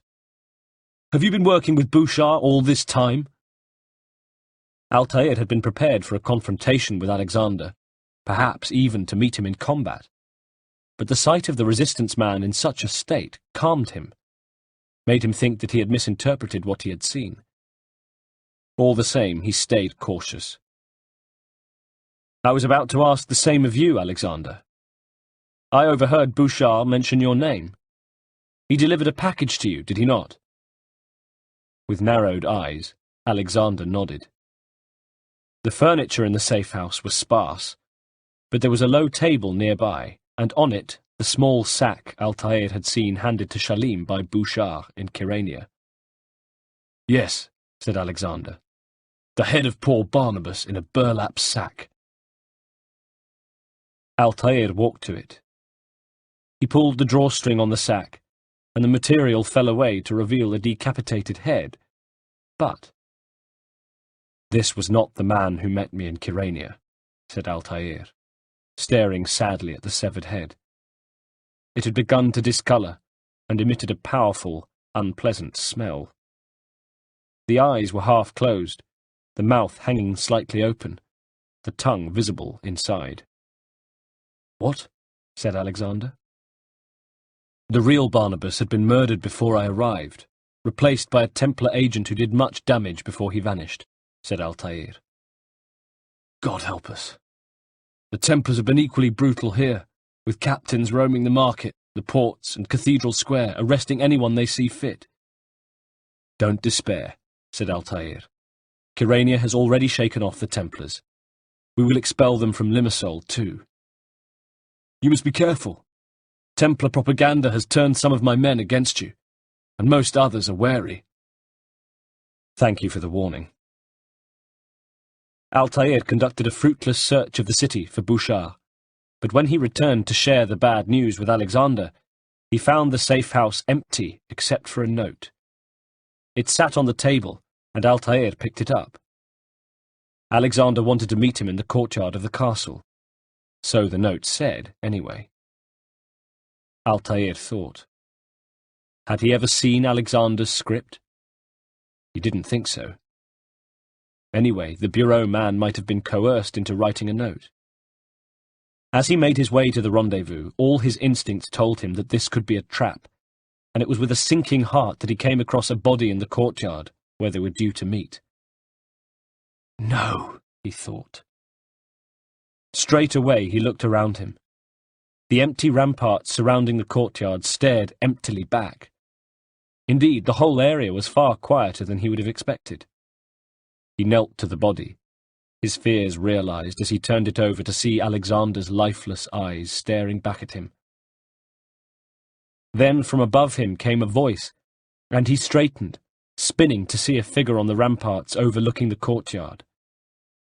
Dazzled by the sun, he put up a hand to shield his eyes, still unable to make out the face of the man standing there. Was it Bouchard? Whoever it was, he wore the red cross of the Crusader, and stood with his legs slightly apart, his hands on his hips, every inch of him the conquering hero. The knight pointed at Alexander's corpse. His voice was mocking. A friend of yours? Altair hoped soon to make the knight pay for that scorn. Now the man shifted slightly, and Altair was at last able to see him clearly. It was the spy, the one who had called himself Barnabas in Kyrenia, who was probably responsible for killing the real Barnabas. Another good man dead. Altair hoped to make him pay for that, too. His fists clenched, and the muscles in his jaw jumped. For the time being, though, the spy had him at a disadvantage. You, he called up to him. I didn't catch your name. What did I tell you in Kyrenia? Chuckled the knight. The spy. Barnabas, wasn't it? Suddenly a great shout went up, and Altair turned to see a group of citizens enter the courtyard. He had been set up. The spy had put out the word against him. Now he was being framed for the murder of Alexander, the angry mob having been timed to arrive at exactly the right moment. It was a trap, and he had walked straight into it, even though instinct had told him to exercise caution. Once again he cursed himself. He looked around. The sandstone walls loomed over him. A set of steps led to the ramparts, but there at the top stood the spy, grinning from ear to ear, enjoying the show that was about to start in earnest as the citizens came running towards Altair, their blood up, the need for revenge and justice burning in their eyes. "There's the traitor! String him up! You'll pay for your crimes!" Altair stood his ground. His first impulse was to reach for his sword, but no. He could not kill any citizen. To do so would be to destroy any faith they had in the resistance or the assassins. All he could do was protest his innocence. But they were not to be reasoned with. Desperately he searched for the answer. And found it. The apple. It was as though it was calling to him. Suddenly he was aware of it in the pack at his back, and he brought it out now, holding it so that it was facing towards the crowd. He had no idea what he was trying to do with it, and was not sure what would happen. He sensed that the apple would obey his commands, that it would understand his intent. But it was just a sense, a feeling, an instinct. And it did. It throbbed and glowed in his hands. It gave out a strange, diaphanous light that seemed to settle around the crowd, which was immediately pacified, frozen to the spot. Altair saw the Templar spy recoil with shock. Briefly he felt all-powerful, and in that moment he recognized not only the seductive allure of the apple and the godlike strength it bestowed, but the terrible danger it posed. In the hands of those who would use it for ill, of course, but also with him. Even he was not immune to its temptation. He used it now, but he pledged to himself that he would never use it again. Not for these purposes, anyway. Then he was addressing the crowd. "Armand Bouchard is the man responsible for your misery," he called. "He hired this man to poison the resistance against itself. Go from this place and rally your men. Cyprus will be yours once again." For a moment or so he wondered whether or not it had worked. When he lowered the apple, would the angry crowd simply resume their lynching? But lower it he did, and the crowd did not move upon him. His words had swayed them. His words had persuaded them. Without further ceremony, they turned and moved out of the courtyard, leaving as quickly as they had arrived, but subdued, penitent even. Once more the courtyard was empty, and for a few heartbeats Altair looked at the apple in his hand, watched it fade, feeling in awe of it, frightened by it, attracted to it. Then he tucked it safely away as the spy said, "Quite a toy you have there. Mind if I borrow it?" Altair knew one thing, that the Templar would have to take the apple from his dead body. He drew his blade ready for combat, as the Templar smiled, anticipating the fight ahead, about to climb down from the ramparts when he stopped, and the smile slid from his face like dripping oil. Protruding from his chest was a blade. Blood flowered at his white tunic, mingling with the red of the cross he wore. He looked down at himself, confused, as if wondering how the weapon had got there. Below him in the courtyard, Altair was wondering the same thing. Then the Templar was swaying, and Altair saw a figure behind him. A figure he recognized. Maria. She smiled, shoved the spy forward from the courtyard wall, and let him tumble heavily to the ground below. Standing there, her sword dripping blood, she grinned at Altair, shook it, then replaced it in her sheath. "So," she said, "you had the apple all along." He nodded. "And now you see what kind of a weapon it could be in the wrong hands." "I don't know if I'd call yours the right hands." "No, quite right. I will destroy it. Or hide it. Until I can find the archive, I can't say." "Well, look no further," she said. "You're standing on it." Chapter 47. Just then there was a great shout at the entranceway to the courtyard, and a group of Templar soldiers rushed in, eyes dangerous slits behind their visors. From above, Maria called, "This way, quickly!" She turned and darted along the ramparts to a door. Altair was about to follow when the three men were upon him, and he cursed, meeting them with a chiming of steel, losing sight of Maria yet again. They were skilled and had trained hard. They had the neck muscles to prove it, but even 3 knights were no match for the assassin, who danced around them nimbly, cutting into them until all 3 lay dead at his feet. He cast a look upwards. The ramparts were empty, just the dead body of the Templar spy at the top of the steps, and no sign of Maria. He bounded up the steps, pausing just a moment to look down at the dead man. If the job of an agent was to disrupt the enemy, then this one had done his job well. He had almost turned the people against the resistance, delivering them into the hands of the Templars, who planned not to enlighten, but to subjugate and control them. Altair raced on, reaching the door at the end. This, then, was the entrance to the building housing the archive. He stepped inside. The door slammed behind him. He found himself on a walkway that ran along the wall of a cavernous shaft, leading downwards. Torches on the walls gave out a meagre light, casting dancing shadows on the Templar crosses that decorated the walls. It was quiet. No, not quite. From somewhere far below he could hear shouting. Guards, perhaps, alerted to the presence of Maria? Such a free spirit could never align herself with Templar ideologies. She was a traitor now. She had come over to the way of the assassin. She had slain a Templar and shown an assassin the location of the archive. They would kill her on the spot. Although, of course, from what he had seen of her in combat, that might be easier said than done. He began to descend, running down the dark steps, occasionally leaping gaps in the crumbling stonework, until he reached a chamber with a sandy floor. Arriving to meet him were 3 guards, and he disposed of one with a throwing knife straight away, wrong-footed a second and rammed his sword into the man's neck. He thrust the body into the 3rd, who fell, and as they writhed on the ground, Altair finished them. Probing deeper, he heard rushing water and found himself on a bridge passing between 2 waterfalls. The sound was enough to smother the noise of his arrival from the 2 guards at the opposite end of the bridge. He felled them both with 2 slashes of his blade.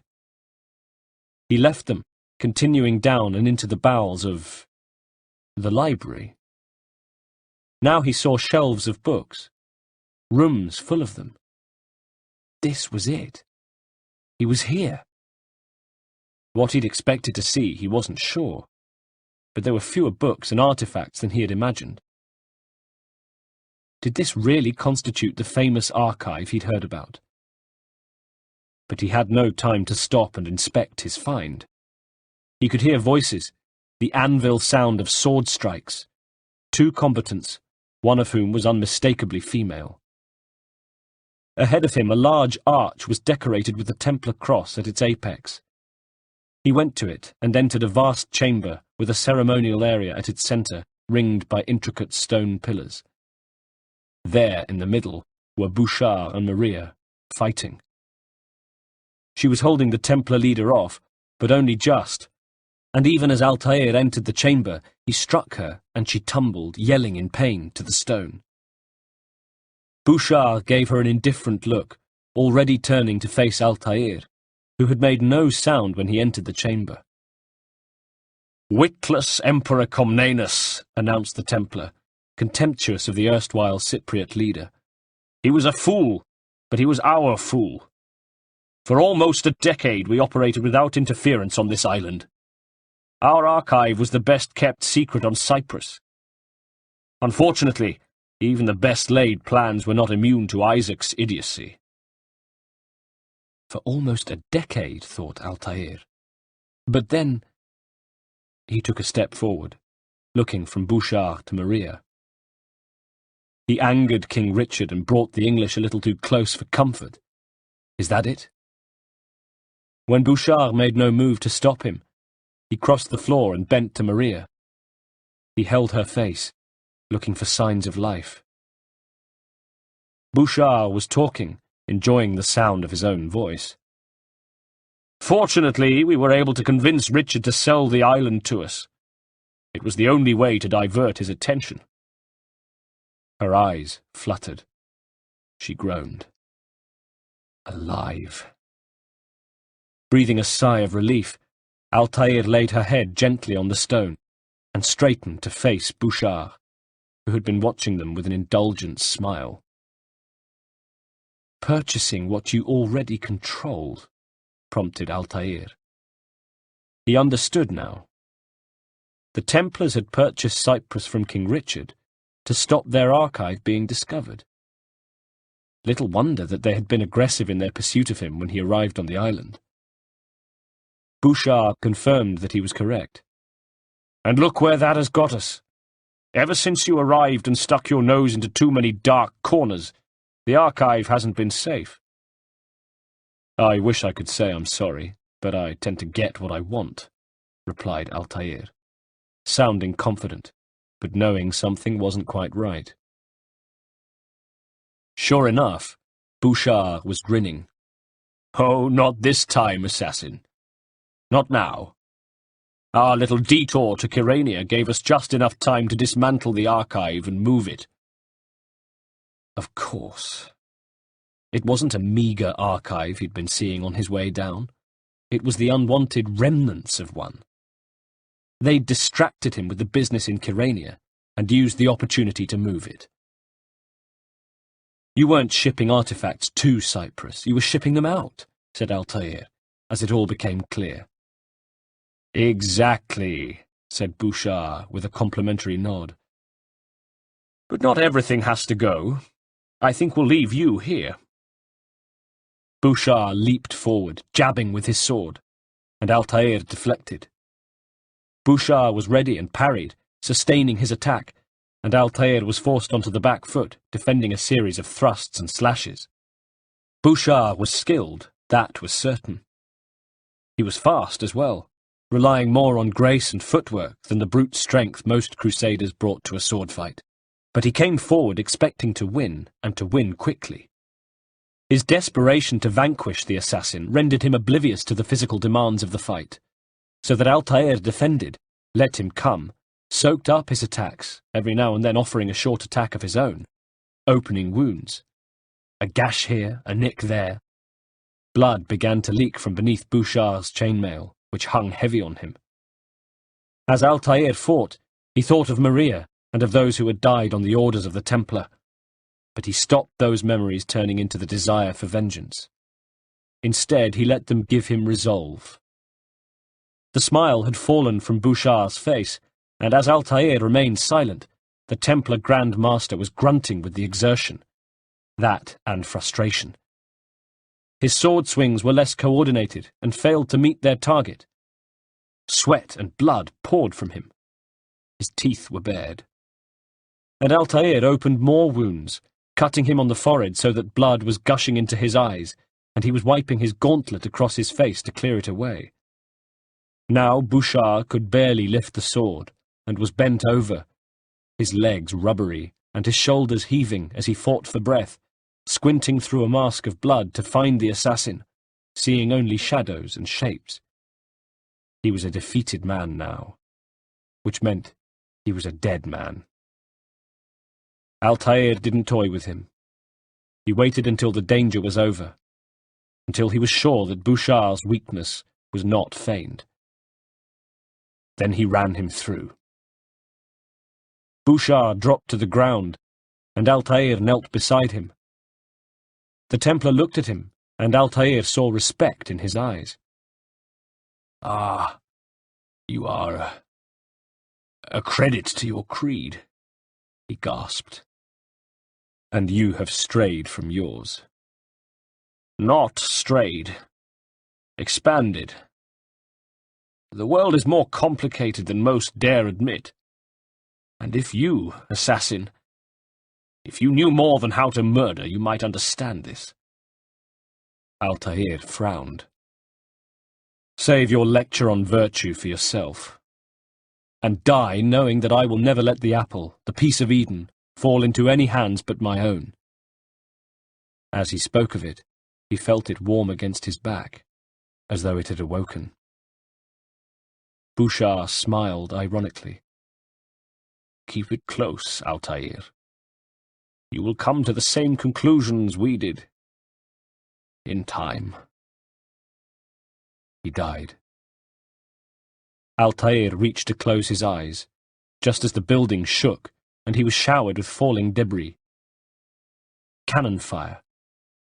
The Templars were shelling the archive. It made perfect sense. They wanted to leave nothing behind. He scrambled over to Maria and pulled her to her feet. For a moment or so they looked into one another's eyes, some unspoken feeling passing between them. Then she tugged at his arm and was leading him out of the grand chamber just as it was shaken by more cannon fire. Altair turned in time to see two of the beautiful pillars crumple and fall, great sections of stone smashing to the floor. Then he was following Maria as she ran, taking the steps two at a time as they climbed back up the shaft to the sunken archive. It was rocked by another explosion, and masonry smashed into the walkway, but they kept running, kept dodging until they reached the exit. The steps had fallen away, so Altair climbed, dragging Maria up behind him to a platform. They pushed their way out into the day, as the shelling intensified and the building seemed to fall in on itself, forcing them to jump clear. And there they stayed for some time, gulping clean air, glad to be alive. Later, when the Templar ships had departed, taking the last of the precious archive with them, Altair and Maria were walking in the dying light in Limassol port, both lost in thought. Everything I worked for in the Holy Land I no longer want, said Maria after a long pause. And everything I gave up to join the Templars.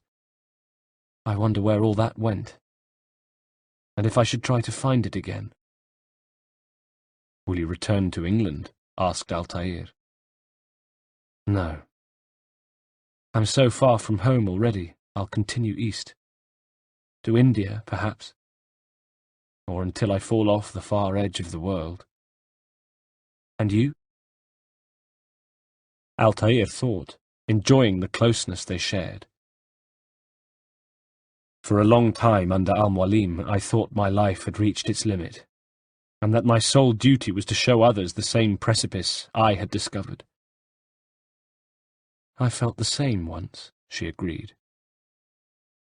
From his pack he took the apple and held it up for inspection. As terrible as this artifact is, it contains wonders. I would like to understand it as best I can. You tread a thin line, Altair. He nodded slowly. I know. But I have been ruined by curiosity, Maria. I want to meet the best minds, explore the libraries of the world, and learn all the secrets of nature and the universe. All in one lifetime. It's a little ambitious. He chuckled. Who can say? It could be that one life is just enough. Maybe. And where will you go first? He looked at her, smiling, knowing only that he wanted her with him for the rest of his journey. East, he said.